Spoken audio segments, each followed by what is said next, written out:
This is something that happened when I was 14 years old. Being an only child, I was fairly used to being home alone by myself from time to time. It usually wouldn't happen for very long periods of time though, but every day when I would get home from school for a few hours, I would typically be at home by myself. One Friday in the fall, I went to school and arrived back as normal. My parents were still gone at work, and they would be gone for a lot longer that night. I can't remember if it was my mom or my dad, but one of my parents had a work dinner event thing to go to. So both my parents were going straight there after work, and they would be gone until that night at about 9 or 10 o'clock. And they told me this beforehand and left me money to order a pizza to have it delivered if I wanted. So I was kind of excited for that. I was also excited to be able to just watch TV and play video games all night, or at least until my parents got back. After arriving home from school, I went directly up to my room and started gaming. Eventually, I went downstairs and hung out there for a while. Then when I got hungry, I ordered pizza. I would guess at around 7 o'clock that night, the pizza guy arrived. I answered the door, got the pizza, paid him, and then went up to my room. I started eating pizza and playing video games, which was a dream night for me back then. However, about an hour into this, and I heard the main front door to our house open downstairs. It surprised me right away, because other than my video games and the TV on a low volume downstairs, the house was completely quiet. At first, I thought that it had to be my parents, obviously. But two things were off. Number one, my parents were not supposed to be back this early, and if they were, they probably would have texted me. Number two, I didn't hear them unlock the door. It had simply just opened. As I was thinking these thoughts, I listened and heard somebody now walking into the house, although I could not hear very well being upstairs and in my bedroom. I thought back to when I had picked up the pizza from the delivery driver. That's when I realized that I thought I forgot to lock the front door. I think I just got the pizza and then went back inside and closed the door but didn't lock it. I felt terribly nervous now because I couldn't honestly remember locking it. Meanwhile, I heard footsteps downstairs going closer towards the staircase. I thought about yelling, asking if it was one of my parents, but decided not to. I also thought about trying to yell something threatening or fight whoever was in the house if it was not my parents. But I had no fighting skills. I was a skinny 14-year-old kid and didn't have anything really to use as a weapon either. Now the footsteps had reached the stairs and they were starting to walk up. I got even more nervous. As whoever was in the house was walking up the stairs, I sat there in my gaming chair basically frozen with fear. My bedroom was the second door on the left once you got up the staircase to the second floor, and my door was not closed all the way, it was open about a foot. After the person reached the top of the stairs, I finally had the thought to close my door, but I felt like it was too late, so I didn't. My door had no lock, and the person would see me closing it, giving me away if I did. So what could I do? I couldn't really think of anything. I looked to the door, and the way the door opened was opposite where the person was, so even though they were now in the upstairs hallway, I couldn't see them and they couldn't see me. They continued walking closer at a slow but steady pace. I was still sitting in my chair. I'm not sure if I was just frozen with fear and too scared to move, or if I didn't move because I knew I would make a sound. Because obviously I wanted to hide under my bed or in the closet, anywhere that would be out of sight from this person if they chose to enter my room. But moving now would make too much sound. However, the one thing that I did have going for me was that the lights in my bedroom were off. I liked gaming in the dark. I should also mention that I had paused my game shortly after hearing the door open and the person enter the house, so that wasn't making any sound. The only noise I heard was the footsteps and the very low volume of the TV downstairs in the living room. The person walked right in front of my doorway. Then, for a moment, I saw somebody come into my view in the open crack of the door. I looked away out of fear. I was sure that the person would open the door the rest of the way, and who knows what would happen. But it didn't. I heard the footsteps moving away. I looked back over and now saw nobody there. The footsteps were now going back down the stairs. Whoever it was leaving, and they were also walking a little bit faster. Eventually, they reached the bottom of the stairs and then went towards the front door. Then they left. When I heard the door close, I ran downstairs and locked it. I looked out the windows but didn't see anyone. They must have gone out of sight. I didn't see any strange cars or anything. It was really weird. I then called my parents, who came home. Whoever had entered the house, though, was long gone. Nothing was stolen or out of place, and I never got a good look at them. I think that it was a man based on the little I saw, but that's just a guess. Overall, I have no idea why this person entered our house. Did they know that the door was unlocked? And what did they want inside? After that, I did not want to stay home alone for a while, but I did. I would have to stay at home after school while my parents were at work. but I didn't stay home alone at night for a while after that.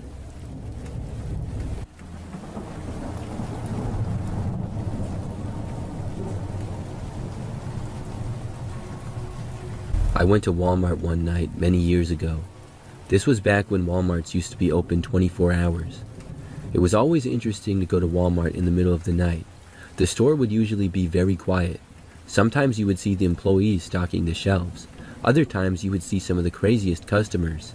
And other times it would be very quiet and peaceful. I've always been a night owl, and I often used to work late as well. On this night I had worked sort of late, but I went back to my apartment after work and then decided to go out shopping to the nearby Walmart. It was like a 5-minute drive from my apartment, and I left to go there probably a little after midnight. But when I needed to do a little shopping, I enjoyed going so late. There would be no traffic on the roads and hardly any traffic in the store as well. So I remember that when I got to the Walmart, I parked kind of in the far back of the parking lot. I walked inside the store and started shopping. I didn't need to get that much stuff, and I think I just had a shopping basket and not a cart. Mostly, I was in the grocery department of the store getting food that I needed. When I was inside the store, I saw only a few other people. Most of them were employees, and I saw a couple of other people that were shopping, but not very many. After being in the store for maybe 10 minutes, I remembered that I heard my cell phone start to ring. I was confused as to why somebody would be calling me so late at night. I took it out of my pocket and answered. When I did, I said hello, but heard nothing on the other end. Then I heard someone breathing. Multiple times I asked who was there, but no one said anything. So at that point, I hung up, thinking that it was probably a wrong number or somebody called me by mistake. I looked at the number, and it was not one that I recognized at all. I was a little creeped out from hearing the breathing but nobody speaking at all, but I just carried on with my shopping. But then, surprisingly, like 5 minutes later, that same number called me again.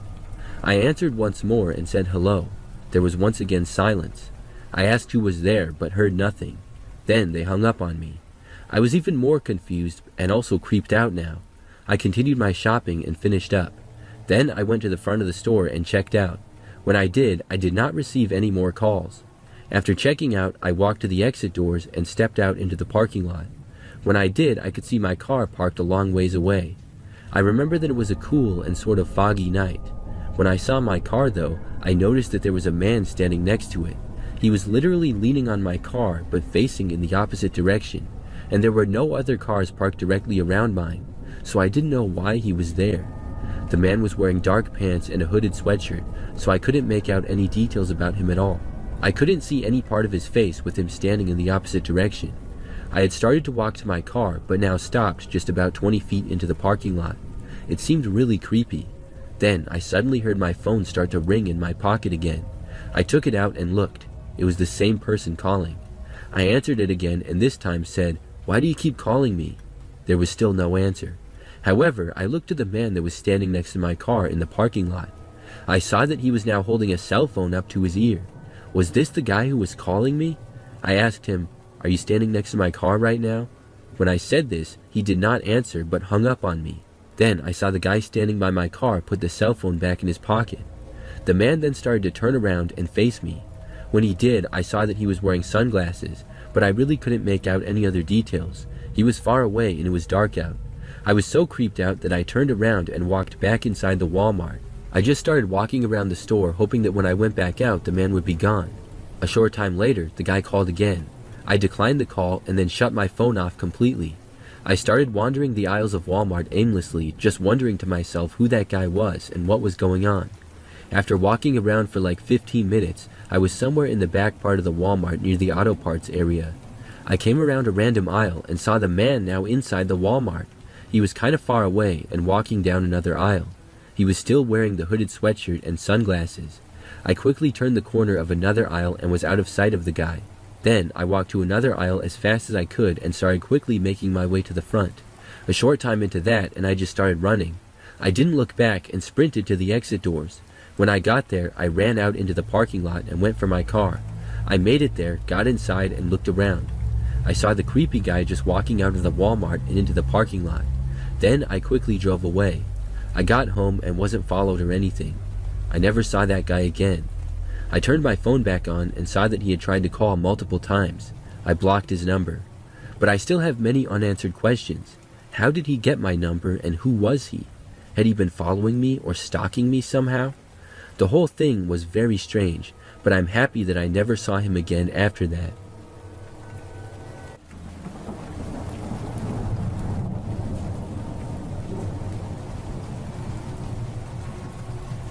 This happened back when I was in high school. It had to be either my freshman or sophomore year, because those were the only 2 years that I rode the bus. School started at 7:45 a.m., but the bus would come by my stop to pick me up at 6:30.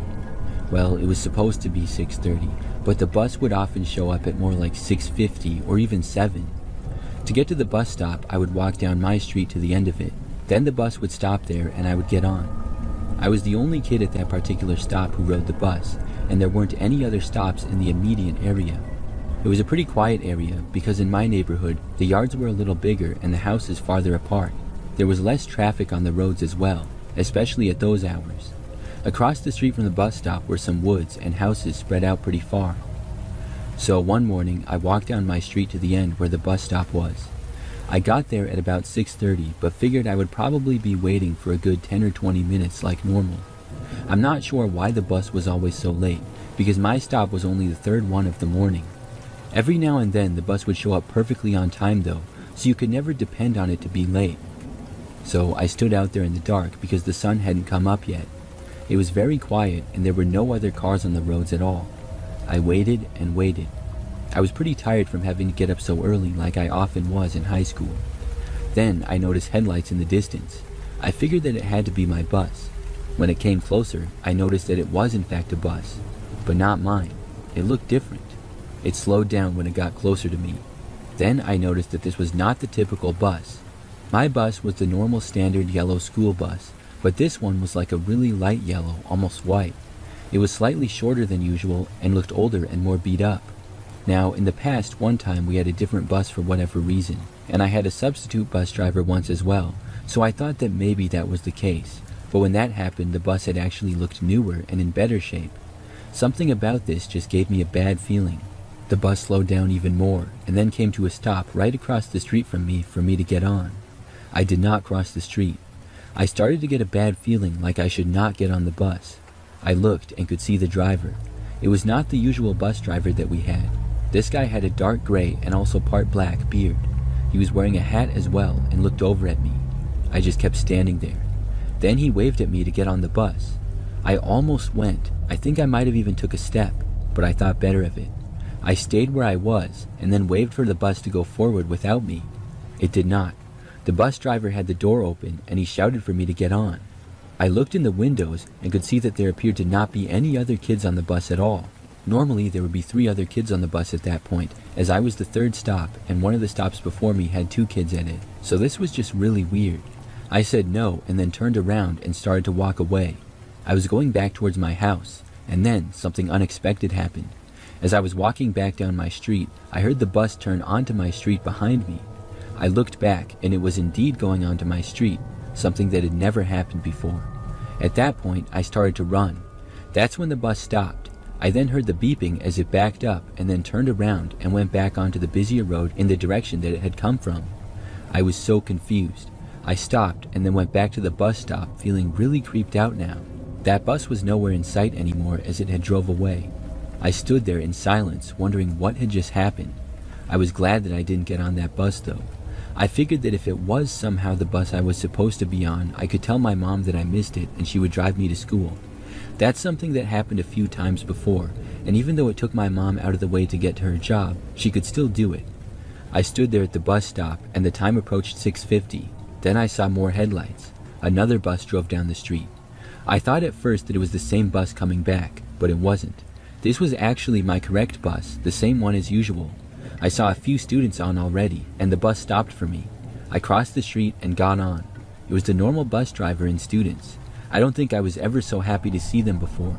I got on the bus, went to my seat, and then rode the bus to school, wondering what would have happened had I got on that other bus. I never saw that other bus again. To this day, I wonder who it was driving it and why he drove to my stop. Was it something innocent, like a substitute bus driver who just got lost or got his route mixed up or something? Or was it something terrible, like a kidnapper trying to pose as a bus driver? I'm not sure, but I'm so glad that I listened to my instincts and didn't get on that bus.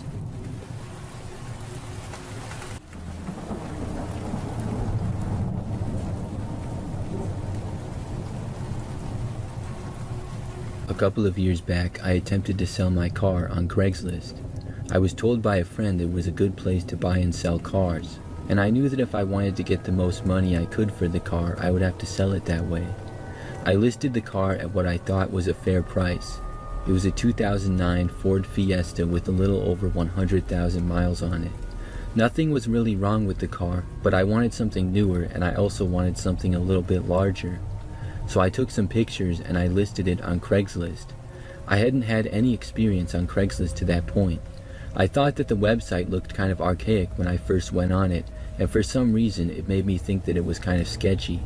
But I thought, hundreds of people use this every day and it works fine. So I went ahead with the listing. After posting the car online that I was selling, the next day I got a response. The way that it would work was that your phone number would go on the listing at the bottom. People who are interested would then text you. The first text that I received asked if the car was still available. I said yes. Then whoever this was asked to come over and look at it. I knew better than to invite some random stranger to my house though. I said that we should meet someplace else. The person responded saying no, they wanted to come to my house and look at the car. Immediately that seemed suspicious to me. Why would it be such a big deal? There were several businesses nearby. I said that I would feel a lot more comfortable meeting in a public parking lot. The person once more said that I could just give them my address and they would come over. At that point, I stopped responding. They weren't seeming to get it that I did not want them to come to my house. If somebody was that insistent on going to my house, then maybe they had bad intentions or something other than to look at my car. They texted again, but I ignored it. So I didn't get any other interest in the car that day. The next day, however, I did get another text regarding the car from a different number. This person said they were interested in the car and asked if they could look at it. I said yes, and right away suggested a local shopping center parking lot to meet at. The person said yes. We arranged for that night at 7 o'clock for them to look at the car. The person didn't really give me any information about themselves. I finally asked what they looked like and a name so I would know who I was meeting with. He said his name was John, and that was it. So when the time came, I drove the car to the local shopping center, which was about 5 minutes away. When I got there, the parking lot was mostly empty at the back, so that's where I went. I was a little nervous meeting someone from Craigslist for the first time, but I figured that we were in a very public place and the guy probably wanted to buy my car. A few minutes later, and I saw another car pull into the parking lot. It was a new-looking vehicle and it drove right over to me. After parking, a man got out. I got out of my car and I went over to meet him. I asked if he was John, and he paused for a moment before saying yes. The guy seemed sort of sketchy from the start. I thought that maybe I was just paranoid. He then walked over to the car and started looking at it.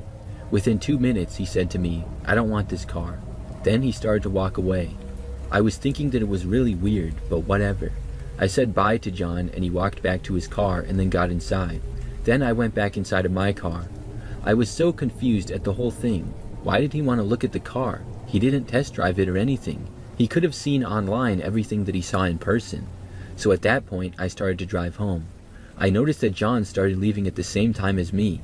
He drove behind me out of the parking lot.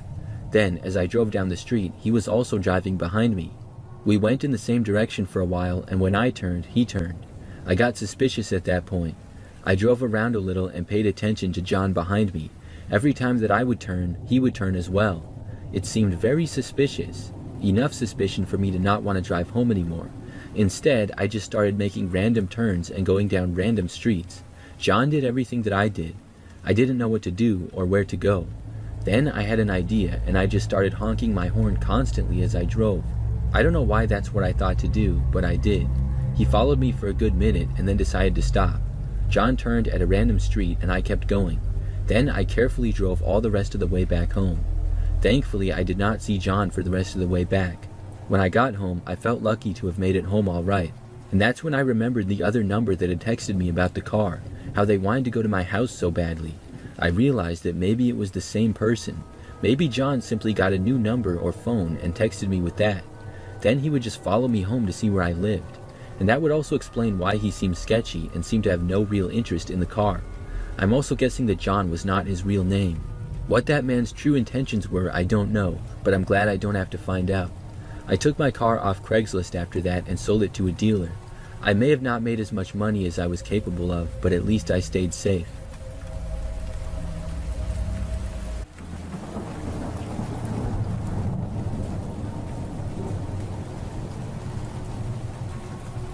This happened when I was much younger, and it was back way before the clown trends of like 2016 where everybody was dressing up as clowns. I was about 10 years old, and I lived with my parents and my older sister. One night though, I found myself home alone. I can't remember exactly where my sister was, but my parents were at family's, but it was something where I would have been really bored. I didn't stay at home by myself too often. Our house and neighborhood was pretty normal for the most part. We had a small-sized front yard as well as backyard. The neighborhood street was generally pretty quiet, but we had a good amount of neighbors. After my parents left, I probably just watched TV in the living room and hung out. I don't remember exactly what I did. A few hours in though, at maybe 9 p.m., I remember that I heard this noise. I couldn't quite tell what it was, but it sounded like it was coming from the front door area. Like maybe it was somebody knocking on the door but quietly, or maybe they were trying to unlock the door or open it. I couldn't quite make out what exactly the sound was, but for a moment I thought that maybe my parents were home already. After not hearing anything for the next few seconds, I decided to get up and look. I walked over towards the front door. As soon as I was walking past it though, I saw a clown standing there. I noticed through the little window on the front door. There was a guy wearing a clown mask just standing there, literally staring right into the door. I was not expecting to see it at all. I jumped back and then ran all the way upstairs. Then I found a phone and I called my parents. However, they did not answer at the time. I was really scared from seeing the clown man. I didn't hear any more noises or anything, so I went over to an upstairs window where I could look outside near the front door. When I did, I saw that the clown man was now gone. This made me feel a little bit better. I didn't know why he had been there in the first place, but it seemed as though he was gone now. So I went back downstairs and then looked around out the front window. I still didn't see the clown anywhere. So I returned to the living room couch and resumed watching TV. Sometime later, maybe like 30 minutes, I got up to go into the kitchen. When I was doing this, I passed by a back window, and that's when I saw him again. The guy dressed as a clown was standing right on the other side of one of the windows and looking into the house. As soon as I saw him, I immediately turned and ran away. This time I ran upstairs and went all the way to my bedroom. I was really scared and did not want to leave my room at all. However, not long after this, as I was hiding under my blankets, there was a call on the phone. I left my bedroom and went out into the hallway and answered it. It was my parents calling back. I told them what was going on, and they said that they were on the way home now. I went back into my room and hid there for the rest of the time until my parents returned. When they did, the clown was gone. My dad searched the entire property, but the clown was nowhere to be seen. I was glad that he was gone, and I'm not sure why he was there in the first place. Maybe it was just somebody trying to be funny, but going into the backyard and looking through a window is a little too far for a prank if you ask me. After that night, I didn't want to stay at home alone for a long time.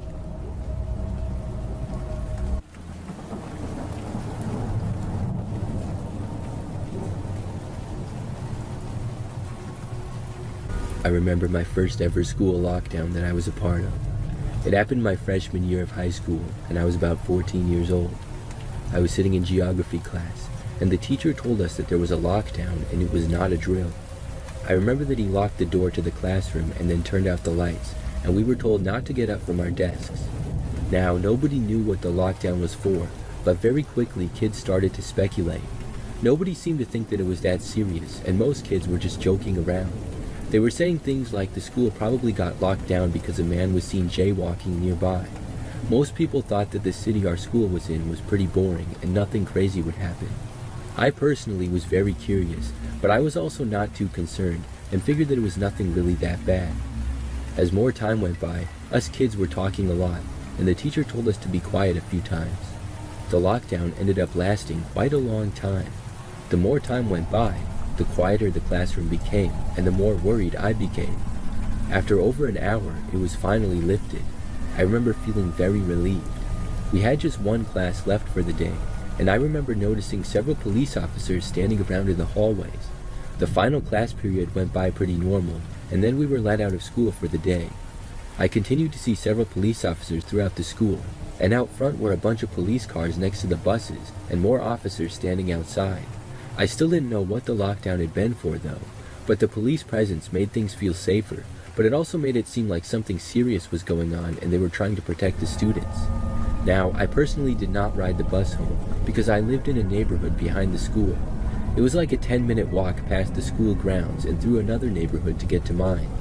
So after school, I went around behind it and then went past the tennis courts and football field.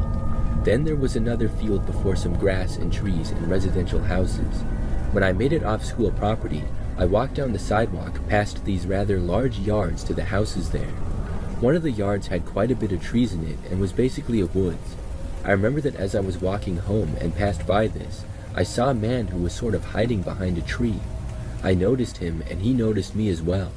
He looked very suspicious, and I instantly wondered if he had something to do with the lockdown.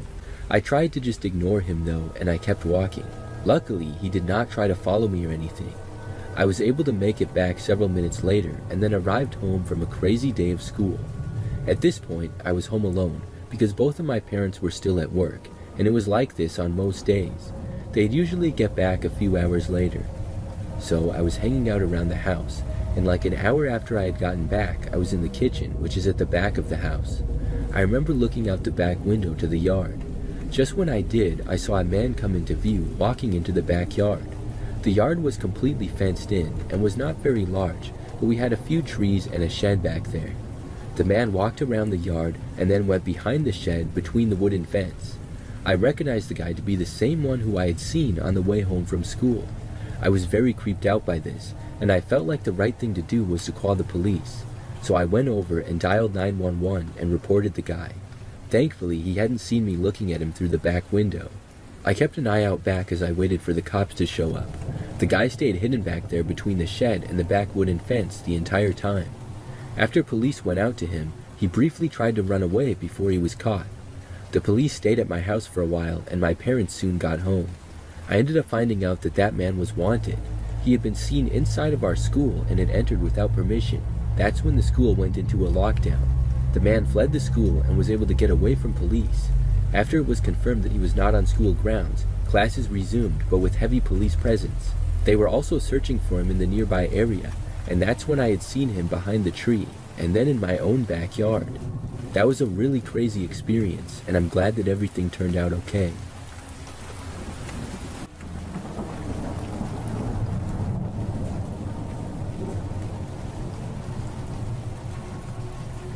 Years ago, a store called Blockbuster Video used to be a really popular place.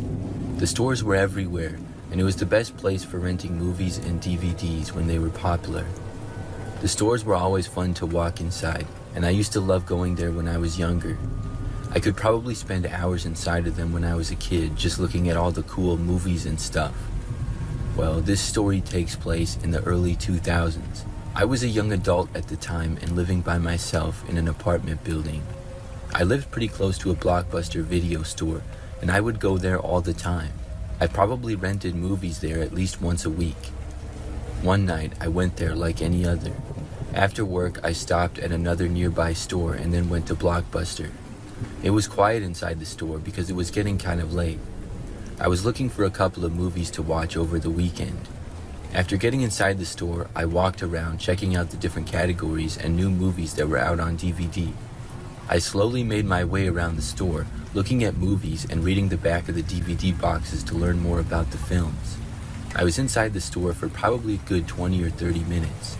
Then, I had finally made my selections, picking out, I believe, 2 DVDs. I don't remember which ones though. After I went to the front of the store, I checked out with the cashier and then I left. Now, like right after I stepped out of the store, I remember noticing this guy kind of standing around. He had big glasses and kind of longish hair, and also had dark hair, a goatee, and was fairly tall. He was holding a VHS movie in his hands and stopped me when I was walking by. The man went on to say that he had to buy the movie in his hands and asked me if I wanted it for free. Apparently, he took too long to return it, and with the late fees, he was better off just buying it. He had already seen the movie and didn't want to keep it, but didn't want to give Blockbuster the satisfaction of getting it back. I understood and I said sure I would take it. I was always down for a free movie. I didn't even look at it and took the movie and went to my car. The man then walked away. When I got inside of my vehicle, I looked at the movie for the first time. It was a film called Shanghai Noon, and after seeing the box, it looked interesting and I was happy to get it for free. So I went back home, and over the weekend I watched the movies that I had rented myself. Sometime the next week though, I didn't have any new movies to watch and I remembered Shanghai Noon. I put the VHS in to watch, but it was not what I expected. The movie was not Shanghai Noon. It looked like a home video. Clearly the guy had put a different actual video in the case of the movie. But why would he do that? I was curious, so I kept watching it. It appeared as though the man was filming with his own video camera outside in a parking lot at night. He also appeared to be filming from inside of his car. Then he focused his camera on another car in the parking lot. I quickly recognized it to be my car. Then it showed me getting out of the car and walking inside the Blockbuster store. When I saw that, I was really freaked out. Then the man walked inside the store while still filming about a minute later. As the video went on, it showed him walking around the store. Then I saw myself on camera again. The man had walked into the store and started filming me.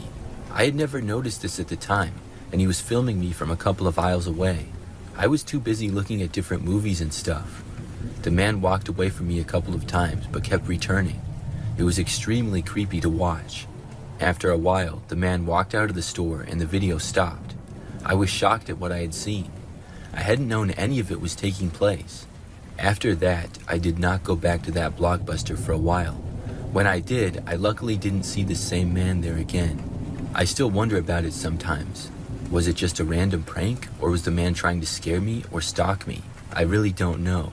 It's always creepy when somebody's filming you, but today everybody seems to have phones. Back then, you really needed an actual video camera, and for some reason it seemed a lot scarier then. Nothing else strange happened, so I really don't know what exactly that man's deal was.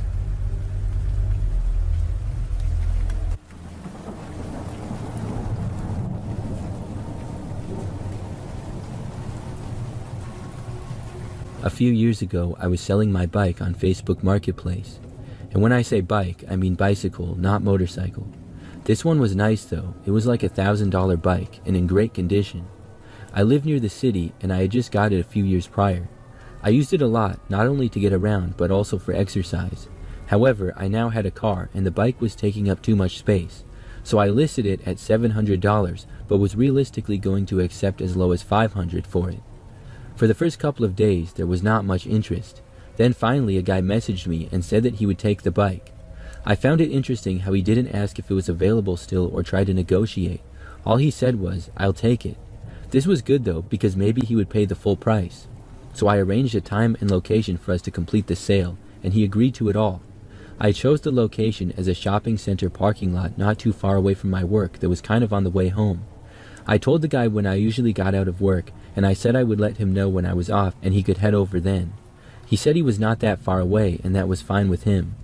So I got off work a little late but was done by about 6 o'clock. Then I texted the guy and I drove to the location. I had the bike in the back of my car, which luckily fit because I have an SUV, but I did have to take the front wheel off. So when I got to the shopping center, it was very quiet. The parking lot was huge, a lot larger than is needed for the few stores that are there. The main store is a grocery store, and there weren't really any cars that were near me. I got out, and as I waited for the man, put the wheel back on the bike. He said he was on his way, but I was still waiting a sort of long time. Then, kind of out of nowhere, I saw this guy come walking through the parking lot. He was about average height, skinny, pretty young looking, and had a buzz cut. His clothes were baggy, and overall the guy seemed a little bit sketchy. I wasn't quite sure where he had come from, but he introduced himself to me and shook my hand. He seemed really friendly right off the bat, and it put me at ease. After a little bit of small chit-chat, the guy saw the bike and said that it looked great.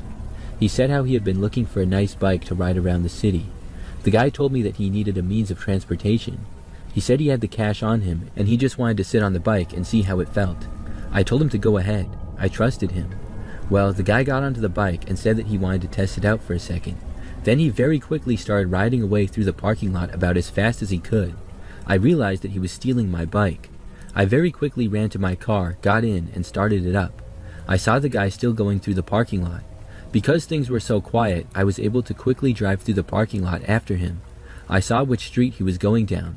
Now, this area is a little outside the city. This meant that there were not as many places the guy could go, and the roads were not quite as busy, so it would be easier for me to follow the man, and he didn't have a lot of alleyways he could ride down or sidewalks. It was pretty much just roads and some businesses, but off the roads was either parking lots or grass. There were some sidewalks, but they just went along the roads. So, as nice as my bike was, I could obviously go much faster than the guy in my car. I caught up to him as he rode my bike to the end of that street. I honked at him, but he ignored me. Then he turned, and I turned as well. I thought about calling the cops, but I figured I would follow him for a while and see where he was going, and hoped that maybe he would give it up. After turning, the guy looked back at me and then tried to go faster. I was still able to keep up with him though. We went down that street for a while and then turned again. He turned quickly a couple of times and I nearly lost him. I obviously couldn't make quick turns like he could. Then he also went through a red light, which luckily he didn't get hit by a car, but I had to wait for the light. When it turned, I kept following him. I caught back up, and a while later he turned off into a neighborhood. This neighborhood was not very nice, but it was very large. The whole chase had been going for like 5 minutes now. He rode down one street and then turned. I nearly lost him. Then he went down another street, and just as I turned on it, I saw him going up a driveway. I watched him ride the bike into the front yard, and then he got off, opened the front door to a house, and brought the bike inside the house. All the houses and yards on this street were small and not very nice, and there were quite a few of them. I drove down the street and kept my eye on the house, and then I pulled into the driveway.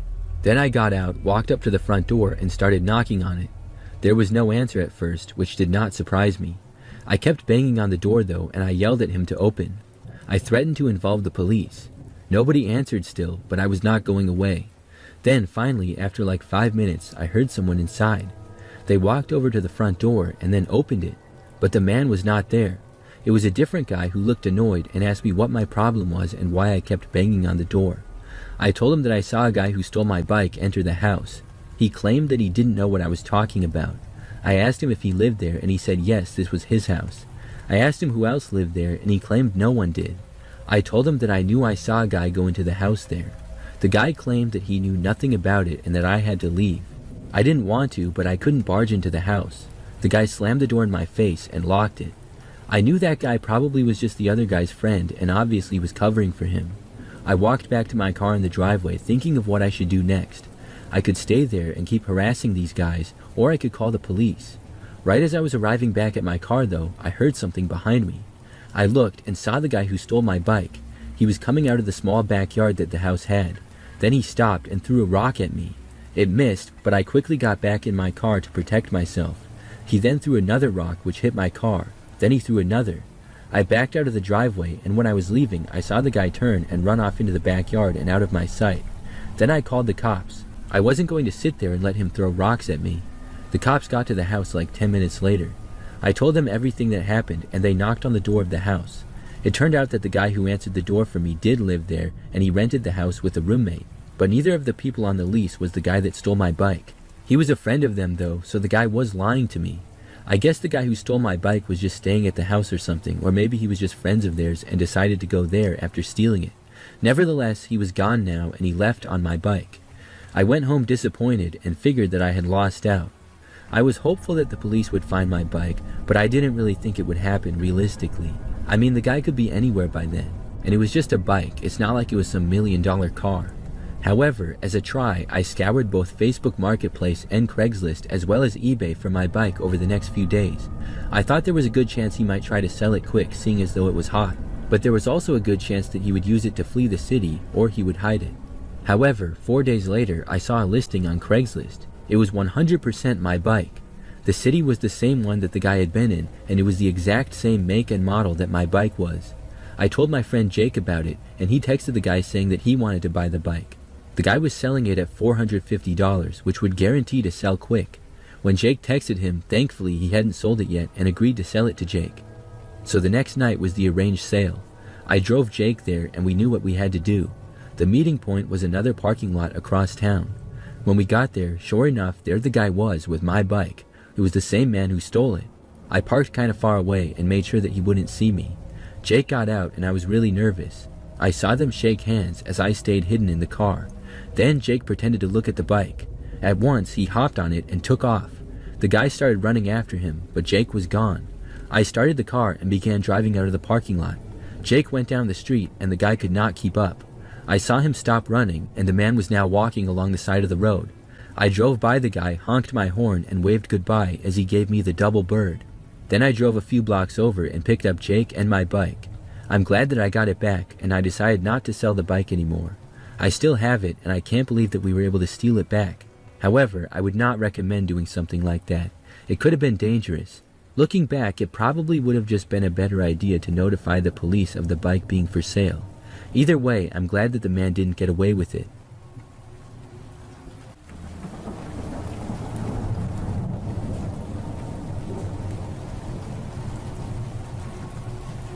A few years ago, I went to see a movie with my girlfriend.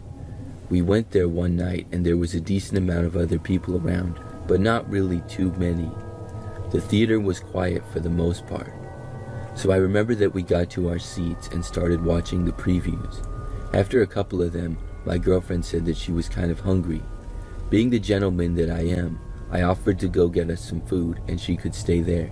So I got up from the seats and left the theater to go back into the lobby. Now there were a few other people standing around in the lobby and in line to get food. So I got to the back of the line and started waiting. Not long after I got there at all, this one guy came up to me. He seemed to be about my same age, but I did not recognize him. The guy said my name though, which surprised me. He was acting all friendly like he knew me, and he said something like, "Remember me?" I said no, I didn't. And he said that he was good friends with Lucas, who was one of my old friends from high school. Now, I hadn't seen Lucas for at least a couple of years, but in high school we were pretty good friends. We played football together, but went to different colleges, and we just didn't stay in touch for whatever reason. When this guy told me he knew Lucas, I then felt much better about the situation.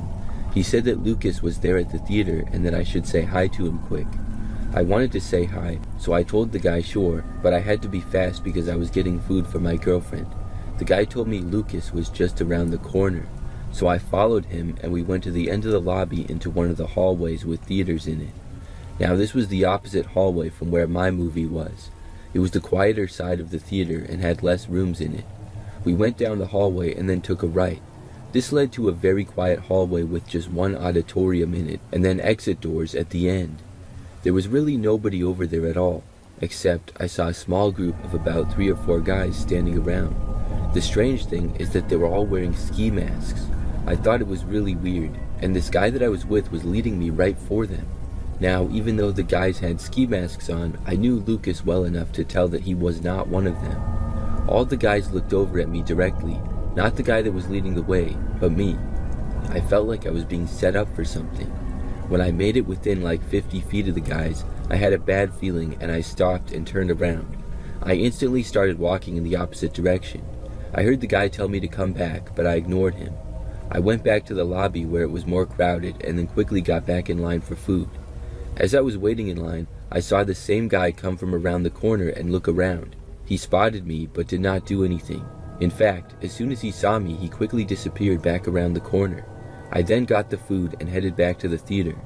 I got back to my girlfriend just in time before the movie started. I tried to forget about the crazy experience that I had and just watched the movie. And soon I was able to.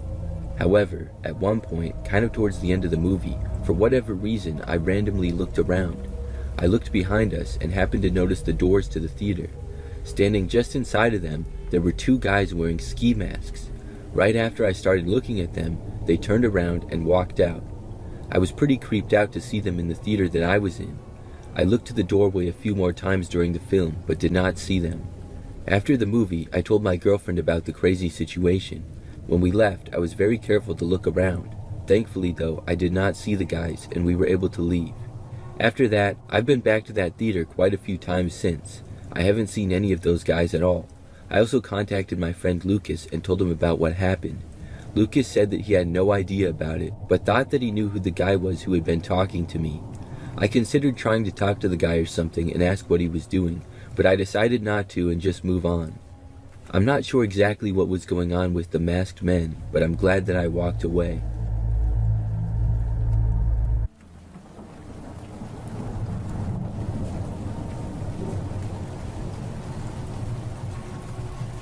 About 25 years ago, I used to work at a gas station.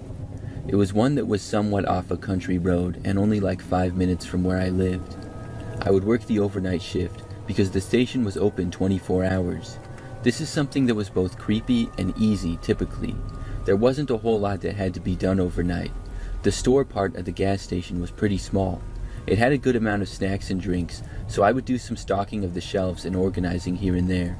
Most of the time though, I would just sit behind the counter. We had this TV that was hanging from the ceiling in the corner that I used to watch at a really low volume. Without that, I would have been truly bored out of my mind most nights. But the TV was amazing, because this was before smartphones, so I couldn't just go online or whatever. During the day, a lot of people would drive on the road that the gas station was on, and they would stop. At night though, it was kind of the opposite. We would seldom get any customers. An occasional car would drive by and sometimes stop in for fuel, but normally if they did, they wouldn't come inside of the store. In fact, the gas station stopped being open 24/7 sometime in the late 2000s, and about 5 years ago it was converted into a smoke and vape shop. But back to the story.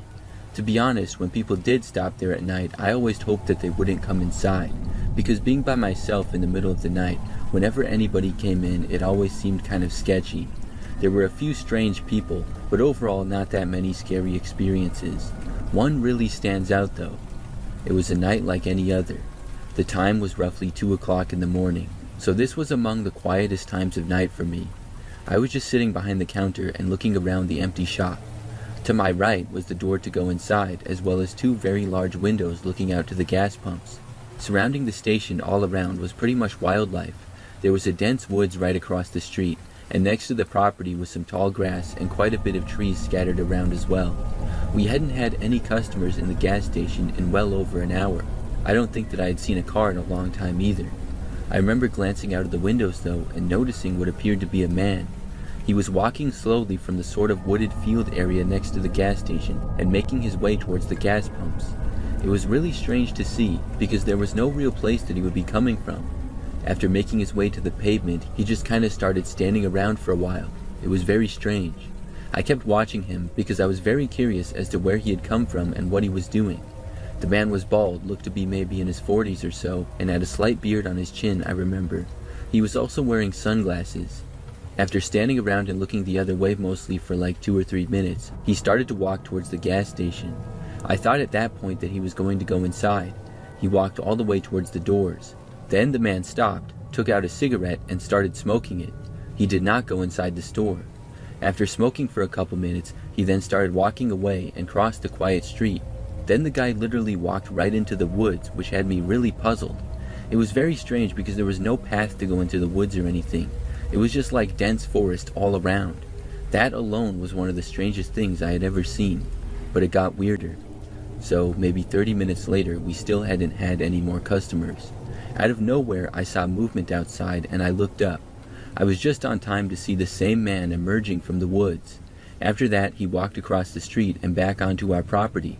This time though, he walked all the way to the front door and actually went inside. When he was in the shop, he started walking for the counter. I said hi to him, and the man said that he needed $1,500. I had a bad feeling when he said that, but hoped that I was misunderstanding him. I asked what he meant. The man then demanded that I give him $1,500. His voice was now angry. I looked at him, and he wasn't holding any kind of a weapon or anything, but he was leaning in fairly close.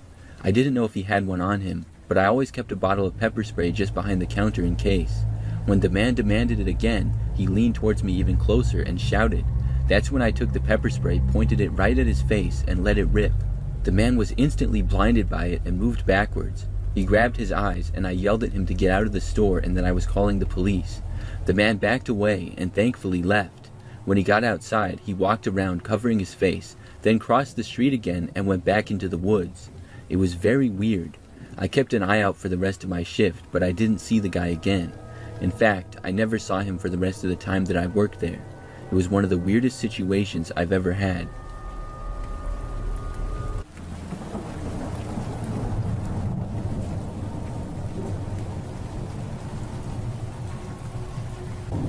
This happened back many years ago.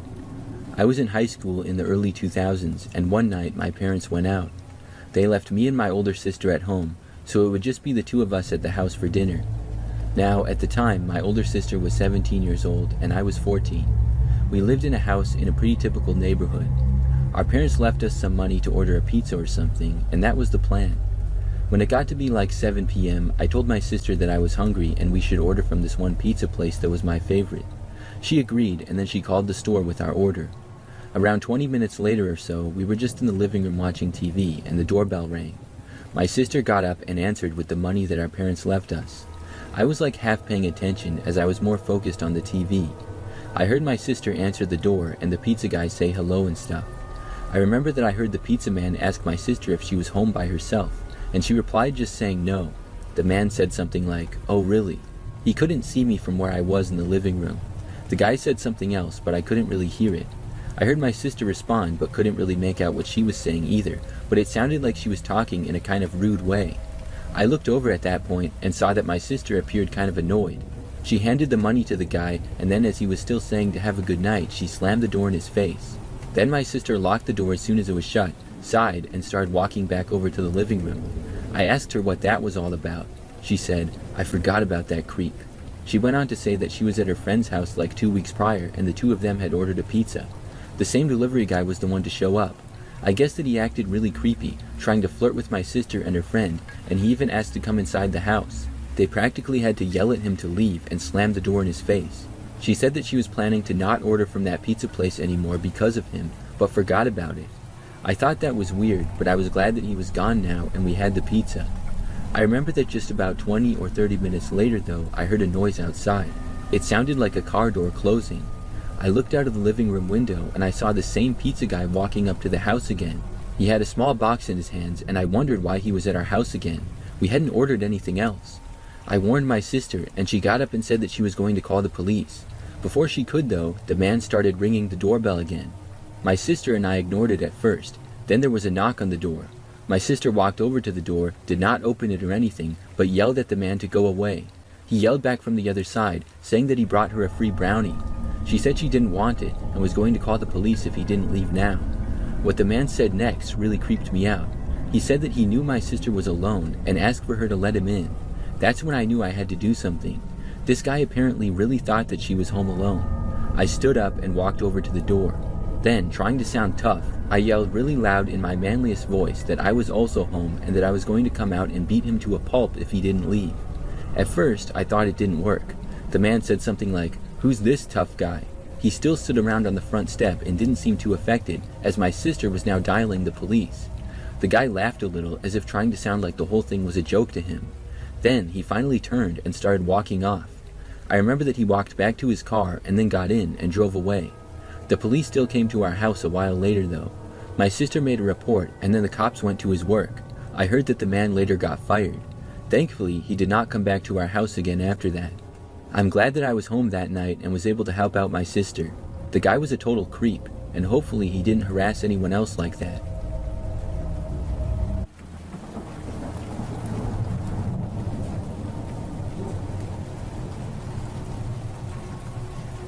When I was young, for a while, I was driving this old junk car from the 90s. The thing had like 200,000 miles on it, and the engine didn't sound very good most of the time. A couple of times it didn't start right away, but usually after a few tries it would.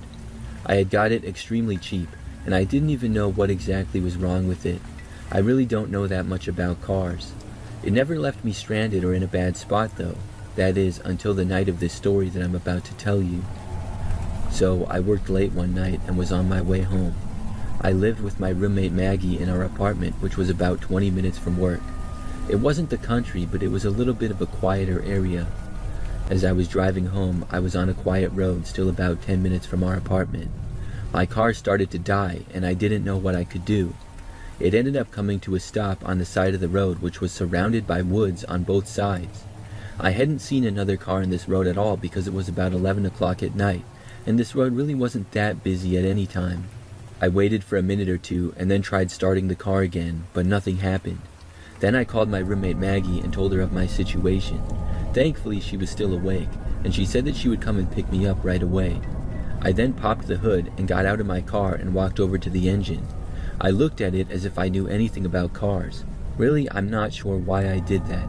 It's not like I was going to see something obvious. As I was doing that though, I noticed a car coming down the road towards me. For some reason, I got nervous at the sight of it. I expected it to just pass me by, but the car was going pretty slow. Then when it got about even with me, it stopped. The window rolled down, and a man was inside. He asked me if I needed a lift. I looked over and saw that the guy was maybe in his 50s, and he had a beard with kind of long hair. I said no thanks and that I was fine. The man said that he insisted, saying that it was late and I shouldn't be out here by myself. I told him that it was okay because my roommate was coming to pick me up. The man asked me if I was sure, and I said yes. The guy kind of creeped me out. He didn't really seem like a normal guy based on the first impression. After that though, he rolled up his window and started to drive away. But he did not drive completely away. Instead of going down the road, he went a little bit in front of my car and then pulled over to the side of the street. When I saw his car stopping again, I had a really bad feeling. I thought about running to my car and trying to start it again, and I probably should have, but I didn't. Instead, I just kept standing there by the hood. I thought that maybe I was wrong about the guy, maybe he was not a creep or anything, and maybe he just knew a lot about cars and wanted to see if he could help me fix it or something. The guy got out of his car and then started walking over towards me. He got within maybe 5 feet of me and started to look at my engine as well, but he didn't say anything. It was really awkward. This guy and I were just standing there on the side of the road looking at the engine of my car. I wanted to ask him, "What are you doing here? I said I was fine, so go away." But instead, I just asked the man if he knew much about cars or engines. He replied and just said, "Nope." That was not what I wanted to hear. I just hoped that Maggie would hurry up and get there soon. As we were standing there, the man moved closer to me. Then he told me that we should get going. I turned to him and said that I did not need a ride. Then I closed my hood and I started walking towards the driver's door of my car. The man followed me and was walking really close behind.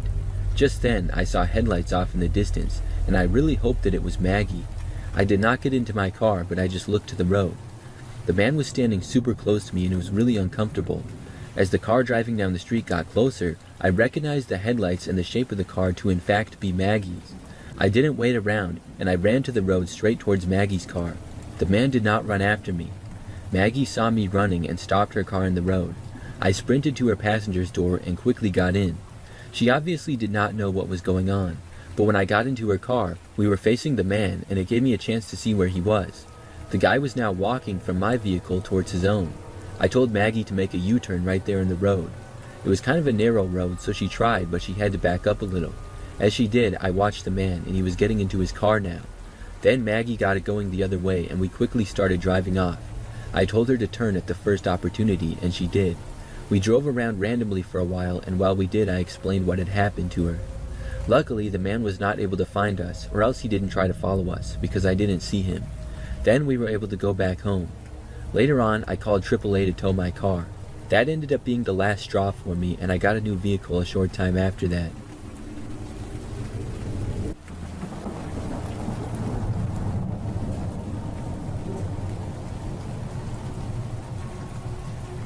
For a stretch of about 6 months a long time ago, I worked at a Chick-fil-A. I was a 17-year-old girl at the time, and was just about to graduate from high school. So the story really starts one time when I was working on a Saturday. I had started work in the morning and was working until sometime in the afternoon. I don't remember exactly when. But towards the end of my shift, I was working at the front counter taking orders. I saw this man start to approach me and I greeted him. Instead of ordering right away though, he just started to talk to me. The man asked me how I was doing and how work had gone. At first, I thought he was just being friendly and I was happy to answer his questions, although I did get a sort of bad feeling about him for some reason. The man continued to talk to me though and asked me more questions. He asked when I got off, and I told him that I would be off in just a few minutes. Then he started asking more personal questions. He asked if I had a boyfriend, asked if I lived around there, and he asked if I was in school. By like the 5th question, I was getting kind of weirded out by it and wondering if he was going to order. After talking to the man and answering his questions, giving as little information as possible for like 2 minutes, I asked him what he wanted to order. By now, another man had already entered and got in line behind the first guy. The man then started asking me about the menu like he had never been there before. He asked me what my favorite thing was and what the best sellers were and stuff. He talked to me about the menu for about another minute or two at least. He was asking tons of questions, and by that point somebody else was also waiting in line now, so he was holding them up. The guy was now seeming creepy to me and not just friendly. Some people are very talkative, but they're just friendly. This guy didn't come across that way. Finally, after talking to me about myself and the menu for a total of at least 5 minutes, he ordered. The guy just got a Diet Coke, and that was it. It almost made me wonder why he even came to Chick-fil-A if all he was going to do was order a Diet Coke. So the man got his order pretty quickly, and then I continued with helping the next customers. A line had formed because of the man taking so long. I was kept busy for the next 5 minutes or so taking orders from these people, but at one point I looked up and I saw the guy was still there. He was just standing by the doors drinking his Diet Coke and kind of looking at me. I kept an eye on him and he still hadn't left like 5 minutes later after that. Then I thought that maybe he was waiting for me. I got off in just a few minutes from now and I had told him that. Why else would he just be standing by the doors? It definitely looked like he was waiting for someone. I just hoped that wasn't the case. I kept working until I was finally off a very short time later. I went back and clocked out and stuff. When I went to leave the Chick-fil-A, the man was still standing right by the doors. As soon as I walked out, he turned and started walking out with me. He asked me if I was glad to be off work. I said yes, and then told the man to have a good night, indicating that we were going our separate ways. But the man did not seem happy with that. He asked if I needed a ride home, and I said no thanks, I drove. Then he asked me if I lived around there. I completely ignored his question and just said good night, and it was only like 3 p.m. Then I went to my car and didn't look back. The man thankfully did not follow me to my car or anything. When I had made it inside, I felt very relieved and could not believe how strange that was. Then I started to drive home. But when I did, the guy started to follow me. I never had the idea that he would try to follow me home. I figured he had already left. But when I began driving back, I noticed a car behind me. It was daytime, so I could sort of see pretty good who was behind the wheel, and it was the same man. I just hoped at first that it was a coincidence, but the closer I got to my house, he was still behind me. I lived in a very large neighborhood. There were tons of streets with many houses on each of them. It was a neighborhood that was easy to get lost in if you had never been there before. So when I entered the neighborhood, I did not go to my house, but just started driving around instead. I kept randomly turning and going up and down just about every street. The man stayed with me for probably the first 5 minutes or so. Then he eventually turned off and left me alone. After that, I finally went to my house and was very careful to make sure that I didn't see the guy and he was not following me. I think that the man must have realized that I knew he was following me and that I wasn't going to actually go to my house, so he gave up. That was pretty crazy looking back. I'm just thankful that I never saw him for the rest of my time working at Chick-fil-A. He was a really creepy guy.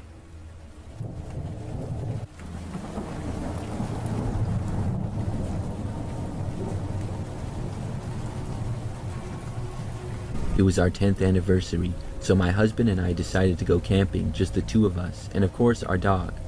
There's a big national park and camping area near where we live, a little less than an hour's drive away, so that's where we were heading.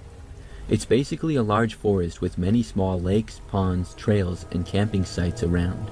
Pretty popular place during the summer, but we still saw some people even though it was late September and the weather was cold. We found a good spot next to a lake and set up our camp. It was a beautiful day, so we wanted to hike a bit in the forest. There was a nice long path that was going around the lake where we had our camp, so we chose to go that way. The lake was quite small, and there was another camping site by it. You could see from there a camp, and from there you could also see our camp, and the camps were almost on opposite sides of the lake. We walked past the other camp and saw a man there alone, just standing and staring at us, not answering when we greeted him. He was maybe in his late 20s, around the same age as us. I thought at that point that maybe he was just shy and a little weird. He had a small tent set up and some other stuff all around the place, so I figured he had been there a while. We just continued walking and didn't think much of it. Eventually, we got to our camp and started to set up our tent before it got too dark. We made some food by the fire and just sat there enjoying the peace. Suddenly, our dog started barking like crazy. She was tied to a long wire around a tree. We immediately realized that she wasn't just paranoid and there was really something in the woods and it was near. It had been very dark for hours at that point. I took the dog and leash and my husband started to look around with his bright headlamp. Our dog just kept barking. We were confused and sure it was some kind of animal, maybe a bear or a moose, but we couldn't understand why it wasn't scared of us and why it wouldn't run away. My husband went ahead to the path that leads to the other camp. Right when he got to the path, which was less than 30 feet away from our camp, he saw something on the ground. I told him to go check it out and followed with our dog. He stopped, turned to me and said, "It's a human laying on the ground." The first thing I thought was maybe they were hurt or dead or something. They just laid there not moving, facing the ground. We asked, "Are you okay? Are you hurt?" And then they suddenly just stood up. It turned out to be the guy from the other camp. He was very scared of our dog and told me not to let her near him. I was kind of relieved that it wasn't some bear or something that was going to eat us, but I soon learned that a bear might have been less scary than this guy. After he stood up, he walked straight to our campfire and sat down. My husband tried to ask multiple times why he was sneaking in the dark forest without any light. He didn't give us any answer. We even laughed a bit and told him how we thought he was a bear or some wild animal, but he didn't even smile. He just stared at the fire, looking annoyed. His right leg was soaking wet. He had probably stepped off the path and dipped it in the lake on his way to our camp. He sat with us for 30 minutes, not talking much. He also clearly wanted to know where our dog was always. I saw he had a knife hanging from his belt, but I guess that's not that weird when you're in the woods. Every few minutes he put his hand in his pocket and just peeked at whatever was in there. It was kind of like checking the time on your phone without taking it from your pocket, but it didn't look like he had a phone in there. I felt very uncomfortable and anxious by the whole situation. So when the 30 minutes had passed, he again stood up and mumbled about going back to his own camp and left. He never gave us any explanation as to why he came to our camp or why he was stalking us in the dark. He had tried very hard not to be seen when we found him. When I thought he was far enough, I told my husband that there was no way I was sleeping in that tent. Fortunately for me, he agreed and said that the guy might come back when we were sleeping. I just wanted to leave as soon as possible, so my husband started packing things up and I was standing with the dog and looking around with the light if he decided to come back. Just when we almost had all our stuff in the car, I saw a quick flash of light on the path from the guy's camp towards ours. He was coming back. Maybe he thought that we went to sleep because he couldn't see our campfire anymore. So yeah, we got into the car and left quick. I don't know if we overreacted, but I had such a bad feeling about him. Who crawls in the dark, wet forest alone just to talk to some strangers? I'm just glad we had our dog with us. This trip made me realize that people are probably the scariest thing to find at night when you're camping.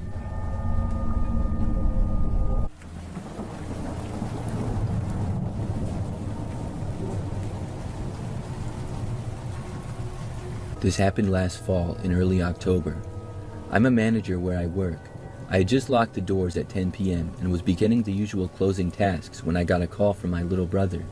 He's 17 years old and recently has really gotten into exploring abandoned buildings and climbing large structures like radio towers. I will be honest, his new hobby fills me with anxiety, but despite being a dumb teenager, he's still somewhat smart about his ventures. When I answered the phone, he was asking for my help and told me that he had been out exploring an abandoned house he'd come across. He was just about to leave when he said his car wasn't starting and the battery was dead. He also told me that he was alone. Usually he will be with a buddy, but he's got the kind of fearlessness where he doesn't bat an eye at a solo adventure. He didn't want to call our mom either because she was under the impression that he was at a friend's house, but instead he was a whole county away in the middle of nowhere alone. I was angry about his carelessness, but I decided to spare the lecture until I was actually with him. I told him to send me his location and I would be heading there soon. I got done closing around 10:30 p.m. and started speeding along the route the GPS took me. Usually I never speed, but the idea of my little brother out in some Alabama back road broken down alone didn't sit right with me. It took me about 40 minutes to get there. I started off on a pretty busy highway, then turned off onto a very remote highway and rode down that one for a long time. There was nothing but trees, fields, and the occasional tiny church. Eventually, I turned right down a very narrow dirt road that I nearly missed. I had to drive slowly. It was very unkempt and bumpy. The tree line on each side was so thick with darkness, and to be honest, the whole vibe of the place made me uneasy and gave me a bad feeling. I took an extremely sharp turn around a bend and saw my brother's car about a couple 100 feet up ahead. Not even 3 seconds after my headlights had shined onto his car, I saw him throw himself out of his car in complete hysterics. He sprinted towards my car, screaming at the top of the lungs for me to unlock the doors. I came to a halt and he jumped in. Not even giving me time to process his distress, he started shouting at me to get us out of there and that someone else was there. I immediately turned around and floored it off of that road. I'd never seen my brother in such a panicked state before. He was sobbing, having a full-blown panic attack. I sped down the road, and by the time we made it back to the main highway, he had calmed down. I asked him what happened and why he didn't call me sooner, but I realized that he had been too panicked to think about it. He said that about 20 or 25 minutes after he called asking for my help, he had been sitting in his car listening to music and just staring off, when way down the road up ahead, a figure of a man or human appeared. He said he was worried at first that maybe it was a landowner coming to yell at him, but instead, the figure just stood in the middle of the road, seemingly looking towards him. It was too dark to make out anything about the figure, other than that they were clearly a person. He said that the person just stood there not moving for a good 3 or 4 minutes before they very slowly shifted to the right and vanished into the trees and darkness. At this point, pure panic had already set in for him, because he was sure they were staring at his car, and because of the unusual behavior of the figure. He said that they didn't pop up out of the trees until another 5 minutes had passed, but this time they moved a good distance closer. He was fully freaking out now, thinking that this person had to be messing with, or even worse, threatening him. He said he froze, his body not letting him do anything except stare out of his car windows in terror. The figure continued to stand in the middle of the road, and then they shifted back into the tree line once again.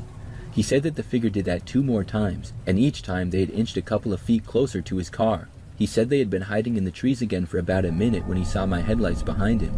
The security of knowing that I was there gave him the courage to leap out of his car and make a break for it. The poor kid was so petrified he even left his phone behind in the car. We went back the next day around noon to jumpstart his car. My paranoid self even brought a weapon. The area was less threatening in the daytime. The abandoned house could be seen through the trees to the left of the road, and to the right, a couple 100 yards behind us, was a smaller road that led to a small radio tower. Given that it was bright out and my urge to know what happened, I poked around with my brother. Other than the house, the thick trees along the road, and the tower, there was nothing but fields to either side of us, no sign of a barn or farm or anything. I even looked around the ground floor of the house. My suspicion was maybe a squatter he missed in his venture was messing with him, but there was no sign of anyone living in the house. What unnerved me even more was the fact that around back of the house, a good stretch of the ground was littered in bones. They looked like cow vertebrae. There were hundreds of cleanly cut vertebrae everywhere. There weren't even cows in any of the fields nearby. I went back to the road and trekked past his car down the stretch where he said the person had been standing. It was a dusty dirt road, so I was looking for footprints or any evidence that something had been there, but there was nothing. After that, we jumped into the car. I dug into him a little bit and told him to never go exploring alone again. Then we left. I'm honestly at a loss for what he saw that night. He's not the type of kid to make up stories like this, and the level of distress that I saw him in, I don't think anybody could fake either.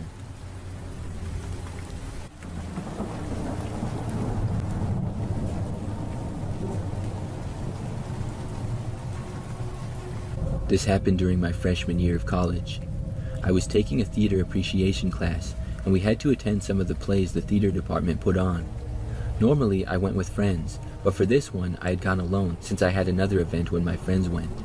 The play started at 6:30, so I set out on the short 10-minute walk to the theater. When I arrived, I saw a man standing by the entrance. Out of habit, I smiled at him as I tend to do that with strangers. He smiled back, but there was something about him that made me feel uneasy. He got in line right behind me, and when we waited, I overheard him muttering to himself about his car and where it was parked. I really wasn't paying attention until I heard him say, "Where are you sitting?" I thought he was talking to someone else, so I didn't respond. Once my ticket was scanned, I went around and found my seat. But then, to my surprise, the same man sat down next to me. I heard him mumble, "I can't believe it," right next to me. His tone sent a chill through me, but I tried to ignore it. He was probably in his early 30s, and soon enough, he turned to me and started asking questions. Too many questions. He asked, "Do you come to these plays often?" And I told him no. He quickly launched into how he was a regular and loved them, and mentioned that his girlfriend was in the play that night. I was still creeped out, but I felt a twinge of guilt for judging him so quickly. Maybe he was just being friendly. But then, something strange happened. Everything I said, he had the same interests, the same experiences. It was unsettling.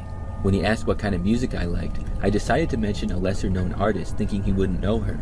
However, he said that was his favorite artist. It was too much. He was agreeing with everything I said, and the more he did, the more uncomfortable I felt. Right before the play started, a woman around his age sat on my other side. The moment she sat down, he went quiet. Then, oddly, the woman struck up the same kind of small talk with me. She even asked me similar questions, almost as if they had compared notes.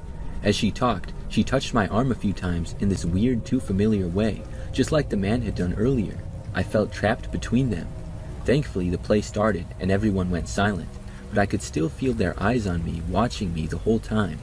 At intermission, the man offered to get me something from the concessions. I declined, but he kept insisting. I kept saying no, but he seemed frustrated and eventually got up to leave. As soon as he was gone, the woman picked up right where he left off, asking me about singing because she thought my voice sounded pretty. I told her I used to sing in high school, but I had stopped. Again, she touched my arm while she talked, more than once, and it made my skin crawl. When the man returned, he brought back some M&Ms and Milk Duds, both of which looked like they had already been opened.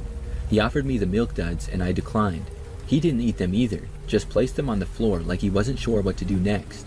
Then he started asking me more personal questions about my family and whether I came to college alone. I lied, telling him that I lived with my brother in an apartment far away from where I really lived. That's when he leaned in and told me he was an amateur music producer and that I had a great voice. He said I should come by his place sometime to record. He just happened to live where I said I lived. It was all too much, and the tension in my chest wouldn't go away. Then his phone buzzed. He quickly looked at it and tried to hide the screen, but I saw the message. It said, "She's really cute. Do you think she'll work?" My heart was racing, and I wanted to bolt right then and there, but I didn't know what to do, and I needed to watch this play for my class. The woman beside me suddenly touched my arm again and whispered that she was going to the bathroom, suggesting I come with her. At first, I thought maybe she had noticed the man's odd behavior and was trying to help, but then I saw her phone light up too with a message that read, "Yes." It was from an unsaved number. I declined her offer and she never went to the bathroom. We all just sat there as the second half of the play dragged on, tension thick in the air. They both kept glancing at me and I could feel my heart pounding in my chest. The moment the play ended, I got up and climbed over the woman, making my way to the exit as fast as possible. Once outside, I darted into the bathroom trying to collect myself. When I finally came out, I saw the man and woman standing in the corner of the foyer, having what looked like a heated whispering argument. When the woman spotted me, she immediately stopped talking and the man began walking towards me. "I can give you a ride to your apartment," he offered. I told him no, that my brother was picking me up. Just then, one of my classmates ran over, calling out to me saying hi. The man backed off when he saw my friend. We left together, and as we walked out, I didn't look back. I just ran home, staying on the phone with my mom the whole way back. Now, I can't stop wondering about what was up with those people. Why did they act like they didn't know each other when they clearly did? Why did they both ask me the same creepy questions, touching my arm like they were trying to establish some weird familiarity? And what was with the texts? Were they communicating with each other about me the whole time? Where did the candy come from and why was it already opened? Why didn't he eat any of it? And why did they keep acting like they were trying to separate me, asking if I wanted to go to the bathroom or ride with them? I don't think I'm being paranoid when I think something was seriously wrong with those people. To make things worse, a girl had also been abducted, trafficked, and murdered in my college town about a year or two before I was there. The whole situation made me uneasy.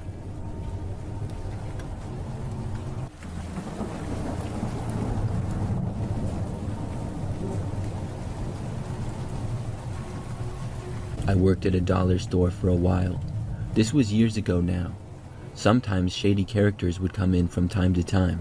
I was never too worried though because nothing ever really happened. But one time I was working by myself one evening. The dollar store would be closing soon as it was approaching 10 p.m. I was the only one working and by myself. Typically this time of night was very quiet and we hadn't had any customers come in a while. I had checked out a customer maybe 10 minutes prior and nobody else had entered the store since. So I was all by myself up at the checkouts. I was just on my phone, bored and waiting to get off of work. But it wasn't too bad, the fact that I could just sit there and play games on my phone and stuff. I was completely fine with nobody else being there. It was very quiet inside the store for a while, only the small sound of the low volume from the game that I was playing on my phone. Then, out of nowhere, I suddenly heard a sound. It was coming from somewhere in the store. It sounded like something had fallen off a shelf. The way that it broke the silence kind of spooked me, and I felt a little nervous. I looked in the direction but couldn't see anything. Our dollar store was about an average size for one, so the store wasn't that big.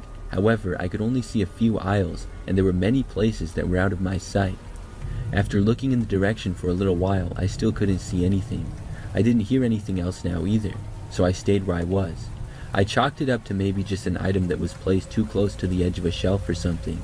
I continued with my game, but I'm not going to lie, I was a little bit nervous now. Then it happened again. I heard another item fall off a shelf seemingly. This time I knew something was up. I looked over, but this was out of my sight as well, so I got up and decided to investigate. I was pretty nervous, but I made my way over towards where I had heard the noise. As I quietly walked, I didn't hear anything else at all. I got closer, and soon I saw what fell. There were two products in the same aisle that had fallen down. Nobody else appeared to be inside of the store. I looked at where the items had fallen from, and I had no idea how they could have fallen on their own. So I put them back, and then I started to walk around the store. As I was doing so, I heard another noise, Something fell from a shelf on the other end of the store way out of my sight. Now I was super creeped out. I called out, asking if anybody was in the store. There was no answer. I slowly walked over to where this next noise had come from. When I got to that aisle, I saw something else on the ground. I didn't see anybody though still. I looked around and then called out again, asking if anybody was there. Still nothing. Now I was in the far back corner of the store, and at that point I suddenly heard the sound of footsteps. It was not very loud, and I could only barely hear it, but it sounded like somebody running. They were making their way up towards the front of the store. I started walking over there. By the time I got within view of the front, I actually saw somebody. There was a man up at the check lanes, specifically the one that I had been at. I really couldn't believe it. I had no idea that anybody else had been in the store. The man was trying to get into the cash register at my check lane that I had been working at. Thankfully, I had locked the cash register because I hadn't used it in a while. It was a habit for me to not leave it unlocked. The man saw me come into his view. He continued trying to open it and then tried picking it up and then started banging on it. He looked over at me and I kept my distance but yelled at him to stop. The man didn't say anything. Then he jumped up and moved to another register. That one was also locked. They all were. I yelled that I was calling the police and then I got out my phone. The man messed around with that one for a while and then he got up and ran away. He left the store running off into the night. I quickly went over to the doors and then locked them. We were closing early now and I didn't care if anybody else showed up. Then I waited for the police. When they got there, I spoke with them, giving my account of what happened and so forth. They said that they would go look for the man. After that though, I don't think he was ever located. He didn't come back to that store though, I know that. He must have been really good at keeping quiet, because I had no clue that anybody had been inside the store. I'm not sure when the man got there or how he stayed out of my sight for so long. That was the scariest experience from working at the dollar store though.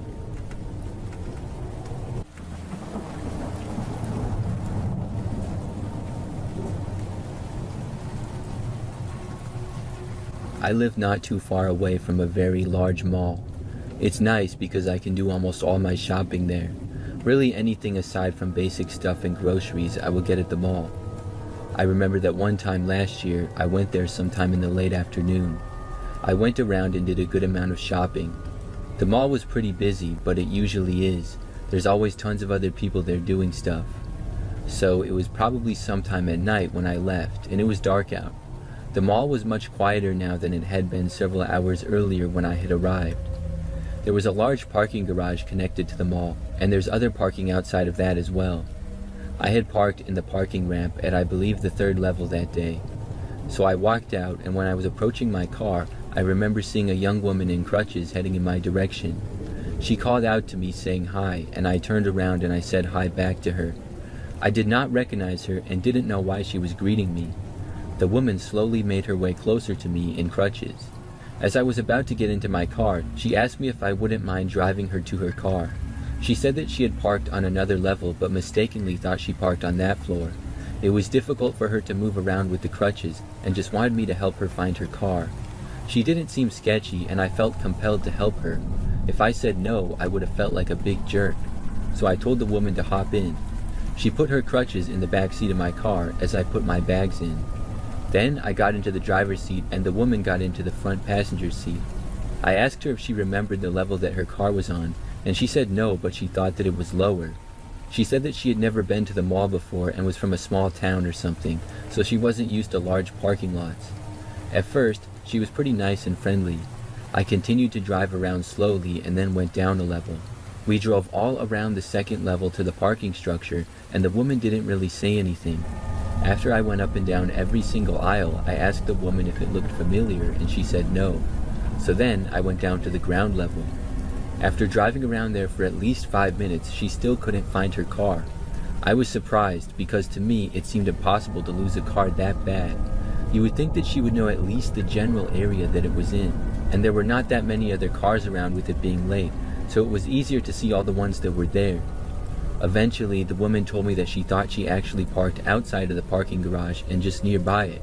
That's when I thought it seemed really weird. How could she think that she was in the parking garage when she actually wasn't? I didn't say anything though and just kept driving. So we left the parking structure and then she seemed to magically remember.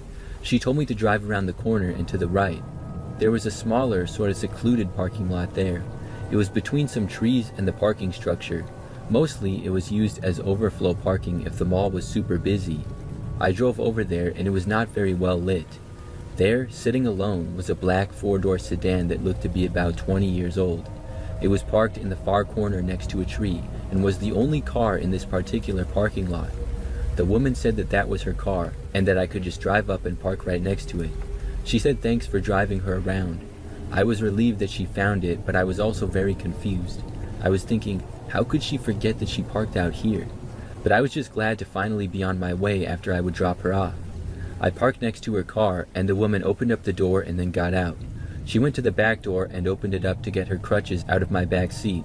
Just as she was grabbing them though, I suddenly heard footsteps from behind the car sort of.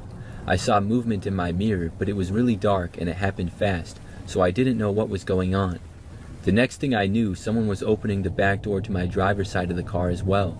I knew this was a problem, and my reaction was to hit the gas pedal. I was parked up against a curb with some grass and trees out front and not much space. I turned the wheel and accelerated.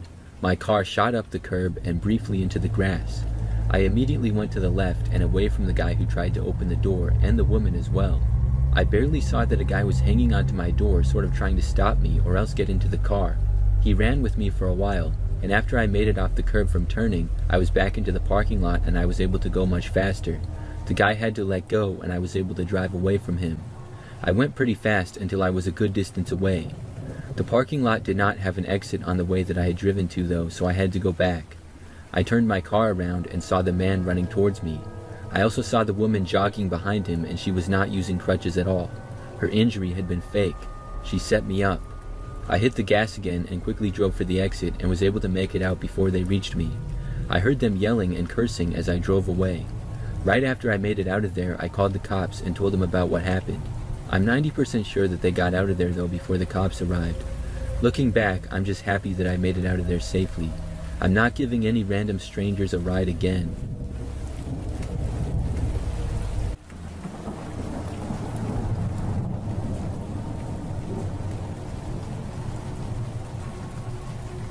I had a really creepy experience at the airport a few years ago.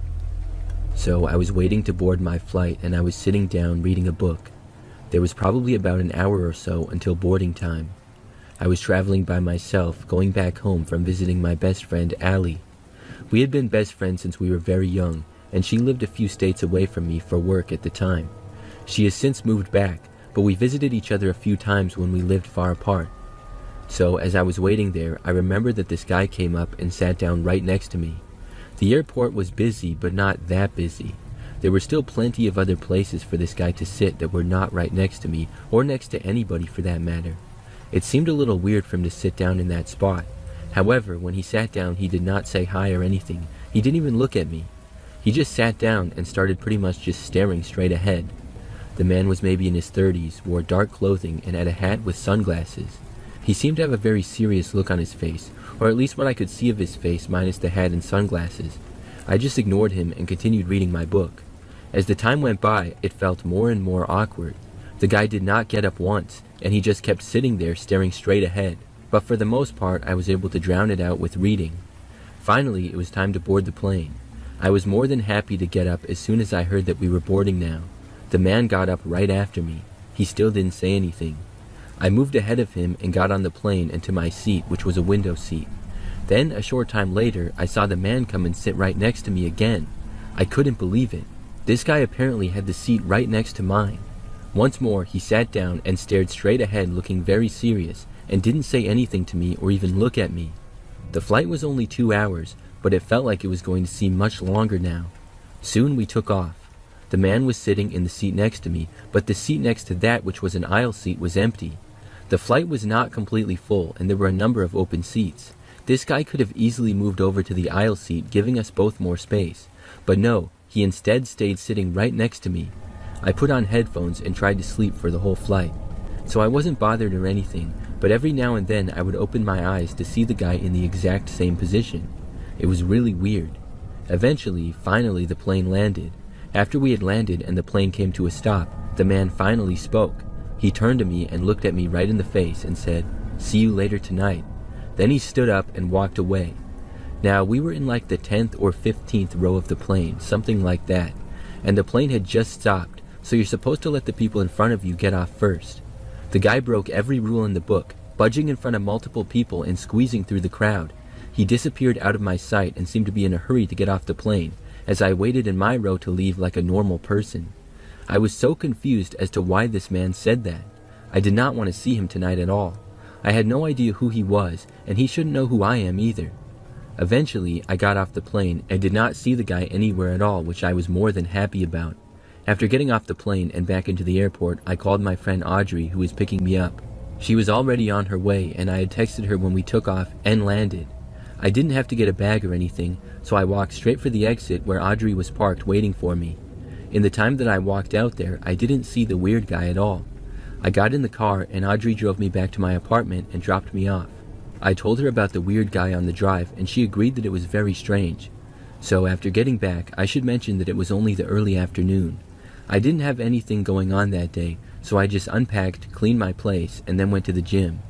By the nighttime, I had forgotten all about the weird guy.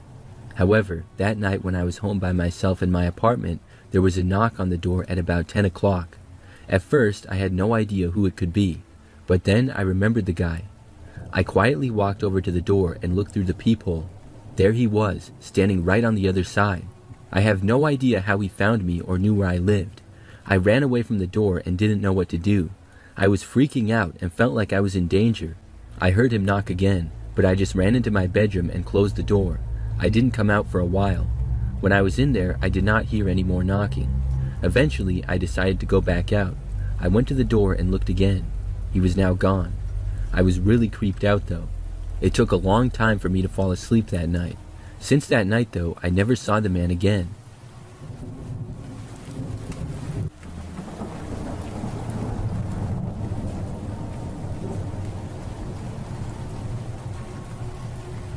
I was a truck driver for years and have a few creepy stories from my times on the road.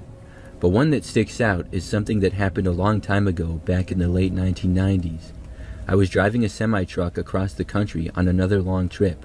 I don't even remember exactly what state I was in, but it was nighttime and I was on a quiet highway.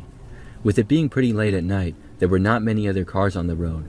It was a typical 2-lane highway with mostly woods and wildlands surrounding me on both sides. Occasionally, I would pass by an exit that would lead to a small town or a truck stop. I was going to be driving for several more hours though before I would stop. Back then, the hours would be crazy for me at times. So as I was driving, I remembered that a few cars came up behind me. It was weird because I remember thinking that it had been so quiet and now there was suddenly not one, not two, but 3 cars approaching. But overall, it seemed to just be a random coincidence to me. As I was in the right lane, one of the cars went into the left lane to pass me. The car then got into the right lane in front of me once it had passed. At this same time, another one of the cars went into the left lane to pass. But the car that passed me and was now in front of me started slowing down. This annoyed me because now I had to slow down. I had been going maybe 65 miles per hour, and now I had to slow down to like 55. But it didn't stop there. The car continued to go slower. I could see that it was braking. There was nothing up ahead on the road that would cause us to slow down. The road was completely straight, and there was no cop car on the side of the road waiting for speeders, no animals crossing the road, nothing. But the other weird thing was that the car in the left lane that was about even with me did not speed up. That car was slowing down with us as well. Meanwhile, the other car behind me was not even bothering to pass. It was like these cars were all boxing me in. There was nothing I could do unless I wanted to run over the car in front of me. We went slower and slower. These cars all around me were just regular-looking sedans. We were slowing and coming to a stop, and I pulled over to the side of the road wondering what was going on. When I stopped, all 3 cars that were around me stopped as well. I had a bad feeling about it. The one car that had been next to me pulled over in front of me next to the other car, and the car behind me pulled over right behind me. Then I saw the front doors to the 2 cars in front of me open. A man got out of each one. Both of the guys were wearing dark clothing and also had winter hats on. They instantly started speed walking over to me. One guy went to each side of my cab. Without saying a word, they both tried opening my doors, but they were locked. Then the guys started banging on the windows and doors. I really didn't know what they wanted, but this was no way to approach me. I yelled at them to leave me alone, but obviously they did not care. When they continued to try to get in and bang on the windows and stuff, they left me no choice. I put my truck into gear and started driving forwards. Obviously, my truck took a little bit to get going, but it was very powerful. much more than these little cars that the men were driving.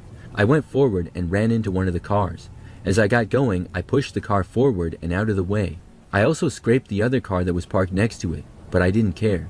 The men stayed at my cab for the first few seconds as we got going. Then they jumped off, and one of the guys ran to his car, and the other had to stay out of the way. After I ran into the cars and they were pushed to the side, I just kept driving and went even faster. Two of the guys got back in their cars and drove right up next to me again. The other guy couldn't get up to speed with the damage on his car. They tried doing the same thing to me, but I kept going at my pace. When the guy in front of me slowed down, I simply ran into him. Then he moved to my left and tried to run me off the road. He swerved right in front of me, but I didn't move. He briefly hit me and then backed away, realizing that his car was no match for my large truck. Then all the cars slowed down and were quickly out of my sight. I wasn't even going that fast. I continued driving until I made it to the next truck stop. Then I called the cops from there and had to report the incident to my boss as well. The truck wasn't damaged too bad, thankfully. I never found out if the cops located any of those guys, and I don't know what would have happened had I opened the doors for them.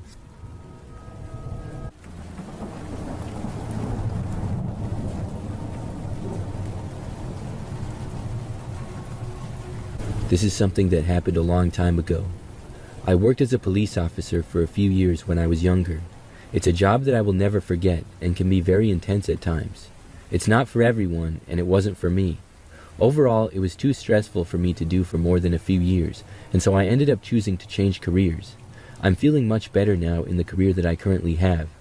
Nothing really that crazy happened in my time as a cop, but I had some friends deal with some really crazy situations. I certainly have a lot of respect for all the officers out there, but one memory in my short time in law enforcement stands out as the most strange thing that ever happened. I worked in a small town. It was way out there and in the country, and normally very quiet.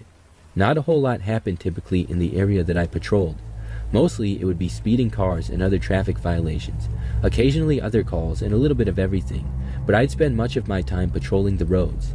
I also worked a lot of night shifts, and so the roads would be very quiet generally. On one night it was very late.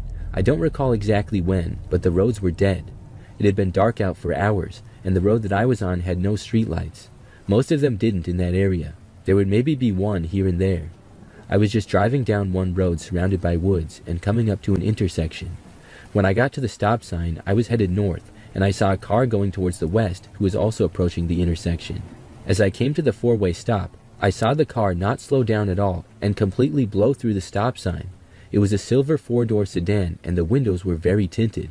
But also what stood out to me was that the headlights were completely off. I'm not even sure how this car was seeing the roads, because there was like nobody else out there at all.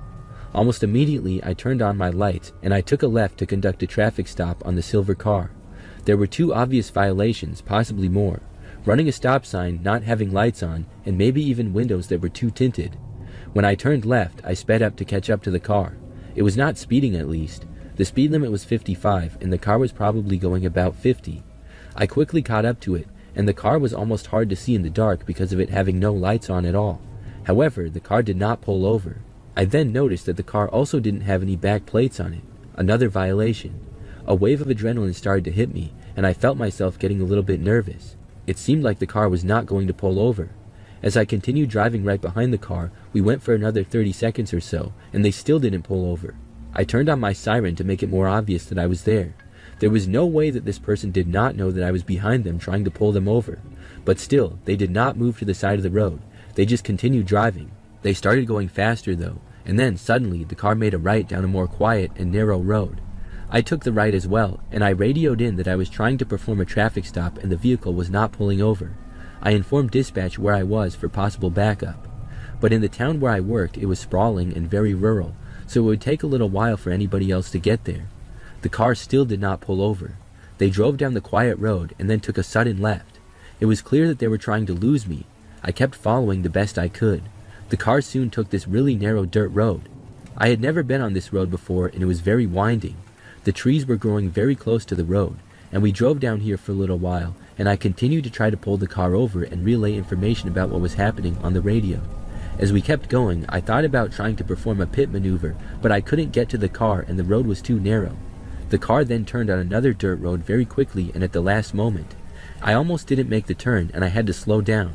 I saw another road shortly after the one that the car took. As I made my way onto that road, I lost a little bit of ground, but I saw where the car went. It turned on another road and was briefly out of my sight. I quickly drove down that road and turned to the one that the car was on. I was just on time to see the car making another turn on a street up ahead. Somehow the car seemed to be navigating these streets insanely well.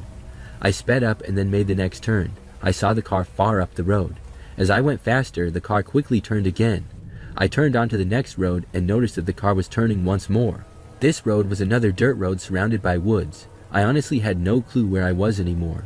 I drove down that road trying to catch up to the car after it had turned again. But when I turned to the next road where I thought that the car went, it was gone. It just wasn't there. I went up and looked for more roads or a secret driveway, but I didn't see anything. I went straight, looking left, right, and forward. I couldn't find the car at all. Its lights had been off, so that gave it a huge advantage, but still, I could not believe that it was gone. I radioed in that I might have lost it. Within 5 minutes, I had help from several more police cars. We all drove the area searching for the next hour or so. We didn't find the car at all. I was left extremely confused. I have no idea how the car got away from me. After that, for the rest of my shift, I was wondering about it. We were not able to locate the car or find out who was driving it. To this day, I don't know. Whoever it was, though, really knew how to drive well. I think the car was also modified and handled really good. Maybe it was somebody who runs from the cops as a sport or kind of a hobby. I also don't know how they saw so well with no lights, but that one's still a mystery to me.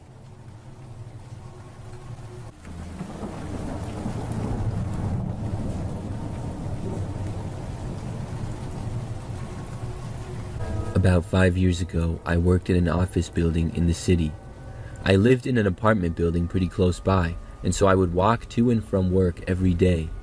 This was good for me because the walk would be easier in my opinion than driving. Parking in the city can be difficult, and my office did have a garage, but you had to pay for the spot, which was stupid. Also, I hated driving in the city, and the walk was only like 20 minutes and the exercise was nice. So I would have the routine of making the walk every day. The city was usually pretty busy, with lots of people on the sidewalks and cars on the street. It was also common for me to stop along the trip to get coffee or sometimes some food on the way back. One time I arrived back home from work to my apartment only to realize that I did not have my phone. I wasn't sure exactly where it was. The possibilities were that I had lost it on the walk home or that I had forgotten it at work. I was hoping that it was the latter. For the rest of that night, I just went without my phone. I knew there was nothing I could really do. If I had lost my phone walking, then I was pretty much screwed, because somebody would have surely picked it up. So the next morning, I got to work hoping that my phone would still be at my office desk. Unfortunately, it wasn't. I was very disappointed. So I logged onto my work computer and was wondering if I needed to buy a new phone that day after work. But when I logged onto my email, I saw something. There was an email from this woman named Emily who I did not know. I clicked on it and her email had her picture and she said that she had found my phone. In her email, she said that she found the phone on the ground and that she had it with her and wanted to give it back to me. I was really happy to hear that. Emily said that she worked that day and was busy, but I could come over that night to her house and pick up the phone. I responded to her email and said that I could come by that night. We emailed back and forth a little bit and arranged for me to pick up the phone at 8 p.m. and she gave me her address. So after work, I went back home and then later on drove to the house. I had to write down the directions to get there because I did not have my phone, of course. But when I finally arrived, I realized that I was not in the best of neighborhoods. It looked kind of sketchy, but whatever. I figured it wasn't that big of a deal. So I got out of my car and I walked up to the house. It was a smaller, old-looking 2-story house. It looked similar to most of the places in the neighborhood. After I walked up to the door, I knocked on it. I was right on time as to when I was supposed to arrive. I looked around though, and none of the lights appeared to be on inside the house. This confused me a little, but overall, I didn't give it that much thought. After about a minute, I finally heard somebody approaching the door from inside. When it opened, I expected to see the woman who had emailed me, but I did not. I saw a man there who was a bigger looking guy with a neck beard and was balding. He invited me to come inside the house. I said that maybe I had the wrong address and I was there to pick up my cell phone. I added that a woman named Emily had emailed me. The guy said that Emily was his wife and she was inside and I could come in. Feeling better, I entered the house and went inside. It seemed like most of the lights inside were off for some reason. There were just a few dimly lit lamps around here and there. Overall, the house was not very nice. It was messy and cluttered inside. The man led me into the kitchen where all the lights were off. He told me to have a seat and I sat down at the table. Then he said he would get his wife and let her know that I was there. I said okay and he walked off. I sat there and was confused as to what was going on. For the next couple of minutes, I became more and more uncomfortable. I just wanted to run out of there. I had a bad feeling. And if Emily knew that I was coming over to get my phone at the agreed time, why would she not be there? What was she doing? I would have hoped that I didn't even have to come in the house and she could just hand me the phone and I could be on my way. After sitting in the decrepit kitchen for like 5 minutes with no signs of Emily, I thought about getting up to investigate. But that's when I heard footsteps coming back towards me. The man with the neckbeard was back. He told me that Emily was actually in the basement and I would have to go down there to get my phone. Then the man simply just walked away out of the room. I wasn't able to ask him why because he walked off so fast, but this was seeming way too sketchy. I got up and instead of looking around for the basement, I just left. I mean, why would I be forced to go down into the basement of this sketchy old house? Was Emily so important that she couldn't simply just give me the phone? Or the more important question, did Emily even exist? I walked to the front door and left. Then I ran from my car and drove back home. The next day at work, I emailed Emily again. I told her what had happened and said that it seemed really sketchy. I told her that I really needed my phone though and asked if she could please meet me at a public location. I even offered to pay. I said, if this is an inconvenience to you, I will pay you. She never responded. I ended up going to the Verizon store after work and got a new cell phone. I'm glad I didn't go down into the basement of that house. I think that the guy with the neckbeard is the one who found my phone. He probably created the fake Emily account. That's why he never responded to my last email. What I am curious about is how he got my email. If he was somehow able to get into my phone, it all makes sense. But I had it locked and my password was pretty secure.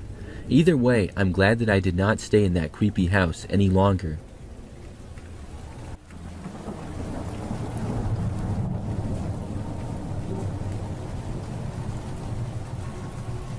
I worked at Target as a cart pusher a long time ago when I was younger.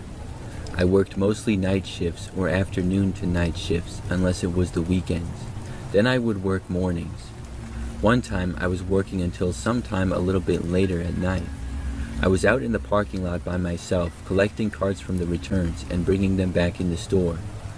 The store was usually busy in the early evening and there were a lot of carts in the parking lot for a while. So, as it got later at night, things quieted down. I could relax a little more as I had gotten the carts pretty full on both sides. I went to the grocery side of the store, which was always more busy.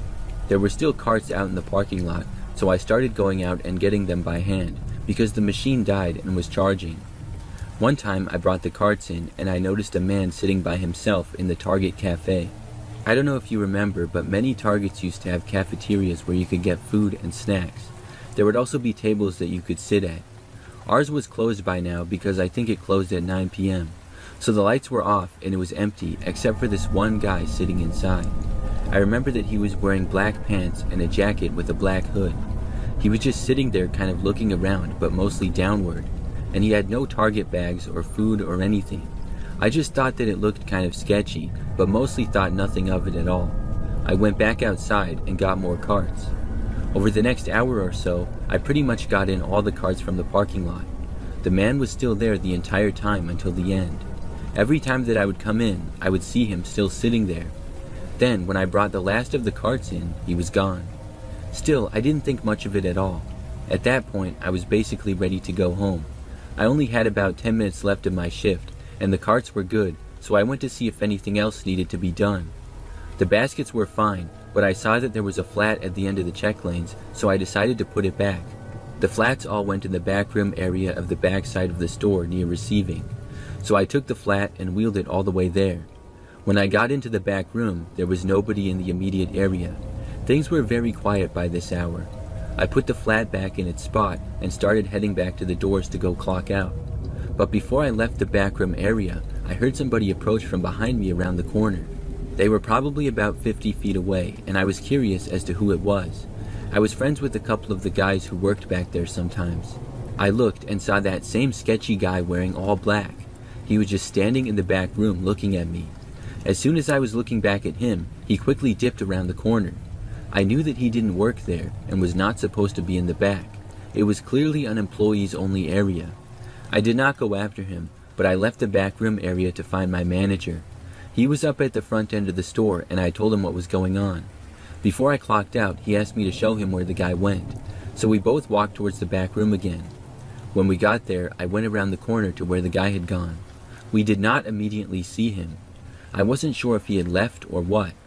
We walked a little farther though, and then heard somebody moving. He was in one of the aisles back there. In a Target back room, it's hard to explain how it looks. There are aisles, but they're not like in the store. They're much higher, and it appears way more cluttered, even though it's very organized. So we could sort of see the guy in one of the upcoming aisles, but just barely. He was moving farther down it. My manager called out and said, "Hey, you're not allowed to be back here. It's for employees only." The man cut him off, and what he said really shocked me. He said, "Don't come any closer or I'll shoot you." We both froze in our tracks. It was very unexpected. My manager said, "Okay, we're not coming any closer. We're going to walk away." The man said nothing. We both slowly moved back, and I was terrified. I didn't know how legit of a threat it was, but obviously we had to take it serious. We still couldn't see the guy hardly at all, just enough to tell that he was a few aisles up. We walked back, and when we got to the corner, I felt a huge relief. Then we practically sprinted back out into the store. My manager called on his walkie-talkie what was going on. There were hardly any shoppers and not many employees there at that hour either, so they ended up evacuating everybody from the store and calling the cops. I went out into the parking lot and waited with everybody else. The cops got there and were inside for a while. Eventually, the man was arrested. He did not turn out to have a gun, so I guess he just made it up to threaten us. I'm not sure what he was trying to do or why he went to the back room, but it was by far my scariest experience working at Target though.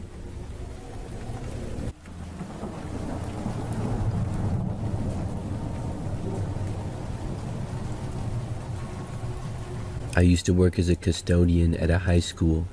It was a fairly average-sized school. I was the overnight custodian and would be by myself for a majority of the shift. During the school days, there would generally be 2 or even 3 working at a time. That's because during the day there were more tasks to be done. Overnights, things still needed to be done, but I would be the only person in the building, plus many of the earlier tasks had been completed. So I would start at 10 p.m. and get off at 6 a.m., a true overnight shift. Most of the time I would be alone, but I didn't mind.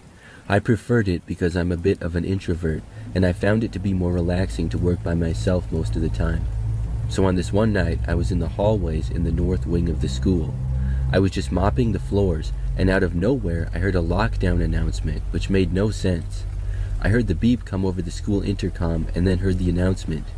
The only explanation to me that made sense was that it was some kind of a mistake. I thought that I was the only person in the entire school, so how could there be a lockdown? And what would it even be for? Maybe the intercom system had malfunctioned or something. I thought that I would go over there as soon as I finished mopping the area that I was in. However, as I was finishing, I heard it again for a second time. Now I was really thinking something must be wrong over there. The intercom system was controlled from the main offices of the school. I stopped mopping and then started to walk over there. It was a ways away, but as I was walking in that direction, I did not hear anything else, until I got much closer. As I approached the offices, I heard footsteps. They were not within my sight and kind of far away. I couldn't tell exactly where they were coming from. I also didn't know where they were going, but they were not that close to me. I thought that maybe somebody was in the school that I didn't know about, perhaps another faculty member. However, when I reached the offices, all the lights were off and everything was quiet. I went inside and turned on the lights. Everything seemed fine. Personally, I didn't really know much about how the intercom worked. That wasn't really my department, but nothing seemed out of place or broken. Nothing seemed like it had been messed with either. And I hadn't heard a lockdown announcement in a while now. So by this point, I was very confused. Then I heard the footsteps again, still really far away. In my mind at the moment, I felt that the footsteps had to be related to the lockdown announcement. Maybe somebody was here working on it without my knowledge. I was supposed to know if anybody else would be working in the school overnight, but I wasn't told anything. I mean, there were a few times when a sports game or something ran late, or a team arrived back late from an away game. Then sometimes people would linger around until after midnight, but never this late, and I had not seen anybody else. There were also no late sports games or events that night. So I called out asking if anybody was there. I yelled pretty loud, but not in an angry tone or anything. I didn't hear anything in response. However, I did hear the footsteps seemingly going farther away. I walked in that direction for a while. I couldn't tell exactly where they were coming from though. I'm not going to lie, I was feeling creeped out. However, I was really curious as to who was in the school. After walking around the school for like 10 minutes, I didn't hear or see anything else. I turned around and went back to where I originally was. When I got back to my mop, there was suddenly another announcement. It was a beep of the intercom, followed by an announcement that the lockdown was now over. This creeped me out so much that I literally took off running for the offices. When I got there, I didn't see anybody. The lights were still off and the doors were still closed and locked. I went in and looked around anyways. There was nothing in there, and when I got out, I walked up and down a bunch of random hallways, calling out, demanding to know if anybody was there. But I got no response, and I didn't see or hear anybody at all. I didn't hear any more footsteps or anything. I did the rest of my tasks that night a little bit on edge and feeling nervous of what could happen. But there were no more lockdown announcements or footsteps. When the next custodians arrived at about 5:30 a.m., I told them of what happened. We searched the entire school up and down, but didn't see anyone or find any trace of anyone either. They said they would brief the principal and staff of what happened overnight for me because I left at 6 a.m. After that night, I never heard anything more of it other than that nobody was ever located, and nothing else like that ever happened again in my time working there. This is still something that makes me wonder. Somebody was definitely in the school that night. I heard the footsteps, but why was there a lockdown announcement? I don't know. It was really weird.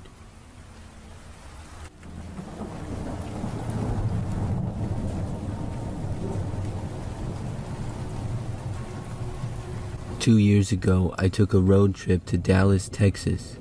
It was a long drive, and I planned to do as much as I could each day.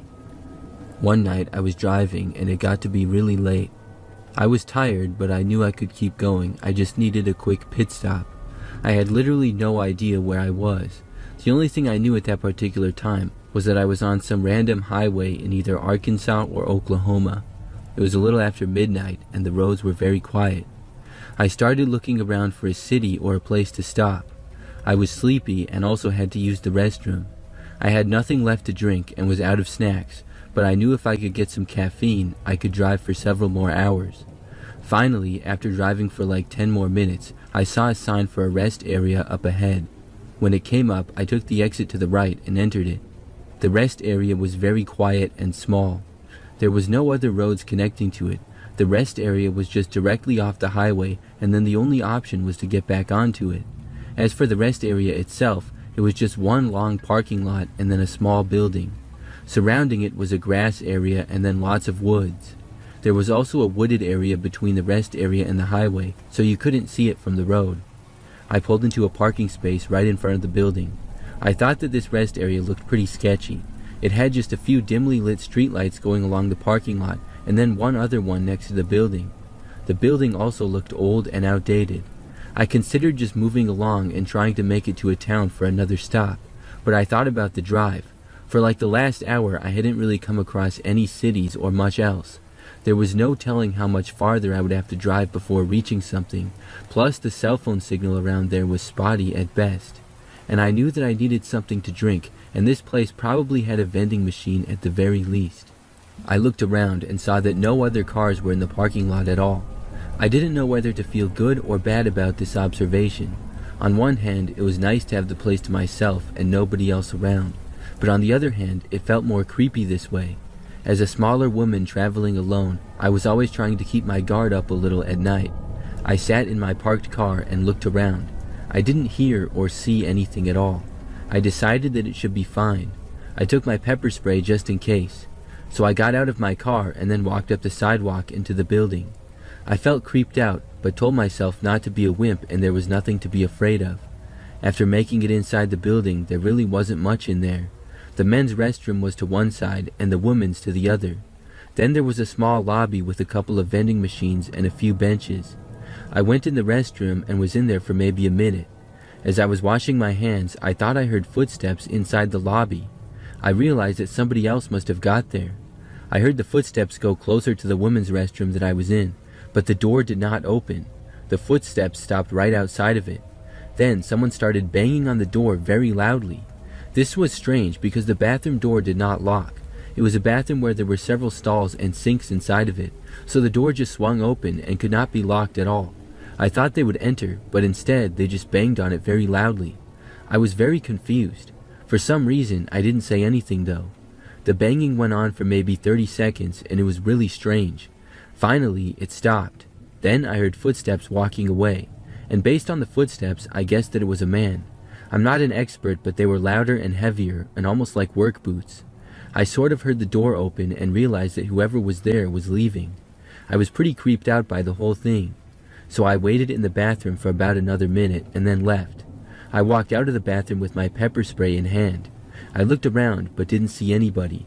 When I left the rest area building and got back out into the parking lot, only my car was there. It was strange because I hadn't heard another car come or go. Even though I was in the building, I thought I would have heard that. Nevertheless, I walked out to my car and got back inside. I realized that I hadn't even gotten anything to drink or eat, but I felt that I no longer needed an energy drink. I was wide awake. Plus, I just wanted to get out of there at this point. I started my engine and began driving out of there. Now, the rest area parking lot narrowed at the end to a one-lane road. This went between the wooded area on both sides and then merged directly back onto the highway. As I was going to the end of the parking area and the road started narrowing, I suddenly saw something up ahead. I continued to drive, but then saw a man come out of the woods and go right onto the road in front of me. He was a good 50 feet ahead, but I had to slam on my brakes to avoid hitting him. The man had sort of long hair and a beard and was wearing a brown jacket, jeans, and what looked like work boots. Could this have been the man who was banging on the door? He stopped right in the middle of the road and now stood there, completely blocking my way. I stopped on the road and he just looked at me facing my direction. We were just staring at each other for what felt like a long time. It was probably about 30 seconds. I wanted to go around him, but there just wasn't enough space. The man started walking towards my car. I put it into reverse and began backing up. He didn't say anything or make any motions to me. He didn't wave or ask me to go around him or anything. As I backed up, he started walking faster. I realized that he was coming after me and I hit the gas harder. As I reversed more, the man started to run after me. I backed up all the way until I was in the parking lot. Then I turned the car around and started driving away. The man stood there back towards the end of the lot. If I wanted to leave, I would have to go past him. But then I decided to just go out the wrong way. I drove to the entrance and went along the one-way road there, going the wrong direction. If anybody had tried to enter the rest area from the highway in that moment, I would have possibly hit them head on. Thankfully, nobody was. I made it to the entrance and then did a sharp right turn and merged back onto the highway from there. Nobody else was on the highway at the time. Then I drove past the rest area. When I passed by where the rest area merged back onto the highway, as I was getting up to speed still, I saw the man again. He was standing on the side of the road just past the rest area exit, looking at me. I was so creeped out. I drove a ways and then called 911 and reported the guy. I was told that a police officer would go to the rest area and check it out. I never heard anything more. Looking back, I'm still wondering who that guy was and what he was doing. He definitely seemed to be up to no good. With just him and I alone in the rest area that night, it was a very creepy encounter.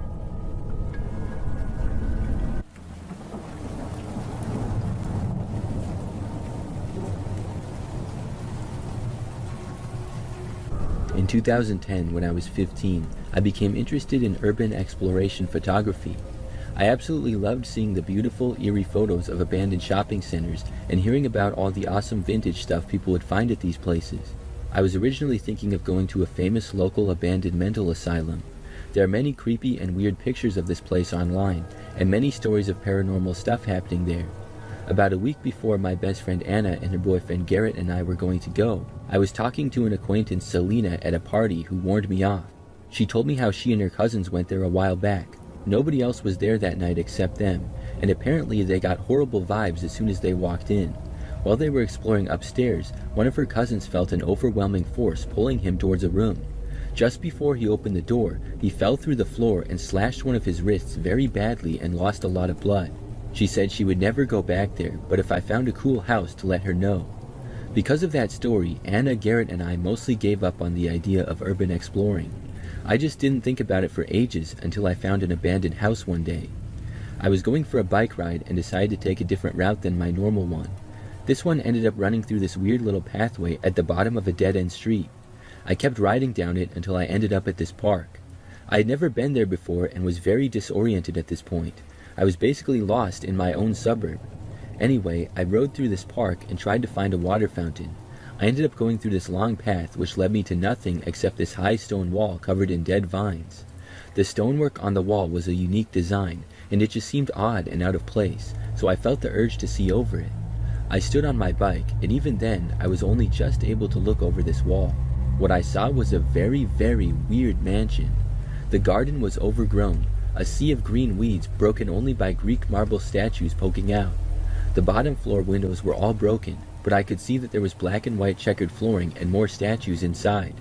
The windows at the top floor were boarded up, except for one that had curtains. There was also a fountain in the garden that was all cracked too. It was the oddest and most out-of-place house I'd ever seen, and my instant urge was to photograph it, but I didn't have my camera or my phone. So I rode back through the park and picked a house number to remember, and managed to make my way back home, even though I got really, really lost. I instant messaged Anna and Garrett as well as Selena, the girl I met at the party. I told them I found this incredible abandoned house and we needed to check it out. My best friend immediately got super excited because the plan was we were going to start a blog and she would write about places we explored and I would take the photos, and her boyfriend was excited because he was super into horror movies and wanted to film stuff. Selena was a bit reluctant. She said that the statues sounded kind of creepy, but eventually she decided she would come. We planned to go on a Saturday night because Garrett wanted to film at night, and we were all scared of being seen by people in the park, so it seemed logical. We met at Anna's house, and Garrett brought his dad's trailer to bring a ladder so we could get over the wall. I was nervous because it hit me that we were breaking in and trespassing, and if we got caught, my parents would flip out and never let me go out again. So we left Anna's house at midnight and made it smoothly to the house number I'd remembered. This is where we encountered our first problem, because I led us down the wrong street, and it took us a half an hour to find the park, and Garrett was carrying this heavy ladder and getting really angry. We finally found the park, and I just remember feeling a bit uneasy. It was very, very dark. No lights in the park or street lights were on, and it was very still and quiet. We found the path and walked down, and sure enough, we reached the wall. We were ages away from the car by now.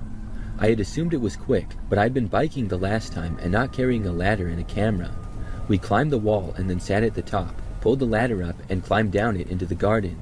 As soon as we set foot in this garden, I was just filled with dread. I think we all were. The statues were very creepy and human-like.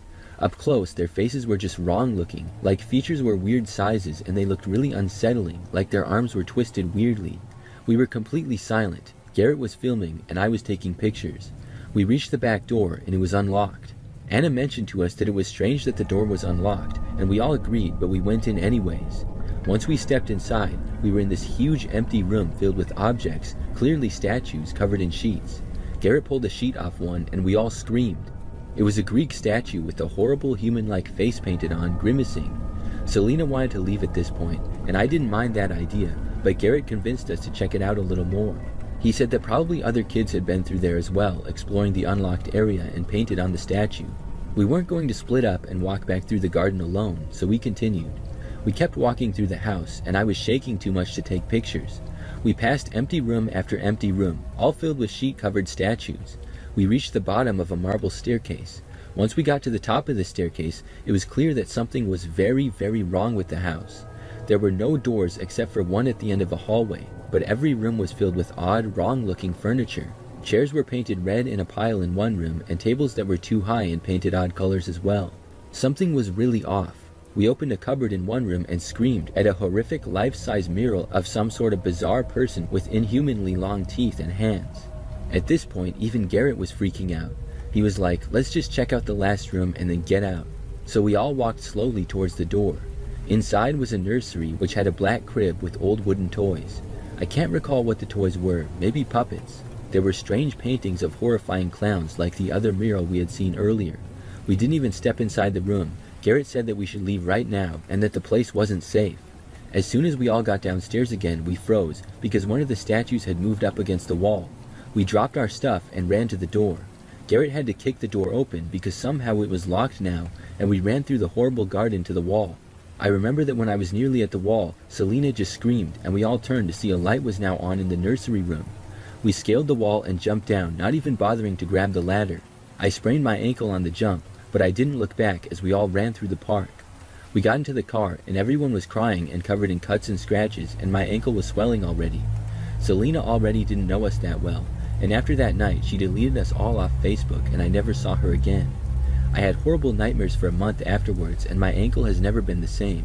Honestly, I feel like we were in the presence of someone or something very evil.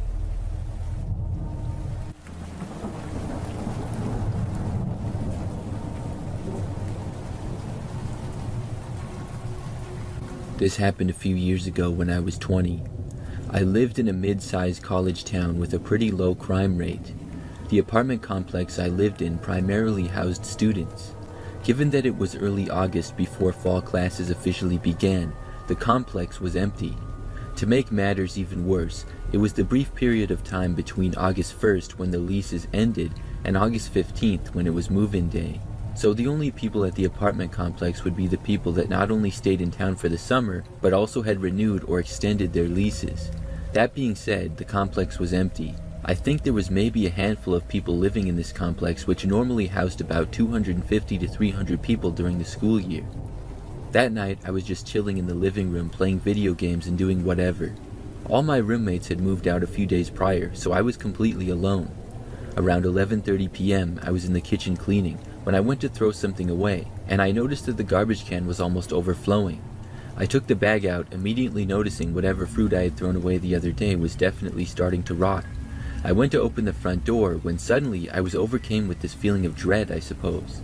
I don't quite know how to explain it, but I just remember a cold feeling washing over me. My intuition was telling me that I shouldn't go outside. Of course, I decided to ignore that intuition, primarily because the trash bag stank, and I didn't want to have to smell the thing in the morning the next day. Plus, the dumpster was right outside my building. It would take me 1 minute tops to take out the trash. So I gathered up the bag and headed outside. Since it was a short walk, I decided not to put on any shoes. So there I was, walking barefoot down the steps and into the parking lot, carrying a trash bag and a box of recycling, wearing shorts and a tank top, when I noticed something off. The parking lot, which would have 25 to 30 cars in it normally, was empty except for my car and 2 other cars. The odd thing was that one of the other cars was on, idling, with the headlights turned off. It was a white truck, kind of beat up and old, with a ladder on top and some boxes maybe. It was hard to tell because the parking lot had a grand total of 1 street lamp in the back. I thought it was odd, and it definitely looked like a work truck given the ladder. There was no reason for that truck to be parked here at night, especially not with people in it. I was about halfway to the dumpster when I finally got close enough to see who was sitting inside the truck. From what I could tell, there was at least 2 men in their late 20s or early 30s sitting in the truck. The guy in the driver's seat closest to me didn't notice me initially until the guy next to him pointed in my direction. As soon as that man turned towards me, my blood ran cold, and I briefly paused. My instincts were telling me to run back into my apartment. Of course, I didn't do that. I reasoned that perhaps they were waiting for someone, or maybe waiting for a drug deal. I thought it would look worse if I suddenly bolted instead of just throwing my trash away. So I continued walking towards the dumpster, trying to make it look like I didn't care about them and I was just casually taking out the trash. All the while, the 2 guys in the car continued to talk to each other and pointing and gesturing towards me. I couldn't make out what they were saying, but the window was rolled down so I could hear them talking. When I finally reached the dumpster, the 2 guys had gone silent. They were now just staring at me. I slowly lifted the trash bag above the dumpster. As soon as I let go, the truck immediately reversed. That's when I said screw it. I dropped the box of recycling and I took off running. I heard the tires of the truck literally squeal behind me as I was sprinting across the parking lot. I hardly even noticed the sharp pieces of rock and other debris that were stabbing into the soles of my feet as I ran. I made the quick decision to run up a different staircase than the one I had come down in an effort to throw them off. I got back to my apartment, slammed the door and locked and deadbolted it. I ran to the sliding glass door that leads out to the balcony to make sure that it was locked, and then I closed the blinds. I took a second to catch my breath before I realized that the blinds of my bedroom window were most likely open and my lights were on. I jogged to my bedroom, turned off my lamp, and then approached the window. That's when I noticed the truck, still no headlights, creeping through the parking lot. This time, a different lot on the other side of the building where my window faces. It stopped right underneath my window. I hit the ground as quickly as possible, hoping that they didn't see me. It was silent for a few moments before I heard someone shout something that sounded like curse words in frustration. I didn't look out the window again. I just sat there, curled into a ball on the floor of my bedroom. After a few minutes, the sound of the truck's engine faded. I peeked out the window and thankfully was met with the sight of an empty parking lot. I didn't sleep that night. I have no idea what those guys were doing in the parking lot that night, nor do I have any idea why they chased after me.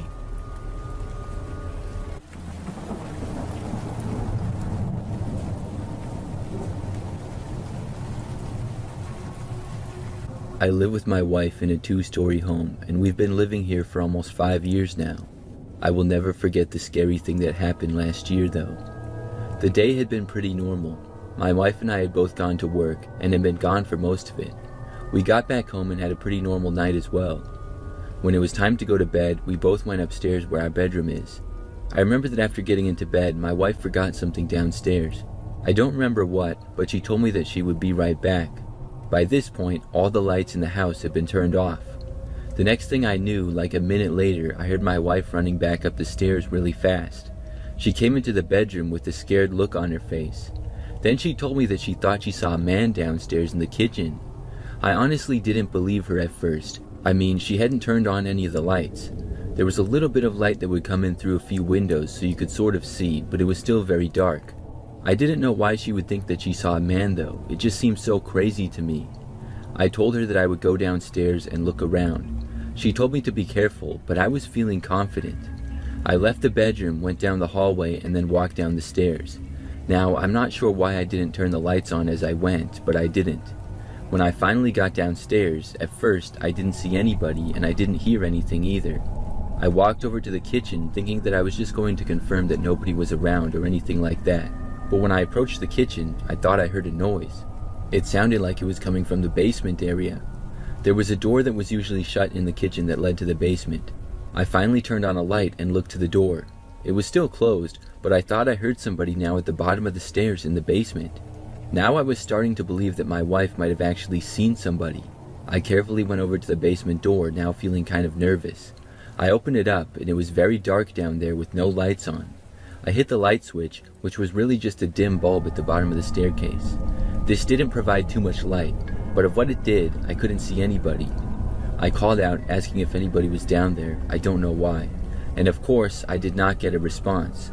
So then I decided to go downstairs. At this point, I wasn't hearing any kind of noises at all. I slowly went down one step at a time, looking around. When I had made it about halfway down the stairs though, I heard another sound. This one sort of sounded like it was coming from behind me, which was really strange. Then I realized that it was coming from under the stairs. Like many basements, ours was mostly for storage and was somewhat cluttered. There was some junk next to the stairs and underneath the stairs, which would have been a really good hiding place. As I looked to the side of the stairs, I was sure that someone was hiding under there. I did not panic and slowly walked back up. Then I left the basement, shut the door behind me, and then took out my phone and called the police. After that, I went back upstairs to our bedroom with my wife, and I told her about the guy that was under the stairs. I locked the door to the bedroom, and then we waited for the cops to get there. In the time of waiting, we did not hear anything else. I was nervous that the guy would come upstairs to our bedroom or something like that, but he did not. About 10 minutes later, the police arrived. They came inside and searched the basement. There, they found a man hiding behind the stairs, just like I had heard. The crazy thing is we don't know when or how he entered our house. We never really used the basement much and hadn't been down there in days. And there was no signs of forced entry like a broken window or something. He could have maybe snuck in at some point while we were outside, or maybe one of us forgot to lock a door. I still don't know.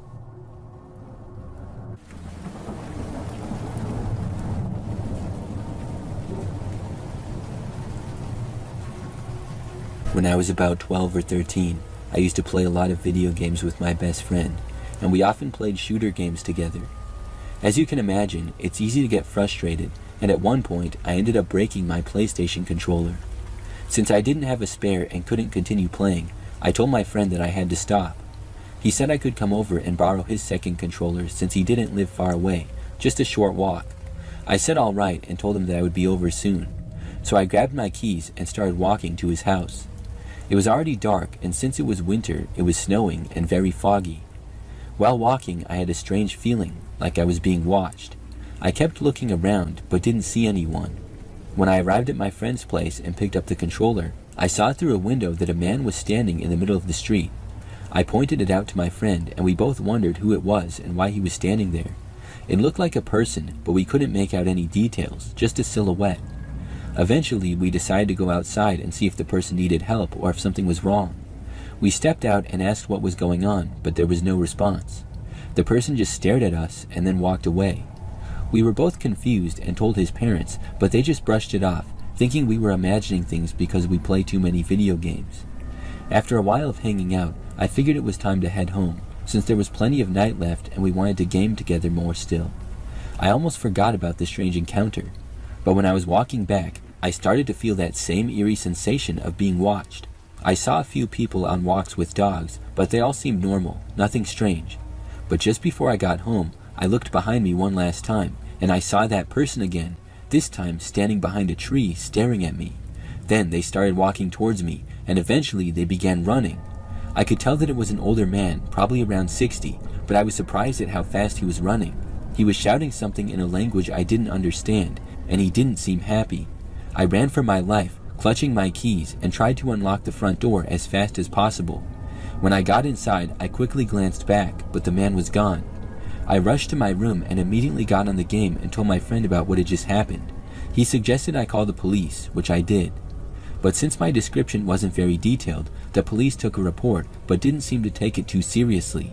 My parents were visibly shocked when I told them later, but nothing ever came of it. In my village, 4 other people reported similar experiences, saying that someone was watching them or following them. No one was ever caught by the police. To this day, no one knows who this man is, whether he's just trying to scare people or if it's something more sinister. Nobody knows for sure, but everyone agrees that it seems to be a man around 60 years old. Beyond that, nobody can give a detailed description.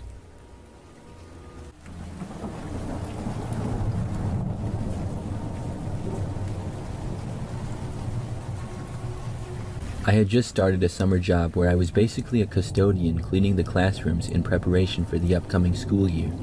My dad worked for the town's district, so he was able to get me this job. I was the youngest one there, as I was only 20 at the time, and there were a handful of people who worked with me. They were usually off doing other tasks like waxing the floors and whatever else they did. The school was completely empty besides the staff who were cleaning.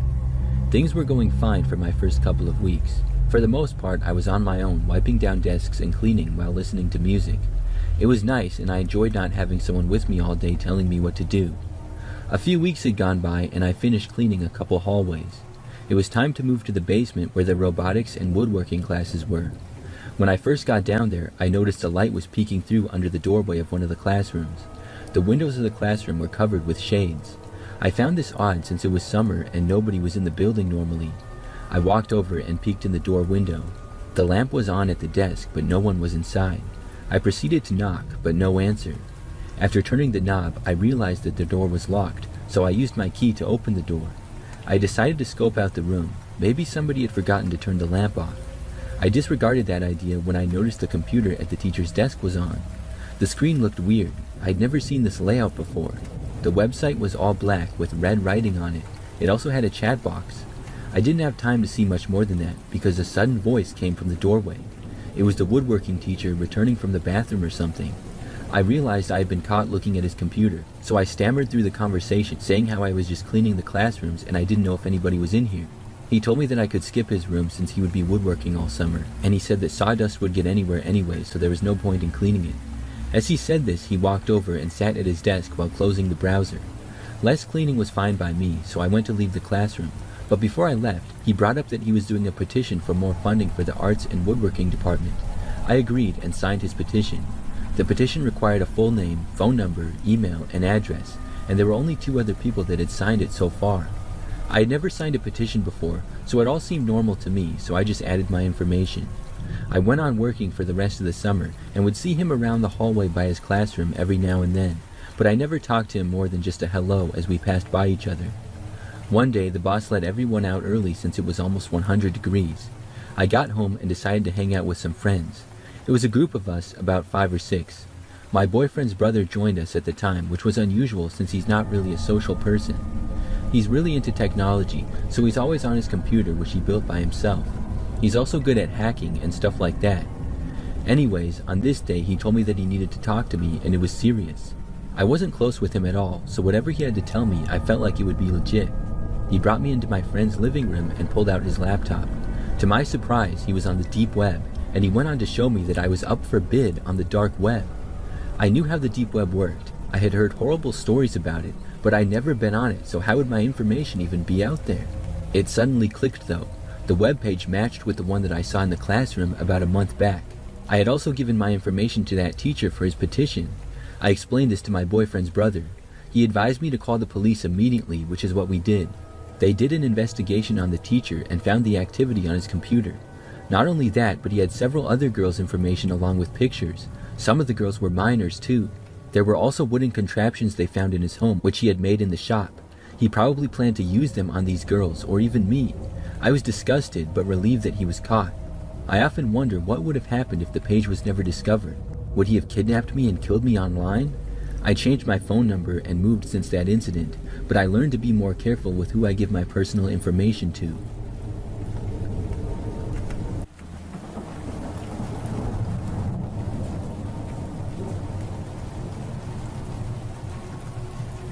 This is something that happened a couple of years ago. During this time, I was working a part-time job, and then I was also delivering for Uber Eats to earn extra money. It's a pretty easy thing to do. I live in an area where there's a lot of restaurants as well as people living there, so there's always work in that. But it's not directly in a major city or anything. It's more of a suburb, where some more areas around the town can be busy and others really quiet. I would deliver all over, and I would take any order that I had a chance to get. Sometimes I would get great tips, and other times they would be terrible. But I didn't care that much because it all seemed to even out, at least in my experience. Most of the time I would work at night for obvious reasons. When I worked my other job, it would be during the day, and also there's more food orders at night. Plus, I'm naturally a night owl. There were many times that I would work until like midnight or so. So anyways, on one night in particular, I was working late. At about 10 p.m., I took a delivery order from someone. For the story, I'm just going to say that his name was John M. So I picked up the food, which was from a local restaurant in town. I drove it to the address, which was a little ways out in a much quieter area. I got to the neighborhood and to the address. When I got there, I realized that I had delivered there before. I hadn't really recognized the name, but that's because I do tons of deliveries and I forget them all. I also hadn't remembered the address for the same reason, but I knew that I had been to that house before recently. I couldn't recall if it was the night before or a few nights ago though. I parked at the end of the driveway and then walked up to the front step. When I was walking up, I noticed something. It was a pretty average-looking two-story house, but there was a man in the top floor of the house looking out of the window at me. I couldn't make out much because also all the lights in the house appeared to be off, so I could just tell that there was a guy there. I didn't find it that odd though, as he was probably just seeing that his food was arriving. Neither of us waved or anything, and I had just glanced up and saw him. Then I went to the front step, dropped off the food, and then headed back to my car. As I was walking back, I looked over and saw that the guy was still there. I didn't think much of it though, and went back to my car and then left. Then I went on with more deliveries. As the night went on, it got later. I made a few more deliveries, and now things were starting to quiet down. At 11 something, I decided to take one last order before heading home. So I took one and then realized that it was to the same address as before. But the name was different than before. It was not John M. The food was from a different restaurant too.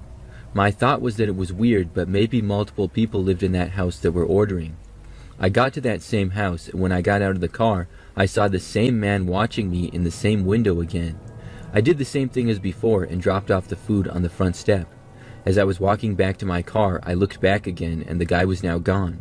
I got in my car and then was planning to just drive home. Before I drove away though, I saw the garage door open to the house. A car started to back out of it. I began to drive away through this quiet neighborhood. Then I saw the car leave the driveway of that house and pull out onto the road behind me. Soon I realized that the car was following me, because after I got out of the neighborhood and I was back on a busier street, the car did the same thing.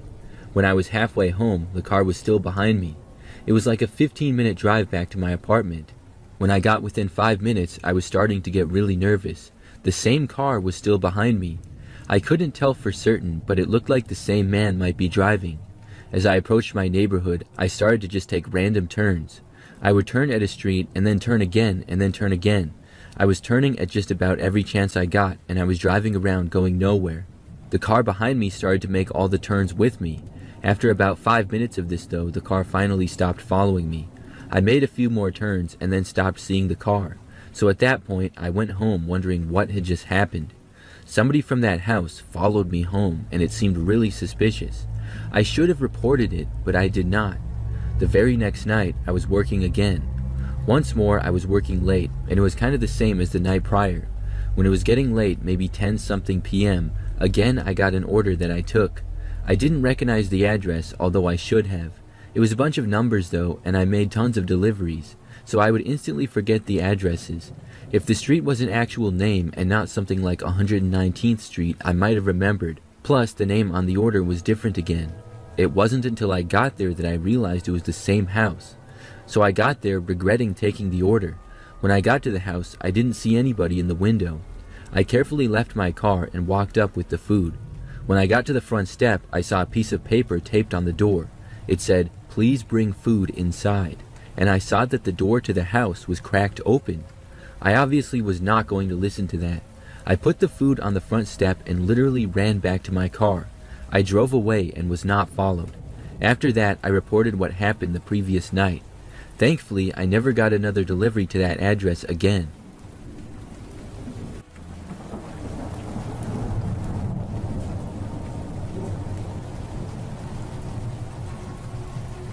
I was on a road trip by myself a few years ago.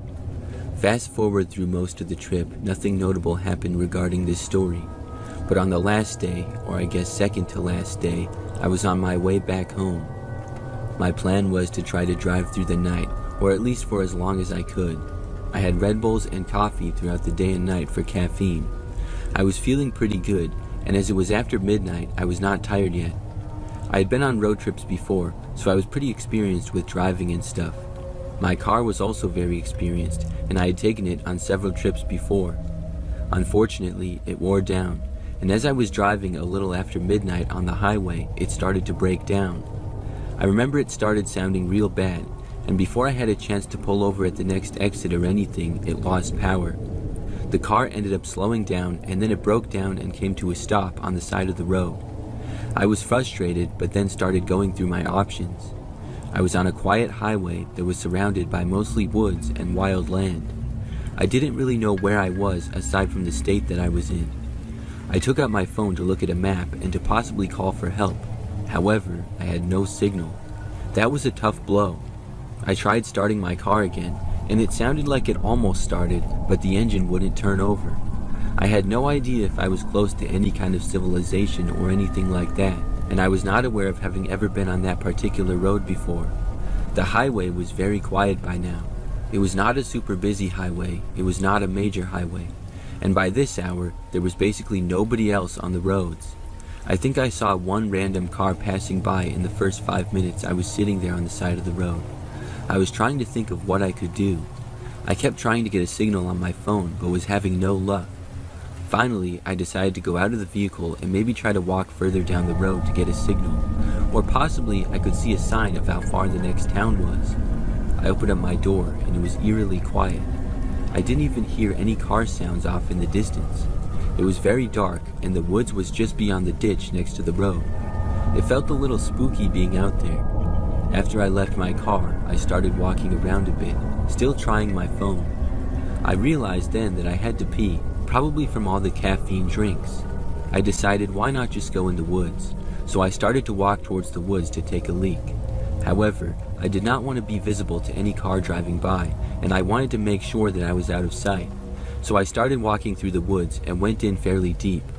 I found a nice private spot and did my business. Then I started to walk back through the woods towards my car. When I got back out of the woods, I was really surprised at what I saw. There was another car parked on the side of the road behind mine. At my very first glance, I thought that maybe it was a cop, but it was not. The car was a 4-door sedan and dark in color, but it was not the same kind of car as police. Like I said, it was pretty dark, so I couldn't tell who was inside of it. I also had no clue when the car got there exactly, other than it was obviously during the 2 minutes that I was in the woods. I hadn't really noticed hearing it drive up, but I had gone a good 40 or 50 feet into the woods probably. so I looked to the car and nobody was getting out of it. I decided to walk over and let the driver know of my situation. I was nervous and hoped that it was a good Samaritan offering to help. When I walked closer to the car, I noticed that nobody was in the driver's seat. Then I got closer and looked in all the windows. No one was in the car. This was really strange. Where were they? The car had clearly just arrived, and now the driver was nowhere to be seen. It started to really creep me out. I was thinking that maybe the driver went in the woods after me, or maybe the driver was hiding someplace, like in the woods. I figured that my best option was to go back into my car and wait there. Maybe somehow I would get a signal. I decided to go in my car and then try restarting my phone. I went over to my driver's door and got in. As soon as I sat down, I got a glance in my rearview mirror. There was a random man sitting in my back seat. I jumped up just as fast as I sat down. I opened the door and ran out of my car. Then I ran all the way back into the woods and just kept going. I didn't stop until I was out of breath, at least 100 yards deep in the woods. There I stopped in a small clearing and gathered myself. I looked around and determined that I was not followed into the woods. I didn't hear anything at all. I looked around and grabbed a large tree branch to use as a weapon. Then I started walking back to the car. I slowly made my way through the woods, looking in all directions. When I reached the edge of the woods, sat there on the side of the road by itself. It was completely quiet and dark, just as it had been before. I carefully approached my car and looked inside. The man was gone. No one was there. I went back in my car and tried starting it again. It sounded rough, but this time it actually started, thank God. I drove out of there and at the very next exit a few miles down the road, found a hotel for the night. I stayed there and got my car repaired in the morning. Thankfully, it was nothing that serious. After that, I went home, but I will never forget that scary experience. To this day, I don't know who that guy was. Why did he go in my car? I had obviously left the door unlocked when I had gone into the woods to pee, but the whole thing was just so creepy. What would have happened had I not gotten out of my car right away? Did the guy want to harm me? I'm really glad that he left, even though that part seems pretty random too.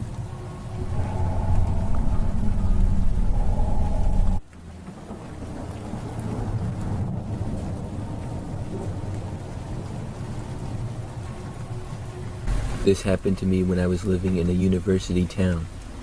I had only a semester left while my friends had 2 semesters left in school. So I rented a room in a house with 2 guys I found on Craigslist.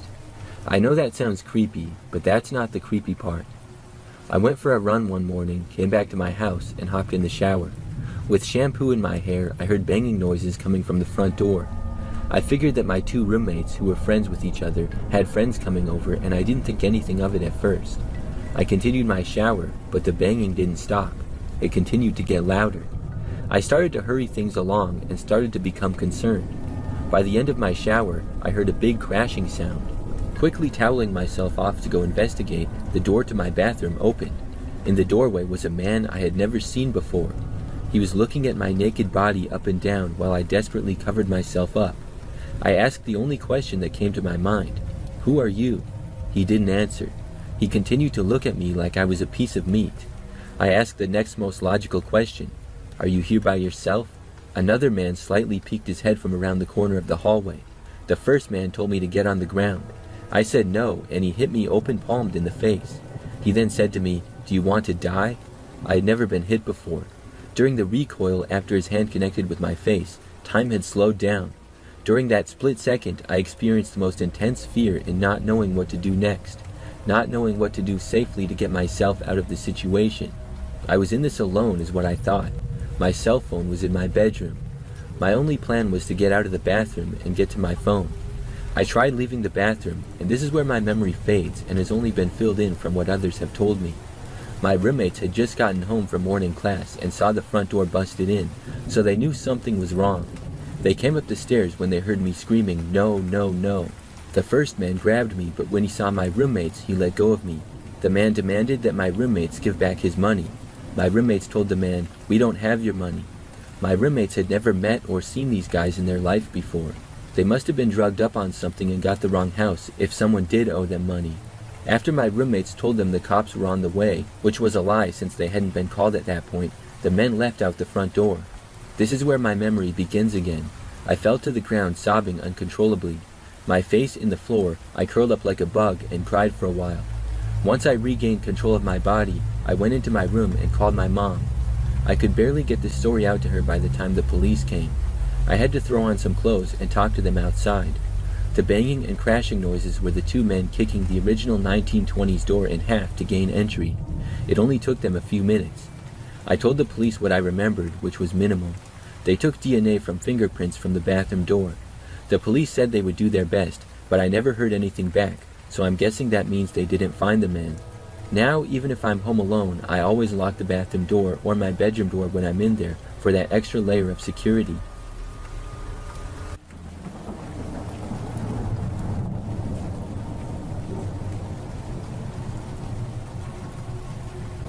This is a story that's kind of collective. It's something that happened in my neighborhood about a year ago. It's a small, tight-knit community where we all participate in a neighborhood watch. Everyone is in this group chat, and there isn't a single person who's not involved.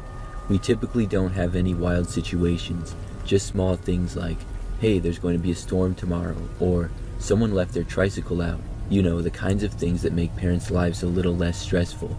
Honestly, the group is pretty trustworthy and cool. I like it a lot.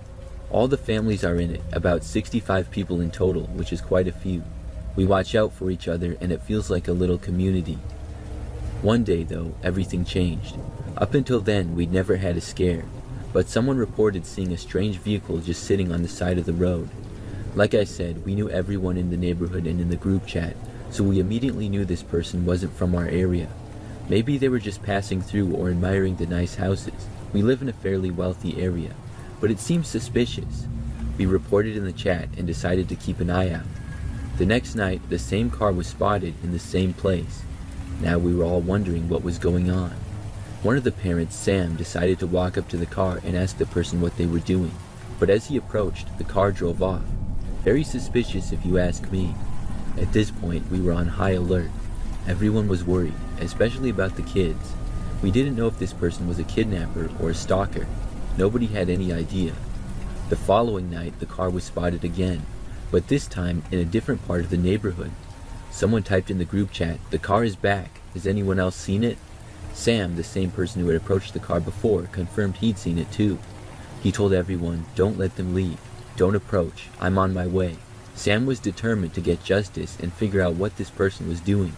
Sam went over to the car, and the group chat blew up. Everyone was watching the situation unfold. It was honestly a bit dramatic, but also kind of entertaining in a weird way. Someone even started live streaming it for evidence, just in case anything happened. Sam approached the car. It was dark, and there weren't many streetlights, so we couldn't see much on the live stream. But then, out of nowhere, we saw Sam get punched in the face. He went down hard and got the living crap beaten out of him. Honestly, I didn't like Sam, so I thought it was kind of funny. He was always hating on people who were successful and lying about things, so I wasn't exactly feeling that sorry for him. The group chat went from entertained to panicked though. People tried calling the cops, but the live stream ended abruptly when the person's phone died. Can you believe that? No evidence, no video, nothing. I probably should have recorded it myself, but I was too caught up in watching. Sam, meanwhile, got absolutely destroyed. It was brutal. Now we have a real problem on our hands. There was a violent person lurking in the neighborhood, and no one knew who they were. The cops didn't have enough to go on because we couldn't provide any solid evidence. And nobody ever got a good look at the license plate of the car. The quality of the video was not good enough, and nobody remembered. So it became up to the neighborhood watch to figure it out. We split into 3 groups across the 65 people and came up with a plan. If the car showed up again, we'd approach it with 2 people at a time or call the cops immediately. But we also wanted to handle it ourselves because honestly, the local cops didn't seem to care about it as much as us. We waited and waited for weeks. Then, one night around 6 p.m., it happened. Someone spotted the car and sent a photo in the group chat. Everyone sprang into action, ready to execute the plan. But before anyone could approach, another message came in. A second car had been spotted in a different location. Then 2 more cars appeared. Now there were 4 cars spread across the neighborhood. At this point, our whole plan was useless. We had no idea what was going on. Were they planning a raid? Did they have weapons? We didn't know, but we knew they were violent. Against everyone's better judgment, Sam decided to approach one of the cars again, and this time he got shot in the leg. Everyone in the group chat was freaking out, locking their doors and calling the police. It's a gated community, so we couldn't figure out how these cars even got in. But then, some of the kids in the group started noticing something weird. One of the group chat members, Lucas, hadn't spoken in weeks. The kids were convinced Lucas had something to do with it, even though the adults didn't believe them. Lucas was well liked, but the kids knew better. Eventually, the cops shut the gate down and came to investigate. Sure enough, Lucas was caught in one of the cars. It turned out he'd been orchestrating a massive robbery. He and his accomplices planned to hit every house in the neighborhood, stealing jewelry and valuables. Because Lucas was in the group chat, he knew exactly who had money and where people hid their valuables. The whole thing unfolded over 3 months because police investigations take forever, but in the end, the robbery failed. It's crazy to think one of our own neighbors tried to pull off a heist like that.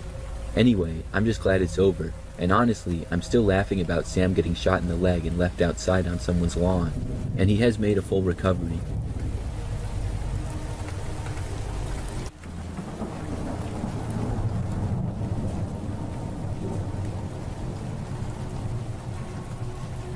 The story I'm about to tell you isn't like the other stories you might hear about someone getting stalked or followed.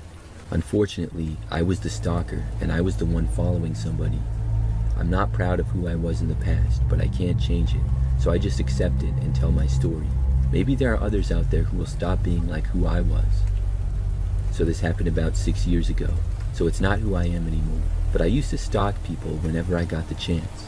I had a particular interest in certain individuals, but I could never really find the right person to engage in with any type of stalking way. That was until one day I decided to download Snapchat. I heard it was a good way to make friends, so I added all the close people I knew. They never knew what I was up to when I was home alone. Nobody did, and that's what I liked.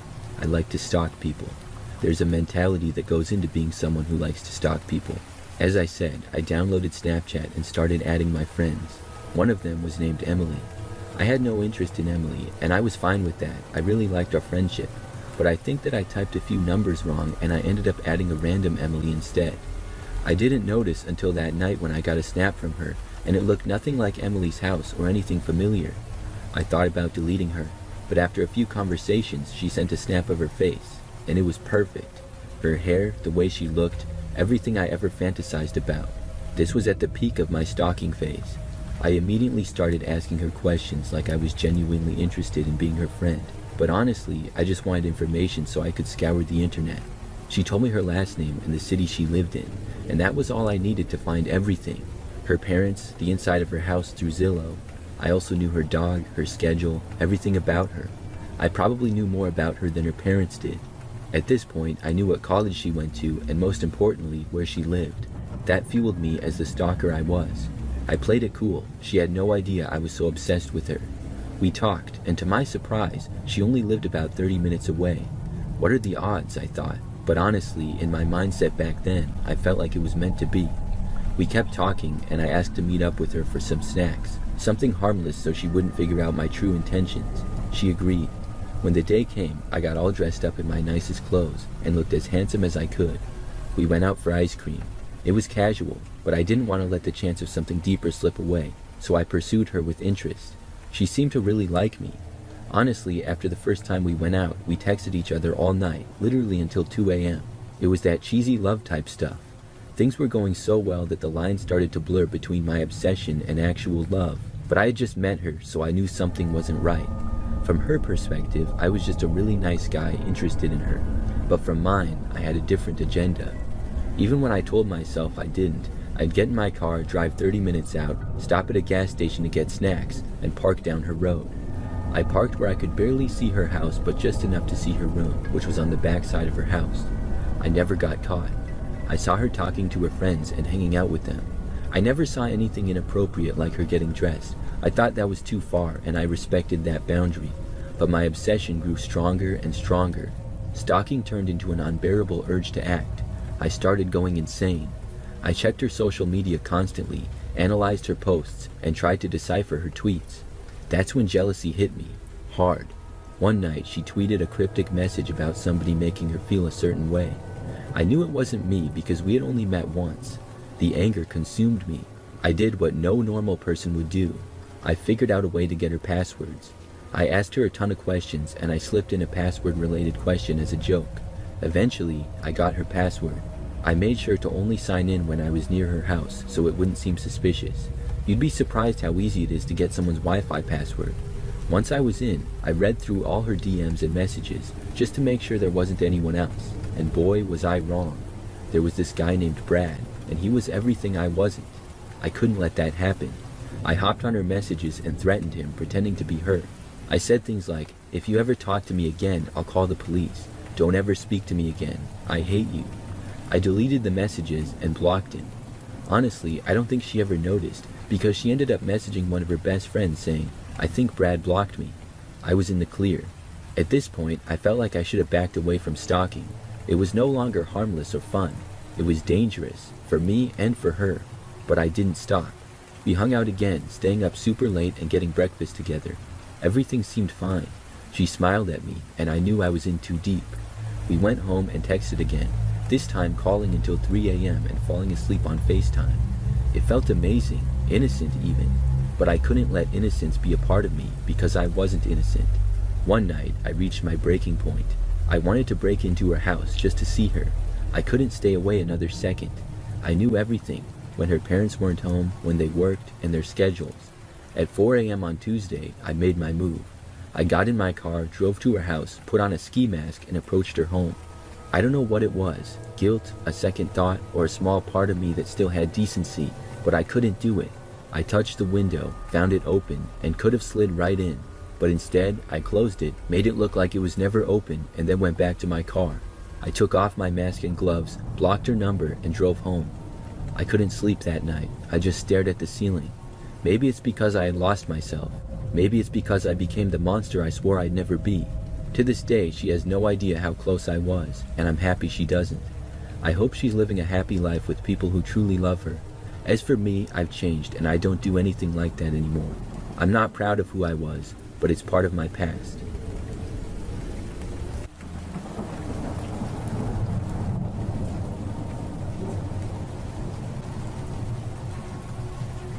This happened to me a few months ago near my hometown. For a little info, I'm a 20-year-old male living in a pretty rural area in Virginia. My best friend and I occasionally drive to a park just a few minutes from both of our houses to play the disc golf course at the park. This park is a couple of miles down a back road off the main road from our area. There's a pretty long gravel driveway that leads into the park, so there's really only one way in or out. We pulled into the parking lot and started getting warmed up with a couple beers, as we were the only car in the parking lot. As we were sitting in the car, we saw another car pull into the lot, and it just started slowly circling around, essentially just inching around the parking lot. Inside the car, my friend and I saw an older man with a large white beard just staring at us and smiling. My friend and I, always trying to make a good time, just started making fun of the guy amongst ourselves. That was until he parked his car in the driveway of the park, essentially blocking us in. We shrugged it off and decided to go warm up on the practice hole of the course. To get there, we had to walk across the driveway past his car. As we approached the side of his car, we could see his feet on the ground on the other side of his car, just kind of standing there. As we began to pass his car and he came into view, he seemed to be messing with something, but we couldn't fully see because he was behind his car. The man said, "Oh, you boys caught me in the act."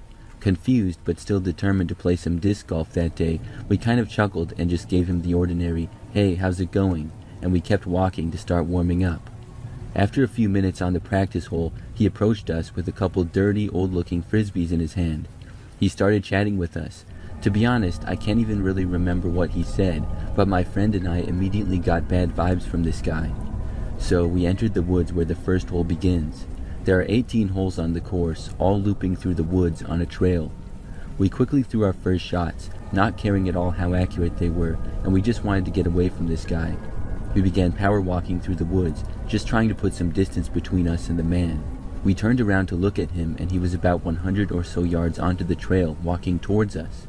However, he did not even throw a frisbee. He was just marching towards us, staring. At this point, my friend and I looked at each other, and without a single word spoken, we started sprinting down the trail away from this man. We ran until our legs felt like jello, and stopped at an opening in the trail that allowed us to see the driveway and parking lot of the place. We saw him exiting from where we had entered the first hole. He never threw a frisbee, never finished a single hole of the course. When we bolted away, he simply turned around and walked back to his car. We watched from the wood line as he sat in his car for half an hour just waiting. Eventually, he finally left. Needless to say, my friend and I were terrified. Even though if it came down to it, I'm confident we could take the guy, but he was wearing a large coat in warm weather, and we have no idea what he could have had in his jacket.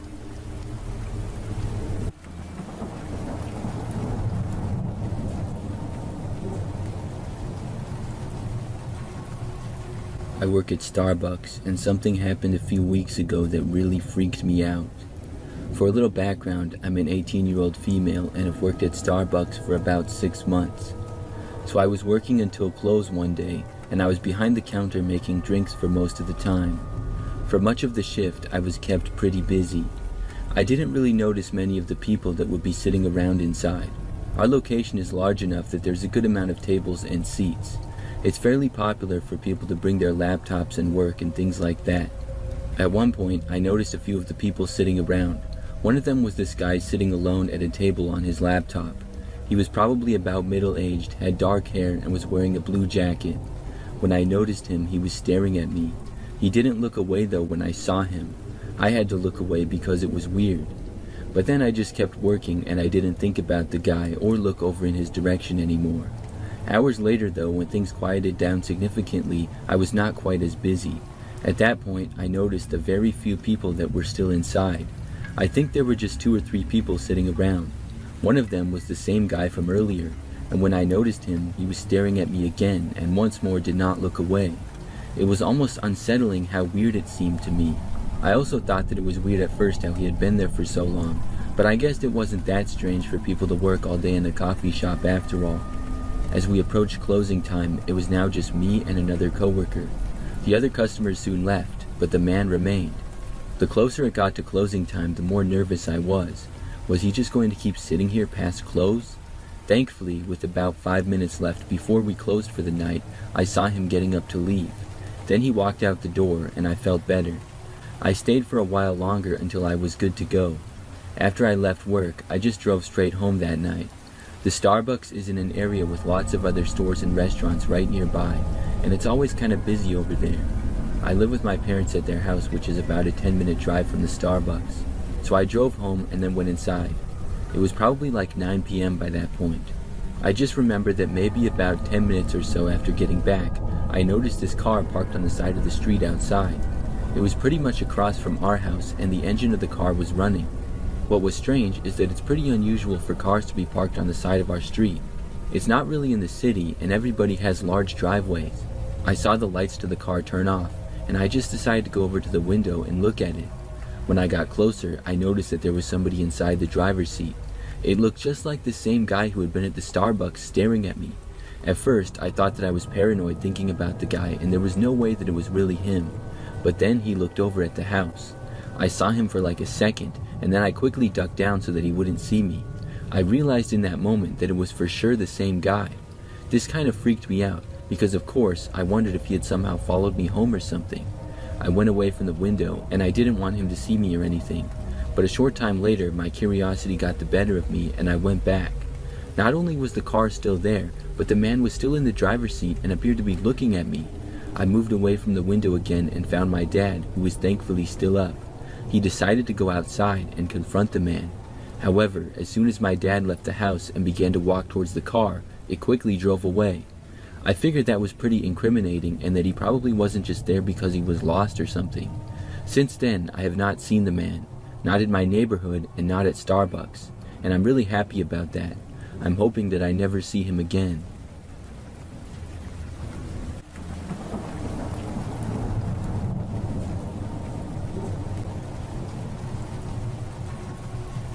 This happened to me while I was in middle school. For background, we used to live in a crappy and old house in a crappy and old neighborhood. Our house had 2 types of fences.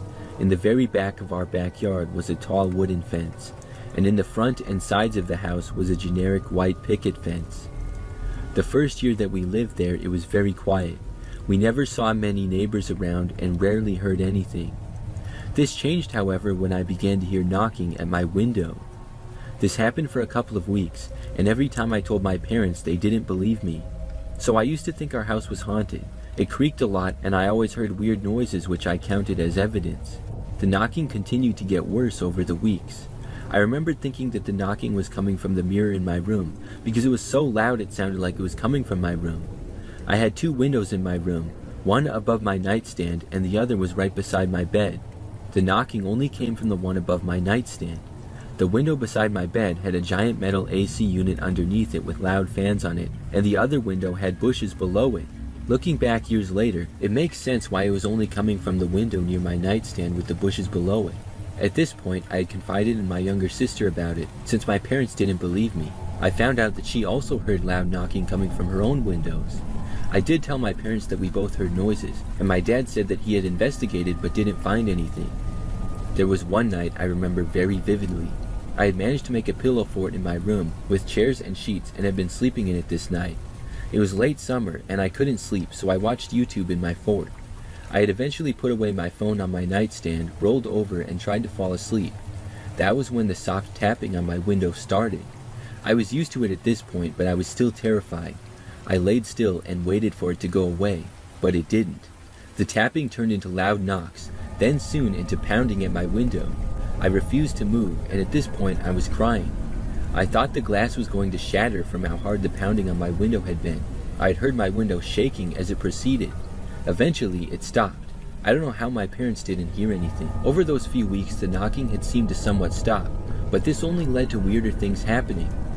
I remember looking at the bushes that were shifted weirdly under my window, and I guess that's when it really hit me that a person had been doing this, not some ghost. Other weird things had happened also. There was one night where my family had gotten home late, and I remember like straight out of a horror movie, in the large bushes under my sister's window, I had heard a phone go off. It was pitch dark outside, so I didn't see anybody at all, but I am sure that I did hear a phone ring. This also happened again later, as I heard a phone notification ding under my window a few nights later while I was in bed. Random rocks and marbles would show up outside of our house. Outside in front of our garage, we used to find large rocks, the kind you would find at a playground. Our house did not have any of them, and along with those we would find small marbles. The reason I point at my neighbor for doing all this is because he was the only neighbor we would ever see. It was rare to see him, but usually he would just be in his yard. If I had seen him or he caught me looking at him, he would move out of sight behind our larger wood fences. There was one specific day where he had really scared my sister and me. My dad had left for something, and my mom, sister, and I were the only people home. Us kids were sitting on the back porch swing as we did regularly almost. We were talking as the sun began to set. We faced towards our white fences, and at this moment I had been looking around the yard. That's when I saw him, our neighbor at the fence, peering over and watching us. I tried to ignore him until he started walking along the white fence. He paced back and forth beside our fence, watching us, not speaking. He did this for a couple of minutes before our mother noticed, I guess through the window. She made us come inside and stayed at our glass back door to watch him. He kept pacing, and after a while of him doing this and showing no signs of stopping, my mother called our grandfather to come over and my dad to come back home. Once my grandfather showed up, the neighbor left and went back into his house. After this, we didn't hear much from him. We did hear occasional knocks or did find rocks, but other than that, he stayed quiet. My fear about our neighbor being the stalker was confirmed after we had moved. The family that moved in after us had 2 sons, and I believe they were both about the same age as my sister and me. The new residents reported that once their oldest son had accidentally thrown away something and gone to find it in the garbage outside. The next morning they got a letter on the front porch, not in the mailbox. It read something along the lines of, "I saw your son last night digging through the trash. You should tell him to be more careful. You don't know who is watching." The letter was signed by the next door neighbor. I told my parents about this, and apparently the family had been experiencing similar things like I did when we lived there. It does freak me out to think about how my parents did not believe us, only for them to be proven wrong by the next family that moved in.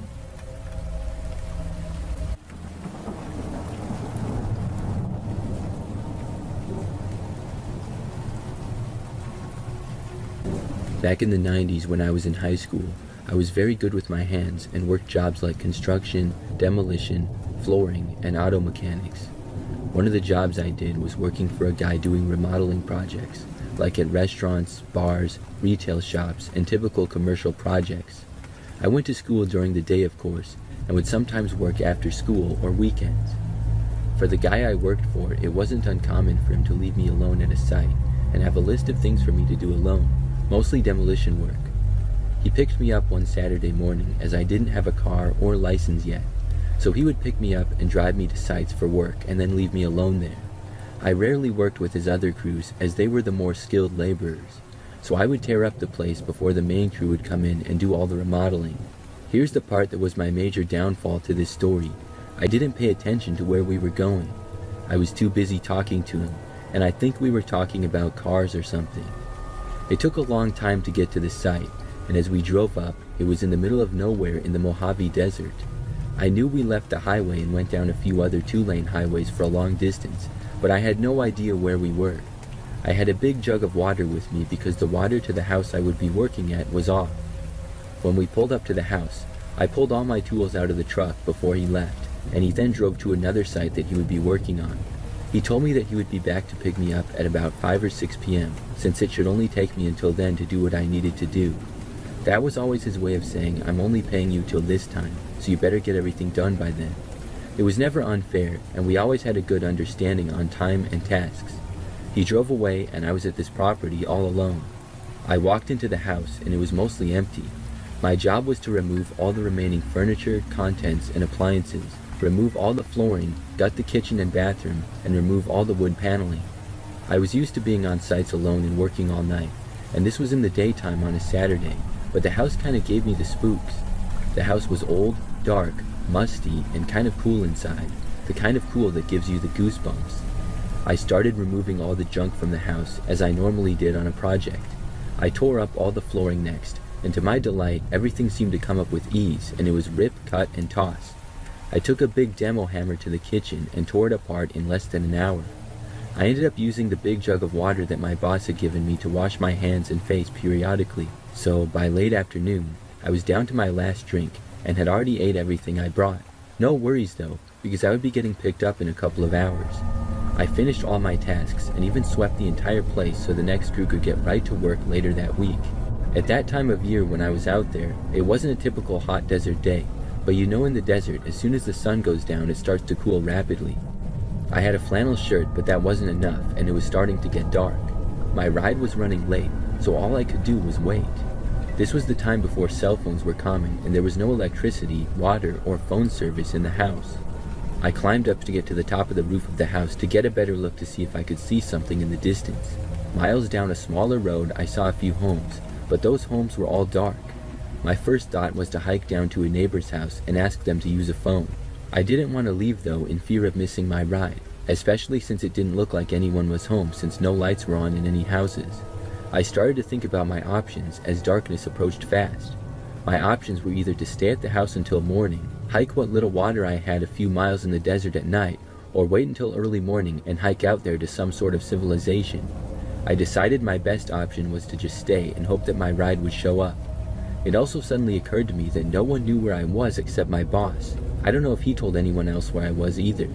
My family wouldn't miss me until maybe Sunday night because they knew me and how much I would work, and they never worried about me not coming home. As full darkness was all around me, I didn't have a flashlight or any way to make a fire, but luckily the moonlight was bright. It was getting cold outside, so I went back inside the empty, creepy house that somehow seemed even more creepy when mostly empty. At about 8 p.m., the batteries on my radio, which was my only source of a little light and noise, started to die. I grabbed an old wooden chair and just sat in the living room of this house doing absolutely nothing except waiting. I started to hear the wind and odd noises, which I assumed were animals in the distance. I started to shiver from the cold, and my mind might have started to play tricks on me. I saw shadows moving outside and inside the house. I also started to hear someone talking, like whispers or something. I was sure I was going crazy and got up from my chair and yelled out hello, and just as I did, I heard something fall on the other side of the house. I had enough of this creepy house, so I went to go outside again. At least in the moonlight I could see better. Off in the distance I heard noises and saw movement, but couldn't make out anything. I had a pile of tools by the edge of the house ready for when my boss picked me up, so I ran over there and grabbed a heavy pry bar. I was ready to defend myself for whoever was out there. I had to keep moving, because my undershirt and flannel shirt were not enough to keep me warm. The wind was also starting to pick up, and as far as I could see, there was no lights around me. I didn't want to try to make it up on the house again out of fear of falling in the dark. but I got up on top of the gate just to try to gain a little bit of height to see if I could see some house lights nearby or car lights. My mind went to the stories that circled around at the time, about people who would come up to the Mojave Desert and bury bodies, how there were evil groups out here, and how people would go missing for no reason. Every noise had me on edge, and every shadow had my heart pounding. I knew no one was in the house, but I was sure I could hear noises from inside. I huddled up on the front porch for warmth, looking in the living room window, expecting to see someone at any moment. By around 11 p.m., I looked at my watch, thinking this was going to be a long night, as all this stuff only happened since it got dark. I didn't know how I was going to make it for another 6 hours until daybreak. Closer to midnight, I was wide awake. My eyes were only fixed on the dirt road, thinking that any time now a car would come down and maybe they could help me. I remember casually turning around to look back to the house, because all this time I kept hearing noises, but I told myself it was a rat or some animal. I saw a shadow of a person moving from the kitchen to down the hall. I jumped up from sitting and started backing my way out of the porch away from the house. As I was backing up, I tripped over the debris pile and fell down on the ground. I tried to get up, but fell again. It was like something pushed me down, or my imagination, but all of a sudden these bright lights were coming closer to me as I was laying on the ground. I saw my boss standing above me with a flashlight, wondering what I was doing on the ground. I was just so glad to see him. I wasn't mad. I just asked him what happened. He said that he was sorry, but he thought the other crew was coming to get me, and they thought he was coming, so no one actually came. He said it wasn't until later in the evening he asked the other crew leader about how far along the house I had got, and that's when they realized I was still out there. My boss felt really bad and told me he was going to pay me for the entire time I was out there. As he was driving me home, I asked about the house and told him how creepy it was. He said he didn't have any information on the house and only just knew what we were supposed to do. I don't know if I was going delusional or something, but that time I spent out there by myself, lost in the middle of the desert at night, was the scariest night of my life. What was so weird is I never saw any headlights of a car approaching. My only memory of being rescued was seeing my boss standing over me with his flashlight. I'm not exactly sure what happened that night, but it was so creepy. After that, I made sure to always keep extra batteries, a flashlight, and double the amount of liquid with me.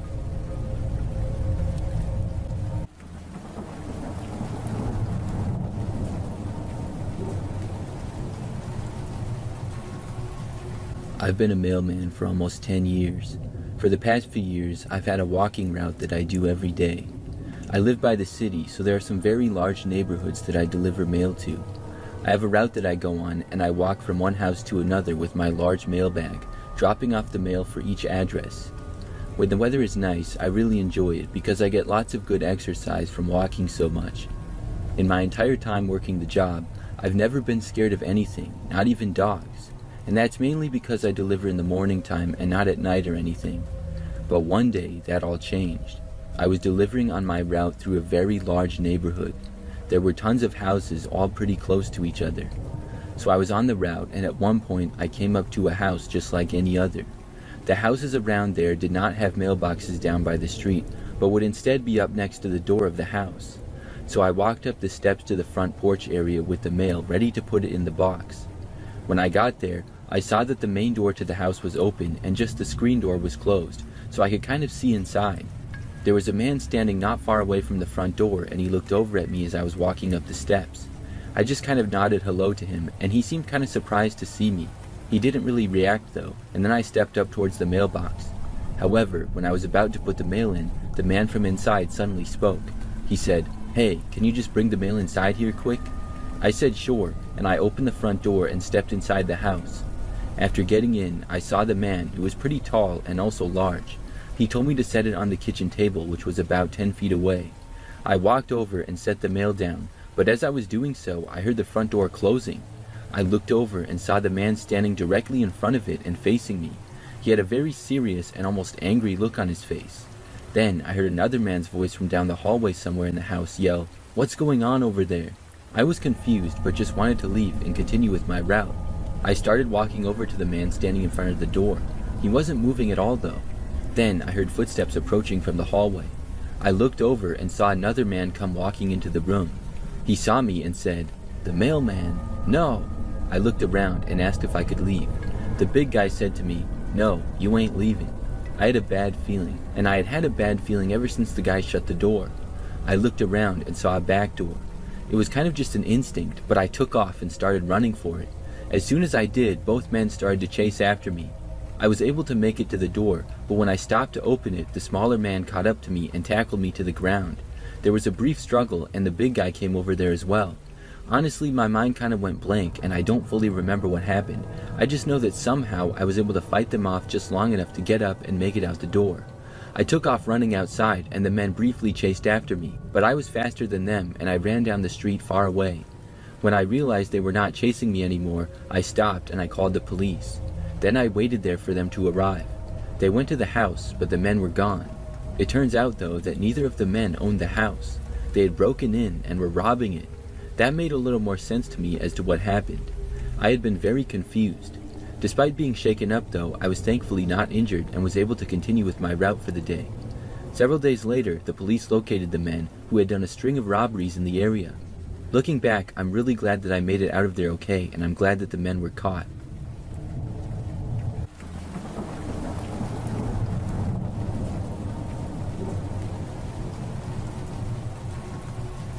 Our landlord is a complete creep with no boundaries. We rent an upper level of a duplex, and our landlord lives on the main floor. I moved in and have been happily renting for the last 6 years. My landlord has always been kind, cordial, helpful, and treated me like family, often exchanging Christmas gifts, congratulating me on new jobs, and even giving me a gift card when I completed college. The rent is cheap too, which is nice. 2 years ago, my boyfriend moved in with me, and it's been a hectic 2 years of combining households and trying to get organized while quickly realizing we're outgrowing our space. My landlord also retired from his job and has been home more. Within the last year, though, things have gotten weird around the apartment. Over the winter, our landlord stopped us on the way out the door when we were headed to work. He told us that we needed to clean the place up a bit as he had been poking around and noticed that it was messy. Undeniably, we were a bit disheveled from the holidays, so we both took some time off of work and got the apartment cleaned up well. But we were still disturbed by the comments of him coming into our home without our knowledge, so we purchased a security camera and waited to see what happened. Much to our horror, we found that the landlord has been entering our home without notice multiple times a week to gain access to the attic that he uses for storage. However, it's never an innocent trip up to the attic. He stops and checks each and every room to evaluate the cleanliness.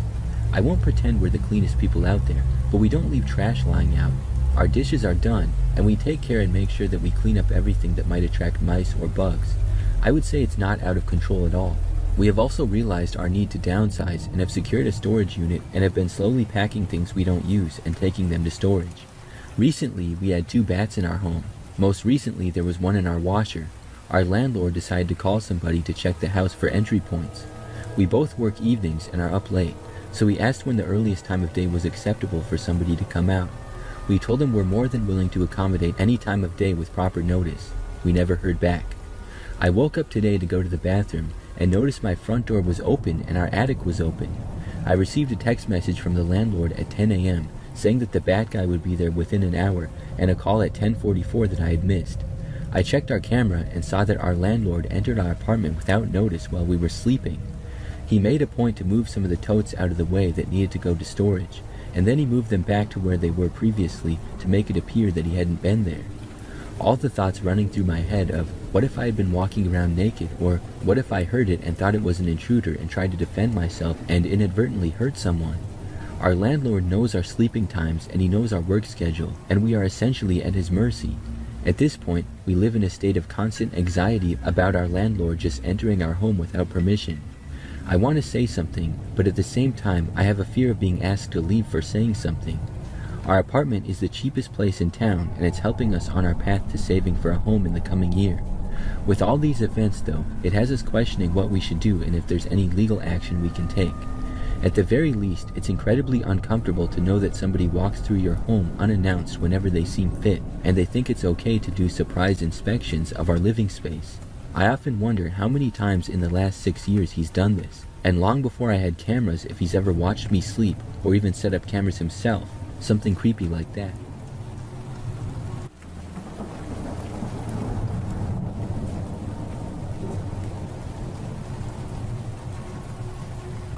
This is something that happened back when I was a kid, and I still talk with my sister about it from time to time. So I was 8 years old and my sister was 13. This was back in like the mid-2000s or so, and there was this library that was less than a mile away from my house. We lived in this neighborhood, and if you took the sidewalk to the end of the street and turned, the library was straight that way pretty much. It only took about 15 minutes to walk there. We would go to the library all the time because it was close and because we liked to rent books and videos. One time my sister asked if I wanted to go with her to the library and I said yes. It was just us two, so we walked there and then went inside.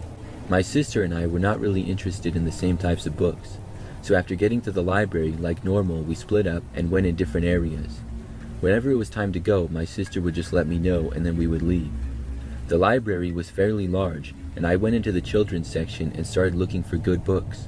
To me, a good book would be if it had a lot of cool pictures in it and not that many words. I went to this one spot and was by myself. I started taking some books off the shelf and looking at them one by one. Over time, I remember that I heard someone else enter the aisle that I was in. I looked over and it was another kid who looked a little older than me, maybe 10 or so. I just remember that he had sort of blonde hair and he walked right up to me. Then he started bullying me for no reason. I had no idea who the kid was, but he just started making fun of me. He asked what book I was reading, and I don't remember what it was, but I think it was just some typical kid's storybook. When I showed it to him, he laughed and said that that book sucked and I was lame. Then I remember he asked if I even knew how to read, and he said that I looked like I didn't. I told him I could read, and then he started to make fun of how I looked and stuff. I had no idea why this kid just came out of nowhere and started roasting me. It made me feel kind of bad at first, but I also realized that this kid didn't know me at all. I told him to go away, and he did, but before doing so, he said a few more mean things to me. Then I tried to forget about it, and I just went back to looking at books. For the next 10 minutes or so, things were fine. Then, out of nowhere, I felt something hit me in my back. It was a book. I did not know where it had come from. Moments later, another book hit me. I heard laughter coming from sort of behind me and a ways back, and I looked to see the kid standing there and laughing. He had been throwing books at me. Then he threw another one. I tried to catch it, but it hit me in the chest. He laughed at that as well. Now the kid was being violent, and I knew that I needed to get away from him. Sure, I wanted to fight him, but he was older and larger than me, and I knew it probably wouldn't go well. So I got up and I ran out of there and went to find my sister. The kid didn't follow me or anything. My sister was way on the other end of the library, and it was nice to get away from that kid. It felt much more quiet and calm near where my sister was. I told her about the kid. She said she wanted to see who he was, so we went back over there.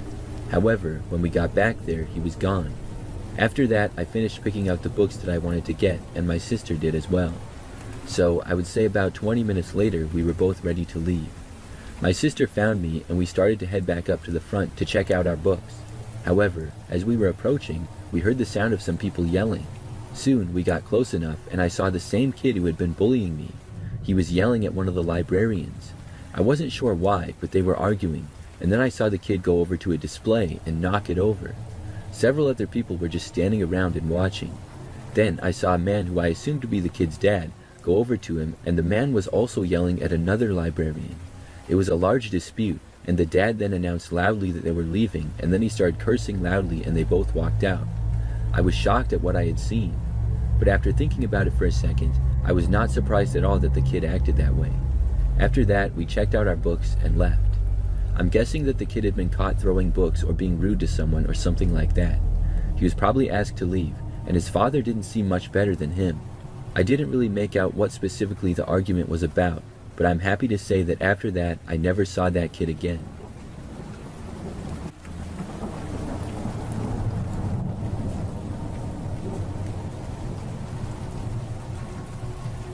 Despite my normal kindness to see the good in people, I think I avoided a bad situation at a gas station recently.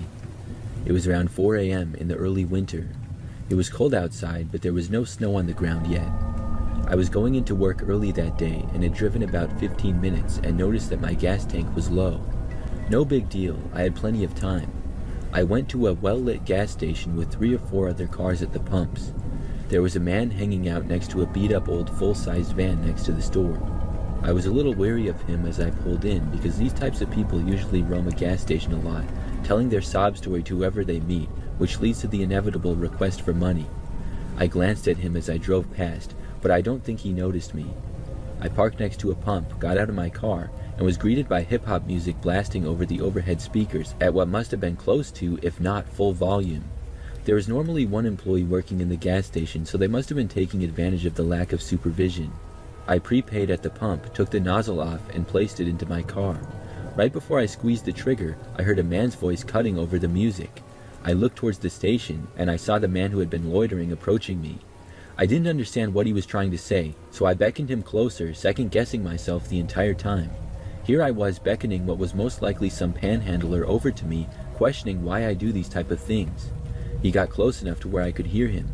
He was asking me if I had jumper cables, which initially was a relief to hear. Parking lot beggars don't start with that, and clearly he wasn't asking for money. He genuinely needed help, a pretty common problem too, especially in the winter. Who hasn't had a car battery die on them at the worst possible time? I told him I unfortunately did not have jumper cables, which was true. I had just started driving this car and hadn't had a chance to put them in the trunk yet. Then he asked me if I could call his girlfriend for him to come and pick him up so he could get to work, as his prepaid phone was out of minutes.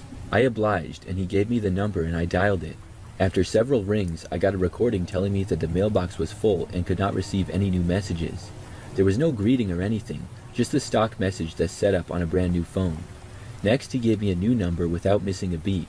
I called it and it was the same story with the full mailbox. That's when I started feeling a bit uneasy, and I wished that I wouldn't have gone this far into helping this guy out.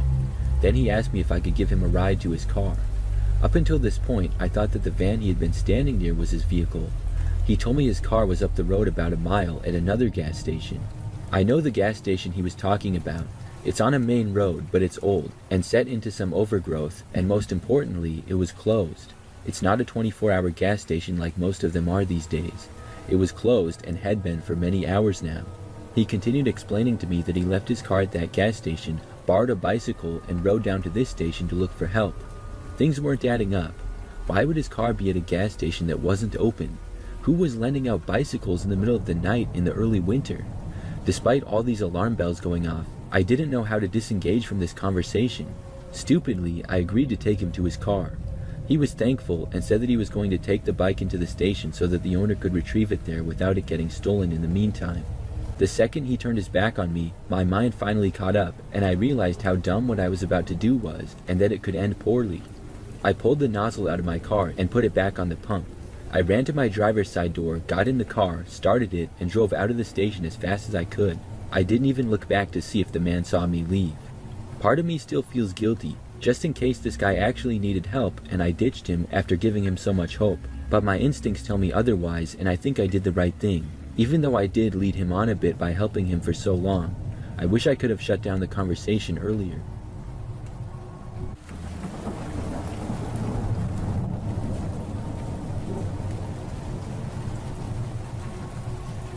One time a few years back, I lost my phone. I have an iPhone and I work in the city. I walk around on the sidewalks and stuff every day, so I go all over the place. The only thing I remember is that I got home from work that day and I just didn't have my phone. I looked around in my car and stuff and I couldn't find it anywhere. I realized that I must have lost it someplace, but I had no idea where it could be. And if I dropped it on the street, somebody more than likely picked it up. My apartment was not too far away from my best friend Amanda's house, so I walked over to her place. When I got there, I told her how I had lost my phone and I asked her to call it. From her apartment, we called my phone, and to our surprise, somebody picked up. It was a man's voice who sounded fairly young, but not like a teenager or anything. He said that he had found the phone on the sidewalk and wanted to give it back to me. I was really grateful and relieved to hear that, and then the guy said that he was currently at work. By that point, it was like 6 p.m. He said that he didn't get off until really late, and I had work the next day. The guy told me to come by his apartment the next night because he would get off a bit earlier. There wasn't too much of a discussion about it, but I figured that would be a safe enough place to get it. So we agreed on that, and overall I was just happy that I was going to be getting my phone back, even if I would have to wait another day. So Amanda said that she would call the guy the next day for me and told me to come over after work the next day as well. That night I had to use an alarm on my laptop, and it worked okay. I went to work the next day as usual, and when I got back, I went straight over to Amanda's. I was told that the guy had given his address and we were supposed to meet at 10:15 that night when he got home from work. I wasn't real happy about meeting that late, but I figured there was nothing we could do. The address was an apartment complex, so I didn't feel too nervous or anything, but I still asked Amanda to go with me. So that night, Amanda drove me in her car to the address. It was about 15 minutes away, and when we arrived, it was in fact an apartment complex. However, it looked very sketchy. There were several apartment buildings all looking really run down. The lighting was terrible, and beat-up old cars scattered the pothole-filled parking lot. Right across from the complex was a giant wooded area. The apartment units had doors that opened up to the outside. Amanda told me the unit number, and she said that she would stay in the car while I went to the apartment. So at 10:15, I exited the vehicle and approached the apartment building. I was somewhat nervous, but brushed it off, and I was just happy to be getting my phone back finally. So I walked up to the front step and then knocked on the door. The lights inside of the apartment all seemed to be off. It looked like nobody was home. I looked around, making sure that I had the correct place. And as I was looking around, I saw Amanda sitting in the car a good 50 feet away. She was in the driver's seat, and she suddenly started frantically waving me back over to her car. I didn't know what she wanted, but it seemed important, so I left the apartment and walked over to her. When I got to the car, she told me to get in. As soon as I did, she told me that it looked like a setup. She said that she saw two guys just inside the woods watching me. When she pointed to the area, I sort of saw movement of people moving away farther into the woods. It was hard to tell who they were, but I was glad that Amanda had spotted them. Then she drove away and we left. As we were driving, she tried calling the guy and also tried calling my phone, but got no answer on either one. So at that point, we stopped along the way home and we called the police. They sent an officer to the apartment building to look around. We found out that nobody lived in that particular apartment we were supposed to meet at, and it was vacant. They also found my phone located just a few feet in the woods in that same area. It was returned to me, and I feel very lucky to have gotten away from that situation. I'm also really glad that Amanda went with me that night.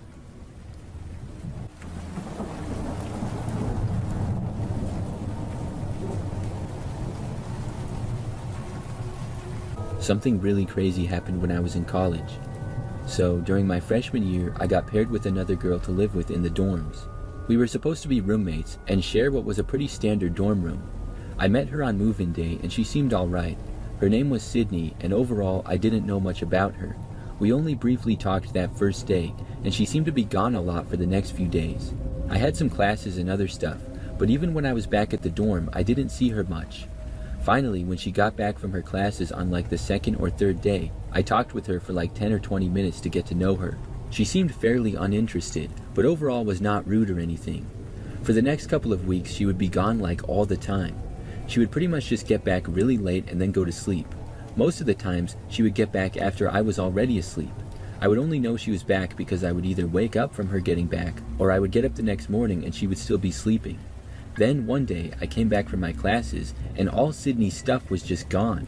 It was like she had completely moved out. I figured that she had dropped out of the school or something. She hadn't said anything to me at all. Maybe she had gotten another room perhaps. I didn't know anything about it, but we had exchanged numbers when we first met, so I texted her asking what had happened. However, she never responded. I was kind of happy about this, because she was gone all the time anyways. Now I had the whole room to myself, and I had made some other friends there as well. Over the next few days, I rearranged the room, because now I had twice as much space as before. It was great, and I really enjoyed it. For the rest of the semester, I had the entire room to myself, and into the second semester as well. I even got a little more furniture now that I had my own place. So now, fast forward to almost the end of the school year. It was like April, and I was woken up in the middle of the night to the sound of my door opening. I was really creeped out. I was sure that I had locked the door. It was completely dark, so I didn't know who it could be. I looked over and saw a figure entering my room, but couldn't make out who it was. I was terrified. Then the lights turned on, and I saw Sydney standing there. It was the biggest surprise ever. She said, "What the F did you do to the room?" I said, "Where were you the last 6 months?" Sydney had a backpack and several bags with her. She said that she was at her boyfriend's in a tone as if I was stupid for not knowing that. Duh, I guess. I didn't know that she even had a boyfriend or anything, and she never responded to my text when I asked her what happened. I told her that I didn't know that and how I had texted her, but she said that she must have not got it. She started unpacking her things right there, and then I had to move all my stuff back to my side of the room. I was so mad. Even though it was late in the school year, I requested a new room the next day and was able to get one pretty shortly after. Sydney, as it turns out, had never dropped out of the school, and she still had a key to the room. She had moved in with her boyfriend and had lived with him the entire time. I guess they broke up and she just moved right back in the middle of the night, mind you. Well, I found out later that she failed like 8 classes and ended up dropping out anyways. It was really scary though when she just entered my room out of nowhere in the middle of the night.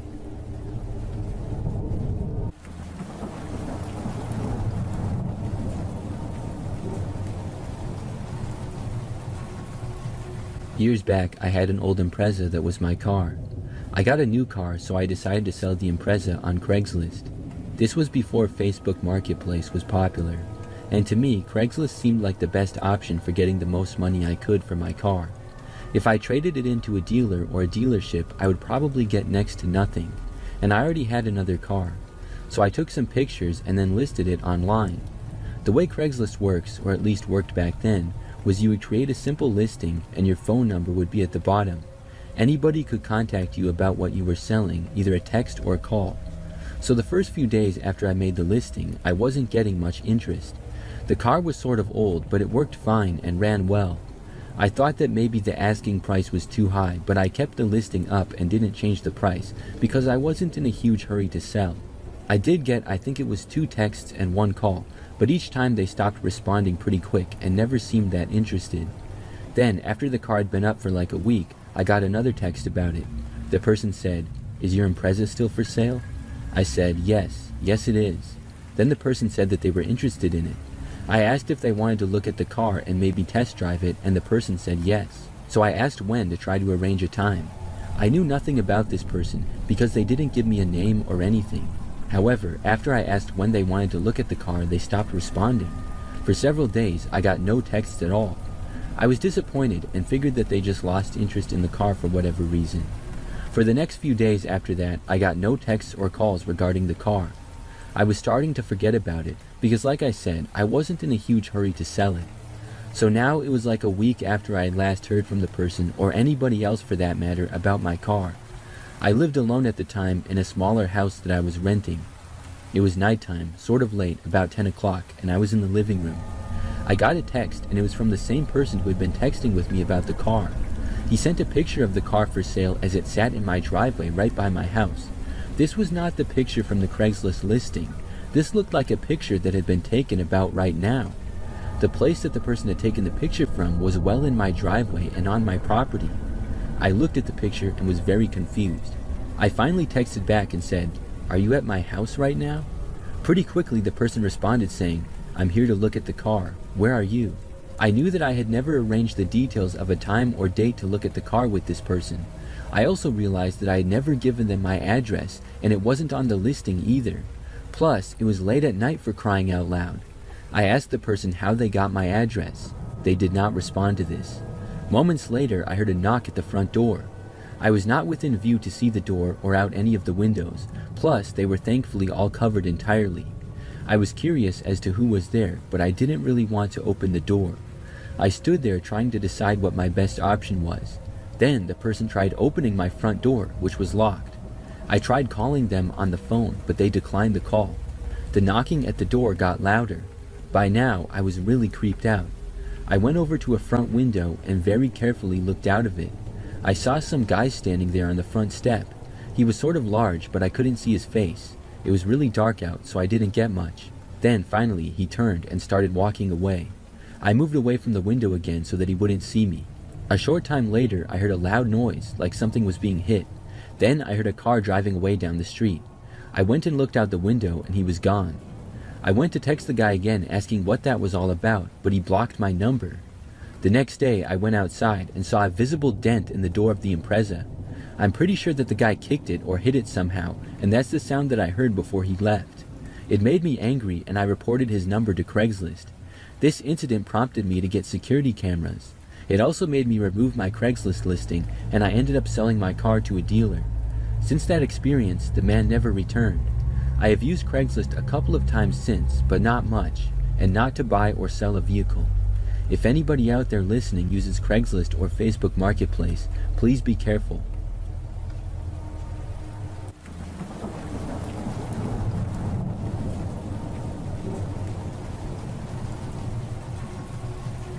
I used to work at a McDonald's many years ago.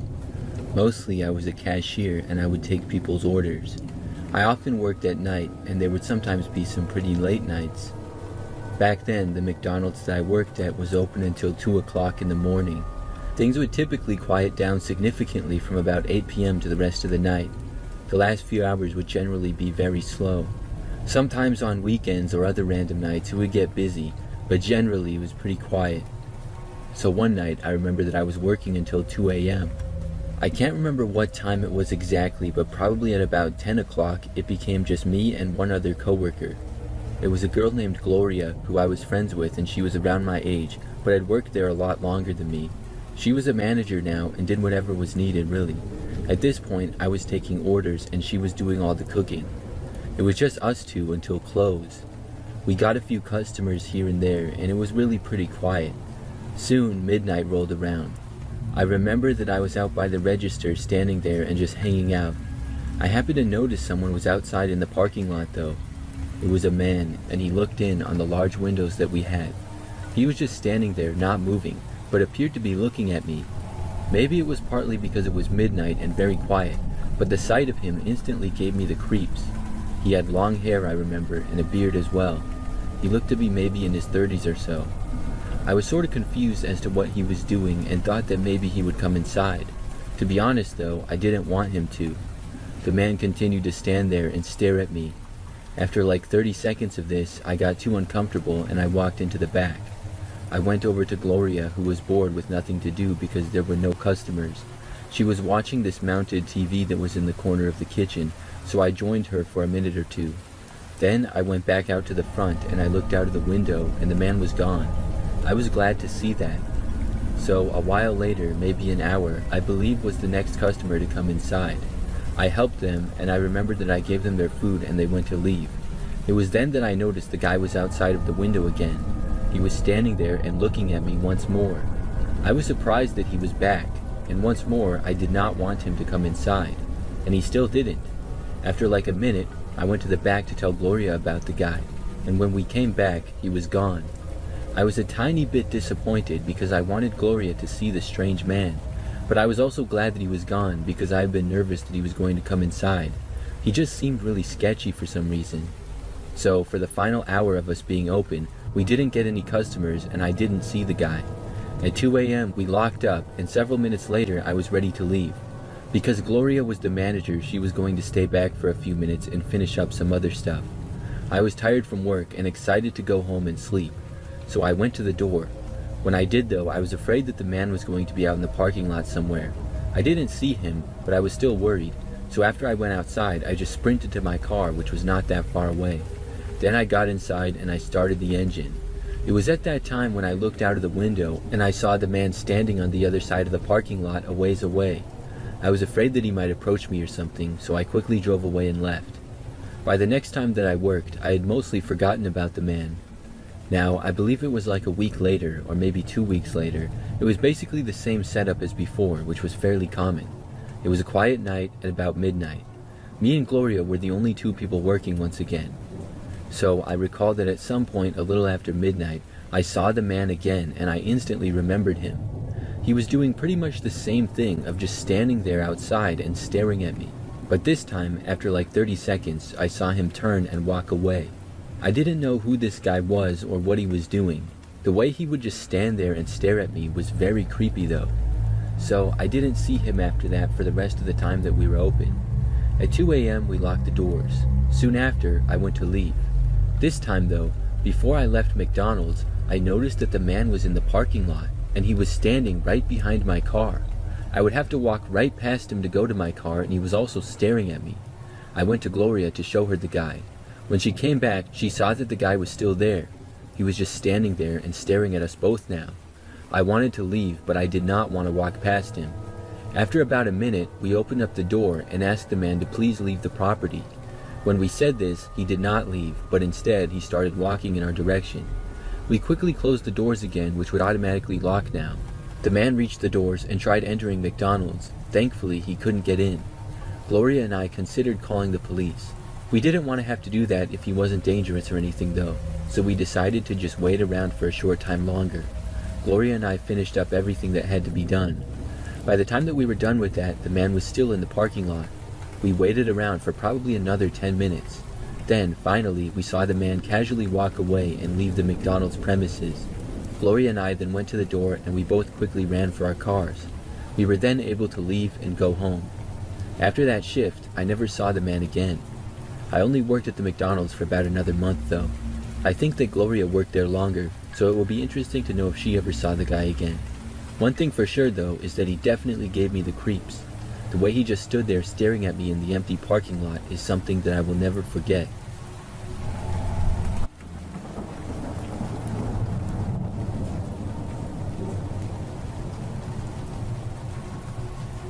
About 10 years ago, I moved into a new house with my wife and our daughter, who at the time was very young. It was a nice neighborhood with many other houses, but one thing I was really excited about was the yard.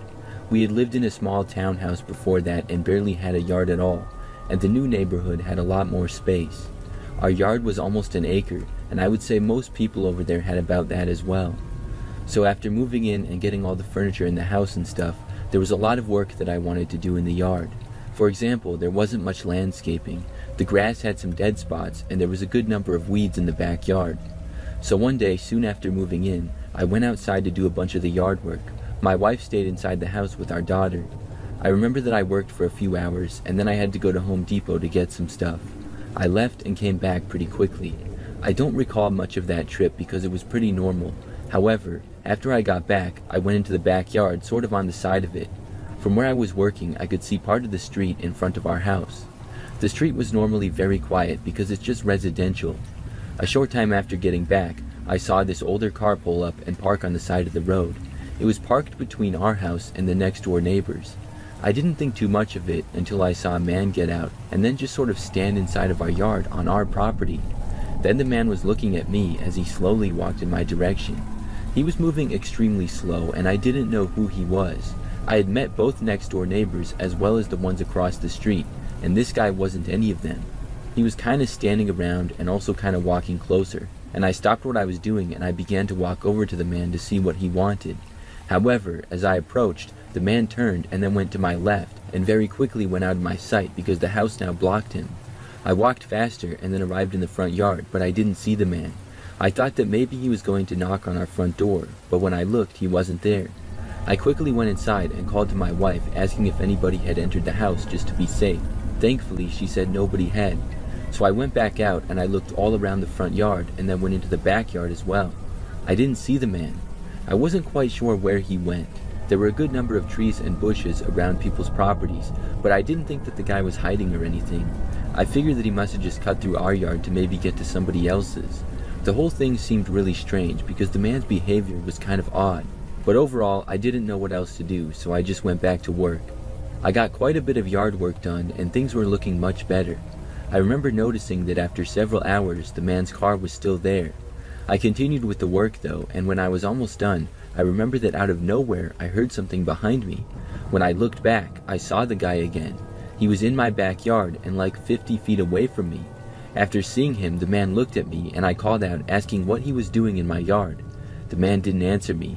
I started to walk over to him, and he quickly turned and started walking in the other direction. The man then went behind some trees on the edge of the property. I walked over there and looked around. I called out for him several more times, but he never answered me, and I didn't know where he went. Pretty soon, I gave up looking for him. He seemed to be off my property. Really, I had no idea who this guy was or what he was doing, but he was seeming really suspicious. So I went back to work, and I remember that maybe 20 or 30 minutes later, I heard a car door closing. I moved over to get a view of the street, and I saw the car driving away. This made me feel a ton better knowing that the man was now gone. So I finished up with the work for the day, and I had the backyard looking a lot better. Then I went inside. The next morning when I got up and looked outside, I saw that the backyard was all messed up. Somebody had literally messed up most of the work that I did. I was so mad, but I also had a feeling that it was that same guy. Of course, I had no proof. I had to do most of the work over again, and I also went out and bought security cameras and put them up. However, after that, the man never returned. This has remained a strange mystery.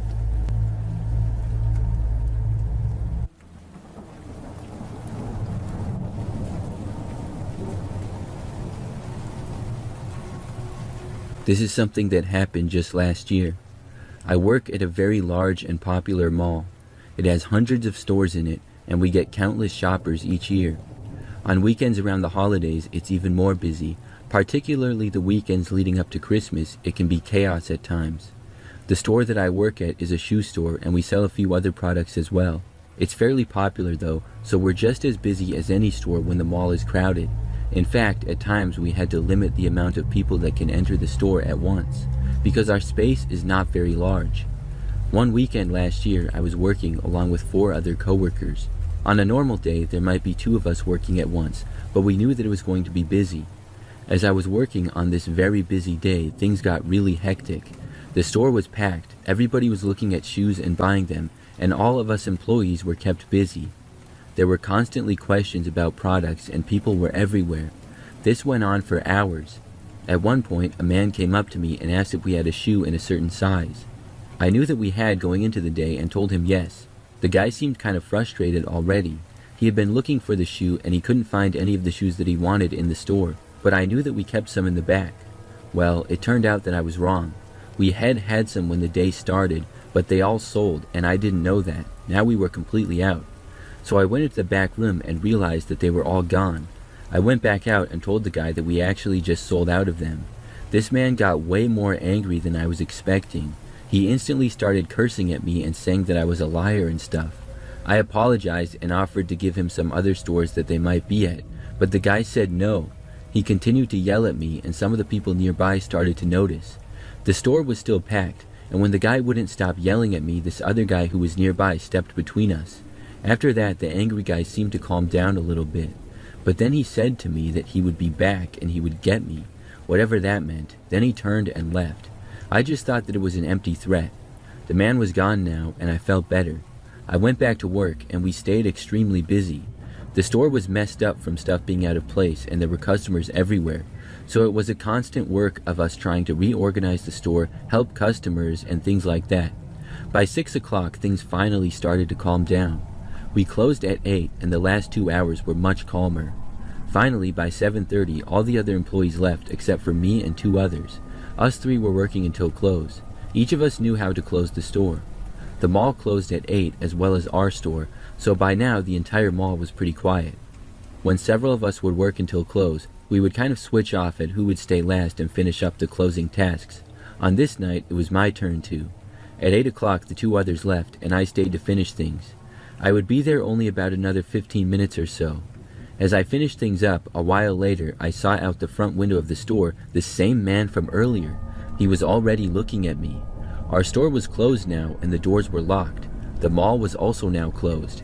Everybody was supposed to leave, but there were still a few people lingering in the hallways. The guy was standing in front of the store and just staring at me. This made me nervous. He said that he would be back, and now he was. And I was alone in the store. He couldn't get in, but I was leaving soon. What was this guy going to do? I stayed in there and finished up, and went out of the guy's sight for a while. When I was done and wanted to leave, I saw that he was still there. So I didn't leave yet. I was afraid that if I did, he would do something or follow me out to my car. I didn't know.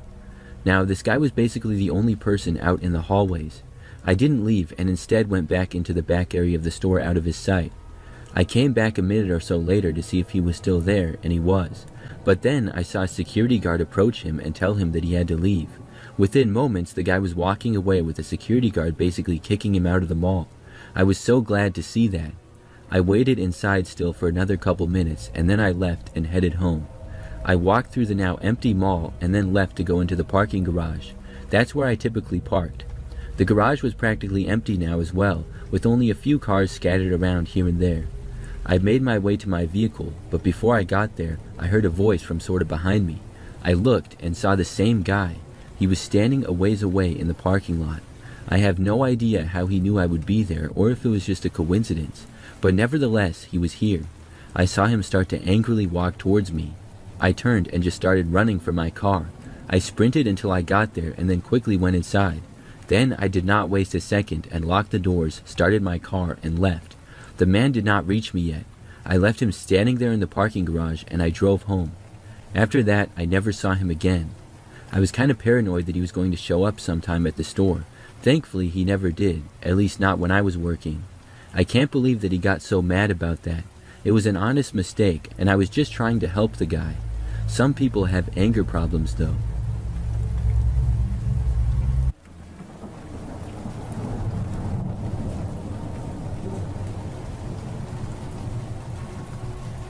This is a crazy experience that I had when I went to an NFL game a couple of years ago. I live out east, and there's several NFL stadiums that are really not that far apart from one another. I was actually going to a road game one time when my favorite team was playing there. This stadium was not really that far away, so I was able to make the drive. Finding parking was kind of tough though because it was my first time at that stadium. However, I ended up finding a cheap parking ramp, except it was a good 20-minute walk from the field. But I'm in good shape and I don't mind walking, so it's fine. It was my first time there, and being a fan of the road team, I expected to get some booze. This was a night game, so it was a little different than the typical Sunday game at 1 o'clock. It seemed like the crowd was a little crazier, even though they can always get crazy. Or maybe that's just how things are at this particular stadium. So anyways, the game was a fun time. A few fans gave me a hard time, but nothing that I couldn't handle. There was also a decent amount of fans for my team, and they were cool. Unfortunately, my team lost, but I was still glad to have seen the game in person.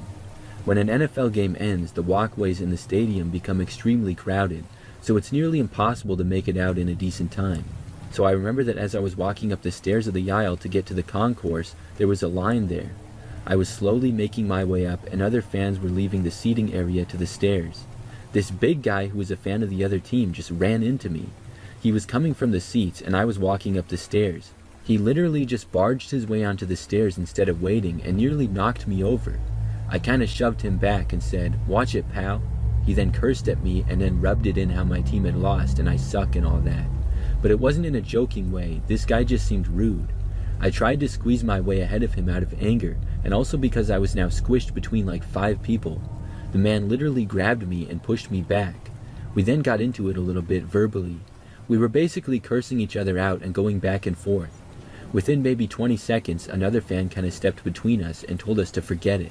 I did want to forget it. I used this opportunity to turn and walk in front of him and squeeze past a few other people.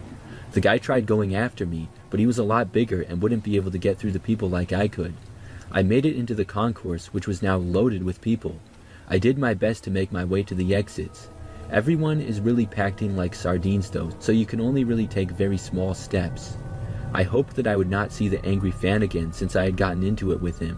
I figured that with me getting in front of him, he was angry, but I also figured that he was probably drunk and I would never see him again, especially with all these people. So I kept walking, and it probably took 10 minutes to make it out of the stadium. Once I was out though, things cleared up a bit, but it was still very crowded. People were dispersing into all different directions, and traffic cops were blocking all the roads in the immediate area. In the sea of people though, I looked back to the stadium and I saw the same angry fan. I couldn't believe it. We made eye contact for like a second, and then I saw him walking towards me. I literally turned and ran the other way. I then walked quickly, weaving in and out of people and trying to blend in with the crowd. When I made it a good ways away, I saw where I had to cross, and I did. I crossed the street, and then there was a large crowd of people that I was walking with. I also figured that I had lost the man by then. I just had to walk on the sidewalk straight for like 15 minutes to my parking ramp now. And the farther I walked, the crowd that I was with got smaller and smaller. It went from tons of people on the sidewalk to many, to a decent amount, to just a few. When I had made it to within maybe 2 or 3 minutes of my parking ramp, it was literally just me on the sidewalk. It felt nice to be out of the crowd, until I heard something behind me. "Hey buddy, F you." I turned behind me and saw the same guy. How on earth had he kept up with me? I turned around and faced him. He was walking extremely fast towards me. I said, "What's your problem, pal?" Then I heard a woman's voice from even farther back. A lady was walking behind the guy trying to catch up with him. She said, "Tony, what are you doing? Get back here." It was his wife. Tony, who sounded obviously drunk, said that I had been talking smack. His wife caught up with him and said that it was time to go. She apologized to me and said that Tony had a little too much to drink. Tony then walked closer to me. I thought that he was going to punch me in the face for a second, but then he said, "I was really mad at you, but I forgot why." Then he held out his hand for a handshake. I shook his hand and he pulled me in and gave me a big hug. Tony's wife said that she called an Uber and it was going to be coming like 5 blocks the other direction. I told Tony congrats on the win and everything was good between us. He then said that he loved me and also that my team sucks. Then we went our separate ways. It was a surprisingly good ending to what I thought was going to be a real horror story. In the end, Tony just had a little too much to drink. He probably doesn't remember what happened, but if he does, I hope I run into him at the next game as well.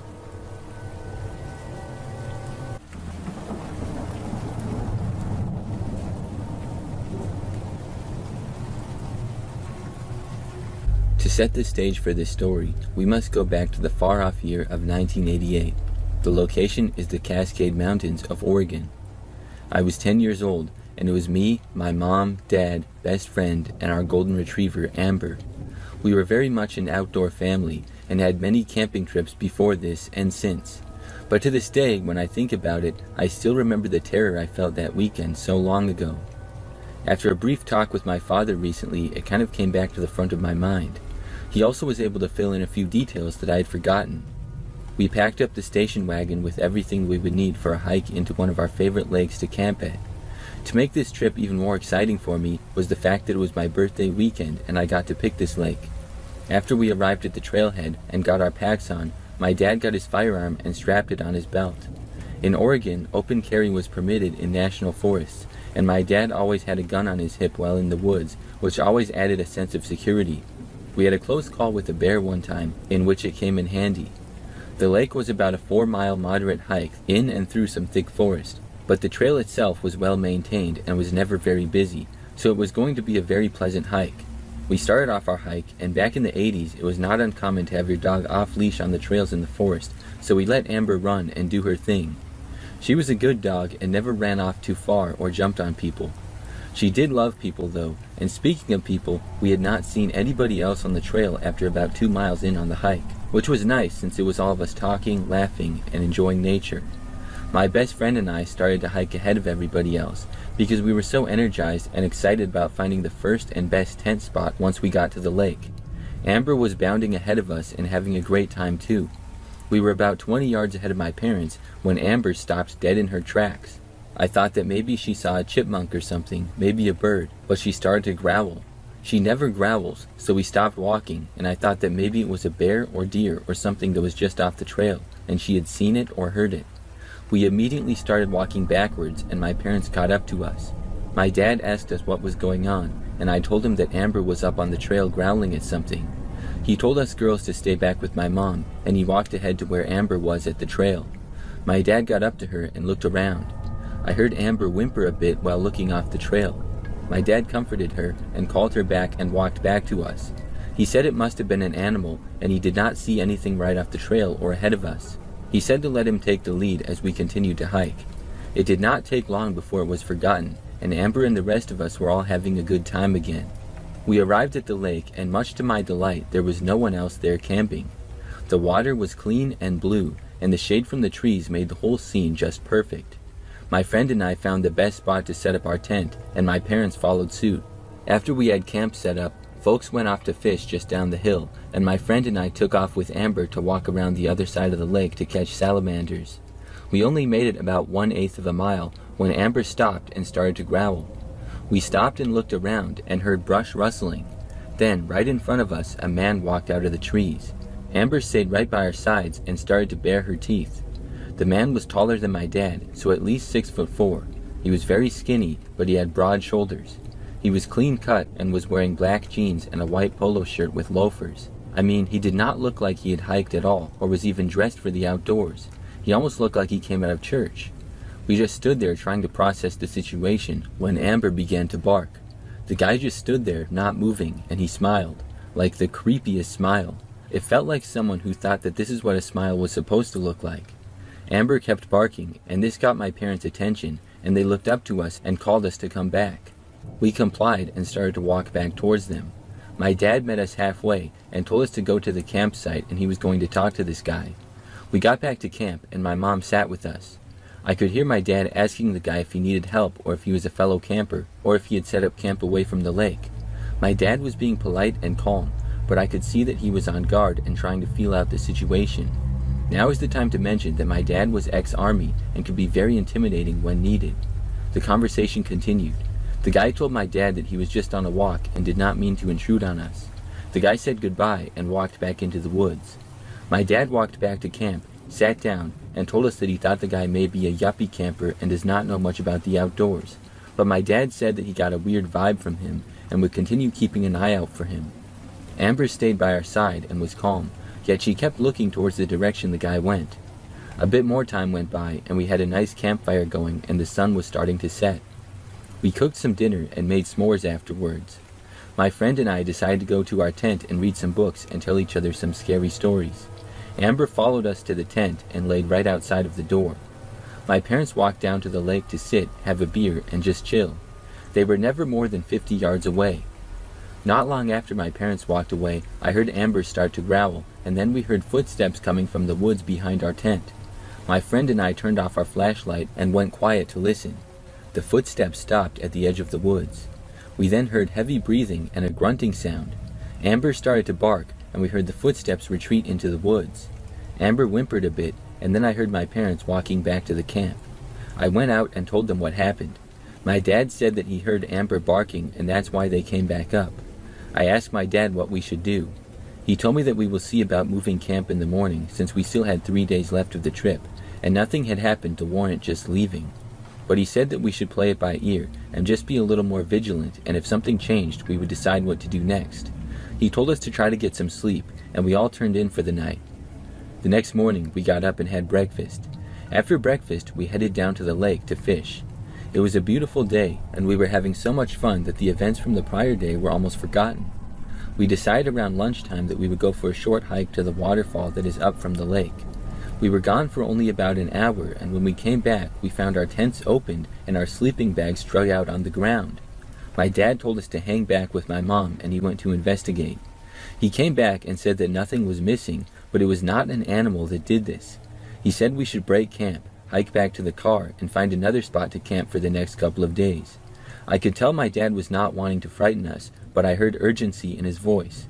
I was very disappointed, but if it meant we could enjoy the rest of the trip and not worry about some creep messing with us, then it was worth it. We broke camp and started our hike back. My dad was in the lead, and we were double timing it and made it back to the car in record time. As we walked over to the car, we saw that one of our tires was flat. Not a big deal, we always had a spare, but when my dad bent down to start taking the lugs off, he swore. It wasn't just a flat, somebody had slashed the tire. Dad changed the tire in record time and we threw everything into the car, but when he went to turn the car on, it would not start. Dad swore again, got out of the car, and popped the hood. It turned out somebody took out our spark plug wires. Old cars like that Chevy wagon did not have internal hood releases. You could just pop the hood from the outside. Dad slammed the hood, said some very colorful words, and kicked some rocks. We were stuck, and no one was at the trailhead where we were stranded.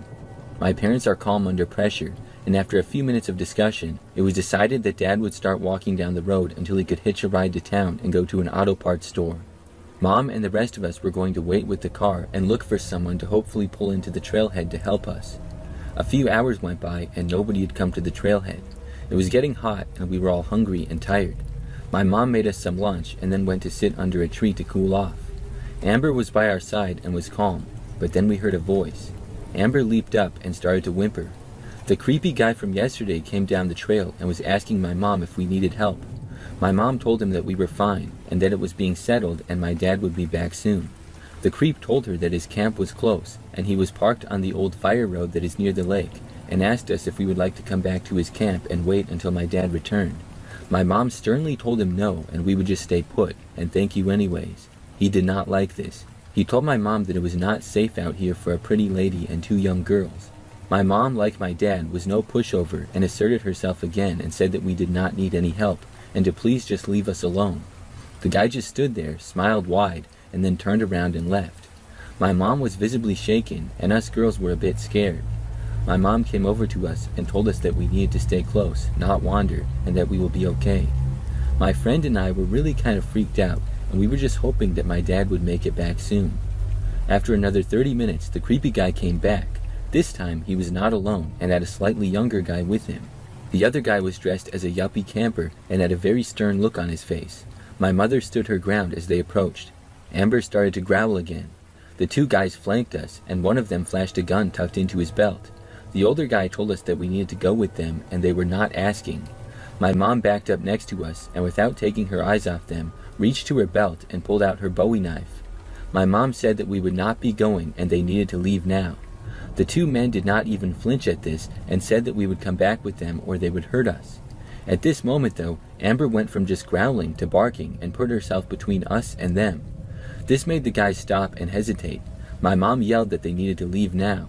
They started backing up, and at that moment, we heard a truck pulling into the trailhead parking lot. At the sight of the truck, the guys started to walk away fast and disappeared into the tree line. The truck was a forest ranger, and he had my dad with him. My dad jumped out of the truck and ran over to us, asking if we were okay. The ranger came over and asked who those men were and if we were okay as well. My mom explained everything while my dad hugged us girls. The ranger took off to go looking for the men. My dad told us that he was about 5 miles from the town when the ranger picked him up and took him the rest of the way to get the part for the car. Then he drove him back to our car. After hearing what happened, my dad was angry and wanted to fight the guys who tried to kidnap us and had been terrorizing us for the past 24 hours. The ranger came back and told us that he almost caught up to them, but they sped away in their trucks with a camper in tow. They had been parked behind a small ridge behind the lake in an old logging road. He did not get a plate, but he radioed a description of the men and their truck and camper to the local sheriff's office. He also took our information and said that he would pass it on to them. He waited with us until Dad had the car fixed and we were able to leave. We decided not to continue camping and instead drive a couple of hours to spend the last 2 days of the trip at the beach and stay in a hotel. A few days later, a deputy called my dad and told him that they never did find the men. He said it was most likely a crime of opportunity after seeing a woman with 2 girls in tow. He was sure that they had been watching us from off the trail and had messed with our camp to judge how my dad would react. When my dad seemed to be too big of a threat, they sabotaged our car, hoping to put us in a position where we were vulnerable. He said they would follow up with us if they found anything else out, but according to my dad, nothing ever came of it.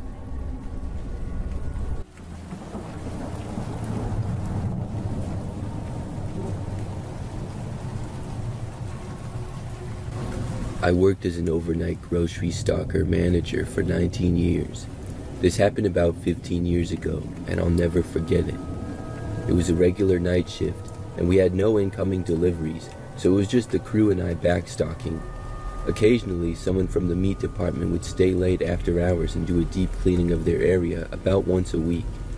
It was just after midnight when Mary, who worked in the meat department, came up to me.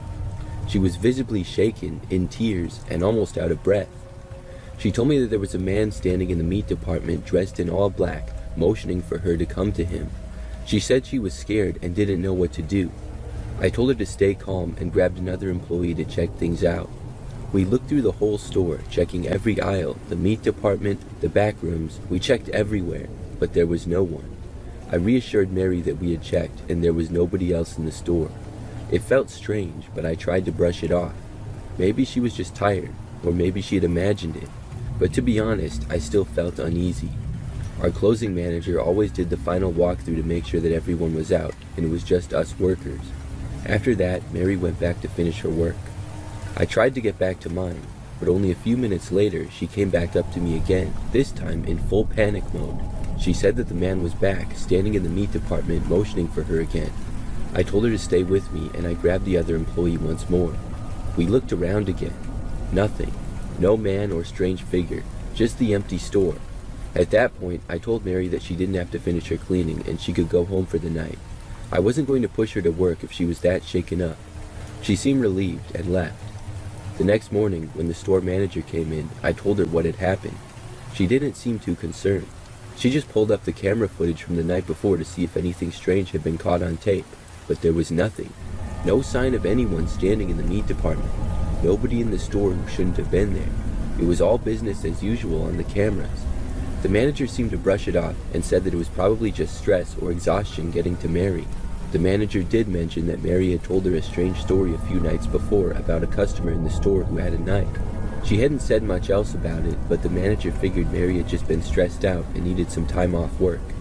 The next night I came to work. Someone told me that Mary had passed away. She had gone home after work the night I sent her home, went to bed, and never woke up. A cause of death was never identified. Mary was only 40 years old and was a healthy person.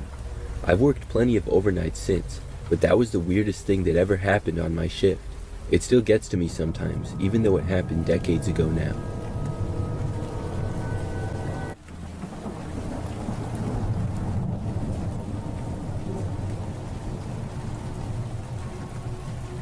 I got the Jimi Hendrix figurine from a friend once. It was one of those small dashboard ones about the size of my hand. I'm not even a Hendrix fan. I couldn't name a single song of his. My friend just thought that it looked cool and gave it to me as a gift. I said thanks, stuck it on my dashboard, and didn't think much about it again. A few months later, I was driving home one night from a job site about 2 hours outside of town. It was close to midnight and the highway was completely empty. I had the radio off and was half zoning out when I saw a figure on the side of the road. It was a man walking, asking for a lift. He looked normal enough from what I could see. Normally, I wouldn't stop for anyone that late, but I think out of boredom I decided to pick him up. He jogged up to the car and spoke through the window. He said, "Thanks, man, I've been out here for hours." His voice was calm, polite even. I unlocked the door and he climbed in. We drove for a bit in silence. After a few minutes, he started talking. He said he was headed to the next town over to see a friend. He asked why I was driving so late, and I told him about the job site. He nodded a lot, but didn't say much. Then, out of nowhere, he pointed at the dashboard. "Hey," he said, "you like Hendrix?" I looked over at the figure. Yeah," I said. "Yeah, big fan." His face lit up. "Man, that's awesome," he said. He smiled and leaned back. "What's your favorite song?" My heart sank. I didn't know a single song. My mind went blank. I just said, "All of them." He laughed a little. Yeah, they're all good," he said. Then he went quiet for a bit, just staring out the window. The rest of the drive felt heavy. Every time he spoke, it made my skin crawl a little more. He asked weird questions like if I ever picked up hitchhikers before, if I lived alone, stuff like that. I kept my eyes on the road and prayed for the next town to show up on the horizon. After what felt like forever, he said, "Hey, you can let me out here." I slowed the car down and pulled it over to the shoulder. Before he got out, he looked at me and spoke. "To be honest, I was going to kill you," he continued. "But I couldn't do that to you," he said, nodding towards the dashboard. "Not to a Hendrix fan." He opened the door, stepped out, and shut it softly behind him. I hit the gas and didn't stop until I got home. I barely slept that night. The next morning, I turned on the local news while drinking coffee. There was a report about a man found dead on the same highway. The suspect was still at large. Crazy that a Hendrix figurine saved my life.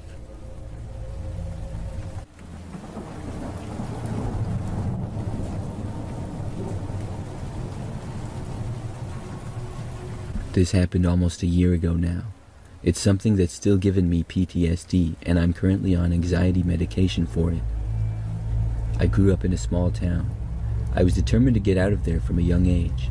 At age 15, I started working at one of the 2 local pizza places. By age 16, I was able to afford a car, a beat-up one, but it allowed me to get on the road and make deliveries, which meant more money. I had previously been robbed during a pizza delivery at a Super Bowl party once. I was held at knife point and had to forfeit all my pizza as well as my cash. This, oddly enough, didn't bug me all that much. I don't know why. To this day, I barely even talk about it, but after that incident, I took to carrying a can of pepper spray. It was late at night, almost closing time one shift, which was 1 a.m. We had gotten a call to deliver 3 pizzas to the next town over, which is a place that is out of our delivery range, but sometimes there were circumstances that would allow us to.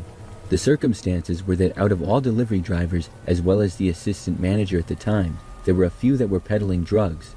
A customer would have to ask for a very specific order, specific sizes, specific toppings, and a certain order. No exceptions.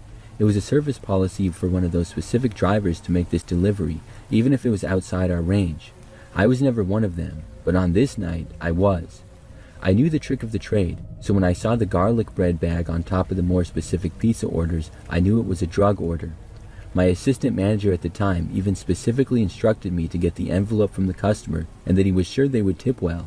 I didn't want to conduct this. My hands were sort of tied though, as the usual drug delivery drivers were already out. I just wanted to finish my shift, so I took off with haste. It took me about 30 minutes to get to the location. It was in a very sparsely populated neighborhood. I went to the door and was greeted by a girl. I went to school with her a while ago, so that put me at ease a little bit. But she had changed a lot. She was pretty at one point and super outgoing. Now she looked like she had developed a drug problem, which isn't incredibly uncommon in my town. She greeted me with a smile and accepted the pizzas. Then, out of the darkness, my arms were restrained behind my back, and mere seconds later I found the barrel of a revolver placed against my head. I instantly pleaded for my life, which seemed to only amuse them. Then the one with the gun demanded my wallet. I saw no point in arguing and told him where he could find it. When I didn't have enough money in it, he demanded my work money. For a little more context, pizza places will typically tell you that their drivers don't carry more than $20 in change. This is a lie. This is mostly said so it doesn't seem like we're carrying more money in case of a robbery situation, but my robbers seem to know this. The guy with the gun hit me in the face when I didn't produce the rest of the money. I usually left this in my car, and he didn't accept my explanation. At that point, I was forced into the house. I screamed for help, but it was accomplishing absolutely nothing. The guy that was holding me threw me on the couch, and the girl had closed the door. I explained to them that I wasn't aware of any policy, and if they had an issue to please take it up with my assistant manager. The guy with the gun, who was clearly under the influence, asked for one driver specifically. He asked why he didn't show up. I told him he was making other deliveries. It took everything in me not to cry at this time. After asking me some other questions that I couldn't answer, he put the gun to my head and pulled the hammer back. He then instructed me to call the other driver and have him present himself. I slowly complied, but instead of grabbing my phone, I grabbed my pepper spray.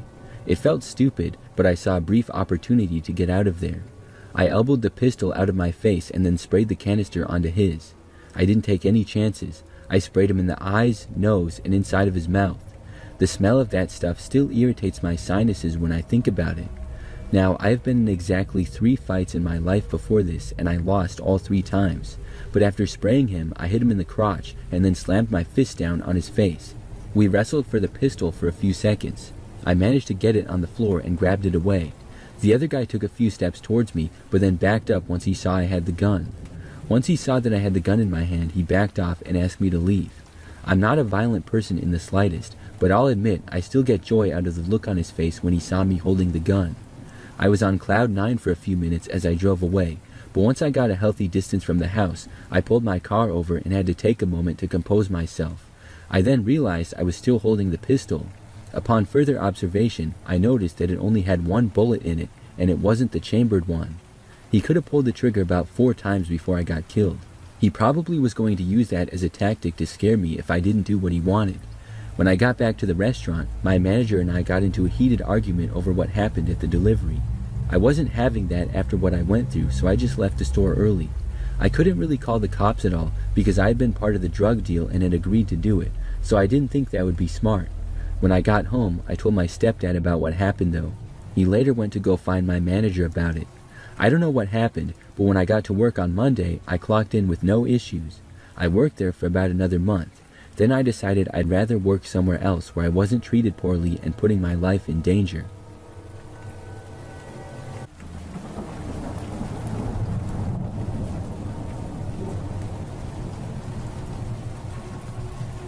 I'm an Amazon delivery driver and have been for a little over a year. I drive one of the Amazon trucks and deliver to several neighborhoods in a particular city.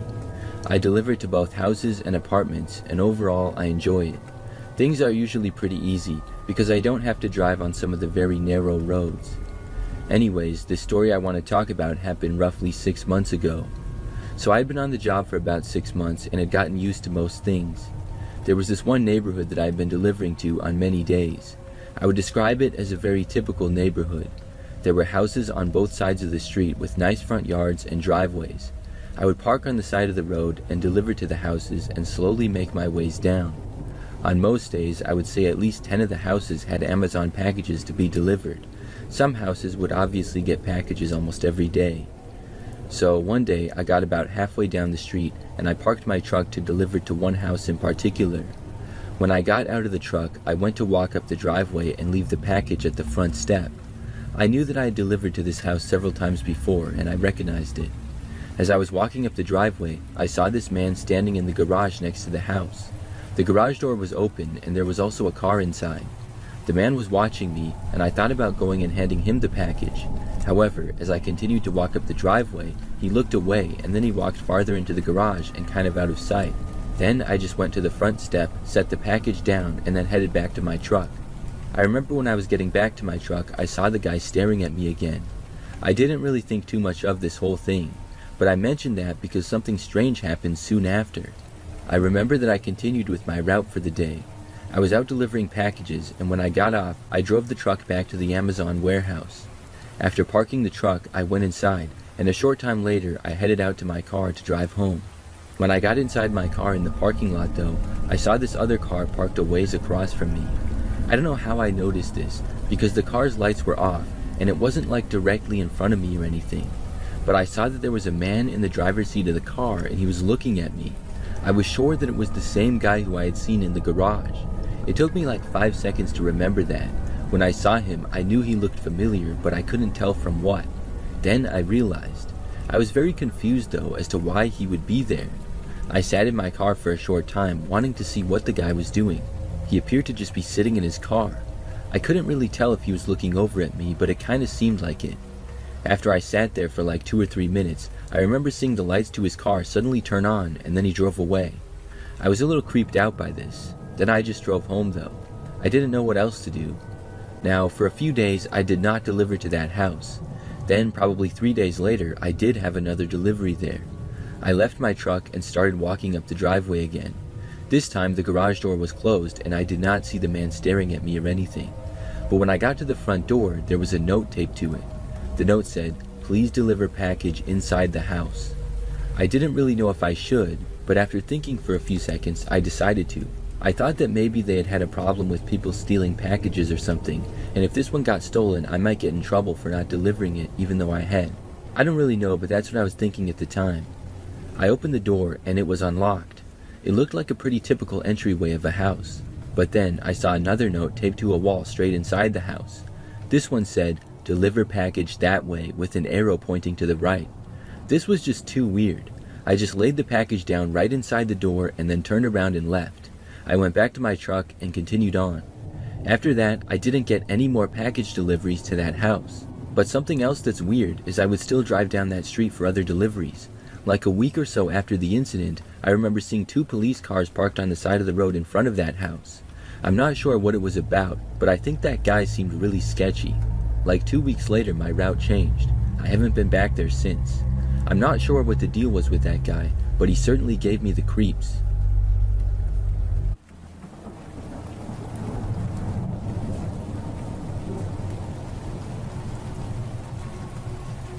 This is something that happened not too long ago. I go to Chipotle all the time, and it's one of my favorite restaurants. There are also several locations that are pretty close to where I live. So most of the time when I get it, I order on the app, and then I just stop by and pick it up. Every time it's just waiting in the bag on the shelf inside the restaurant. I also get points on the app, and then I end up getting free stuff. Many times I get it on my way back from work or the gym when I'm starving. This is a routine that I've done pretty regularly for probably over a year. One time, a few months ago, I ordered Chipotle on my way home from work like many other times. By the time I arrived at the Chipotle, I went inside and my order was done and on the shelf. I picked it up and left. Then I drove the rest of the way back home. After getting back to my apartment, I took the food out of the bag, but I noticed something else. There was an SD card that was inside the bag as well. It was like a random SD card that goes in a camera and you can connect it to your computer. I thought that maybe it was a mistake, but then I realized, how could that be possible? Somebody had to have put it in there on purpose. You don't just accidentally drop an SD card into a bag of Chipotle. I was curious, but I was also a little weirded out by this. After thinking about it for a few minutes, I decided to put the SD card in my computer. I was just too curious. Sure, I was a little worried that it might be a virus and break my computer or hack all my information, but ultimately I did it anyways. After entering the SD card in my computer, there was just one folder that was titled Folder. So I double-clicked it and it opened several images. I think it was maybe like 5 pictures. Each picture was what looked like a man wearing this really creepy mask on his face. The mask covered his entire head, and the face of the mask had wide eyes and very white skin. It also had these creepy looking teeth. And the photos were taken with a flash in a very dark room, so I couldn't tell any other details at all. And I'm not going to lie, I was pretty creeped out. However, I figured that it was maybe just a prank. But why me? Why would somebody deliberately put this in my bag? Maybe it was random. Maybe somebody just walked up to one of the to-go orders and put it in the bag. Or maybe it was a Chipotle employee trying to be funny. The thought also occurred to me that possibly they did know who I was because I went there so often. I was considering all the possibilities, but ultimately I had no way to really find out. I wasn't going to go back to the Chipotle and investigate and interrogate the employees or anything like that, so I decided to just not go back to that Chipotle for a little while. But the story doesn't end there. It was just a few days after this when I was at home one night. It was maybe 10 o'clock and I was in my bedroom watching a show on my TV. I also live alone and have a one-bedroom place on the second floor of the building. Out of nowhere, there was a knock on the front door to my apartment. This was really strange because nothing like that had ever happened before, and I obviously was not expecting anyone. I got up and walked over to the front door out of curiosity. When I looked through the peephole, I saw a man standing there wearing that same creepy mask. He was looking right at the door. When I saw him, I'm pretty sure that I jumped back about 5 feet. In the moment, I had forgotten about the SD card and stuff, but my memory was quickly jogged. I realized that this was the same person. After a few seconds, I went back over to the door to look again. He was still there, not moving, just standing there facing the door and seemingly looking at me. He stayed there for what felt like a really long time. Then he turned and quickly walked away. I was really creeped out by the whole situation. How did he know where I lived? I didn't know what to do about it, but I told all my friends. Some of them told me to call the police, and some said that I should report it to the Chipotle. Others thought that it was funny. I didn't do anything about it though. I figured he didn't do anything illegal, and it would be pretty hard to prove to the Chipotle. Plus, what would they even do about it? Overall, it was just a really bizarre thing. For the next few days, I was nervous that the guy would come back, but he never did. I stayed away from that Chipotle and went to a different one for a while. That was like 6 months ago. I've since gone back a few times and nothing strange has happened. This still remains a mystery to me though.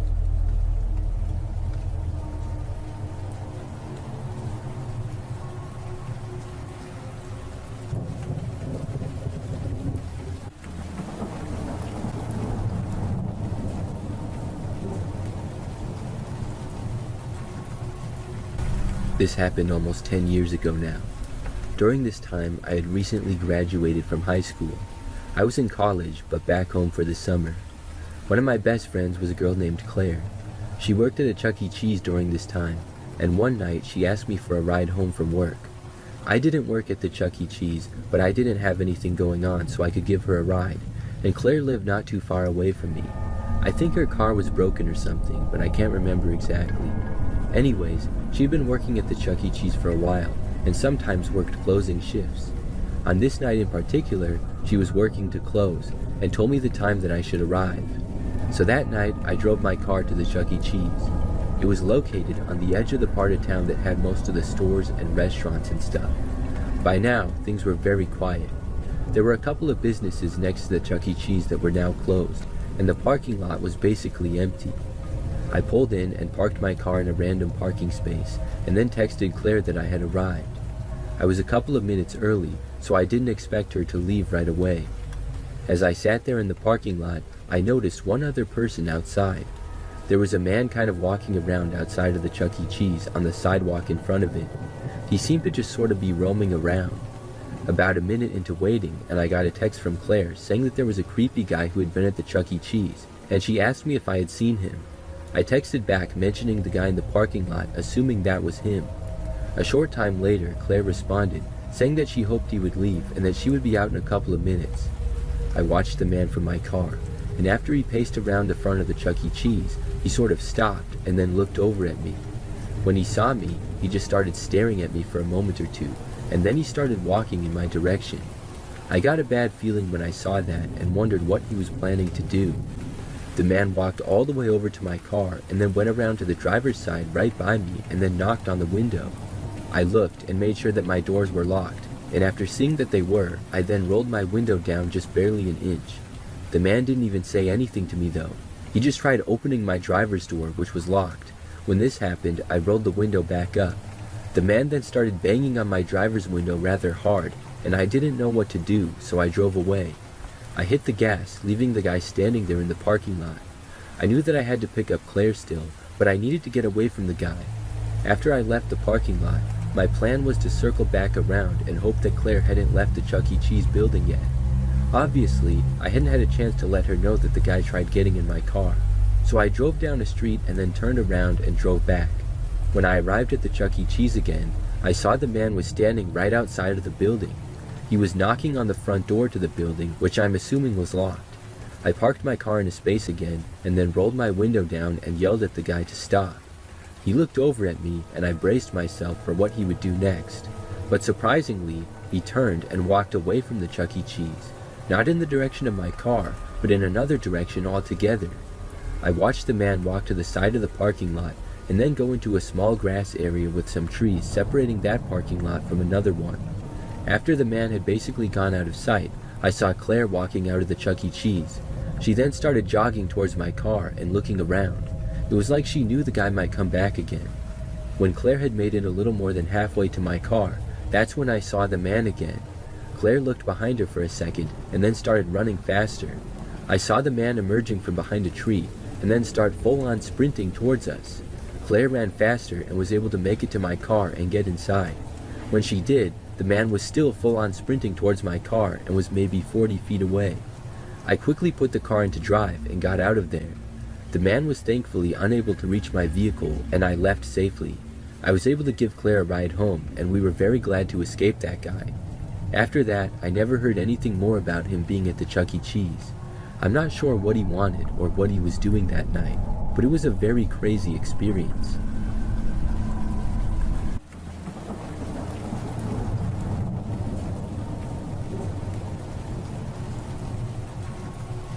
This happened 2 years ago on the 4th of July. I have a sister who's older than I am, and she's married with a son who's my nephew. He was 4 years old at the time of this story, and I always like to spend time with him, and he calls me his favorite aunt. I'm also his only aunt, but that's beside the point. So he wanted me to take him to the 4th of July parade in our local city that we live in. It's always a big deal, and it goes down Main Street and a couple of other roads.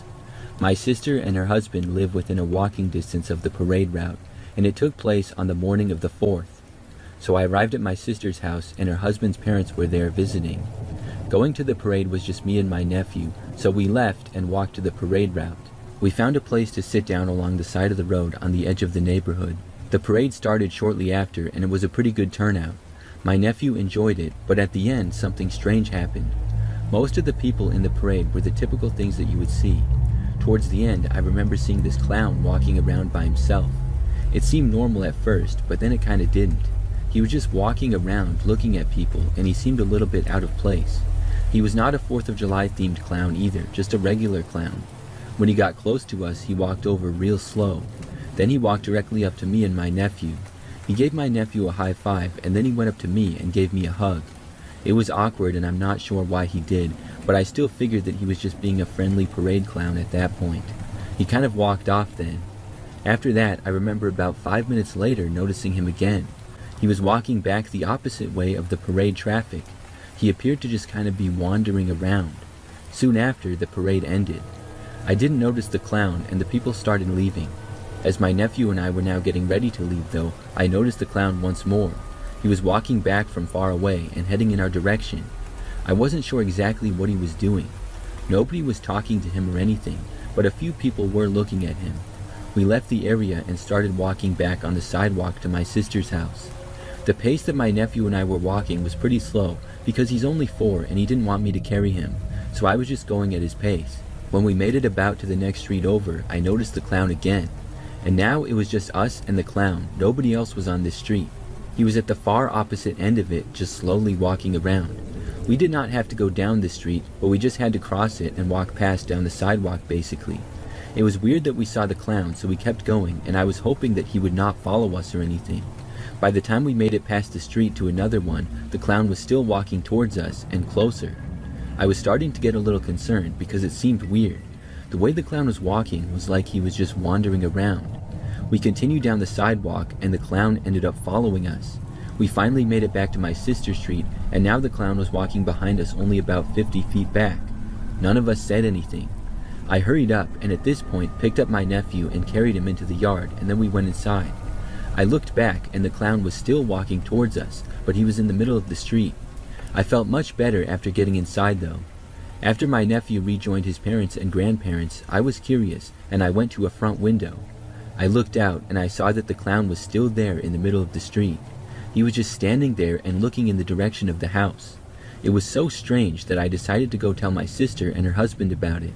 Her husband was out on the back patio grilling. When he got wind of it, he decided to go see for himself. Now, this was really weird. My sister's husband is a fairly big guy. He's over 6 feet tall and about 200 pounds. He's not a mean guy, but could look intimidating to some people. He walked out into the front yard, and the clown did not move. He asked the clown guy what he was doing, and the clown just waved at him, but did not move still. So my sister's husband walked to the end of the yard, now like 15 feet from the clown, and the clown guy still didn't move. My sister's husband was telling him to leave, and he was just ignoring him. I couldn't believe that the clown was staying there. Then my sister's husband got like right in his face. He still didn't move. My sister's husband put his hand around the clown's shoulder and started kind of leading him away. They walked like 5 feet, and then the clown randomly took off running, sprinting to the end of the street and out of sight. My sister's husband came back, shaking his head, and said that he thought the guy was crazy or something was wrong with him. We all went back inside, and thankfully that was the last we saw of that creepy clown.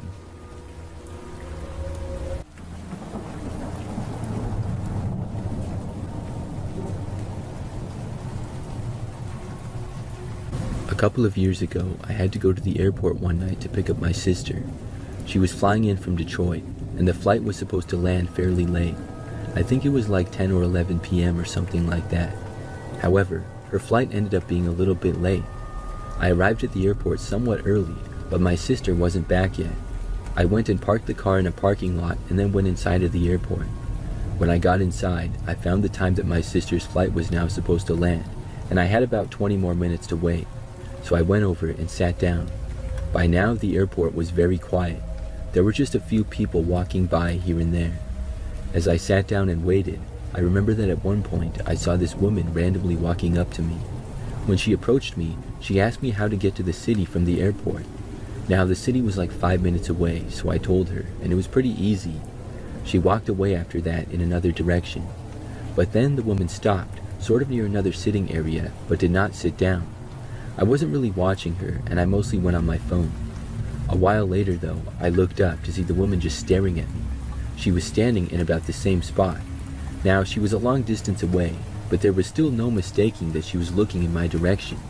I found it really odd. I looked away, though, and focused my attention back on my phone. The woman continued to stare at me, though, because the next time that I looked up, she was still doing it. I didn't know why.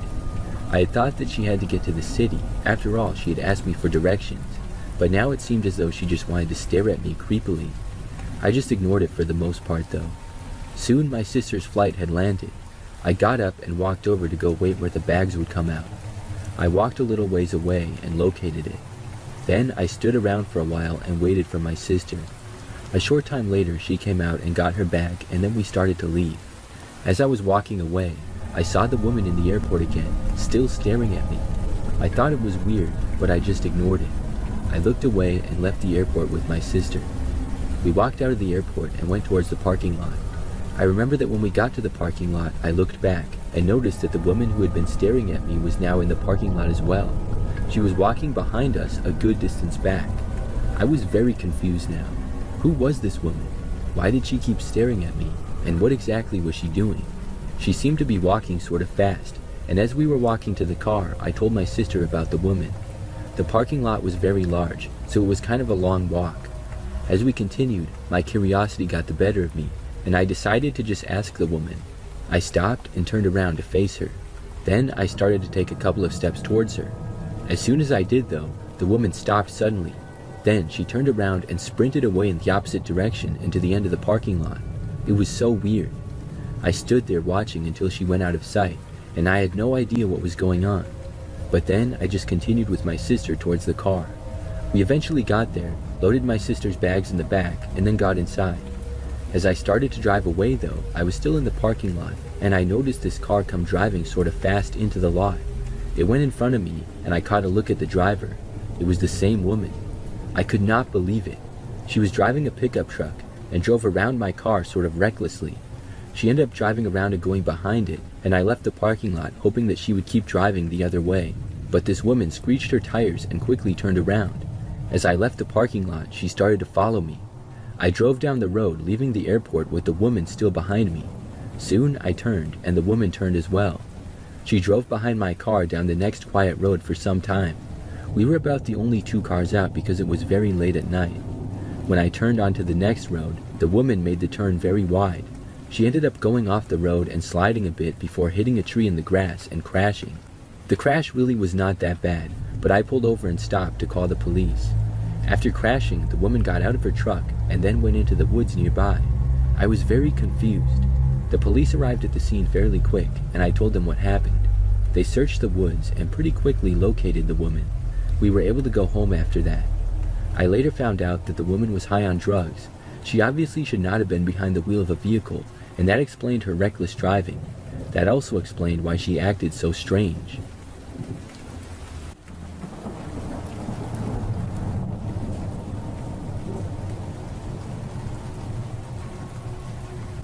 I've explored many abandoned buildings over the past 2 years, but the scariest was an abandoned mall I explored once with a friend. It was late at night, and it took some work to get into the shopping center as it was locked up tight.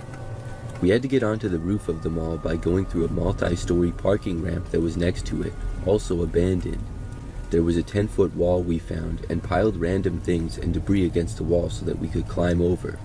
Once we were in the mall, we did some normal exploration, checking everything out. We had explored almost the entire mall when we went downstairs to the ground floor for the last parts of it. As we walked around, we heard the sound of a radio and saw a light coming from an office. We thought it might be security, so we walked back up to where we had come in on the roof, ready to leave. As we were walking onto the roof, my friend suddenly stopped in our tracks and said that there was a guy blocking our exit up ahead. This guy was wearing all black and had no security badge on, and he hadn't seen us yet. We decided to hide for a bit, waiting for him to leave, thinking he was another explorer just smoking a cigarette or something. However, when we'd come back from our hiding spot a bit later, thinking he was gone by then, he was still there, this time holding a metal pipe. We instantly knew that something was going on here, since he looked at us as if he was guarding the entrance. It seemed like gang activity, and that they might be doing something or maybe hiding something in the building down on the first floor that they didn't want anyone to see. We went back down to the second floor and hid in a display window that was hidden from the rest of the floor. We were there for like 20 minutes at most, but it felt like years, heart pounding the whole time. We heard another man walking around our floor, dragging a piece of metal across the floor. My friend and I had no idea if maybe somebody had seen us walking around, or if they knew that we were in the building. But we didn't want to take any chances since these men looked sketchy. My friend remembered that there was another door on the roof that would bypass the guy guarding the other route and would take us straight into the parking ramp. We decided this was the best plan to get out without anybody noticing. We waited for the guy to leave our floor and decided to make a break for it to find the door. We couldn't rush or run as it would be easy to hear somebody running around in the abandoned mall, so we quietly sneaked around the back rooms until reaching the other door. We found our escape, but it was blocked by debris. We took a risk with the noise at this point and started pulling the debris away from the door, and my friend kicked the door open loudly. We sprinted across the roof, and I have no idea if anyone saw us because I was occupied in getting out there fast. We finally got into the parking ramp and made our way down to the bottom. There we saw there was another presumably gang member sitting in a blacked out Ford Transit van. The engine of the car was on, and I'm guessing the guy was in charge of guarding the entrance to the abandoned parking ramp. Whoever these people were, they clearly did not want anyone entering the abandoned mall. Maybe we just got caught in the mall at the wrong time, but we still weren't going to take any chances. At this point, our only option was to find a fire exit to the outside. The fire exit we found was screwed shut, so I basically launched myself through the door, which luckily flew open, and we got out and climbed down to the main road and onto the street. The only thing I can think of being all coordinated as the guys were and how they were dressed was gang activity. Once again, we had no idea if they originally knew that we were in the mall or not. Probably not, but we didn't want to take any chances with them, especially if they thought we saw something. That day has stuck with me as a scary moment in my life. I'm still exploring, but just being more careful with places I choose to explore.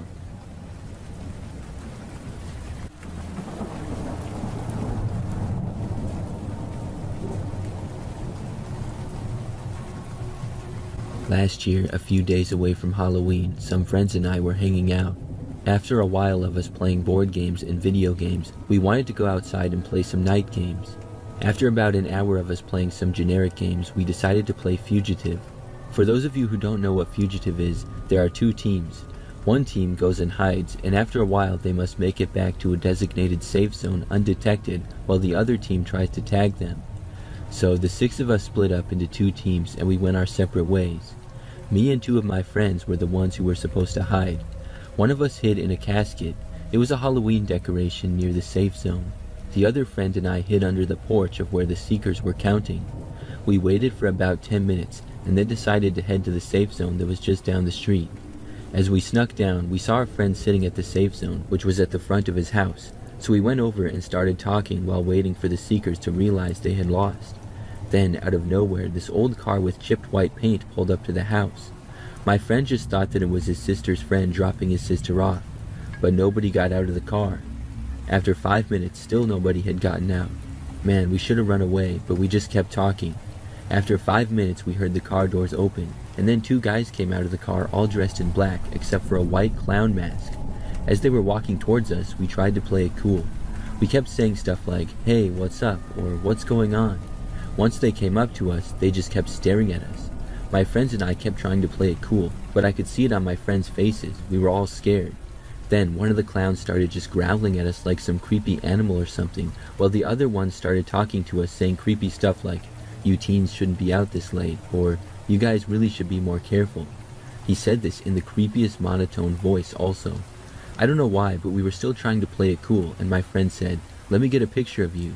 As he was about to take a picture, the clown quickly jerked his head forward as soon as the flash began.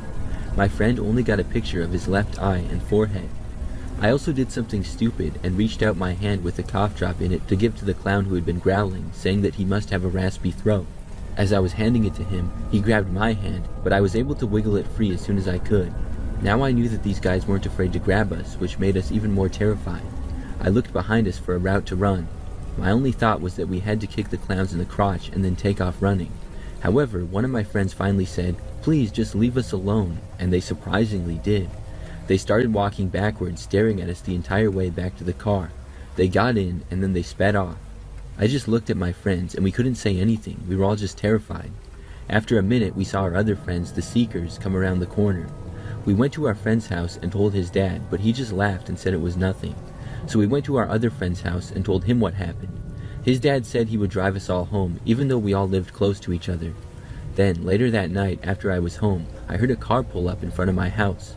I looked outside, and it was the same old white car. I couldn't move, I was so scared. And then the passenger side window opened, and that same clown looked me dead in the eyes through the windows. The clown waved at me, and then the car sped off. I'm not even sure how they found out where I lived. They either followed us home, or must have already known who I was and where I lived. Even if they were just pranksters, it still scared the life out of me.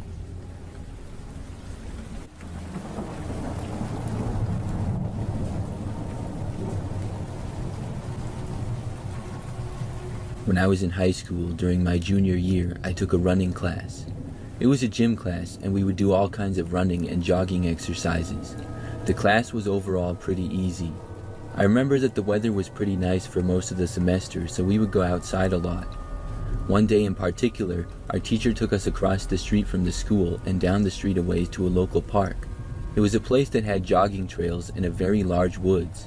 At the time of the class, which was the morning, the park was very quiet and hardly anybody was there. Along with the teacher, we were supposed to jog around the trail for basically the entire class period. I remember that the teacher led the way and we all started jogging behind him. In the class with me was one of my good friends, David. We always talked during class and would jog together for most of the runs that we would go on. I remember that him and I were talking and we were at the very far back of the group.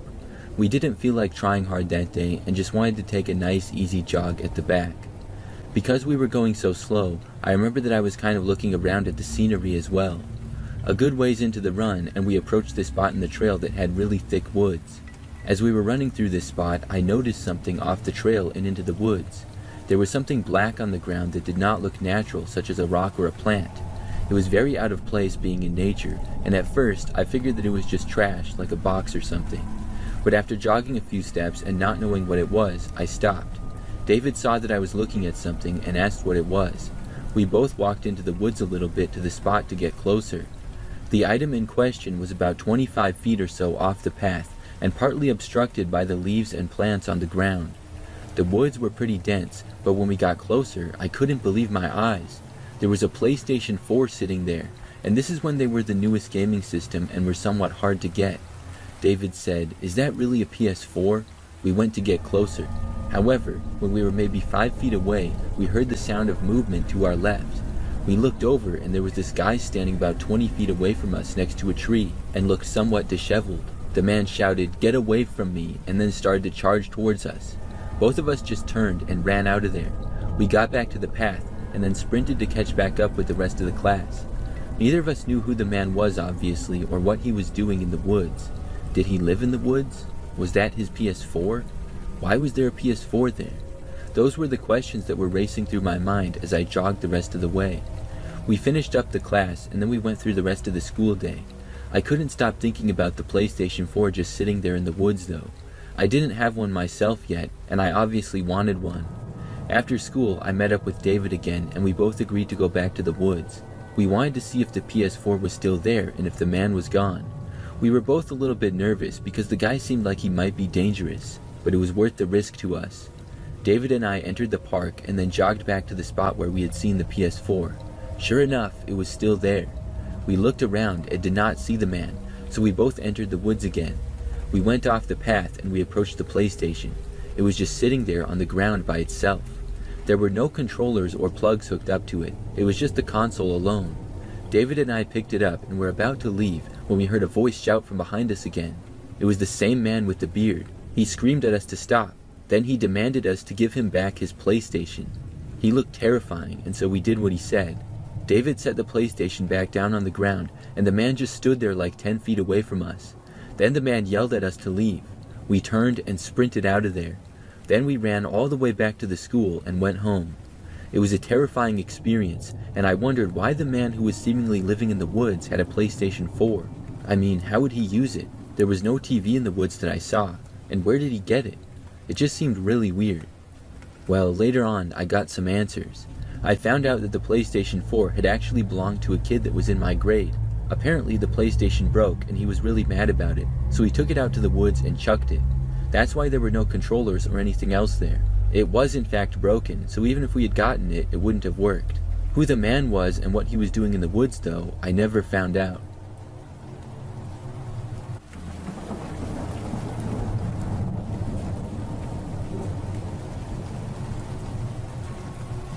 Back when I was in college a few years ago.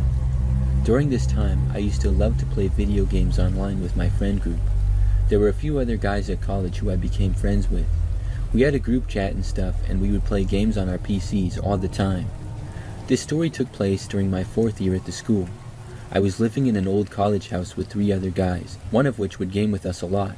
The other guys lived across campus, one in another house a few blocks away, and the others in apartments farther out. So anyways, our favorite game to play was probably Minecraft. There's really so much stuff that you can do on that game, and we would build things in survival mode and stuff like that. We would all talk to each other when we played, and we would get on the same server. So one time I was on, and I think 4 other guys were as well. At least an hour or 2 into Minecraft, and our friend James suddenly said that somebody was in his house. We were all kind of talking at once, and he said it quietly so nobody really heard him the first time. Then, when we quieted down, James said that he thought somebody was inside of his house. We asked him more, and he was talking really quiet, but he said that he was hearing noises outside, and that he thought he heard footsteps. We joked about it at first, figuring either James was joking or he was just being paranoid. It just seemed like a pretty crazy thing. Most of us just kept going with the game. But then, James suddenly went offline. We were like, where did James go? Do you guys think he was serious? All of us friends would joke around with each other a lot, but we never really pulled elaborate pranks or stuff like that. I don't really think that we thought he was joking, but maybe we thought he was just being over-worried. Still, we decided to try to call him back. When we did, he didn't answer, so I got a little bit concerned. I lived the closest to James, and the other guys and I were debating if I should go over to his house. After all of us texted James and he didn't reply, and he also didn't respond to our phone calls, we talked for a few minutes about it. We were all still on Minecraft, but not really playing anymore. Then, probably 5 minutes after James went offline, I heard a knock on my front door. The other guys heard it too, and asked what it was. I left my room and I went to look out the window. James was standing there at my front door, knocking on it. I went over and let him in, and he was out of breath from running. I asked him what was going on, and I said that we had all been trying to call him. James said that he thought somebody was in his house and he had to get out of there, so he took off running and he went to my house because it was closest to him. He said that he didn't hear the calls because he was busy sprinting to my place. I asked him if he saw someone in his house, and he said no. James lived with a roommate in a house pretty similar to mine. It was small with 2 floors and was a pretty old place, but his roommate was at work and often worked late nights. James said that he was not 100% sure that somebody was there, but like 80% sure. He said he heard noises but didn't see anyone, so he couldn't definitively confirm. We decided to go back to his place, but before leaving we grabbed a baseball bat and a golf club to arm ourselves. We didn't want to call the cops yet because we didn't know for sure if somebody was at his house. So James and I then walked back to his place. After we arrived, before going in, we listened and looked around. All the lights appeared to be off, which is how James had left it. We were not hearing any obvious noises of somebody being inside either, so we proceeded to the door. We slowly opened it and then called out, asking if anybody was there. No one answered. Then we stepped inside and turned on the light. We would look around every room one at a time with our weapons in hand. One by one, we cleared each room. Then we went upstairs. That's where James had been gaming and his bedroom was. I was really nervous then, I'm not gonna lie, despite being armed. When we got upstairs, we first went into James's bedroom. We looked all around and turned on the lights. Nobody was in there. And the entire time to that point, we hadn't really heard anything either. So I was starting to feel better, like maybe James was just imagining things. Then, as we were both up in his bedroom, we suddenly heard some footsteps downstairs, and then the front door open and close. Both of us could not believe it. We went over to the window in James's bedroom and looked out. We sort of saw what looked like a man walking away down the sidewalk, but we only saw him for like a second. I couldn't tell what the guy looked like at all. It was too dark and I barely saw him. We both realized, though, that James did in fact hear somebody in his house. We went and locked the door and then called the rest of the friend group and told them about it. The man must have been hiding in either a coat closet or the basement when we searched the main floor, because we hadn't seen him anywhere. Looking back, I'm really glad that we didn't see him. If we did, I don't think either of us were really prepared to whack him with our bat or golf club. We probably would have just ran away. I think the guy just walked in the door, because a lot of us college kids were bad at locking doors. Not after that incident, though. I don't know who that man was, or what he was after, but I'm glad that he left when he did.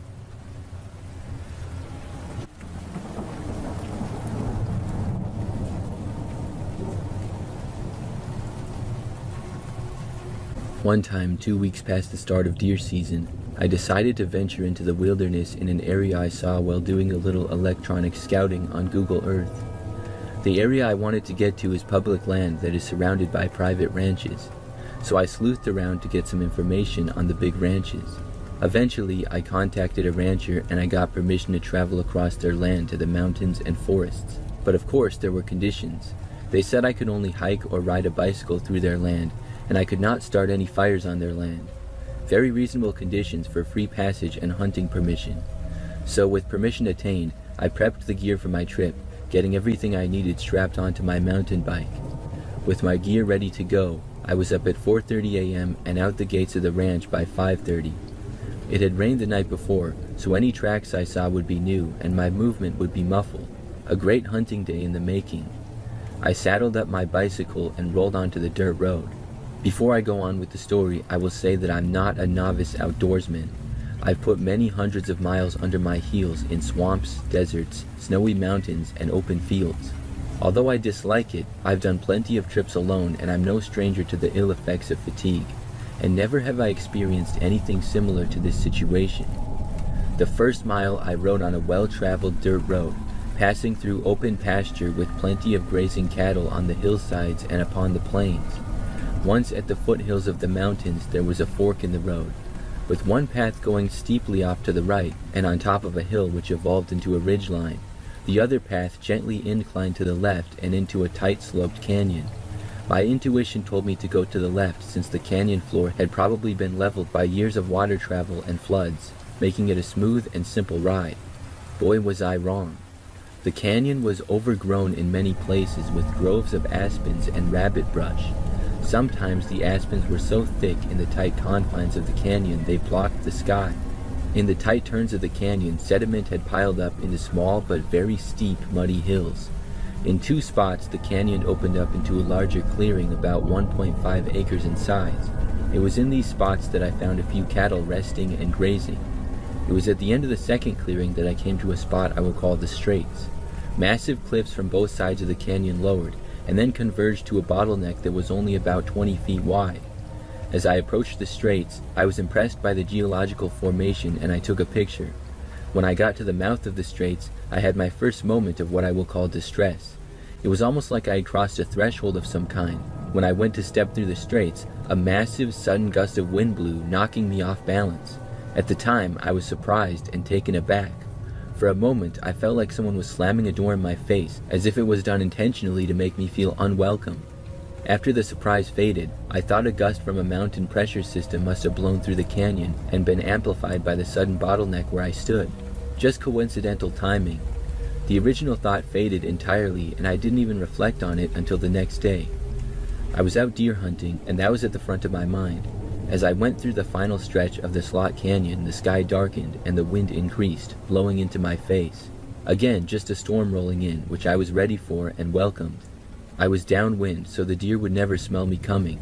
I hit the end of the trail at a third, very large opening and pasture where 6 cows were grazing. To my right was a large uphill canyon where I had planned on hunting. There I planned to ditch my bike and hike up the steep ridges and mountainside on foot, looking for the canyon below for deer while also scanning the slopes. The area of the forest and mountains was far from any sign of roads or humans, other than the trail cutting through the canyon I had rode through, used for herding cattle. I hid my bike and took off on foot. In the next several hours I did my scouting and hunting. I didn't have much luck with the hunting, and the day had grown late now. I had put in some 3 miles of intense biking and another 3 of extremely difficult hiking on nearby vertical slopes with my gear. Also, frost had come in a few hours before, and it was freezing the moisture of my breath into my beard and mustache, and I did not want to risk getting stuck in a storm. This late in the day, there was no way I'd be packing a carcass out in my exhausted state. I sat on a ridge, ate some food, and stood up to leave. About halfway back to my bike, I began to get a creeping suspicion that I was being watched. I had no reason to feel that way. I heard no noises, nor saw anything alarming, but a feeling of paranoia began to invade my mind. It was so subtle I hardly noticed. When I reached my bike, I felt distress at the fact that I had to resituate my pack and strap it down before I could ride. I questioned myself and literally paused and mentally asked myself why I was so upset right now, and I immediately had the realization and feeling that I was being followed. Panic shot through me like electricity.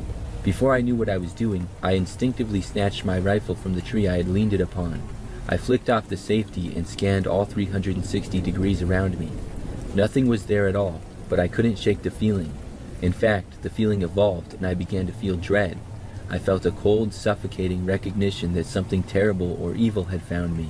I didn't know what this something was, but I decided to throw my gear on my back and get out from the trees at the mouth of the canyon and awkwardly ride out to the clearing and sit by the cows. If something was hunting me, maybe the cows would see it first while I was saddling up and give me a warning, or maybe one of them would get pounced on instead of me. As I got close to the cows, they backed up a little bit, but stayed nearby and watched as I strapped my pack down. I looked up to scan to see where the cows were looking. Some looked at me, some looked at the canyon I had come from, and a calf was munching grass and paying no mind at all. In a few minutes I was packed, and I checked my map to see if there was an alternative route out. My instincts told me that going back the way I came would not be a good choice. Sure enough, the path I had chosen not to take earlier in the day led around over the same clearing I was in. This new path was longer though, and I would have to climb to the summit of a steep and large hill first. On the positive side, once I got to the peak, it would all be downhill, and I could quickly cruise away from whatever I felt was following me. The hill was steep and muddy, and the air was freezing and dry, but the ground was wet. My muscles were burning as I pushed my bike up the slope and slipped around in the mud. At one point on the ascent, I paused to breathe, and I heard a soft sound behind me in the distance. I wheeled around, and there about 60 yards behind me were the 6 cows, frozen, staring at me. I was relieved for a second, and then realized how odd it was. I knew that packs of animals will often follow a lead animal into a dangerous area, and trail off at a distance in case the leader gets pounced on. Reflecting now, I think it was ironic they were doing that, given that I was using them as bait only a bit earlier. As I mused at the possibility, I turned to continue walking, and saw something in the woods to my left that confirmed my suspicion. There was a skeleton of a cow well over a year old, about 30 yards into the aspens forest. With that, I wheeled my rifle from my back to my chest and moved it from full safety to half safety and kept going uphill. I paused several more times for breath, and every time I turned, the cows were there, frozen, staring at me, following me up the hill. After what felt like an eternity, I reached the peak. As I cleared the forest, I saw other cows at the peak grazing on grass. I paused to breathe, and the cows who had been following me passed me up and joined their companions. That sign gave me relief, and I felt safe again as I cruised my bike down the hill all the way down to the ranch and back to my car. I threw my bike on the back and went home. That night while I was sleeping, I had a nightmare. The feeling of dread returned, and a voice in my head appeared telling me never to go back to that hunting spot again. The voice sounded like mine, but felt like someone else. The message was clear though. Only bad things awaited me if I returned there. Not wanting to test this, I accepted whatever this something was telling me. In the time since this all occurred, I've reviewed that day in my mind as well as the pictures that I took during the first half of the day. I realize now that creeping sensation of paranoia had been making its way into my mind since the moment I entered the canyon to the left. My mind was still so focused and excited on getting out to hunt that I didn't recognize my state of paranoia until later. Part of me felt fear from potential physical harm, but the dread that came upon me that day and that night were something spiritually evil. I've hunted in bear, wolf, and bobcat territory many times in my life, and I've never felt that feeling I had that day before. As I said before, I've had plenty of solo trips in my free time where I've been alone in the middle of the wilderness on my own before, but felt absolutely nothing like I did that day. Something was following me, something was trying to get me, something unnatural. I don't know how any of the other stuff that I saw that day ties in, like the cow carcass or the following cows. I don't know if they even tie in at all. This could all just be a weird case of mania that I came down with. But what I do know is that I'm never going back to hunt on that land.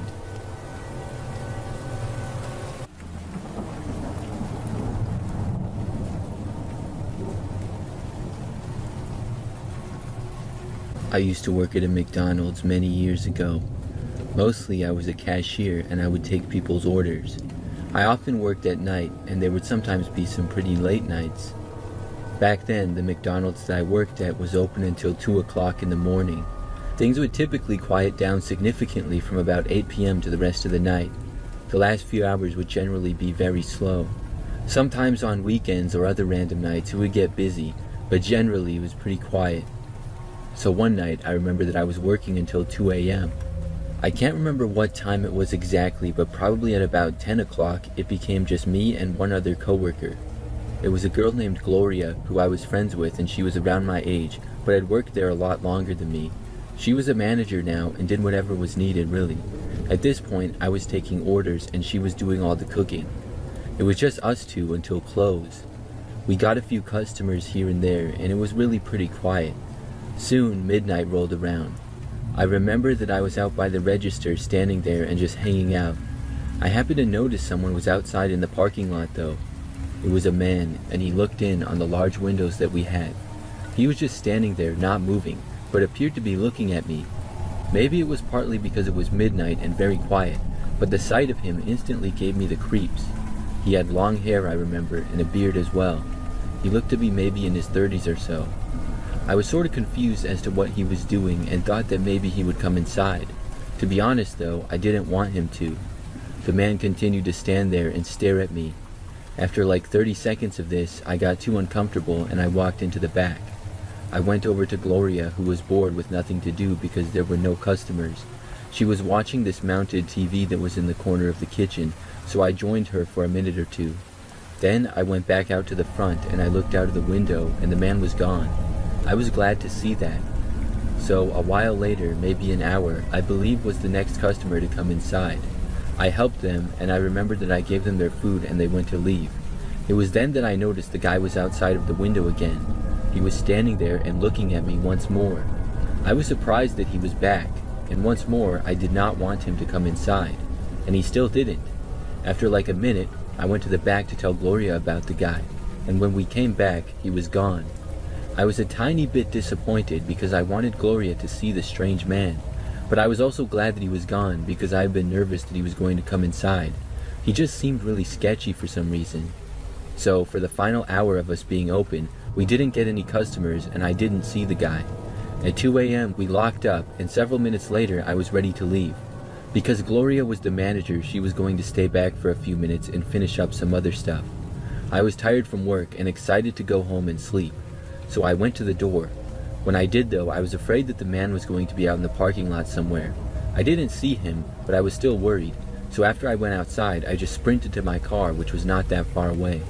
Then I got inside and I started the engine. It was at that time when I looked out of the window and I saw the man standing on the other side of the parking lot a ways away. I was afraid that he might approach me or something, so I quickly drove away and left.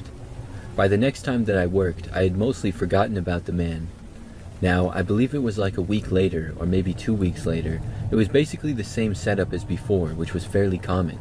It was a quiet night at about midnight. Me and Gloria were the only two people working once again. So I recall that at some point a little after midnight, I saw the man again and I instantly remembered him.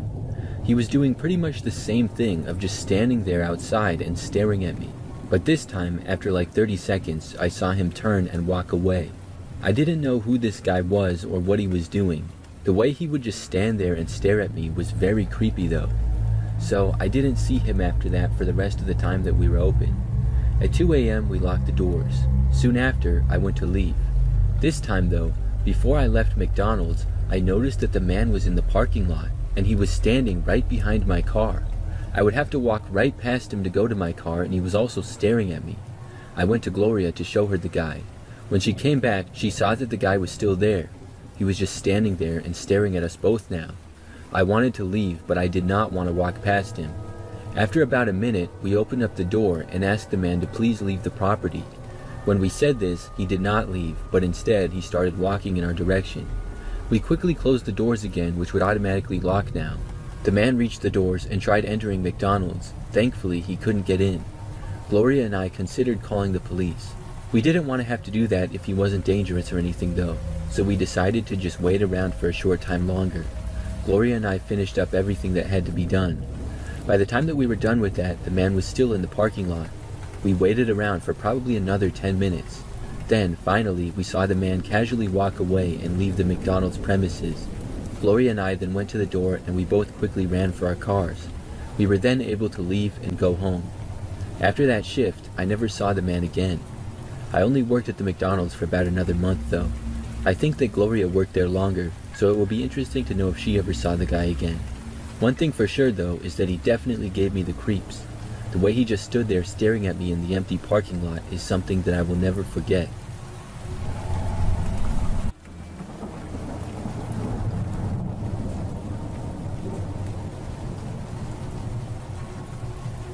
This happened one Saturday afternoon last year. I live in an apartment by myself. When I got back home that day, I realized that I had basically no food, so I decided to walk down to the Dollar Tree nearby to get some groceries. I was walking there because it was only a few blocks away, and it was a very nice day outside. I left my apartment and got out onto the sidewalk. The area that I live is fairly busy. There's a good number of neighborhoods, apartment complexes, and businesses. It's also pretty close to the city. So as I was walking there, I was really the only guy on the sidewalk at first.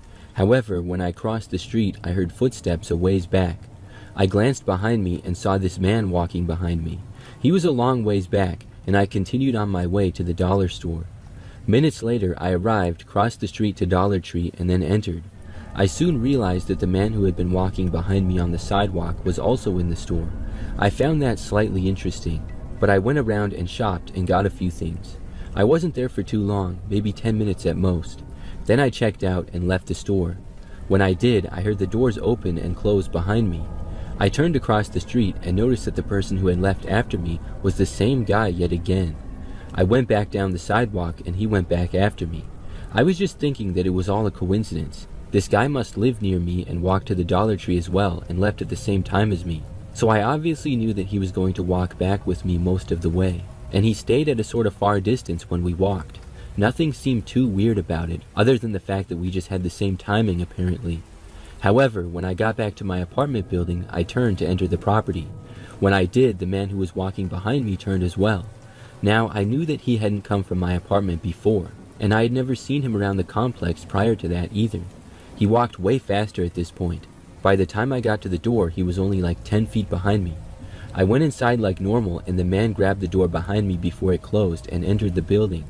I didn't know that he lived there. In fact, I was sure that he didn't, and I was wondering what he was doing. I walked down the hallway to my place. He was still behind me. When I got to the door, I went to unlock it. But the man was just standing there behind me, so I didn't unlock it. That's when I turned around instead and asked him what he was doing. He didn't answer me. He just stood there nonchalantly, now looking away, like it was normal to just stand in the middle of the hallway. I said louder, "What are you doing?" He looked over at me like he was surprised that I was even talking to him. There was nobody else even around at all. Who else would I be talking to?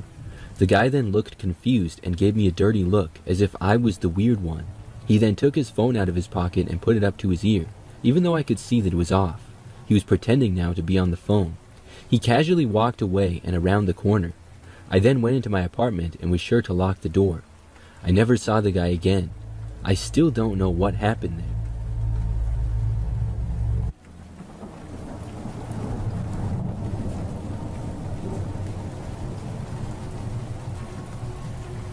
I currently live in a smaller town. It's pretty removed, but still has a lot of good shopping and eating options and public spaces. We even have a few breweries and bars now.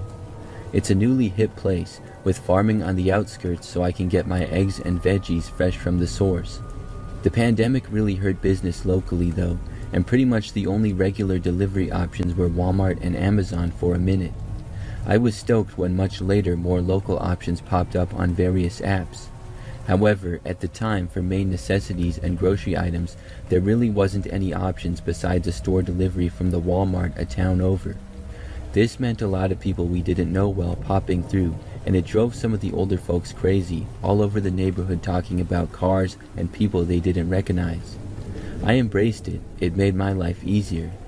At this point, I lived with my teenage son, and my then boyfriend was staying to be near his elderly parents. We lived in a tiny space, and I felt a little cramped with the guys always around. So occasionally I'd send them off on an errand, or they'd visit my boyfriend's parents to give some extra space for me to work on things or just enjoy being alone. One of those days, I got a delivery. I recognized the guy, said hi, and tipped him well, and then went about with my life. An hour later, he was back at my door. He was creepy, because I have steps in front of my door but no porch. He would knock and stand beside the steps where I couldn't see him through the eye hole, but I could see him through the window he was next to. I asked him through the window if I could help him. He kept trying to knock and look for where my voice was coming from before he finally answered and told me that he forgot a bag in the delivery. I confirmed I got it all and thanked him. He left. I didn't want to open the door again after he noticed I was alone. I got new neighbors directly in the unit across from me, and they had a Ring camera. She reached out to me one day and told me somebody had come by knocking and had sat on my steps for about half an hour when nobody was home. I watched the video, and it looked like the same delivery guy. He had been hanging around at 8 p.m., and I didn't have any other orders either. I reached out to Walmart, and they were totally unhelpful. They told me they'd be making sure he didn't deliver anything to me in the future, but they wouldn't give me any information I could pass on to security or the police in case anything further happened.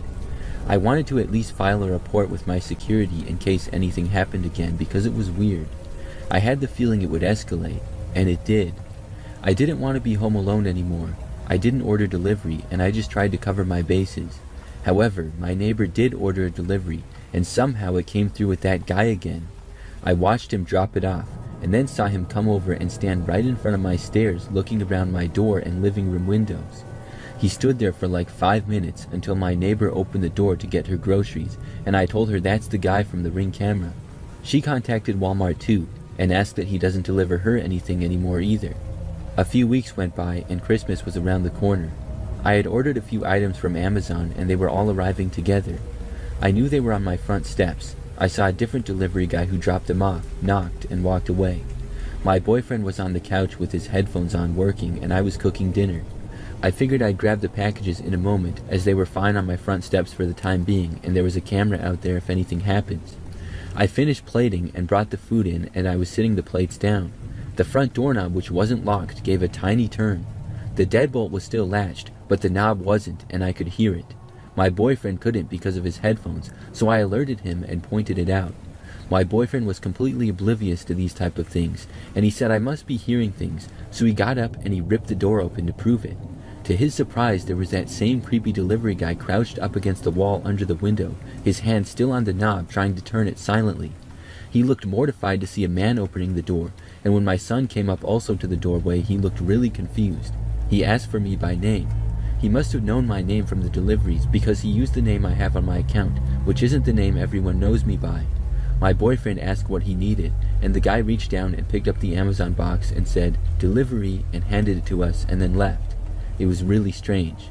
I explained to my boyfriend that he was not delivering those boxes and they were already there. We took the footage to the police, and I tried to reach out to Walmart. The police told me they reached out to Walmart and just got a bunch of clueless basic customer service agents with no idea how to proceed, and if he came back, I needed to call them so they could get to him in person.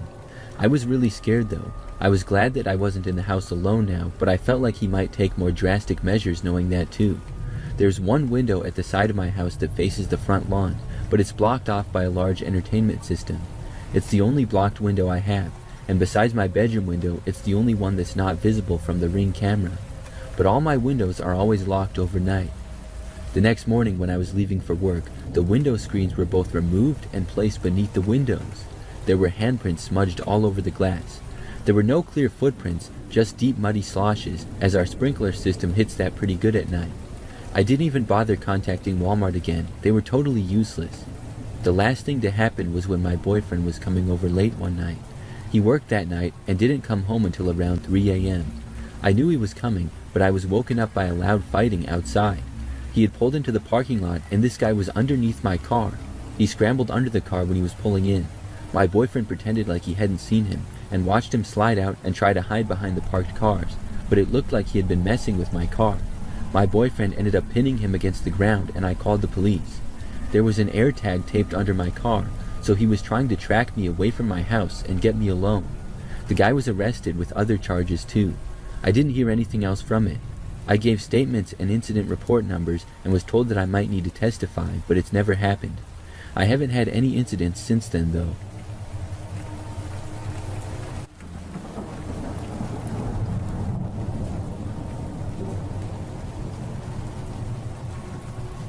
This happened about 5 years ago. I work at an upscale hotel in one of my state's most affluent suburbs. Like most hotels, we were struggling during the COVID virus. Our rates had been slashed in half to get guests through our door, and our clientele had shifted from upper-class business people to a mixed bag of characters.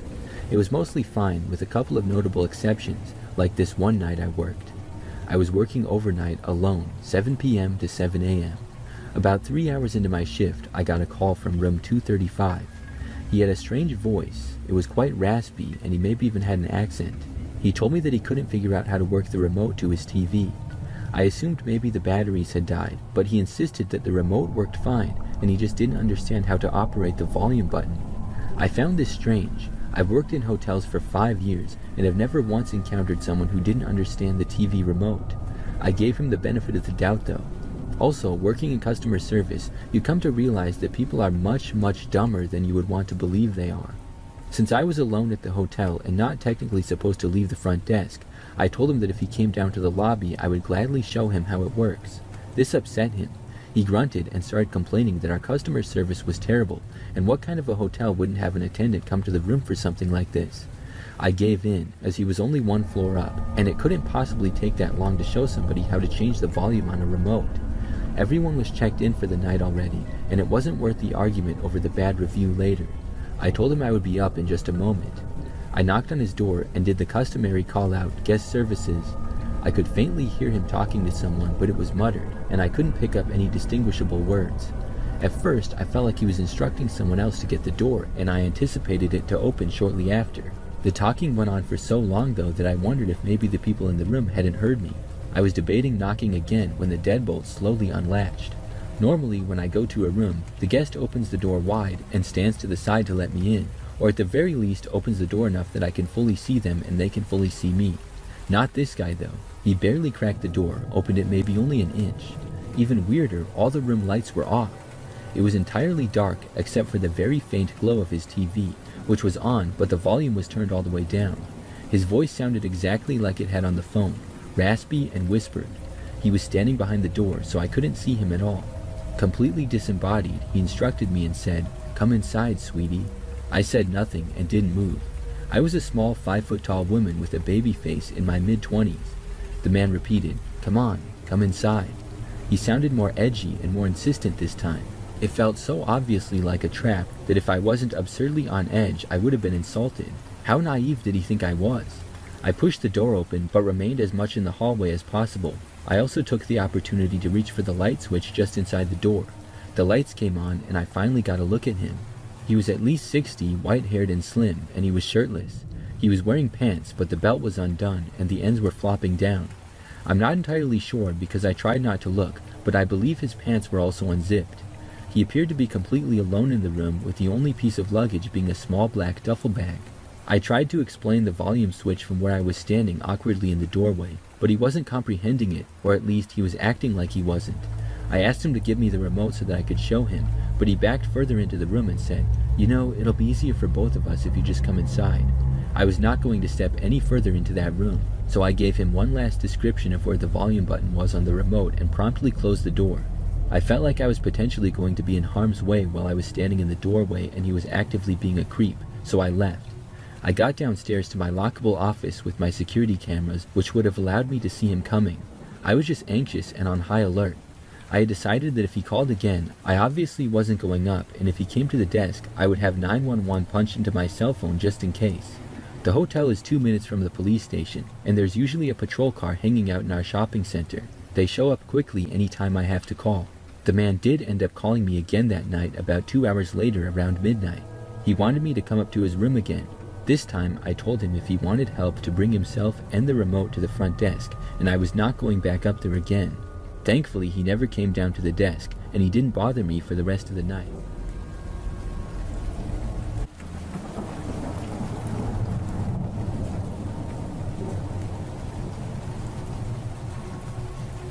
Not too long ago, I had something really strange happen. It was just a few weeks back, and I came home from work one day just like any other. I live by myself in an apartment, and I've lived here for about 2 years. It's a decently nice place. Probably 10 or 20 minutes after arriving back from work, at about 4 in the afternoon, there was a knock on my front door. I went over and opened it up to see a woman standing there who I did not recognize. She said that she had witnessed somebody seemingly trying to break into my car just minutes prior. I was told by her that she saw me leaving my car, and a man then walked by several minutes later and tried the doors and windows. She said she just wanted to let me know. Of course, I was very concerned about it. I wanted to know who and why someone would try to break into my vehicle, although I didn't really have much of anything worth stealing in the car. So I left my apartment, and then the woman walked out with me to my car. I always parked in the large parking lot right outside of the apartment building, in usually the same space. Lots of other cars were in the parking lot as well. When we got to my car, thankfully, it looked fine. None of the windows were smashed or anything, and the doors were all closed and locked, so it looked like the man didn't get in. And after seeing this and looking around, I didn't see the guy that the lady had described. So I told her thanks, and then I went back into the apartment building. That was weird enough, but things got weirder. The next morning, when I was leaving for work like usual, I noticed one other car running a little ways away in the parking lot. The car was kind of behind me and up against the end of the parking lot. I didn't think anything of it. However, when I was driving away and I went past it, for whatever reason I looked over. I'm not really sure why I did, but I noticed that the same woman appeared to be behind the wheel who had talked to me. I assumed that she just lived in the complex. Now, I had never seen her before prior to when she showed up at my door, but the building was fairly large and I certainly didn't know everybody inside of it. I didn't see her for the rest of that day. The next day though, when I got home from work, I parked in the same space that I usually do.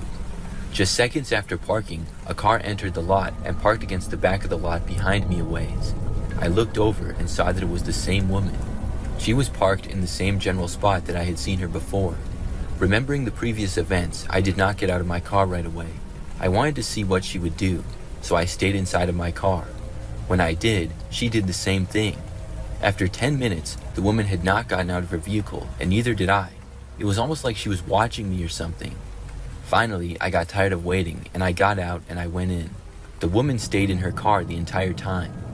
By this point, I didn't know if I was being paranoid or if something weird was going on. I just tried to forget about everything. The next day, I didn't notice the woman at all, but the following one, I was staying up really late. It was much later than I usually do, probably like 1 or 2 a.m. I was just hanging out in the living room and watching movies on TV.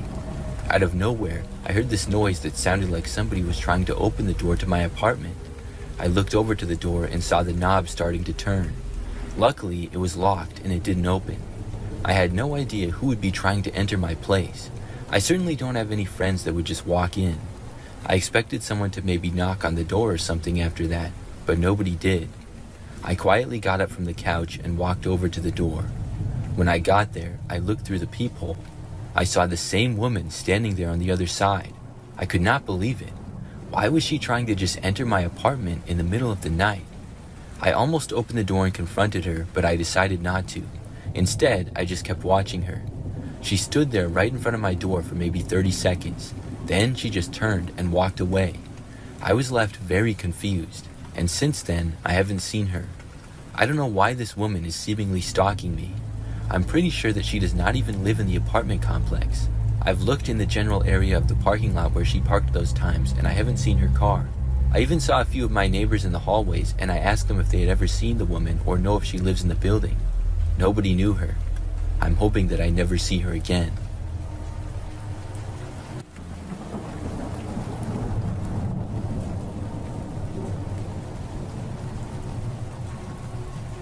One night a few years ago, I went shopping at Target. It was sometime in the evening, probably around 8 or 9 p.m. When I arrived at the store, I remembered that it was noticeably quiet with not that many people around. I didn't have to get that much stuff either. It was not my usual Target shopping trip of groceries or clothes. I was just getting a couple of things, and I was over on the side of the store opposite to all the groceries, so this area in particular was even quieter. As I looked at a few things on the shelves, I remember noticing someone else enter the aisle. I paid them no attention really, and they seemed to stay at the other end of the aisle just inside of it. I naturally wandered into the next aisle over without even looking at the person. I was just focused on what I was getting. So I remembered that after getting into the next aisle, I realized that the other person did as well. That's when I glanced over for the first time. There was a guy standing there who looked to be in his 30s, and he was wearing a gray shirt and a baseball cap as well. He looked over at me in the split second that I looked at him. After looking back to what I was getting, I saw that the man started to walk over to me.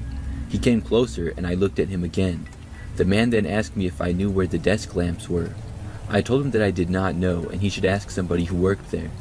Now, when he talked to me, something seemed off about the guy. He gave me a kind of bad feeling. I know that might sound crazy, or maybe that's just me looking back and thinking it, but I know that I felt that way in the moment. The man responded by saying that he tried, but he couldn't find anybody around there who worked there, and that he was in a hurry. I personally had not seen any employees in that particular section of the store. The man did not walk away, so I decided to try to help him at that point, or at least point him in the right direction. I stepped out of the aisle, and the man followed me. I looked around, and I thought the lamps were probably a few aisles away near the furniture, so I told him that he should try there. He said okay, and then the man walked away, going in that direction. After the man was gone, I continued with my shopping. I was in the same area for maybe 5 more minutes. In that time, I remember the man approached me again. He had a small lamp in his hands, and he told me that he found it. I told him that was good, and I was glad that he found it, but the man did not leave at that point. He then asked me if I could give him a ride. This seemed way random and out of nowhere. Obviously, I was not going to agree to that. I told the man no, I could not give him a ride.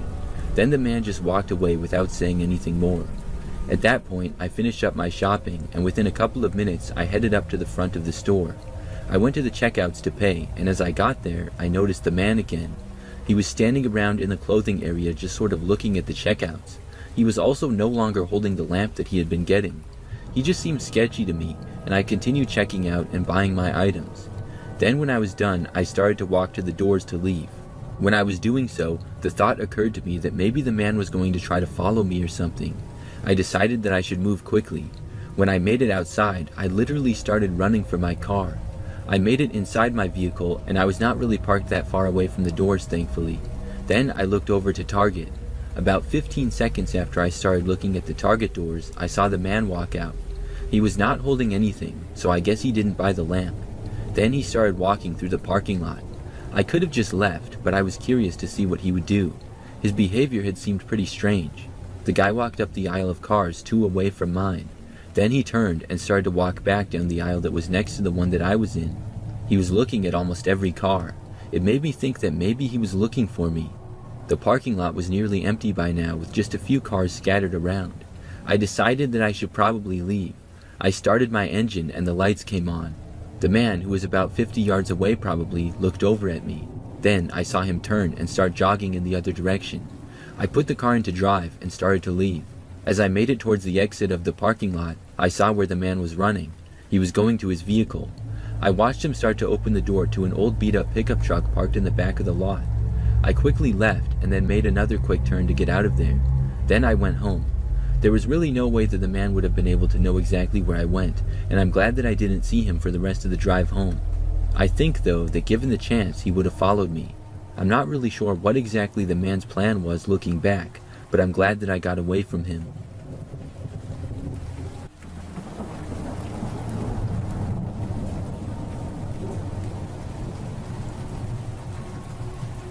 For 1 year when I was in middle school, I did homeschool. It was mostly just online, so it was pretty much like online classes for college, except there wasn't really a teacher. It was all done on this computer program and on the internet. So every day for school, I would just sit in my room at my desk and computer and do school there. Overall, it wasn't too bad, but I didn't really leave the house much. When I wasn't doing school, I would stay on my computer and usually play video games there as well. So one night, I was home alone and had finished my school for the day. I don't remember where my parents were, but I think they were gone. So as I was in my room at my computer, I remember that I was checking my email. I got an email from my school company. I don't remember the exact words, but the subject of the email said something like important, and I believed it said something like security action needed or something along those lines. I clicked it and it basically said that I needed to confirm my address to the school. It gave some reason, but I don't remember what it was exactly, and I probably didn't fully understand it. I just had to fill out this basic form, and I completed it and then submitted it and moved on. So that was that, and the next day I remember that I did my school again like normal. After that I played video games, and I remember that I stayed up late playing on my computer after my parents had gone to bed.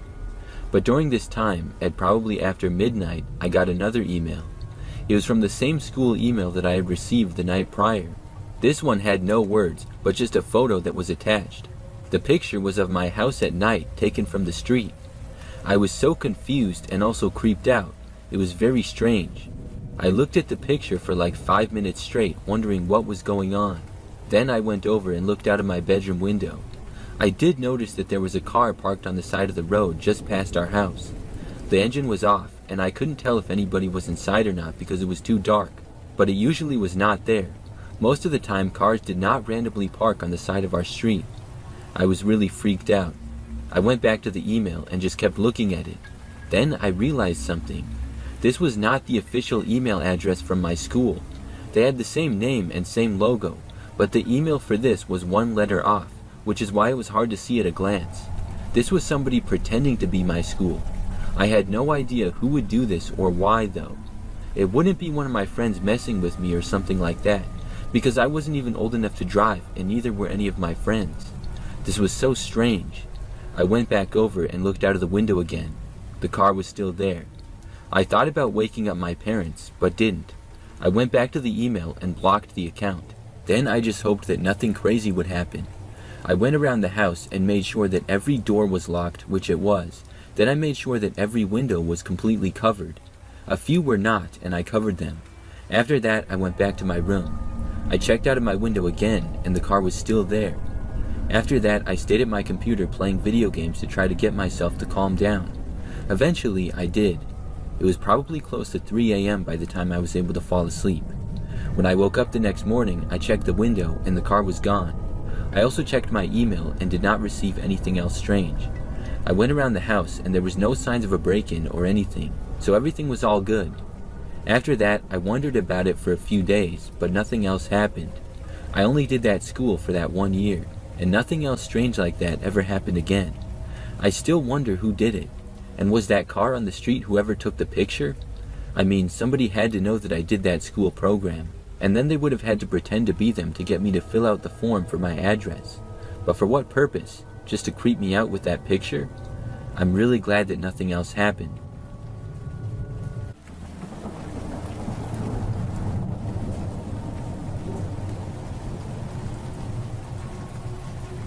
One night over a couple years ago, I was asleep in bed with my girlfriend of 2 years. I was woken up in the night, however, and the time was probably sometime between 2 a.m. and 4 a.m., as my girlfriend and I at that time in our lives went to bed a bit past midnight every night.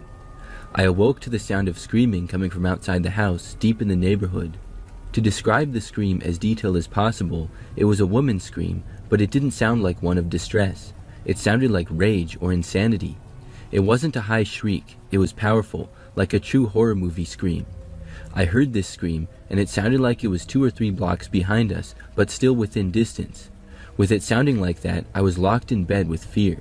I probably could have moved, but most of all, I was really trying to read the scream. I locked up to absorb it all, trying to get any sense of distress, but there was none. It was a wild wail. The scream was continuous, with short breaks of no more than 3 seconds. As I was listening to this scream, I heard it start to get closer and closer, as if it were coming towards my girlfriend's house. The houses in her neighborhood all had large backyards that were spacious, with not many fences, and I could tell that the scream was running through the neighborhood. It seemed fast, too. I had a bad instinct about it, and I just knew it was going to end up at my girlfriend's house. At that point, it sounded like it was down the street by about a dozen houses. It was also at this point when my girlfriend woke up. She was immediately worried and asked me if I was awake. As she was asking me this, like I said, I heard the scream approaching our direction. I had no doubt in my mind because the scream was getting louder. In that moment, it just felt like a nightmare, one where you try so hard to escape or hide that someone's chasing you, but you can't get away. My answer to my girlfriend was short, because I felt this thing approaching us as if it was going straight for us, and I wanted to be silent when it was near us. So we were both awake now, quiet and listening. At the same time, the scream went from those dozen houses or so down to next door. It was then that the screaming stopped, and it had a short break. Still undoubtedly moving though. As I was anticipating the scream to start again, or some crazy lady to beat on the window, I then heard grass crunching from right outside my girlfriend's window. That was why I wanted us to stay quiet. I knew this would somehow happen. It felt like maybe 5 or 10 seconds where it was maybe waiting outside the window or slowly creeping past it. Then it started back up a couple houses down, into the distance on its same pace. My girlfriend and I were so relieved, but also then and still now disturbed and confused. We were grateful that we could talk again, and I can't remember if we went back to bed or not. The whole thing lasted only about 5 minutes. I still have no understanding or predictions of what exactly that was or why it happened. I really don't know what it was. Was it a person? Could a woman do that? I've also watched a few videos of animal screams native to my area, and just in general, but nothing comes close. I knew it was going to be next to me somehow also, and there was literally a single window between us within a minute of me theorizing such. I've seen videos of different animals, and even people insanely screaming when I've searched for an answer, but nothing sounds even close to the power this scream held. It was truly terrible. I wish I knew the neighbors better, and I could ask anybody if they had outdoor cameras, so I could have gotten peace of mind. I of course have already pitched the theory to myself and wonder if it was a prankster or a junkie. But the motive behind that scream wasn't brainless, senseless, or playful, and I don't know how many other ways to describe it other than that.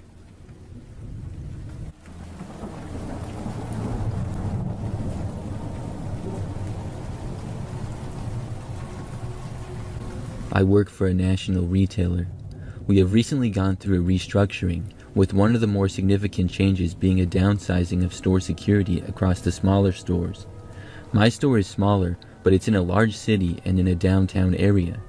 We are currently running on little security, and at the time of this story, we had no security, which led to all sorts of issues.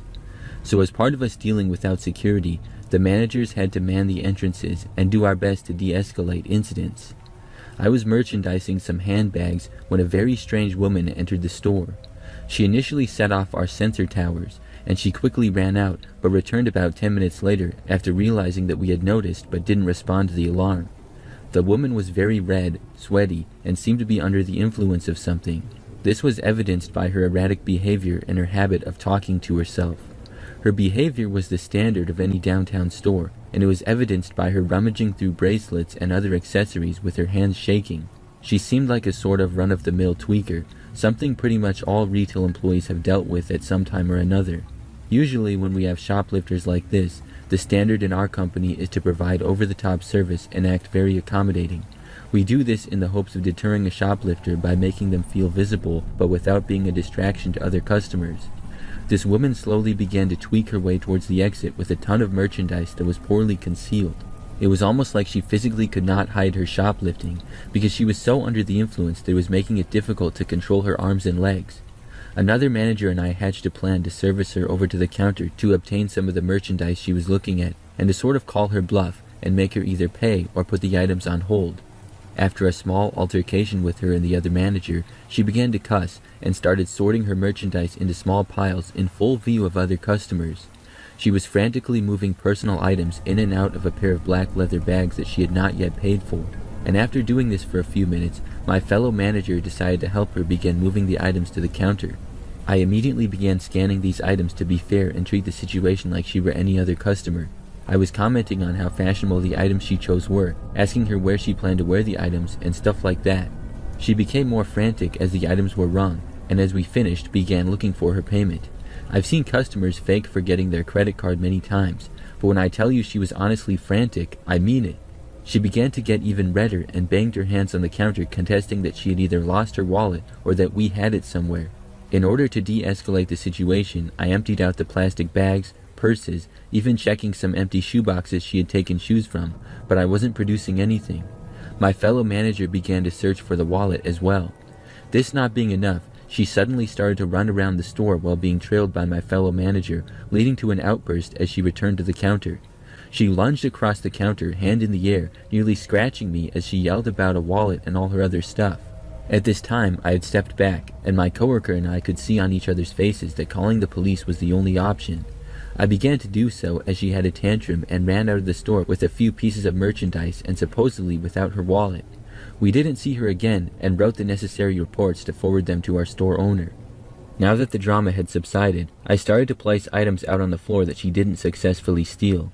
My fellow manager and I were chatting at the counter, and as I lifted one of the handbags she was toying with, out fell a box cutter. Not a simple industrial box cutter, but one with a blade that has been halfway pulled out and sharpened further to create a shiv. It was a scary realization moment for sure, and it hit me that I had been interacting with her at the counter and closest to her and potential danger.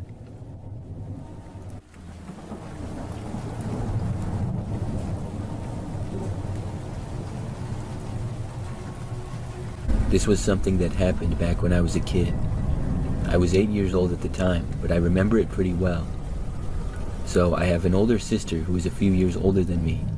I remember that it was a weekend and my sister was sleeping over at a friend's house that night, so it was just me and my parents at home. I remember that night we all went into the living room and were watching a football game. I really enjoyed watching the game with my parents, especially my dad, who knows a lot about sports. At halftime, I left the living room and went to go outside into the backyard. I was a really active kid and always liked to go into our backyard and practice sports. We had a pretty small backyard, but it had nice short grass and was completely fenced in with a sort of high wooden fence. So I would always be back there tossing the ball around or something. I remember that I left the living room, went through the kitchen, and then got to the back door. As soon as I stepped out into the backyard, I saw a man back there. There was this guy who I had never seen before just standing in the backyard about 20 feet away from me. As soon as I saw him, I just turned right back around and then went back inside the house. Looking back, I'm not sure what exactly I was thinking. Maybe I thought the guy must have been a neighbor, but for some reason, I seemed to assume that the man was not up to no good, but had a logical reason for being in our backyard. Maybe it was because he was just wearing normal clothes and looked like an average guy. Maybe I thought that if he was some criminal that he would be wearing a ski mask or something. I was a shy kid and just decided to walk away without questioning him or saying anything. In my second or two in the backyard, the man did look at me but did not say anything at all. So I got back inside and went straight for the living room where my parents were. Once I got back there, I felt safe again. However, I did not even bother to lock the back door or anything, which makes me mad at my younger self looking back. But as an 8-year-old kid, you don't always think the best. I continued to watch TV with my parents, now watching the halftime report. We were all on the couch, and maybe 5 minutes later during a commercial break, I just barely heard what sounded like the back door opening. You could not see it from the living room where we were, and I could just barely hear it. It sounded like the door was being opened very slow and deliberately. I had no idea that the man who was in our backyard would try to enter our house. This immediately creeped me out. My parents did not seem to hear the door opening at all. They were still just sitting on the couch and watching TV and chatting. Moments later, I thought I heard footsteps, so I decided to mention the man in the backyard. I told my parents about what happened, and when I went outside, my dad said that he would get up and go look. When he started walking over to the kitchen, we all heard footsteps quickly moving away. But the footsteps were not going back outside. They were moving farther into the house towards my parents' bedroom. My dad heard this, and I think he maybe saw the guy for a second too. I heard him say something like, "Who are you?" Then he turned back and quickly went into the living room. He told my mom and I to go down into the basement and to lock the door of whatever room we went in. He also told my mom to call the police. Then I saw him go back over towards my parents' bedroom. I went with my mom quickly downstairs, and we went into the bathroom down there and locked the door. I was pretty scared. About 5 minutes later, my dad came down and said that the police were on the way. He said that some random guy was in our house, and he basically chased him out of it. My dad wasn't hurt or anything, the guy didn't try to fight him, and nothing was stolen either. The cops got there a short time later. My parents talked with the police, and I told them what I saw as well. I learned a lesson to always lock the doors and stuff like that. After that, nothing else similar happened. Looking back, I wonder what that guy's plans were. It really creeps me out that even after seeing me and figuring that my parents were probably home, he still decided to go inside our house.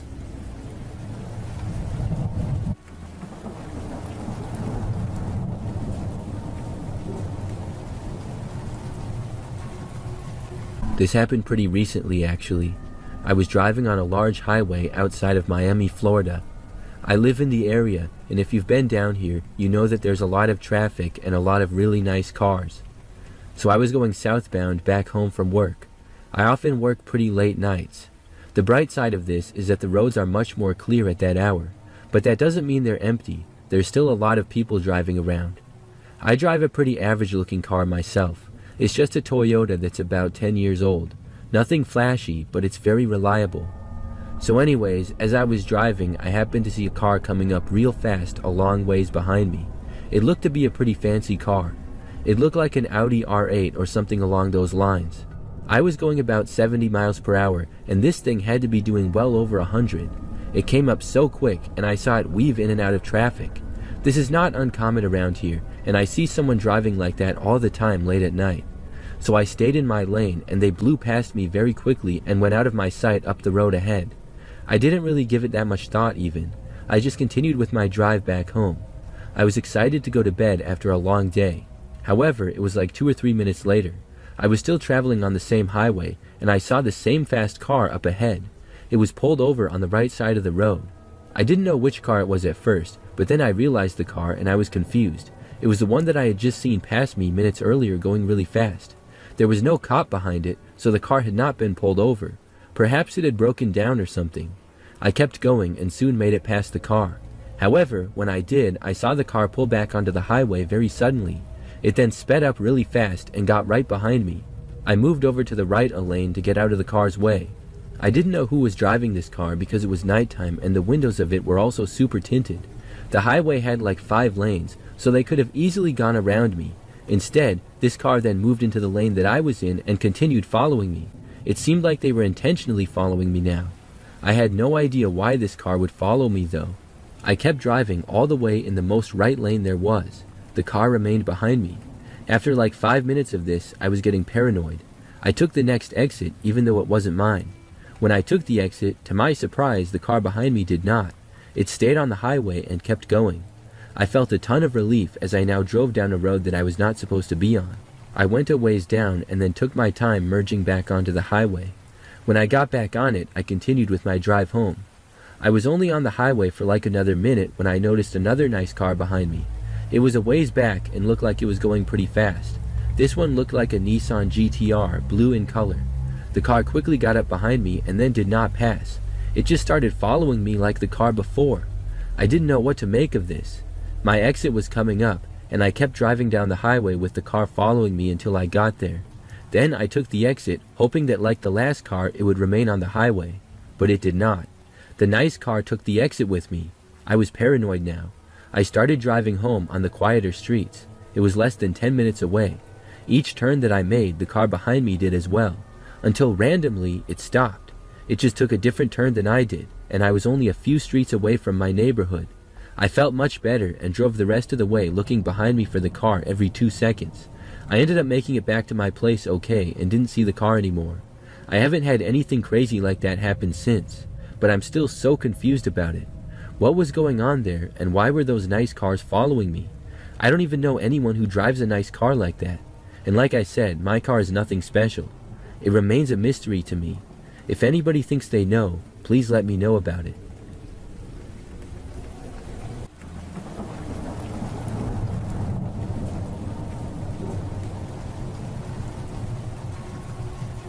I had been planning my garage sale for a week.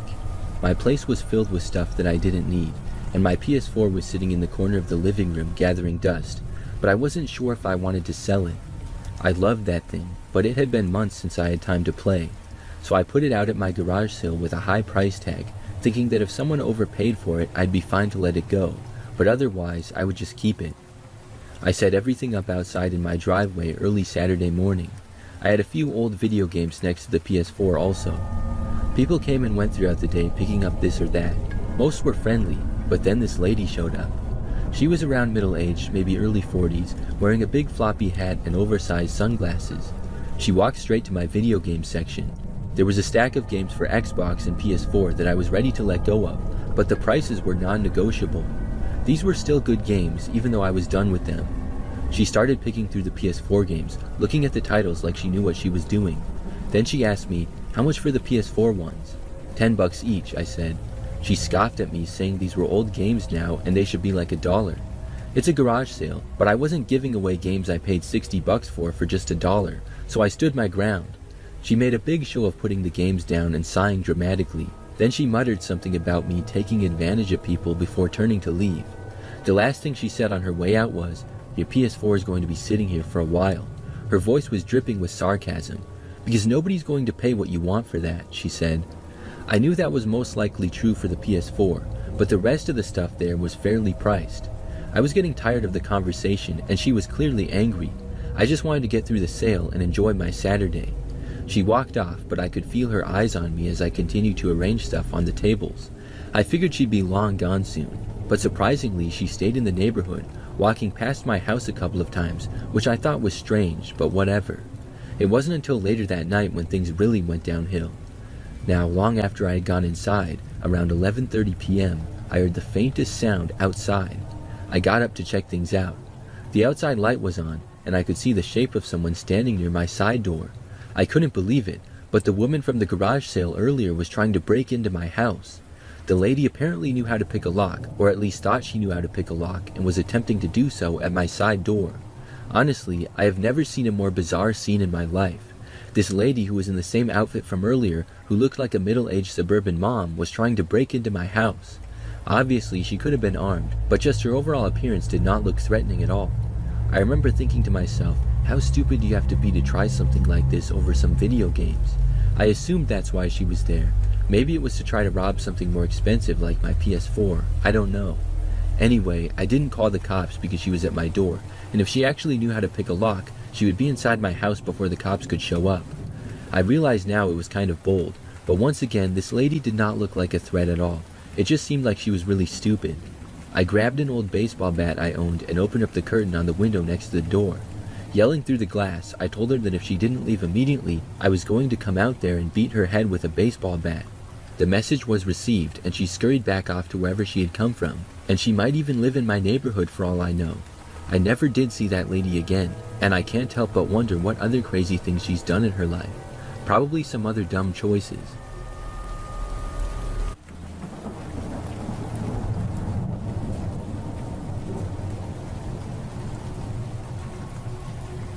When I was in high school during my junior year, I took an elective advanced computer class. It was not a very popular class and only had 5 students in it total. I was one of the 5, and our teacher was a really chill guy who was also the head basketball coach.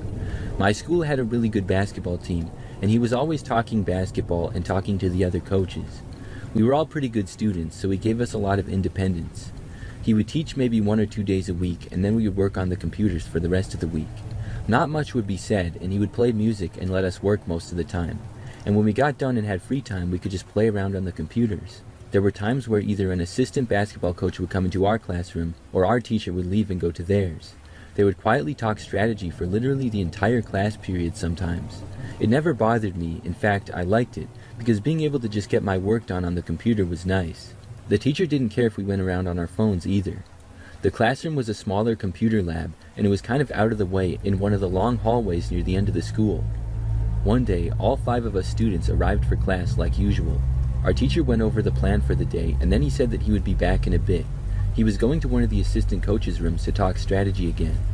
All of us got to work and began doing our assignments. About 30 minutes later, there was an announcement over the school intercom.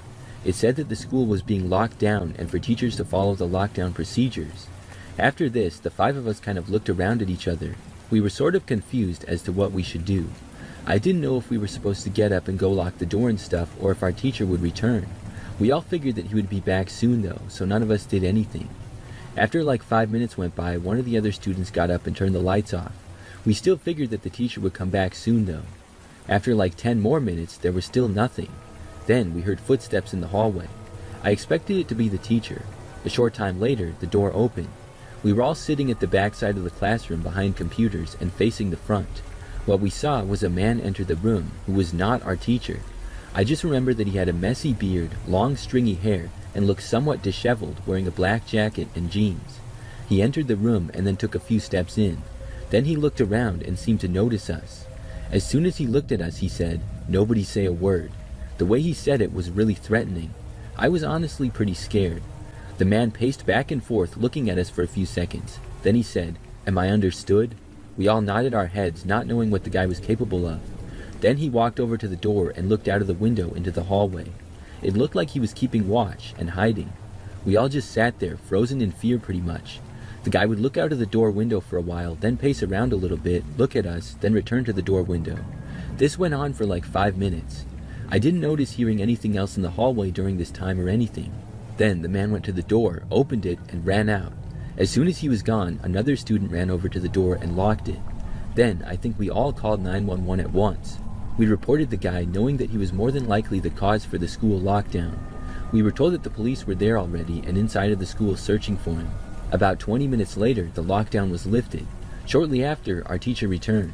The man was caught and arrested after trying to escape the school. Why he was there in the first place, I never found out. Our teacher was watching film with another coach on the complete opposite end of the school. He tried to walk back to us, but the police stopped him, saying that he was walking where the suspicious man had been. The cops had been called earlier after another teacher saw the guy and he allegedly threatened him. So we were kind of left there wondering what to do, and unfortunately we did not lock the door. Thankfully, nobody was harmed though.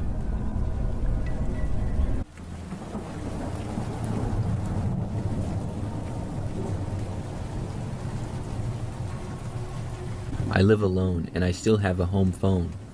This is something that I've seen is less common nowadays because of cell phones, but I have a plan with the cable company where I get phone, internet, and TV in a bundle. So I still have a landline telephone in the house, but I will admit I hardly ever use it. However, something happened not long ago that is making me seriously consider getting rid of it altogether. I was at home by myself one evening not too long after arriving home from work. As I was watching TV in the living room, I heard the home phone ring. I wasn't sure who it was because I didn't get too many calls on that phone, and the ones that I do are usually just spam telemarketers or things like that. But it was nighttime now, so not the time when they usually called. I got up and walked over to the phone. I looked at the screen and it said unknown caller. Now this would be enough for most people to not answer, and normally I wouldn't either, but on this time for whatever reason I was curious and decided to answer the phone. When I did, I heard nothing at first. I said, "Hello?" and then said it again. There was still nothing. Then I heard a man on the other end of the phone who sounded upset. He said, "I think I have the wrong number." I said, "Okay, no problem." The man said nothing, but I could hear him breathing. It was really weird, so I hung up the phone. Then I went back to the couch. However, only about a half an hour later, the phone rang again. I went back over and it said unknown caller again. I answered the phone once more because I was somehow even more curious now. It was the same guy. And this is what was really strange. Without me even saying anything, like right after I picked up, he said, "I think I have the wrong number." The same thing as he said before. Once more, he sounded borderline distraught. I was so confused. I said, "Okay, well, you called me again." He said nothing. I asked, "Who is it that you're trying to call?" The man started to say again, "I think I have the wrong number," but he hung up before he finished saying it. So he only said, "I think I have the and then he hung up. I was really weirded out by this guy. I didn't know why he kept calling me if he had the wrong number, and why did he sound so upset? Also, the fact that my caller ID said unknown number made the whole thing that much more creepy. I returned to the couch hoping that he would not call again, but he did. It was almost an hour later when the phone rang. I picked it up once more. This time, as soon as I picked up, I said, "Why do you keep calling me?" There was a long pause, and then the man said, "I think I have the wrong number." I said, "Call me again and I'm reporting you." Then I hung up on him. Now, I will admit, I do not know how to block a number on a home phone. I only know how to do that on a smartphone. So I just went back to what I was doing and hoped that he wouldn't call again. The phone rang again about an hour after that. By now, it was getting to be later at night. I got up and saw that it was unknown caller again. By now, I was fully freaked out. I thought about picking up, but decided not to. I thought that maybe if I didn't entertain this guy's madness, he would let me be. So I walked away. But then I heard the beep of the answering machine. I froze in my tracks and listened. The man started speaking. He said, "I think I have the wrong number." Then he repeated it again. "I think I have the wrong number." Each time he said it, he sounded more upset and distraught. He said it 4 times before being cut off during the 5th time and hanging up, ending the message. After that, he didn't call for over an hour. I figured my method of not answering the phone had worked. Soon I got ready for bed and headed to my room to go to sleep. I fell asleep without much problem despite being slightly creeped out, but I was awoken sometime in the middle of the night. As soon as I awoke, I heard the sound of the phone ringing. This was strange because although the phone ring could be heard from my bedroom, it wasn't loud enough to wake me up typically. Normally, I would sleep right through it, but not this time. I looked at the clock and it was 2 a.m. I heard the phone ringing and then it finally stopped and went to message. I was dreading hearing the voice again and could not believe that the guy was still calling me, especially at this hour. But he did not leave a message at all, which made me feel slightly better. However, the guy then simply called again. My phone was ringing once more. I still didn't answer. Then, after the phone ringing stopped, the guy called again about 30 seconds later. It was like he was just going to keep calling me and calling me. Finally, I got up and went to the phone. As it was ringing again, I decided to answer it. When I did, I heard nothing at first. Then I said, "Hello?" Then I heard the man again. He said, "I think I have the wrong number." It was too creepy. I instantly hung up the phone. Then I unplugged it from the wall and took the phone jack out as well. That made it finally stop. I was so freaked out that it took me almost an hour to fall back asleep. The next day, I was still thinking about how crazy that was. I left my phone unplugged for over a week. Since then, I've put it back in, and I have not received any more crazy calls like that. I still wonder who did that and why. Maybe it was just a prank, but whoever did that really went to great lengths if that's the case. I mean, to call that many times, never laugh, and to do it after 2 a.m. when I wasn't answering is pretty crazy. And I also have no idea who could have possibly done that, or why they would have pulled a prank like that on me. I'm just hoping that that guy never calls me again.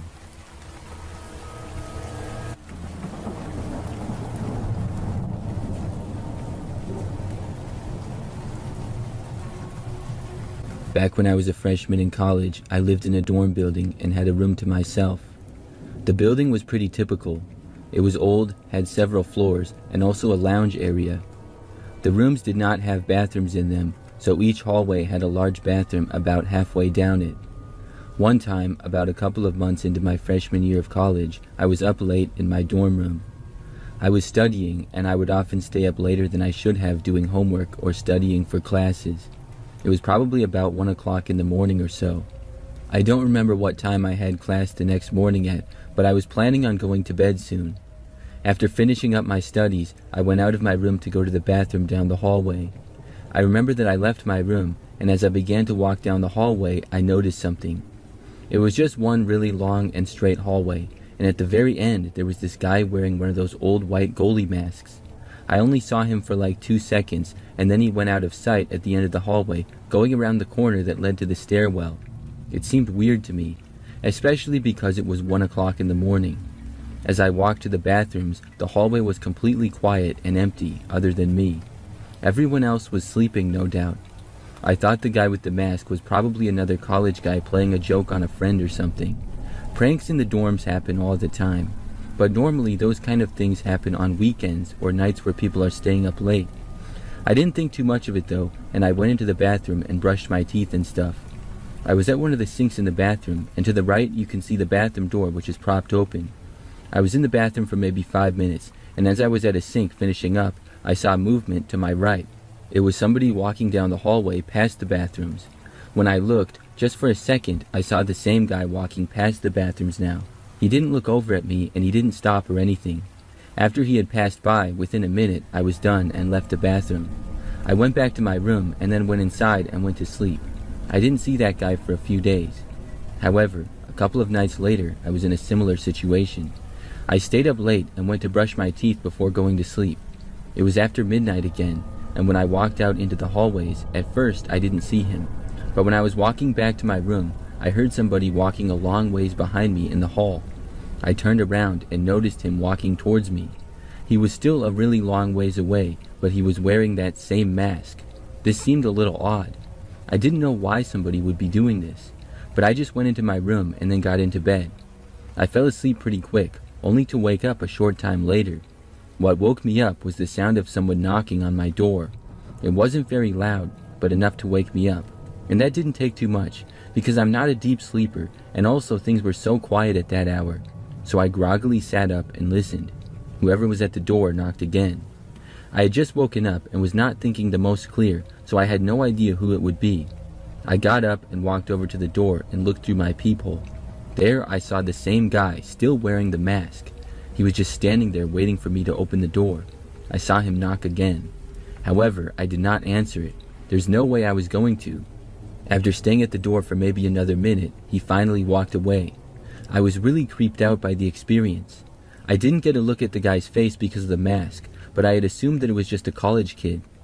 Well, about a week later, I hadn't seen the guy at all, but I heard about what happened.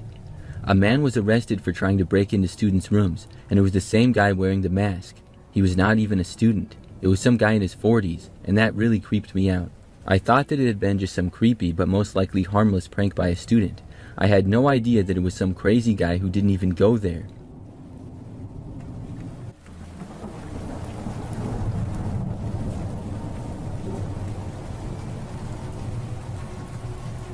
I'm a 32-year-old female, and this is something that happened to me earlier this year.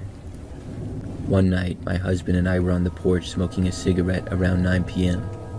We live far out in the woods, right off a stretch of highway that's between two interstate exits. We were looking up at the stars, enjoying the quiet atmosphere of the crickets and sitting around the fire. I heard something and I shushed my husband so that we could hear more clearly. We were able to hear a woman screaming like nothing I had heard before. It sounded like she was getting murdered. In between blood-chilling screams, she was yelling out, "Help me, help me."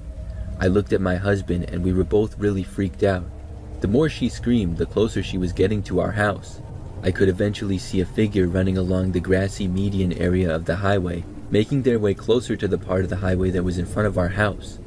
Our house is a good way back from the highway since we have a long driveway, but not far enough that we couldn't see the highway.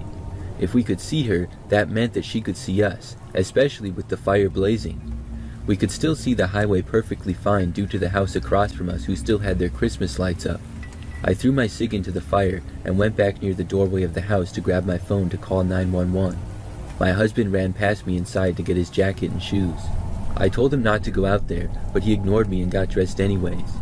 As soon as he was inside the house, I saw a red car barrel up the road and pull over next to where the lady was at. With her being in the median, there was still a stretch of grass between her and the car, because of a ditch that was basically uncrossable for a car. There was a man driving. I couldn't see what he looked like, and I only heard his voice. He was yelling that he was going to kill her, and he called her many degrading words I won't repeat. It looked like he was throwing stuff at her out the window, maybe clothes or trash. I couldn't tell too well. As soon as the screaming woman saw him pull over, she started running straight towards our yard. By that time, I was already on the phone with the police officers, but as I said, I live out in the woods pretty far from the nearest town, so it would take them a while to get there. My husband, who had finished putting on shoes and a jacket inside, ran into the yard towards her. He asked if she was okay, and she said that she had gotten a ride home from this guy, and halfway down the road he started acting really creepy. He refused to let her out when she wanted him to, and kept driving with her in the car. At one point, she had glanced into the back seat and saw a roll of duct tape. Fearing for her life, she had jumped out of the moving car and just started running down the road, screaming for help. My husband brought her into the house and called the police again, having gathered more information that I wasn't able to give them when I called. They told him to stay on the line with them until an officer showed up. Inside now, in the full light, we were able to see the woman, and her face looked horrible. She was red and bleeding in a couple of spots, with road rash from when she had jumped out. She also said that the man in the car had hit her before she was able to escape.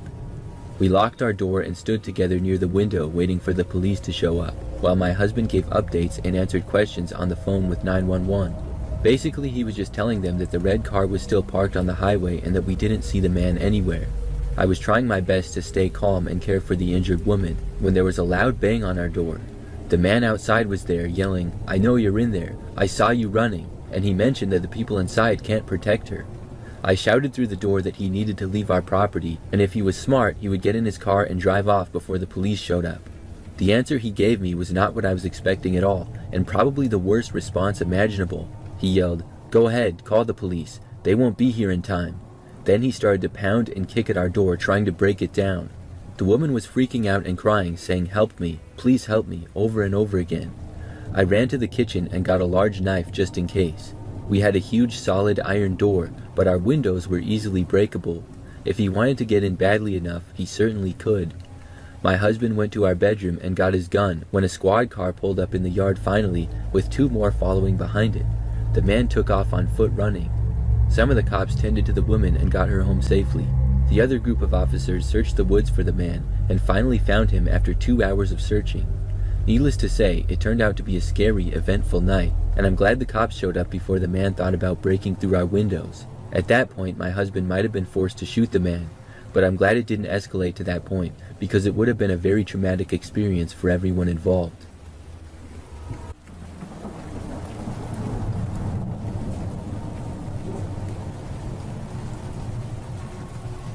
This happened back when I was a kid. I think that I was about 10 years old or so. I don't recall the exact year. It was a long time ago though, and I lived at home with my parents. One night they were out, and I was left home all alone. To be quite honest with you, I was kind of nervous about it. I'm sure that this wasn't the first time I was ever left home alone, but it did not happen often. It was probably among my first 5 times being left home alone. With it being nighttime, that made me nervous. My parents were not going to be gone that long though, and they were supposed to be back by 10. Well, for most of the night, I just watched TV in the living room. At one point, probably around 9, my parents were still gone and I was still watching TV. The living room was at the front of the house, with the dining room being connected to that. Then there was the kitchen at the back end, which was not visible to me on the couch. I remember hearing some sounds coming from the kitchen area, sort of like from the window. I didn't know what it was, but I figured that it was our cat. He was always snooping around and climbing up onto random places. He walked on the sink multiple times, which was right by the window that I thought I heard the noise from. There was no doubt in my mind that it was the cat, so I hardly paid the sound any mind at all. I was just relaxing watching TV, and I wasn't feeling nervous or scared, but the noises got a little louder and different. After zoning out of them for a few seconds, assuming it was still the cat, I snapped out of it. I realized that these noises were not caused by a cat. I didn't know what they were, but I knew that they were far too loud. Suddenly, I was nervous, but I still hoped that it was my cat somehow, some way. I got up and walked over to the dining room. During this entire time, the noises were continuing. When I got within a few feet to the kitchen, I saw the back window by the sink. It was open, but there was supposed to be a screen on it as well.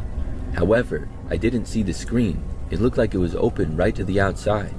And as I was watching, I literally saw the window get pushed open further. Then I saw a man start to crawl through. It was a sight that I will never forget. That's something that I really thought that I would never see. In an instant, I took off and I started running back into the living room. Then I went to the stairs and ran all the way up. I didn't stop until I got into my bedroom and I closed the door behind me. Back then, I did not have a cell phone or a phone in my bedroom.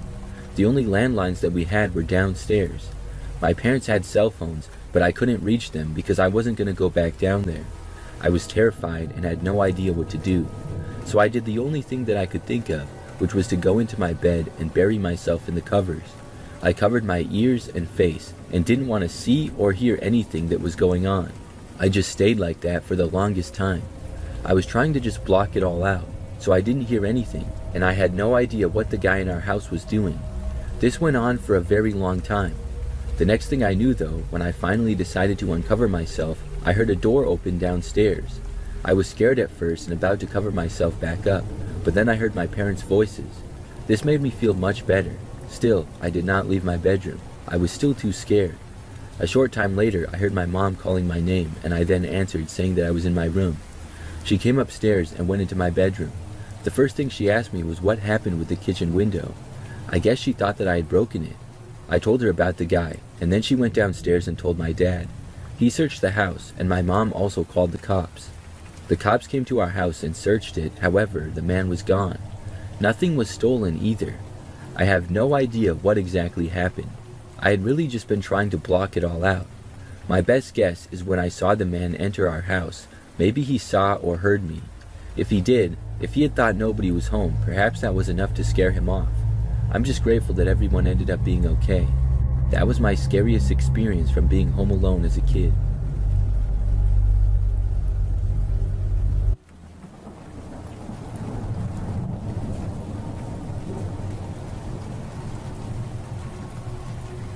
This happened a long time ago. I was a kid about 8 years old and I lived with my parents and siblings. We lived in this really large neighborhood. There was street after street with many houses on each of them.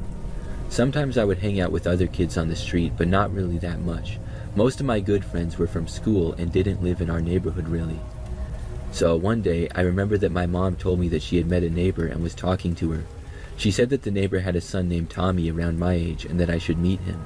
My mom said that he could be a good friend for me. I was interested in making new friends, of course, being a kid, and I said that I did want to go to his house. Apparently his parents had invited me over. Now this was a really long time ago, so I don't remember or know how my parents met Tommy's parents. I just know that they apparently talked to them, and his parents had asked me to come over and hang out with their son Tommy.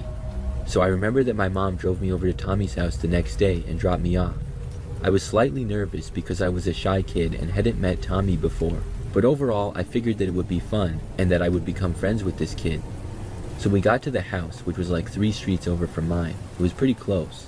I knew where it was, but I had never really been there before. Tommy's house looked a lot larger than our house. We went inside and my mom talked to Tommy's parents very shortly, but I never saw Tommy in that time. Then my mom left and it was just me and Tommy's parents. They told Tommy to come out of his room and say hi to me. A short time later, this kid came out from the hallway. I just remember that he had dark hair and was a lot larger than me. Tommy's parents said that we should hang out now, and then they walked away, and I have no idea where they went. His house had these really tall ceilings, I remember, and it just seemed huge to me. It was also very clean and stuff. So Tommy told me to follow him, and we went down the hallway and into his bedroom. His bedroom was also much larger than mine. It was pretty nice, but also very clean and organized. Tommy didn't say much. I remember that he told me to sit on his bed. Then he went over to the other end of the room and he pulled out a Nerf gun from this box. At that point, he just started shooting at me over and over again with his gun. He hit me a bunch of times, and after I got pelted in the face several times, Tommy finally ran out of bullets. I was kind of mad, but I told him to give me a Nerf gun too. I figured that we would have a Nerf war with each other. He looked at me like I was crazy though, and he said, "No way, dude." Then he put that gun back in the box and he took out another one. This one was larger, and he proceeded to shoot me a bunch more times with that one. He started laughing like crazy, and I got up and I started to dodge the Nerf bullets. I was trying to get away, but I couldn't really dodge all of them. I told Tommy to stop, but he just kept shooting me and laughing. When he finally ran out of bullets with that Nerf gun, I told him to stop again, and I said that we should do something else. He then said okay, and I felt relieved to finally be doing something else other than getting shot with a Nerf gun. He put his Nerf gun away in the box, as there were like 100 bullets littered around his floor now. But then, in the same motion, he took out this Nerf sword from the box. I thought to myself, oh no, here we go. He then came up to me and started whacking me with it. and the sword was made of like plastic or whatever, so it didn't really hurt that bad. But it did hurt, and he was whacking me like as hard as he could. He would make sound effects and was also just laughing. He even hit me in the face a few times, and I tried to shield myself. I was so mad, but I knew that I wouldn't stand a chance trying to fight Tommy. He was a lot bigger than me. I also knew that he had me outmatched in weapons, clearly. I started yelling loudly for him to stop. He did finally, and he told me to shut up and stop being a baby. I was wondering if his parents heard us, and I wondered where they even were. I really wanted them to come in and stop Tommy from just using me for target practice. Tommy then walked away with his sword and put it back in the same toy box. Then he reached into it again, and this time he pulled out a Nerf slingshot. I was so mad when I saw it. I thought to myself, no, we're not doing this again. So I turned and I just ran for the door and left his room. I sprinted down the hallway. I heard Tommy come running after me. As I sprinted for his front door, a ball from the slingshot went shooting past my head. Of course, Tommy's parents were nowhere to be seen. I went for the front door and I left. I then sprinted down the driveway and into the street. I didn't stop running until I had made it all the way back to my street. Then I walked back to my house and went inside. My parents asked me what I was doing home, and I told them. I said Tommy was crazy and I never wanted to hang out with him again. I don't really remember what happened after that. I think my parents had to have called Tommy's parents, but I don't remember the outcome. I do know that I never saw Tommy again after that. He didn't go to my school or anything, and I'm glad. It still makes me mad when I think back to it. He was just using me for target practice, and if I had stayed there, I have no idea how many other Nerf weapons he would have took out of that toy box. Sometimes I wish I had punched Tommy in the face. In the end though, I'm just glad that I left when I did.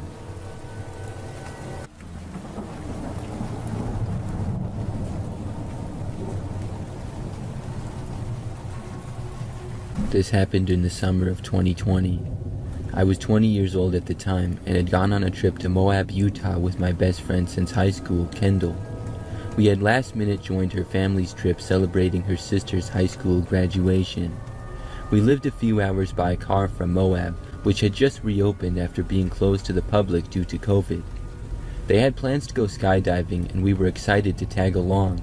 Our plan was to drive separately, stay the night on the couch of her family's Airbnb, then go skydiving with them, and then stay the last night at a small cabin in a campground right outside of town, just the two of us, as our added adventure. We had never been on a trip as adults staying on our own, and were excited to have the independence. We had a great trip down there, as well as a fun first night with Kendall's family.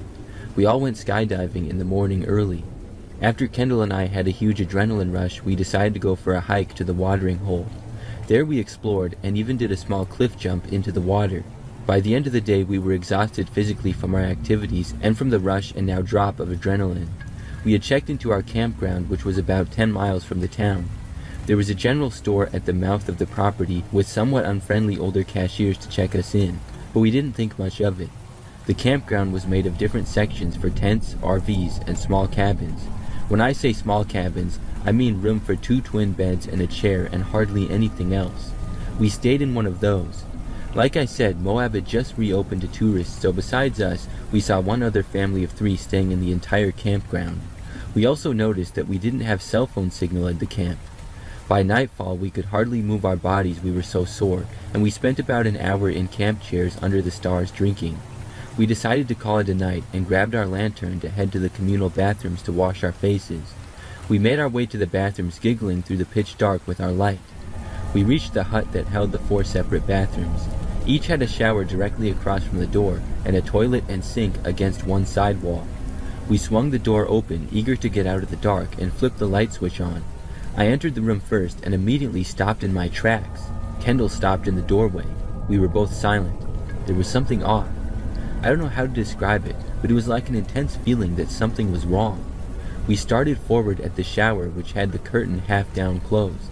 There was some kind of short stepping stool in the middle of the shower with the front 2 legs poking out from behind the curtain. My eyes started to rise, and I could just make out the faint silhouette of a person standing on the stool behind the thin curtain. We stood there frozen in shock, confusion, and disbelief. We were trying to figure out without getting any closer if there was really a person behind the shower curtain or if we were seeing something else. Suddenly, Kendall pointed at something, and I looked to my right where the sink was. Propped on the sink against the mirror was an iPhone with the screen facing us. The camera was out and recording. That snapped us out of our trance, and we both turned around and basically ran back for our cabin. We locked the door and tried to figure out what we had just walked into. We couldn't call anybody because we didn't have any signal, and this was our first time staying somewhere new on our own. We had been drinking, and we didn't feel confident that either of us could drive through the rocks and sharp turns and make it back to the highway. We turned the lights off because I couldn't get the image out of my head of somebody looking through the small window on the door leading to our cabin. We were all alone in this campground, completely exhausted physically from our skydive and hiking. I know it sounds dumb, but at the time we were so confused and tired, we just decided to go to sleep and leave the first thing in the morning. We pushed our beds together and laid there in the dark in silence. I started to think about the staff who worked at the campground, and if they, knowing it was almost empty, had been the one in the bathroom, or if we were just mistaken in what we saw. About 10 minutes into laying there, Kendall said, "You know what's weird?" I froze, waiting to hear something to add to this horrible situation. She told me about earlier when she had gone to take a shower.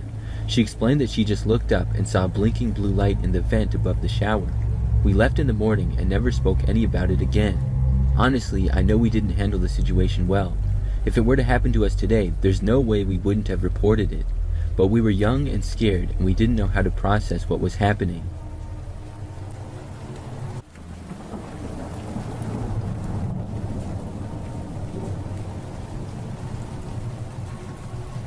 I used to work night shifts at this large manufacturing facility.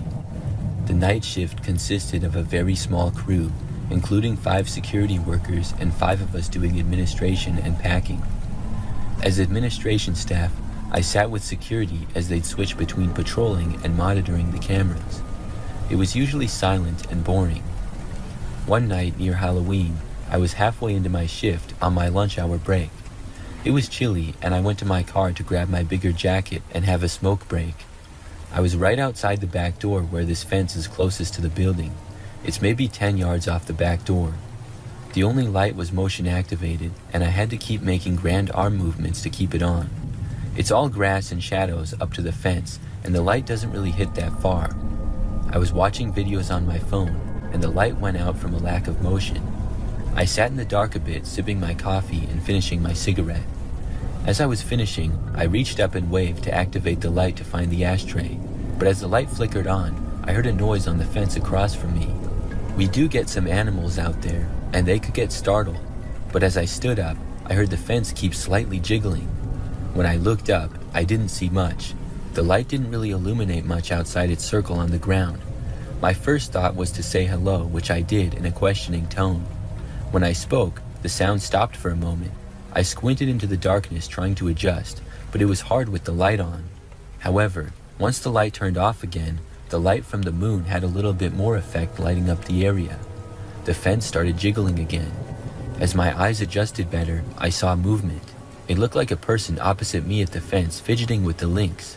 I thought this must be a kid just trying to spook us. Maybe they were going to break in and explore, which some kids had done before without knowing the building never closed. But it wasn't common, and this was one person, alone. I was worried, so I radioed to desk security with my walkie-talkie. I informed security that we had a visitor outside the fence on the north end of the building. I've seen the monitors of camera feed, and I know this area is totally covered by cameras. They would be able to check the fence clearly. My walkie beeped back, and the security guy said, "We aren't reading any movement at the fence. Is it in the tree line?" I responded back no, and they were fiddling with the fence right in front of me. The next events all happened so fast. Security didn't even have the chance to reply to me when from the fence, I heard this massively louder thrash of the lynx, and all I saw was a figure full-on sprinting at me. I spilled my coffee all over as I rushed back inside the building. I pushed myself inside and held the knob in place, trying to keep the deadbolt in place. The knob was flicking down hard against my hold. I could hear and feel something moving against the opposite side of the door. By the time security got down to me, I had the deadbolt in place, and the knob of the door was still now. I didn't understand why the security workers weren't taking me seriously while I explained the story, until I saw the playback from the cameras. It was just me outside. There was nothing there. I immediately thought this was a big prank on me, but everyone else genuinely thought that I was the one fooling them. Upon watching the footage a second time more closely, however, we noticed the way the door handle kept moving even when I removed my hand from it. Both the inside camera and outside caught it. We also noticed right before I panicked and turned to run inside, The fence made a slight jolt as if it was pushed. There were no holes in the fence or any kind of cuts made where somebody could squeeze through. There were no creepy shadows or unexplained wisps of smoke or light or movement besides those. Nobody there wanted to admit anything happened to me. Everyone came up with logical explanations like it was tricks of the moonlight, an overactive imagination, or too much coffee. I didn't want to argue about it. They already thought that I was being weird about it. I went about finishing my shift, but nobody used the back door again that night, and it remained locked. The longest employed security employee was finishing up his shift at the desk with me in the office that night. A few minutes before clocking out, he cleared his throat and told me, "I never really liked that north end. It feels like someone's eyes are always on me." It's honestly the most he's ever said to me in the years plus I worked there, the most I ever heard him say. I felt like the statement held even more weight from that alone. I worked there another 7 months and never had another incident. I never actually went out there again though. I stopped smoking, took my breaks out in the lobby, or wasted time chatting with coworkers. I made any excuse not to go out by that door again. I've never before or since had any moments where I felt like my imagination got the better of me, and I truly believe that wasn't the case here. I keep thinking back to that door handle jerking down when I was not touching it anymore. That had to be proof I wasn't imagining the whole thing.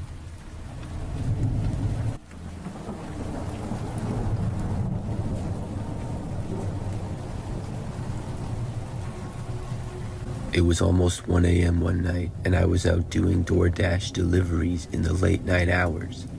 It had been a quiet night, just a few orders here and there. I had dropped an order at an address not too far from me, and everything seemed alright. The house had been dark when I pulled up, and I dropped off the food at the door, took a picture, and left. I eventually got another delivery soon after. It was a Taco Bell order. But when I looked closer, I noticed the address was the same one I had just been to. It struck me as odd, mainly because I don't usually see repeat deliveries like that, especially back to back. But I figured they were still hungry and I accepted the order. When I got to the address, it was still dark. The building looked more like a converted apartment complex than a house, with stairs going up on either side of the front. I had already made one delivery here, so I figured it would be easy. This time, however, the directions were to hand the order to the customer directly with special instructions to come to the upstairs door. I immediately got a bad feeling. Why would somebody order 2 small meals from 2 different places, especially so late at night, and pay double delivery fees when the restaurants were like 40 feet apart? That seemed off to me, but I shrugged it off, figuring maybe I was overthinking things. Still, I decided to approach the house cautiously. I decided not to climb the stairs to the upstairs door, and instead peeked through one of the first floor windows. I could see a muted TV flickering on in the living room, and a candle burning on a table. The whole place looked empty, but I could tell there was someone inside. The phone on the end table buzzed when I sent a text saying I had arrived with the order. Nobody came to answer the door on the lower level, or go check the phone on the table. I had a weird sense of urgency building up, and honestly, I felt like I should just leave. I set the food down on the steps by the door on the first level, since I didn't feel safe heading up the stairs to the second level. I quickly took the required picture of proof of delivery and turned around to go back to my car. As I walked away, I heard a man's voice from inside the building that sort of yelled, "Hurry up, she's leaving." Something about the voice sent a chill down my spine. I didn't wait around.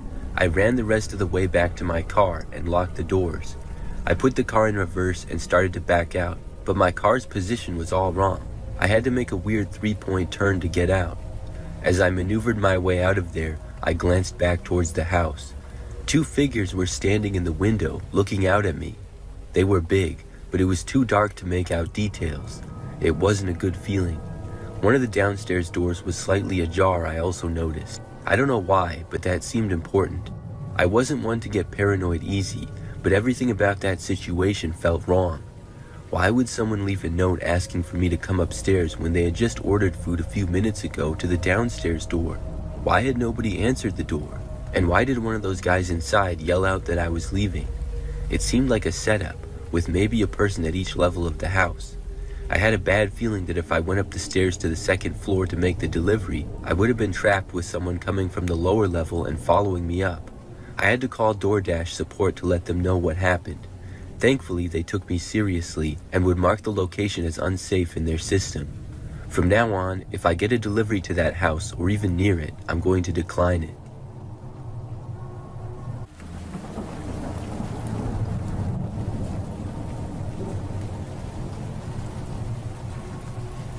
I've always been good friends with one of my cousins, Cole, who's the same age as I am.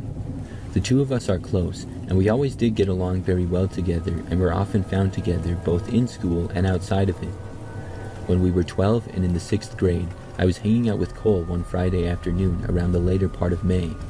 We were psyched for the start of the weekend. We wound up at his house since he didn't live that far from me. At one point, my mom called to say that our grandpa was in the hospital. While the issue with our grandpa wasn't expected to be life-threatening, he was kept at the hospital overnight for observation. So both my parents and Cole's parents were planning on staying with him and Grandma at the hospital. I was told that I was going to stay at Cole's house for the night, with Cole's 15-year-old brother Hunter being in charge while our parents were out. We ordered out for pizza and enjoyed our night.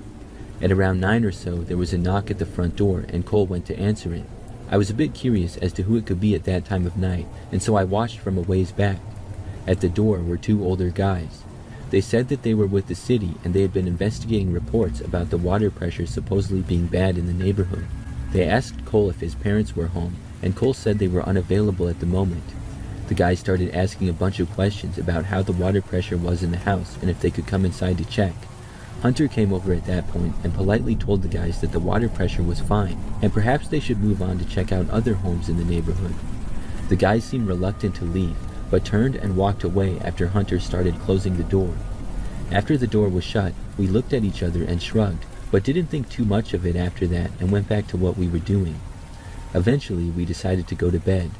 Cole and Hunter shared a bedroom, and we all agreed that I would sleep in there with them rather than me sleeping on the couch or something like that. They climbed into their beds, and I quickly crawled into the sleeping bag that they had given me. After talking for a while about random stuff, we eventually fell asleep. Early the next morning, I got up because I had to pee, so I quietly got out of the sleeping bag and went and did my business in the bathroom. On the way back to the bedroom, I heard something in the family room. This was at the opposite end of the house from the bedrooms and the bathroom that I was using. I didn't pay too much attention to it at the time, thinking it must be Cole or Hunter, until I got back to the bedroom and I realized that they were both still in there. Trying not to panic, I woke them and told them that I thought someone was in the house. They quietly followed me, and the moment we walked into the family room, we saw two guys from the night before in there, and it was rather clear that they were robbing the place. One of them started moving towards us as he pulled out a wicked-looking knife. The three of us promptly raced to the front door and somehow managed to get it unlocked and open, and we fled outside. As luck would have it, a cop was driving by at that particular moment. We quickly flagged him down and told him about the guys in the house. The cop called for backup, and within a couple of minutes several other cops were there and they proceeded to enter the house, and after some searching they caught the two guys. The cops figured that the two guys must have entered from a window in the laundry room that had a broken latch. They had probably targeted our house because while it wasn't empty, they'd probably realized that there were no adults there, and they figured that if we discovered them, we could be more easily dealt with than adults. It was a bold move by the robbers that they ended up paying for.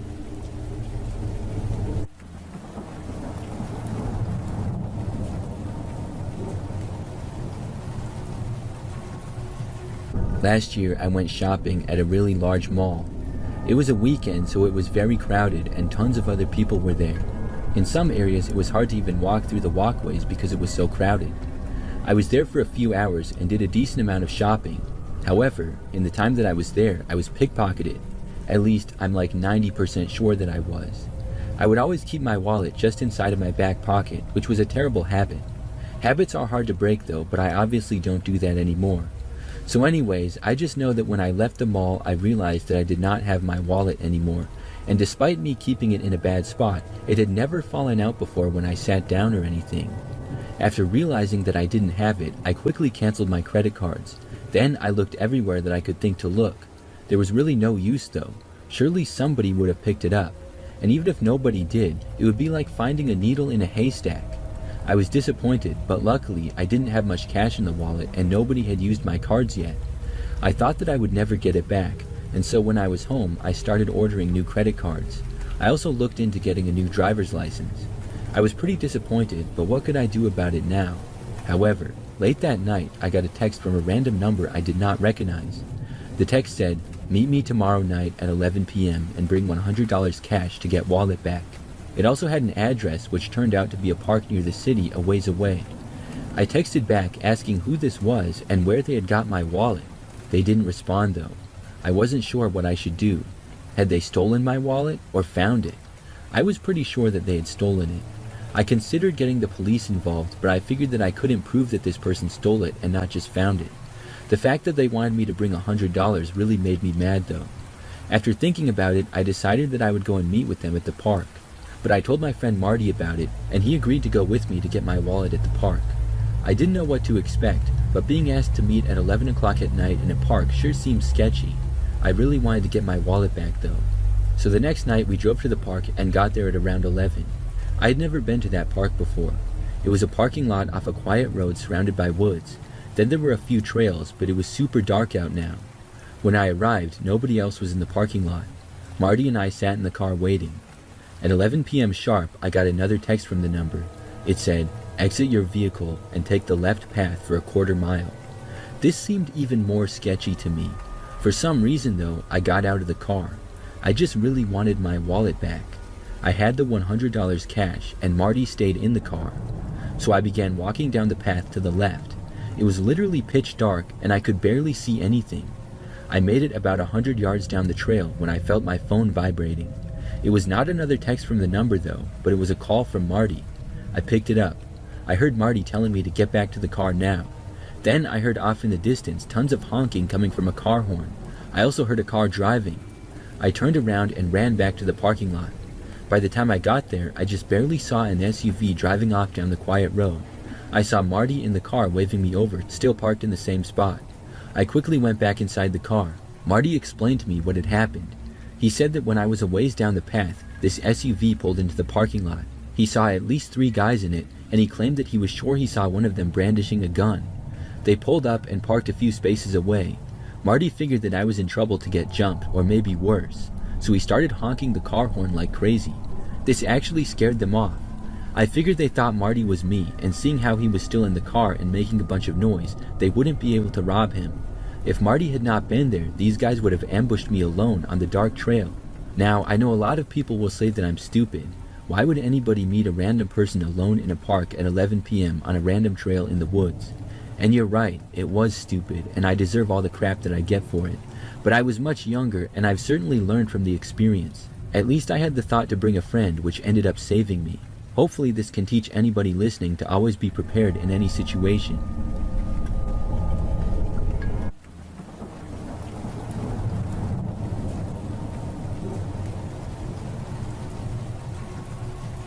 Many years ago, I worked at McDonald's for a few months.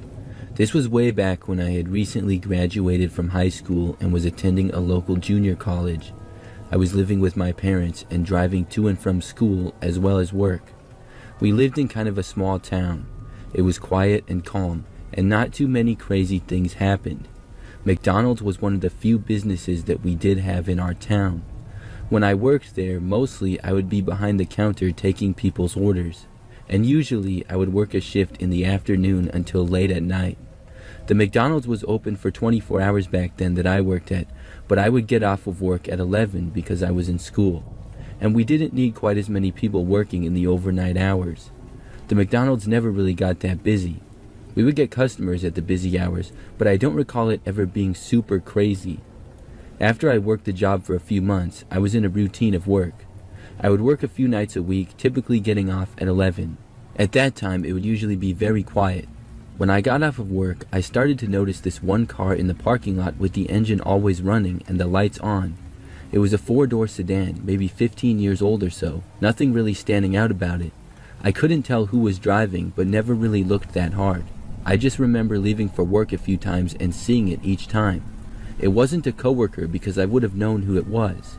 At one time, I sat in my car and texted a few people before leaving, so I was there for a few minutes. The driver never got out or anything. At times, I would get out a little early at maybe 10:45 and the car would be there. Or if I stayed a little late till like 11:15, the car was also there. It was there every time that I got off of work for like 2 weeks in a row. It was something that I always forgot about though. I would only really remember or think about it when I got off of work and noticed it again. I was curious and it seemed sort of odd, but then I would just drive home and forget about it.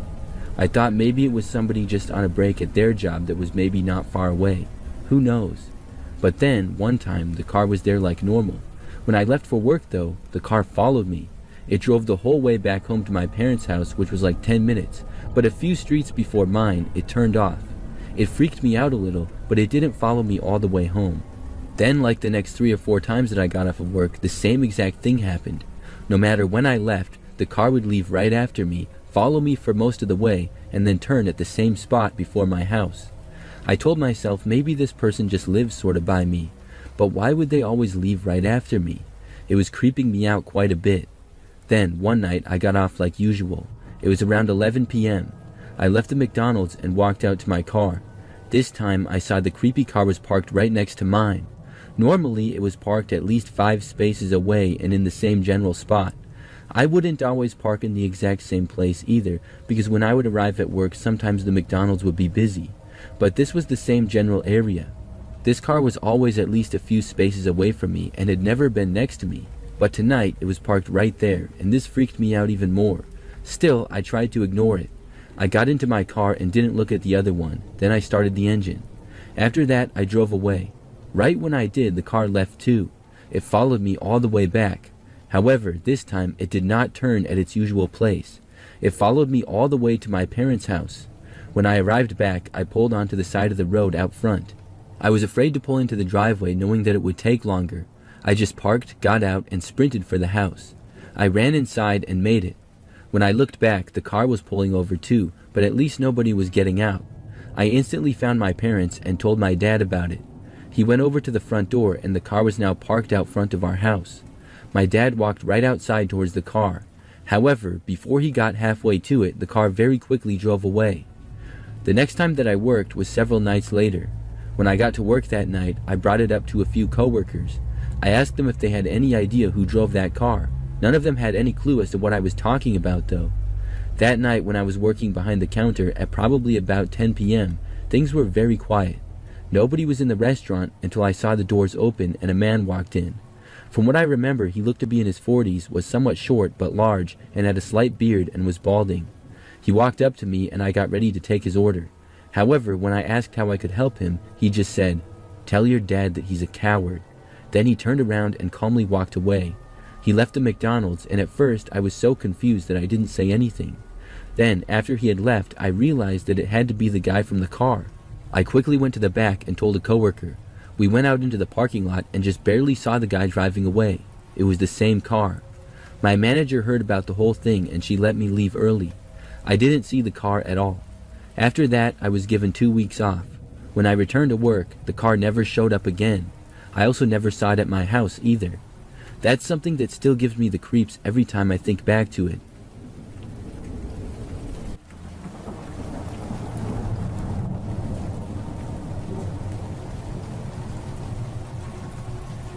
I used to work at Walmart many years ago.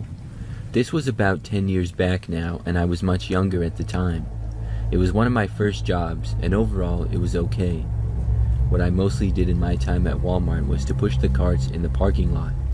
This job might seem easy, but it actually got pretty tough sometimes. For one, I lived in a climate that got pretty cold, and I would be outside in the winter. But also, so many people shopped at the Walmart and used the carts that it was hard to otherwise keep up. The other workers that would push carts would always call in, and I would be stuck all by myself in the whole parking lot. At my Walmart, there was also some crazy drivers, which made pushing a bunch of carts in at once a challenge.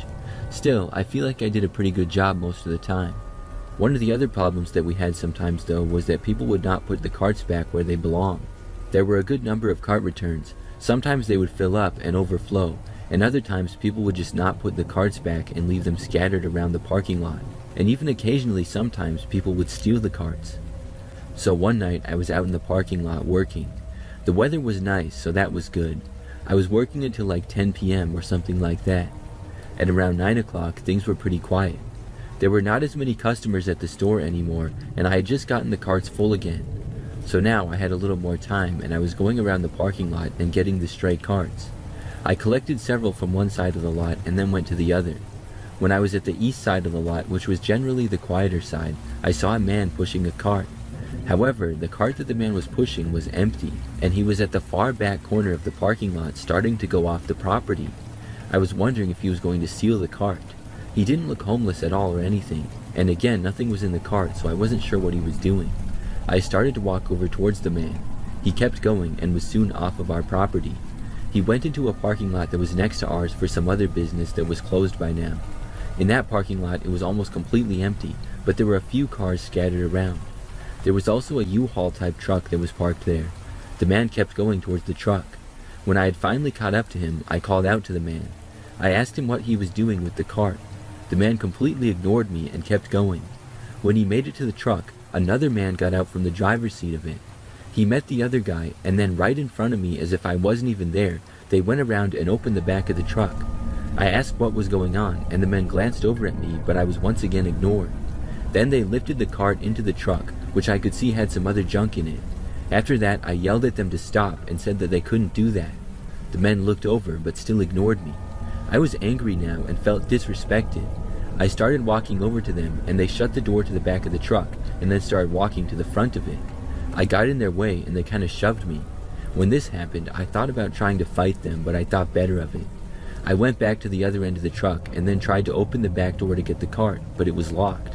Then they started to reverse the truck, nearly hitting me, and I just barely got out of the way on time. They quickly drove off and were gone. It was very weird. I didn't know what on earth had just happened. I went back to the Walmart and just kept getting carts after that. When my shift was over, I reported the stolen cart to my boss, who said, "Yeah, you win some, you lose some. Tonight you lost." Something about the guys who stole the carts though seemed really strange. How did they just completely ignore me? And why did they even want to steal a shopping cart in the first place? For the most part though, I decided to forget it. I kept on working at Walmart. A few nights later though, I was working again. It became another quiet night similar to the one before. I was walking around the parking lot and collecting carts towards the end of my shift again. Then I saw that same type of U-Haul truck. Of course, I didn't know for sure if this was the same one as before or not. There are probably many trucks that look just like that around. Still, I was curious. The truck was parked in the far back corner of the parking lot at the end row pretty much by itself. As I walked over there, I decided that I would go and see. I got closer and closer and then approached the truck. I was heading for the passenger side front window. As soon as I got within maybe 5 feet, I could see the same two guys were inside. The truck suddenly took off, very quickly driving away. It was the same truck with the same guys. But what were they doing just sitting there? Were they planning to steal another shopping cart? I'm not sure. After that, I didn't see those guys again. So maybe they went to a different Walmart to steal carts from. I'm not sure, but it was pretty strange.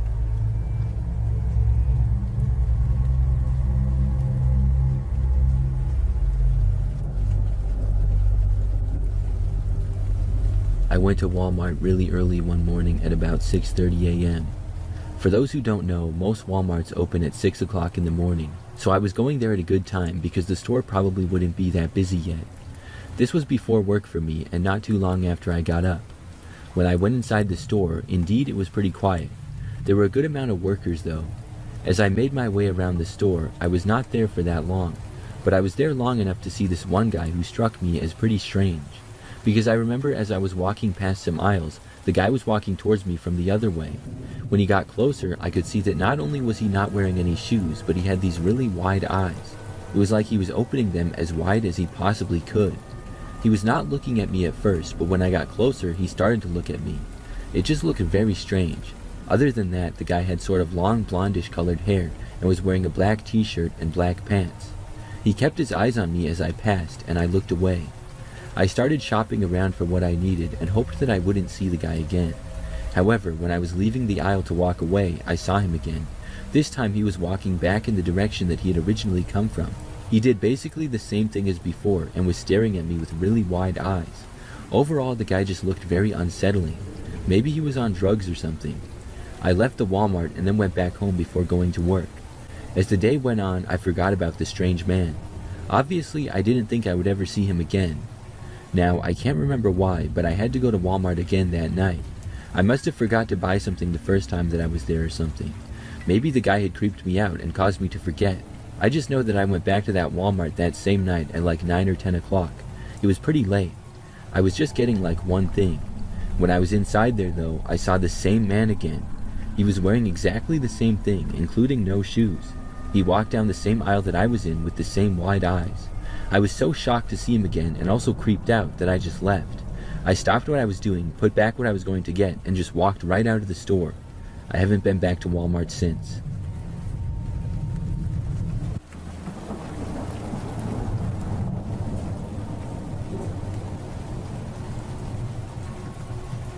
A few years ago in the wintertime, I was at home.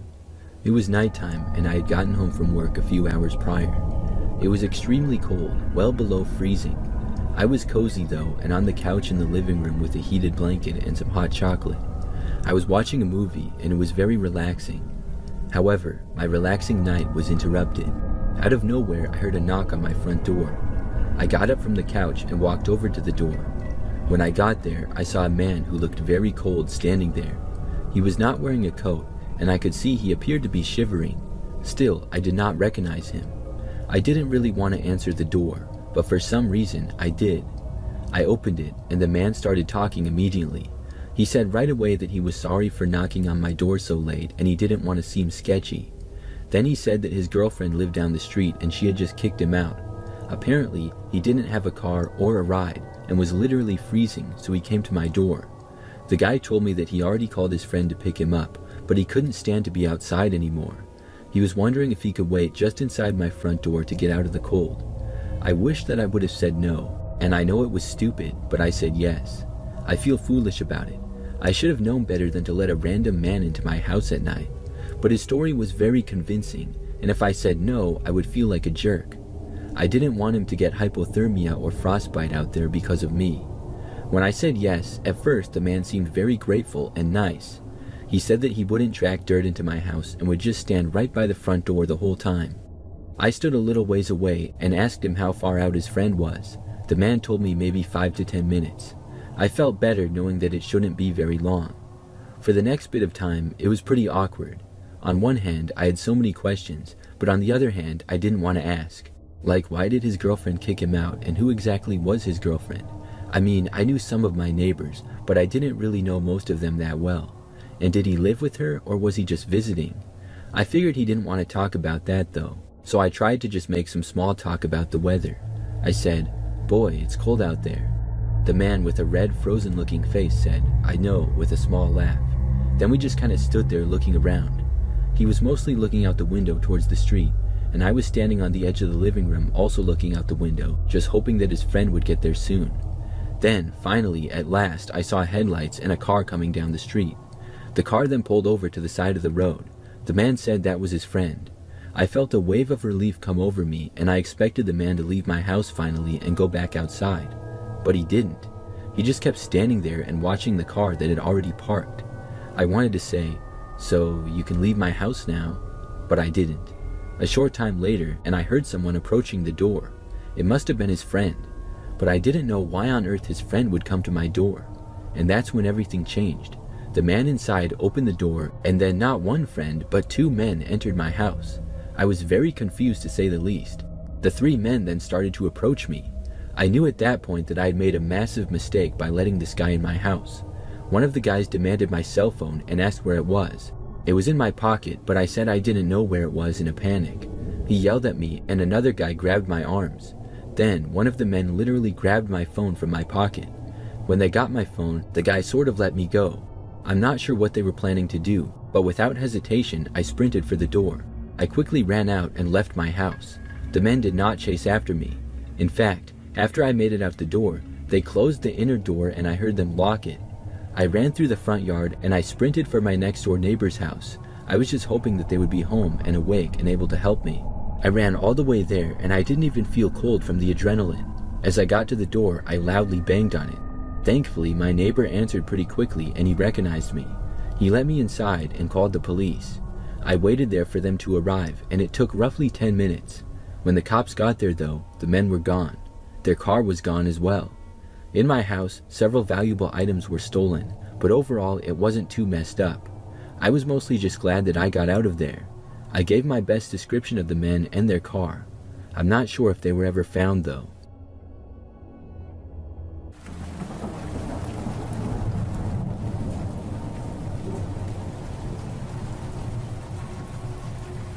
I was about 16 at the time, living at home deep in the mountains at my family's home. I frequently walked in the woods surrounding my home, but never really went that far out, either out of lack of curiosity or simply because I was lazy. One evening, I decided to take a flashlight and walk as far as I comfortably could into the valley behind my property. There are many deer, bears, and other animals near where I live, so I also brought some bear spray with me. I was about 25 minutes, maybe more, into my walk when I started to get an uneasy feeling like I was incredibly vulnerable or that I wasn't alone. I shrugged it off because I probably wasn't alone. I mean, there's a lot of wildlife in the forest, so it's not like I can just expect to be alone. I neared the creek that flowed around the property and I noticed some garbage. There were some pots and pans next to the water, as well as what looked like a tattered sleeping bag and some shoes. I didn't think much of it and I continued my walk, thinking about it every now and then and wondering if somebody was camping out near our house. It was almost completely dark by now, so I turned around and began to walk home. I kept glancing over my shoulder back towards the creek, worried that somebody might be behind me. About 5 or 6 minutes of walking in the pitch black, and I heard some branches snap a little ways behind me. My blood ran cold, and I felt my heart skip a beat. I turned around and spent a minute just shining my flashlight in every direction, wondering if a deer or even a bear was following me. Once I felt sure that nothing was there, I kept on walking. Not even a minute later, I heard running footsteps trampling behind me. I didn't even turn to look and see what it was or who was there. I just began running as fast as I could. I'm pretty sure I called out, pleading with whatever it was or whoever it was to stop. I desperately sprinted through the trees, trying to keep my flashlight pointed forward so I didn't trip or fall. I kept hearing footsteps stomping behind me and branches being snapped off the trees violently. I heard pained grunting and what sounded like someone violently growling. I began crying out of fear. I heard one loud growl or scream right behind me as whatever it was seemed to have fallen or slipped up, and I kept sprinting and never dared to look back. I eventually stopped hearing the running behind me. Once I made it to my property line, I saw the light of the house in the distance ahead of me, and I turned to see if I was still being followed. What I saw still torments me even now. A freakishly tall man standing about 100 yards away from me with my flashlight barely illuminating him. He was wearing what looked like a tattered hoodie and no pants. I stood there for a moment, struck with fear, waiting to see if he would move. As I was about to turn away and run the last stretch to my house, he started sprinting viciously towards me. By vicious, I mean he was almost on all fours, using the trees to propel himself further, grabbing at the ground, lunging towards me. I let out a scream and ducked under my fence and sprinted as fast as I could back to my house. By the time I got there, I was completely out of breath, my throat hurt, and my knees were sore. I shined the light back towards the woods and saw the man at my fence waving at me, his tall, slender figure towering above the fence. I quickly made my way inside and locked all the doors. I woke my dad up and told him what happened. I don't remember exactly what he did about it, if he called the cops or just let it be, but I don't think anyone else ever saw the guy again. I still never go out into the woods alone or any time near dark, and I certainly stay away from the creek. I don't know if he's still out there. Hopefully he packed up the camp, which I assumed was his, and moved on.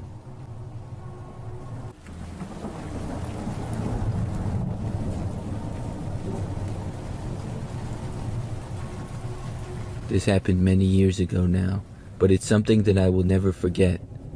It was in the early 2000s, and at the time, I was a young single mother with 2 sons aged 7 and 4.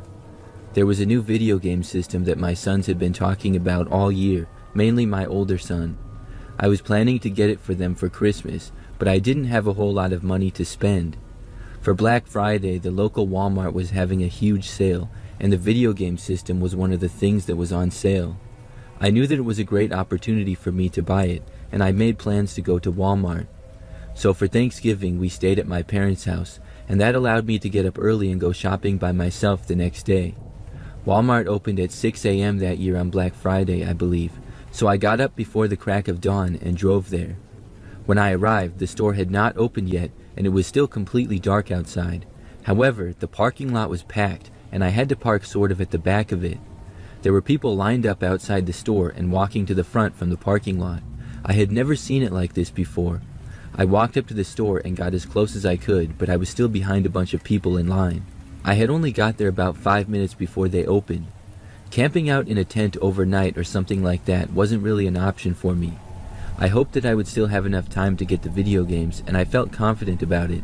Soon enough, I remember hearing the crowd cheer and the doors opened. I watched countless people run inside the store and inched closer with the people that I was near. About a minute went by before I was able to enter. By the time I got inside the store, there were literally people everywhere. I remember that the electronics department was at the back of the store, so I tried to walk as quick as I could, but there were so many people that it took forever. By the time I made it there, I looked around for the video games.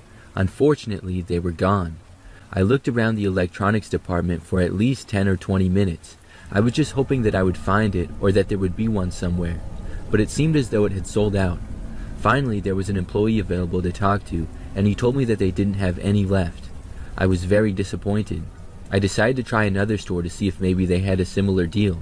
I hadn't really looked in all the advertisements in the paper the day before because I had been banking on Walmart to work out. I was surprised just how fast the video games sold. So I left the Walmart store and the mob of people. I walked through the parking lot back to my car. However, when I got near it, I saw something strange. There was a guy with a large SUV and the back of it was open. He was standing there selling electronics out of the back of his car. He was parked at the way back of the parking lot, kind of in the corner where there was actually a little bit of space. I saw a couple of people standing around and talking to him, but there wasn't like a crowd or anything. When I realized this, it seemed kind of shady, but I thought that maybe there was a chance he had the video games that I wanted to buy. So I walked over to him. When I approached, I saw mostly other electronics, but I did see a few video games. When I walked up, he told me that he had stuff cheaper than they were selling inside. I asked him if he had any of the video game systems that I was looking for. He looked in the back of his SUV for a moment, which had a lot of stuff in it. There were boxes and wires and all kinds of stuff back there. He told me that he didn't have any with him at the moment, but he said that he did have some back at his shop, which was not far away. Now, the whole thing seemed sketchy, like I said. I didn't think this guy was supposed to be selling stuff, and Walmart would probably shut him down or call the cops on him. But I was angry for missing out after waking up at 6 a.m., so I didn't really care in the moment. I asked the guy where his shop was and what it was called. He said that it was his place, and he said that he would take me there quick. I was surprised to hear that. I thought maybe he would go back there and come back. I said that I could go to my car and just follow him, but he said no. He said that we could go there quick, and it was just down the road, and then he would drive me back to Walmart. The guy was bald, sort of strong looking, and had a bit of a beard. I told him okay, and then I went around and got into his car. This was a stupid idea to begin with, but at the moment it didn't seem that bad. The man got into the driver's seat and then started driving. He left the Walmart parking lot and turned onto a dark and quiet road. I told the man how crazy it was inside the store and how I really wanted to get the video games for my son.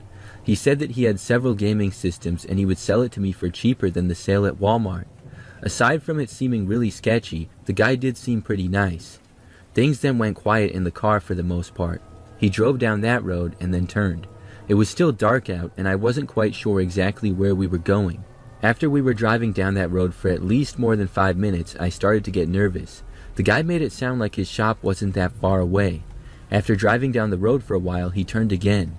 Then we went down that road for at least another 5 minutes. I no longer knew where we were anymore. I asked the guy how much farther away his place was. He just said that it wasn't much farther. Then he turned on this one road that was even quieter. I was getting a bad feeling that I should not have gotten into the car with the guy. We drove down this really quiet road for at least another 10 minutes. Now we were driving for close to half an hour. At that point, I just wanted to get out of there. Nobody was saying anything. I sensed a change in the guy's overall personality. I was now afraid to say anything. I felt like if I asked again, he would tell me that he was kidnapping me or something. The guy now almost seemed to be angry. We kept driving and came up to a red light. That was just what I wanted to see. It was this quiet intersection and there were really no other cars on the road. The area was more rural here, with woods off in the distance. As soon as the man stopped at the red light, I just grabbed the door handle. Thankfully, it opened. I jumped out of the guy's truck and just ran for it. He did not try to stop me. I went to the right in the intersection and noticed this small little gas station down the road. I saw the man's truck go straight, driving away from me. I went to the gas station and went inside. There I called my parents, who were able to come and get me. When they heard about what happened, they were just glad that I was okay. My parents and I ended up buying the video games for my son together that year at a higher price from another store. So I guess it all worked out. but I'm really glad that I got out of that guy's car when I did. I'm not sure where we were going. I should have never gotten the car to begin with. That guy was already being sketchy for selling stuff out of the back of his car in a Walmart parking lot.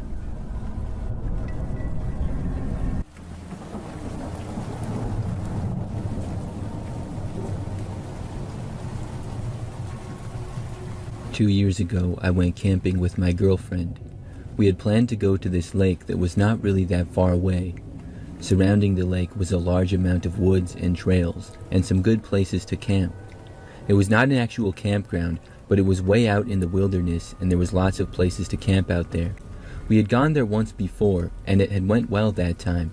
So we arrived at the lake and walked around with our backpacks looking for a good camping spot. We ended up going way off the trails and deep into the woods. We were way out in the wilderness, and we saw no one else the entire time that we were there. It was not a popular lake for hiking or picnics or whatever. This was a very quiet area, and that's the reason that we thought it would be great for camping. When we got to a little clearing deep in the woods, we set up camp. There wasn't much, but I had carried a small tent with me in my backpack. We had a little food and some other basic supplies. We then set the tent up and hung out for a little outside before going to bed. After we got into the tent and into our sleeping bags, we fell asleep rather quickly. I think we were tired from the long day of walking and being outdoors. I always sleep better when I'm outside all day. We also had a decent amount of experience camping and stuff, so it was never too hard to fall asleep. However, we were both woken up in the middle of the night. I just remember that it was completely pitch dark and I heard a noise outside the tent. Then I heard my girlfriend wake up and whisper to me asking what the noise was. To me, I figured that it was probably an animal. It sounded like it was just inside of the woods off the clearing. The sound was of leaves crunching, tree branches moving, and the ground being disturbed from somebody walking on it. But I quickly realized that the only animal this could be was a bear. It was far too large to be a deer or anything else, and we were not in moose country. This was known to be an area with bears. If not that, the only other explanation was that it was a human. But in my mind, it was more logical to be a bear than a human. Because like I mentioned before, we were way out there in the middle of the wilderness, not even remotely close to an area where people were. We were a good 30-minute hike off the path in this quiet park. The chances of somebody else being all the way out here was extremely slim in my mind. So I stayed lying there listening to the sounds. I couldn't quite tell what it was. The footsteps sort of got closer, and I reached under my pillow for the bear spray. But it was then that I started to think that this didn't quite sound like a bear. It really sounded more like a human. I wasn't quite certain though. Whoever or whatever it was walked a short ways towards our camp in the clearing. Then they stopped. We heard nothing for a good 30 seconds. But that silence was broken with this really creepy laughing sound. It was one of the creepiest sounds I've ever heard in my life. The laughing was of a man, seemingly insane or else trying to sound insane. It wasn't funny, but just downright creepy. The laughter went on for about 10 seconds and then stopped. Then we heard the person walking away. He went back into the woods, but the footsteps stopped again. My girlfriend and I were thoroughly spooked. After a couple of minutes, I decided to go out and look around. I was hoping that he was gone, and we hadn't heard the guy in a while. I took a flashlight and left the tent. As I walked around the clearing in the woods, everything seemed fine. I started looking off into the woods a little bit. When I looked around, at first I saw nothing. Then I noticed something. A little ways into the woods between some trees, I saw a man. It was a tall but thin guy, and he had a beard and kind of long hair. He was staring right at me with a creepy grin. But far more creepier than that, he had really wide eyes. It was so creepy that I quickly shined the flashlight away from there. I went over to the tent and told my girlfriend that we were leaving now. We hurriedly folded up the small tent, packed up, and then left. The whole time that we were doing so, I was listening for the guy. Thankfully, I didn't hear him. We then left through the woods on the other side from where I had seen the man. We basically jogged most of the way or else walked really fast. Eventually, we made it back to the trail. Then we got back in the car and went home. We didn't see or hear the guy for the rest of the time that we were out there.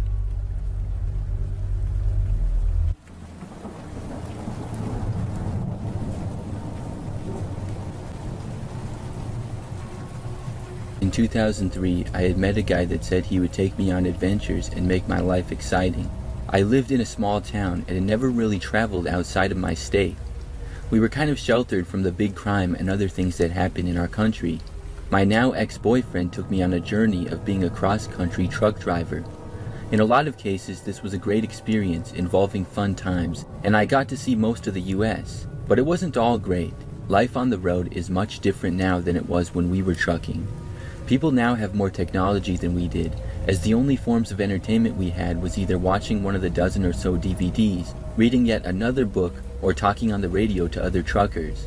We often opted for talking on the radio, and we met this one trucker who we originally viewed as a friend, whose trucker codename on the radio was Maniac.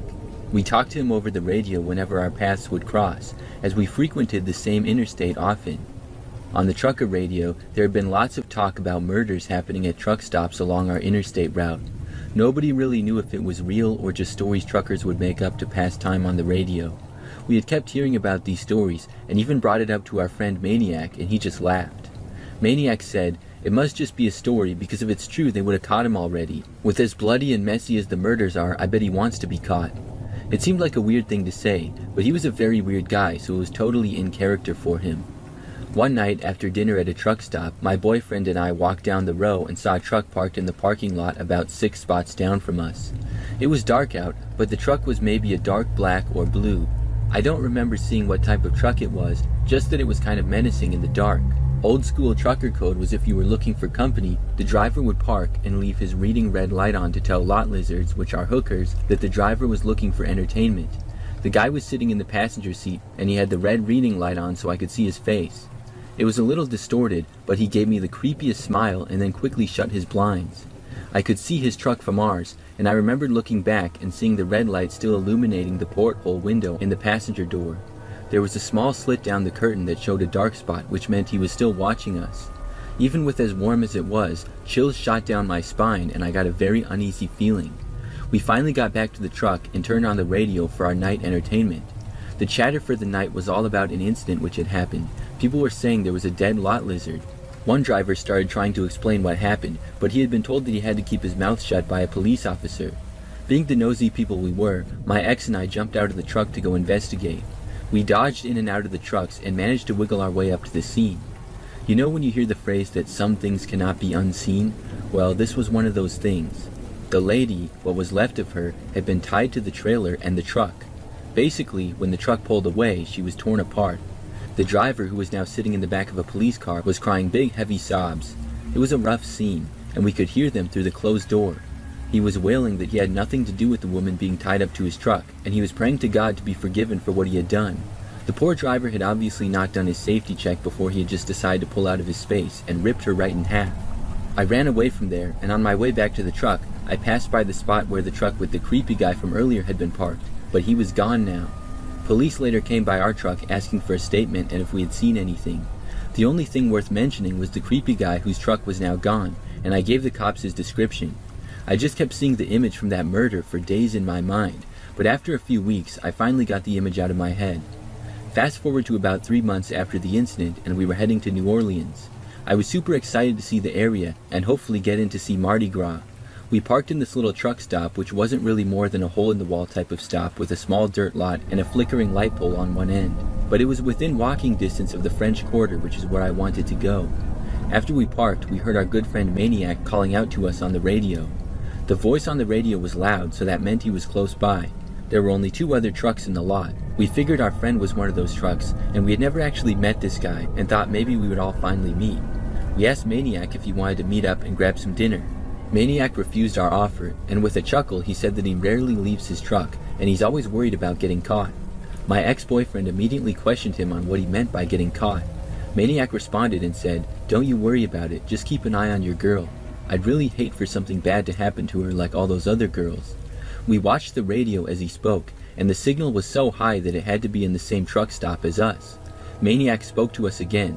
"You know, with all the bad things I've been doing at the truck stops, I like to play with the lot lizards before I torture them and destroy them." My ex and I stared at each other in the silence as Maniac continued talking. He said, "They shouldn't be defiling themselves with what they do. I will continue to rid this world of the diseased ones that plague humanity." By the time he was finished talking, he was yelling, and it didn't help as his voice became louder and louder as a truck just then was driving past the truck stop. That was the only time I'd ever seen anything like fear in my ex's eyes.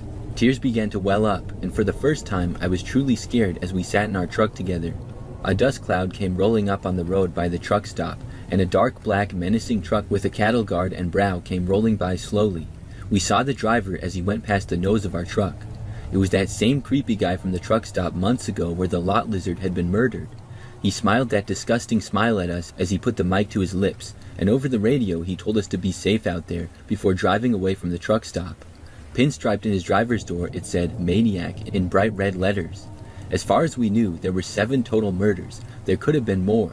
Who knows how long he had been at it for. I don't know if that guy was ever caught. I assumed that he had to have been caught since we told the police what type of truck he drove, but who knows? My ex-boyfriend and I took a break from trucking, but we ended up doing it for one more summer. The second time around though, I wasn't making friends with anyone on the road, and I always kept a 6-inch blade with me just in case I ever ran into Maniac.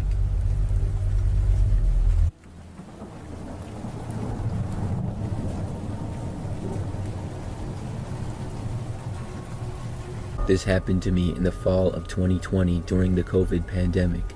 My friend, who for the story I will call Jay, and I were on our way from New York to Michigan. We were going to do a couple of flooring jobs and also scout some potential properties to renovate and flip. We were using his work truck for the trip, which was a Ford F-150. We decided to leave in the evening and make the drive all night to get to our destination. Some of our trip was on a 2-lane highway that passes through the mountains of Pennsylvania. The highway is far from safe, with elevated mountain terrain with constant turns, and it snakes around a lot. Anyways, I was driving while Jay tried to get some sleep in the passenger seat. I stopped at a gas station to refuel and ran into the store really quick to get some drinks and snacks for the road. It was a little past midnight, and I noticed one other car refueling a few pumps away from us. It was a red or burgundy SUV, but I paid it no attention as I ran back to the truck.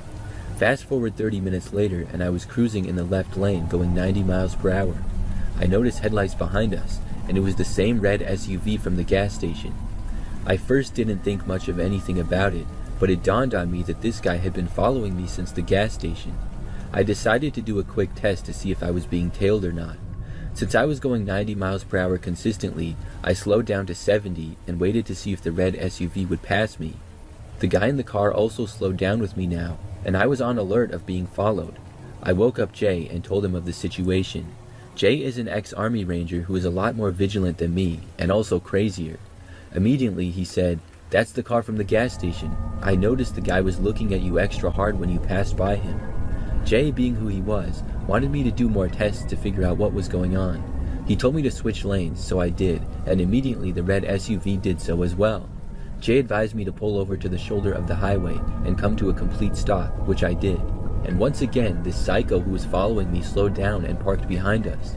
Jay was fairly confident that this man had a firearm on him, because of the fact that he was confident enough to pull up behind us on the side of the highway.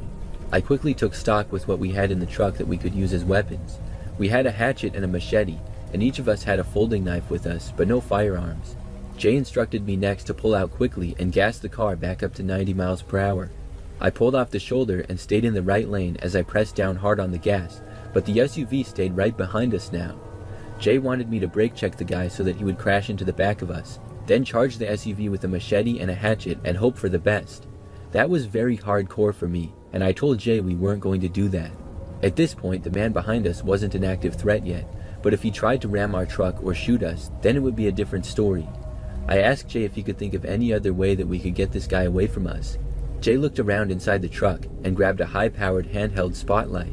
He opened the back window of the truck and tried to get a good look at the guy.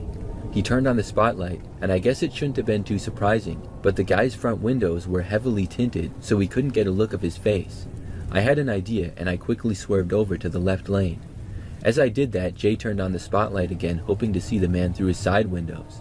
I briefly turned my head at the same time that Jay shined the light at the side of the SUV. For like 3 seconds we had him illuminated, and I will never forget the look of this guy. He was tall, at least 6.5 feet, because he was hunched over the steering wheel. If I had to describe what a crazy serial killer would look like, it was this guy. Just crazy hair, crazy eyes, and the most disheveled face I've ever seen. The light and darkness could have made it look worse than it was, but this guy looked very dangerous. Once the man saw that I wasn't alone and he knew what we looked like, he exited off the highway at a truck stop rest area. To this day, me and Jay get into a debate about whether I should have brake checked the guy or not. He's under the impression that the guy was a serial killer and that he would just end up finding another victim. I still stand on the side where purposely getting into an accident with a guy like that could go wrong in so many ways and that it wasn't worth it. However, I agree with Jay that this guy's intentions were evil. Probably robbery at the minimum, kidnapping and murder at the worst. I'm just glad that we never had to find out, and I hope that nobody else has to deal with him alone.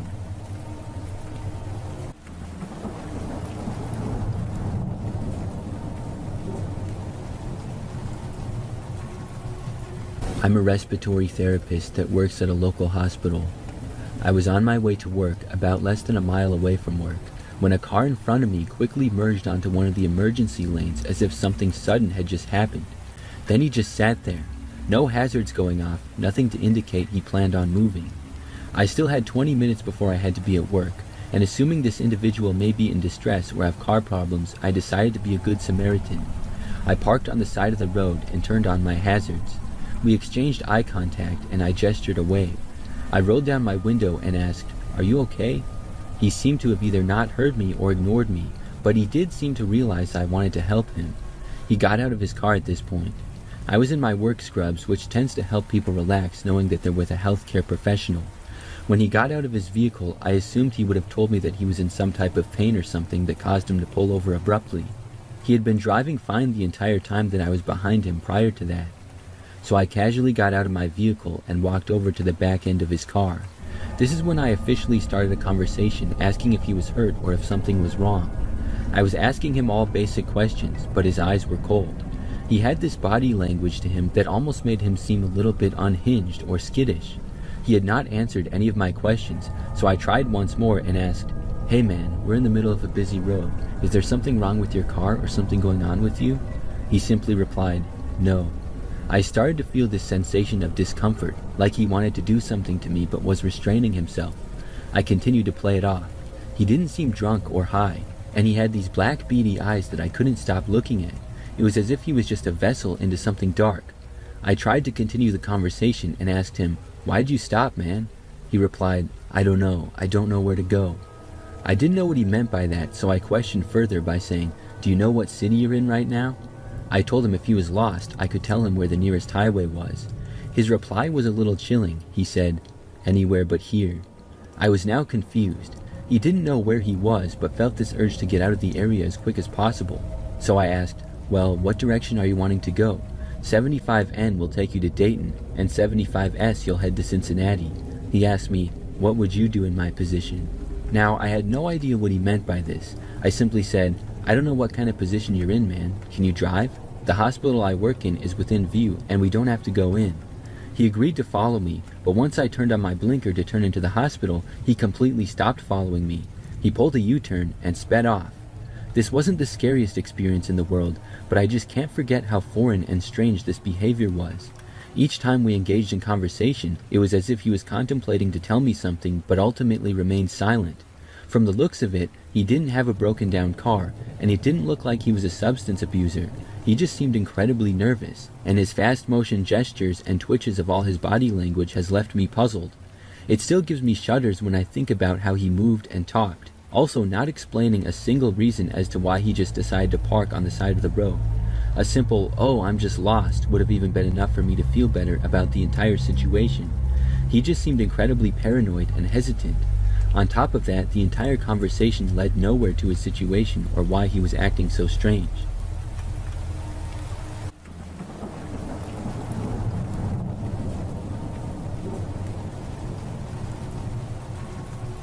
Ben invited us over to his house one night. Ben wasn't really my friend. He was one of those kids who was always around, but never really part of the group.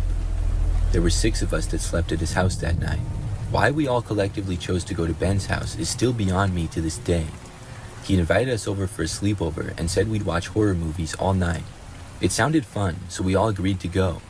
Ben's house was normal enough, kind of old but not creepy or anything. His parents were out of town for the entire weekend, and I still think it was a bit irresponsible to leave a bunch of kids in a house for an entire weekend, but they were kind of rich. They left us tons of snacks and said they'd be back on Monday. That was the first red flag. Honestly, like I said, who leaves a bunch of 13-year-olds alone all night? Ben had set up everything in the living room. He had a big couch, tons of blankets, and a stack of old horror DVDs. We watched some cheesy old slasher movie, throwing popcorn at the screen and making fun of the bad acting, and Ben started off not saying much at the start of the night. After the first movie, Ben started talking about how real horror wasn't what you saw in movies. He said that it was about the things people don't see and the stuff that happens when no one's paying attention. I looked at one of our other friends and he mouthed the words WTF, and no one said a word. And then Jake told him to shut up and put on another movie, and we all laughed it off. The second movie was darker, slower, and honestly kind of boring. Tyler and Sarah started whispering to each other, talking about school drama, while Emma scrolled on her phone. I noticed Ben wasn't watching the movie anymore. He was staring at all of us, one by one, like he was angry. I asked him what he was looking at, and he just smiled and said, "You'll see." By the time we got to the third movie, the vibe had completely shifted. This movie was about this creepy old house, and Ben kept making comments about how it reminded him of his own. He said weird stuff like how houses could keep secrets, and you should never go around looking for things you aren't ready to find. None of us really knew what to say, so we just continued to ignore him. Then, during one of the quieter parts of the movie, Ben stood up and said that he had something perfect to show us. He told us to pause the movie and follow him upstairs. I didn't want to go, but Jake and Tyler were already getting up, so I went along. Emma and Sarah looked nervous. Ben's room was so strange. The walls were covered in posters for old horror movies, but what really stood out were the shelves. They were full of these weird trinket type of glass jars and old books, and these creepy dolls that looked way too realistic. The dolls were not store-bought, he had told us. They were homemade, stitched together from scraps of fabric with mismatched buttons for eyes. Some of them were missing arms or legs as if they were torn off, and one had a weird red stain across its face.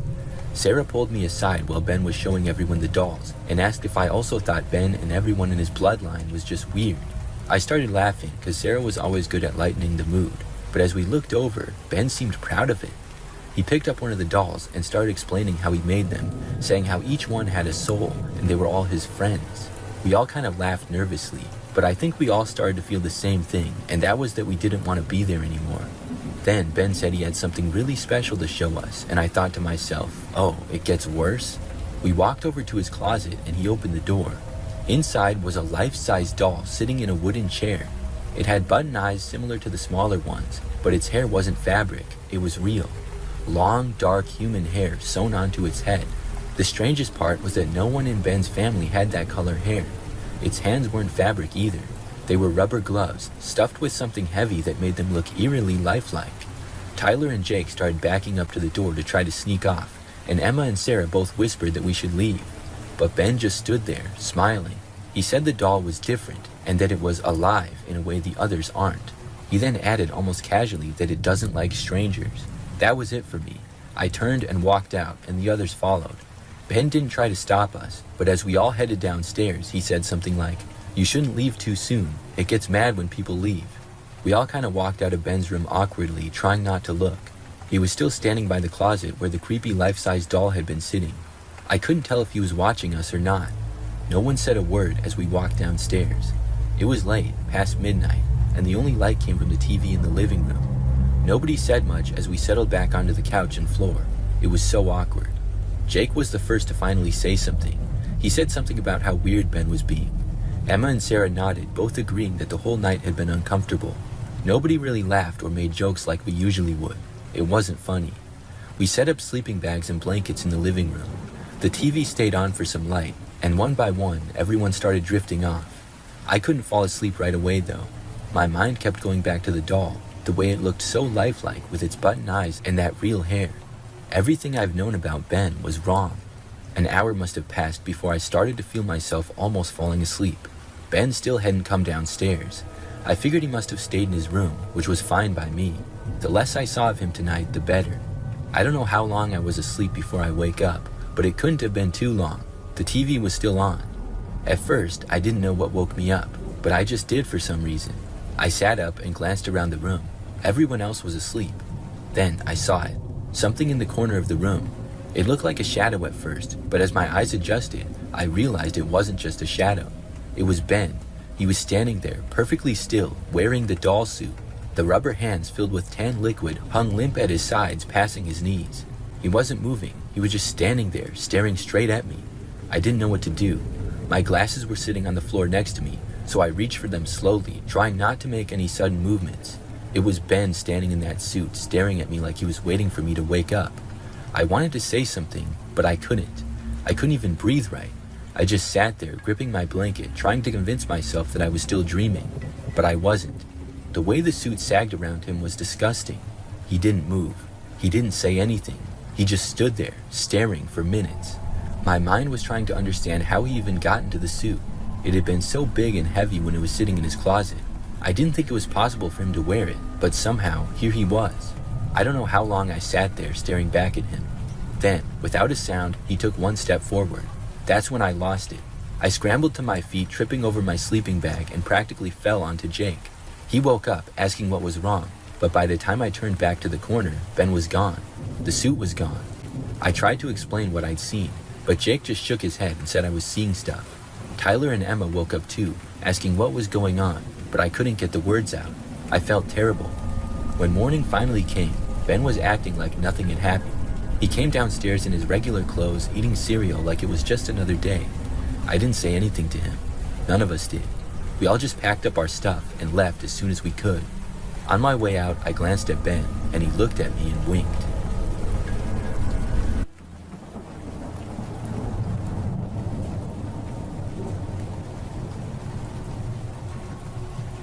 This is the craziest thing that's ever happened in my family on Thanksgiving, and it was just a couple of years ago in 2023.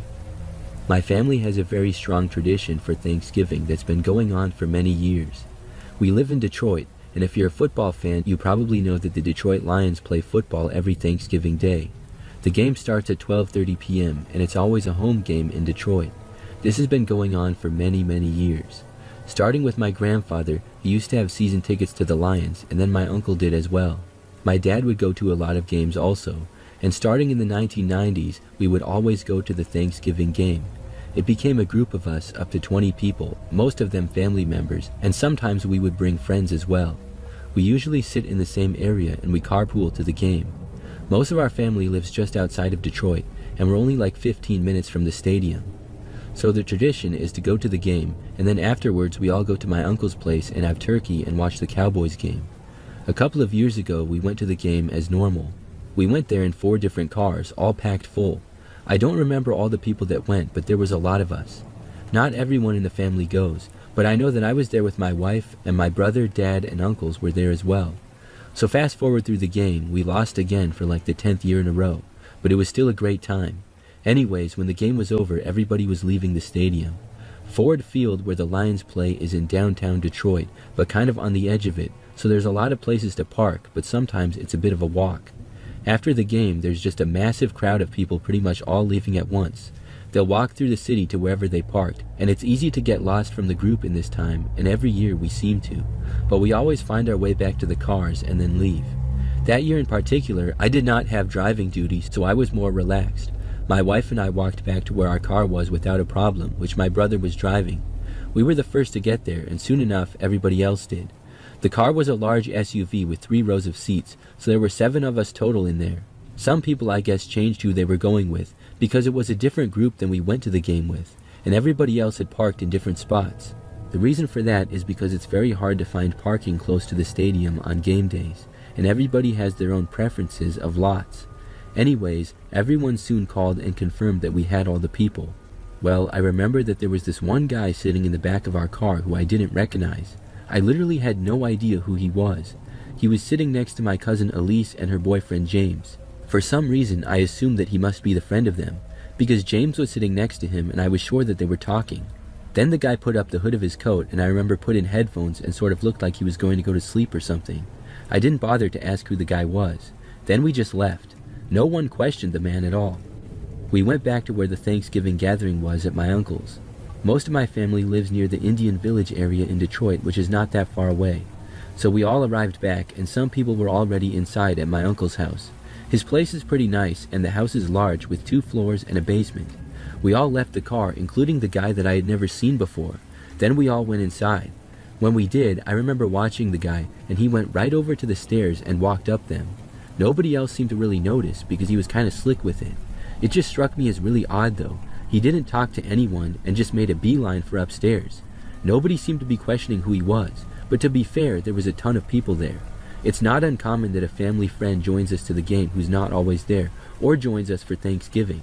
Still, something seemed off to me. I mentioned it to my wife, and she said that she was also wondering who the heck that guy was.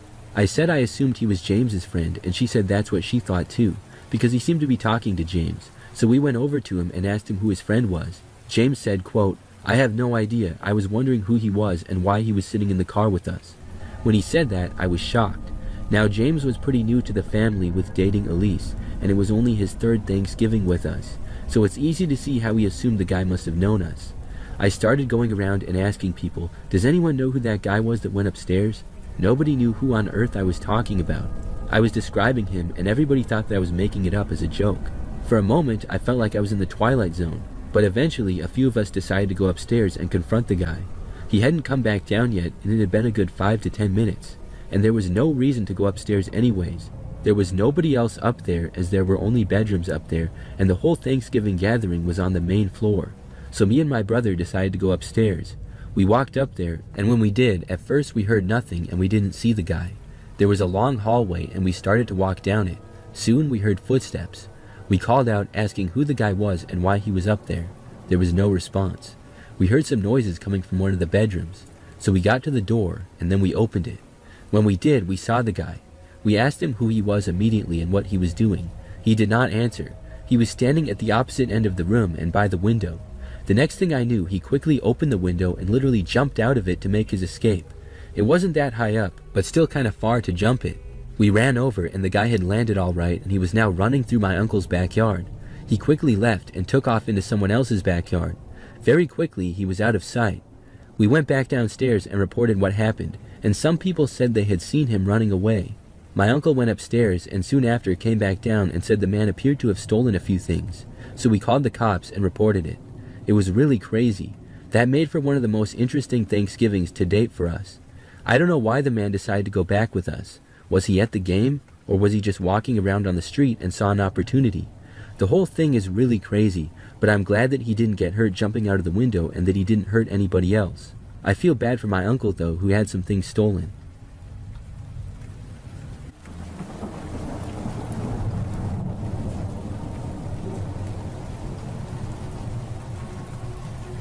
This happened when I was a kid, about 10 years old or so. Halloween was one of my favorite times of the year. I would always go trick-or-treating with my best friend Aaron, and we lived pretty close to each other in the same neighborhood. On this year in particular, on the evening of Halloween, Aaron came over and we got ready to trick-or-treat. I can't remember what our costumes were, but we set out and first hit all the houses on our street. We lived in a large neighborhood, but our street was really small. I think there were like 10 or 12 houses on it, and surrounding it was a large park and a golf course. Then to get to the rest of the houses, you had to cross a busier street. We got all the houses on our street within like 15 minutes. Then my mom told my older sister to drive us to the other neighborhood. We obviously wanted to go there so that we could get more candy. And one spot in particular had nice houses that were really large, and so the owners gave out way more stuff. My sister was 16 or 17 at the time, so she could drive, and we got in the old minivan that she drove to school. She drove Aaron and I to the nice neighborhood, and we began going to all the houses. Our plan was to just go to as many houses as possible until it got too late.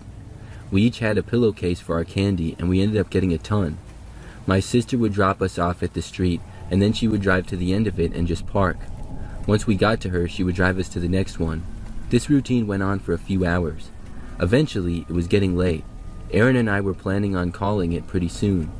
We got to this one street, and as we were approaching the end, I remember seeing this guy. We were walking up the front yard to one house to go trick-or-treating there, and I glanced over a few houses down for whatever reason. These were houses that we hadn't been to yet. I saw the guy dressed in this creepy costume. He had sort of baggy and torn clothes, and part of his face was painted. I'm not sure if he was supposed to be someone specifically, or if he was just supposed to look creepy, but he was standing in his driveway and just looking at us. I guess that's why I noticed him. But then I just looked away, and Aaron and I reached the front door of the house that we were going to. We got candy there, and then went next door and got candy at the next house as well. Then we reached the house that I saw the guy in the driveway.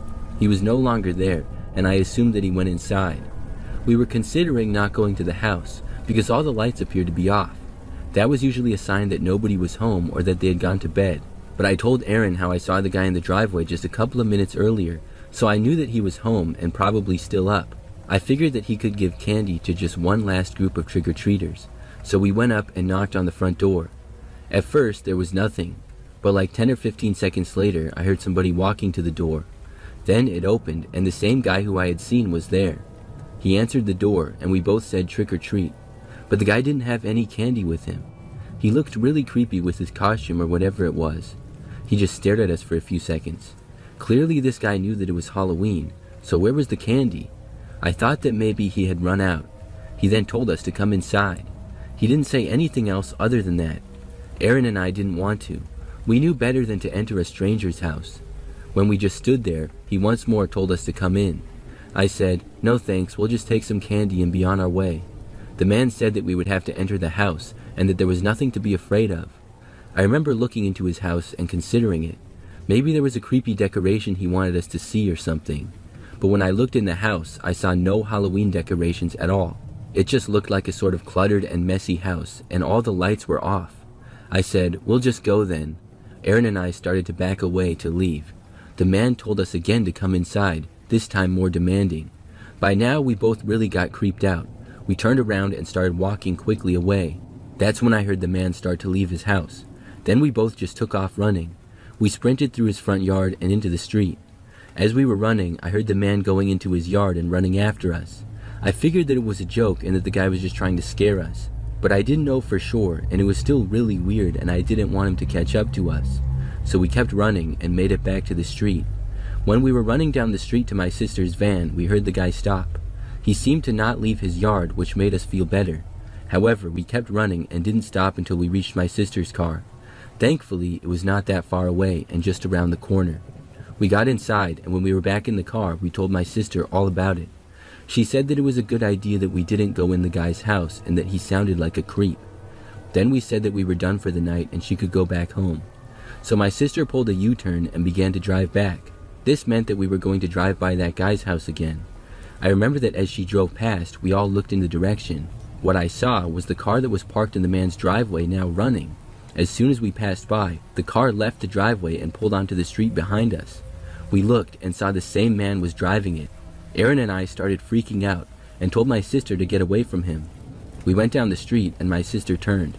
The man went the same way. My sister then started driving faster and we went to a busier street. By now, though, all the roads were pretty quiet. He followed us to the busy street and trailed us for a little while. Then my sister randomly turned to another street. He turned as well, and my sister then turned at the first option. The man behind us did too, until my sister turned quickly again. Then the man did not. We then drove to the end of that street, which connected to the busier one. Then we went back to our street and arrived home without seeing the man for the rest of the way. After getting back, we were all pretty creeped out from it. We went inside and were afraid that the man would show up at our house or something, but he didn't. Aaron went back to his house, and my sister and I didn't see the man at all. It was a crazy experience. We never trick-or-treated on that street again purposely to avoid that guy. Looking back, I'm not sure what his intentions were. It could have just been a prank to scare us, but it seemed a bit much to me. I'm just glad that we didn't enter his house and that he stopped following us.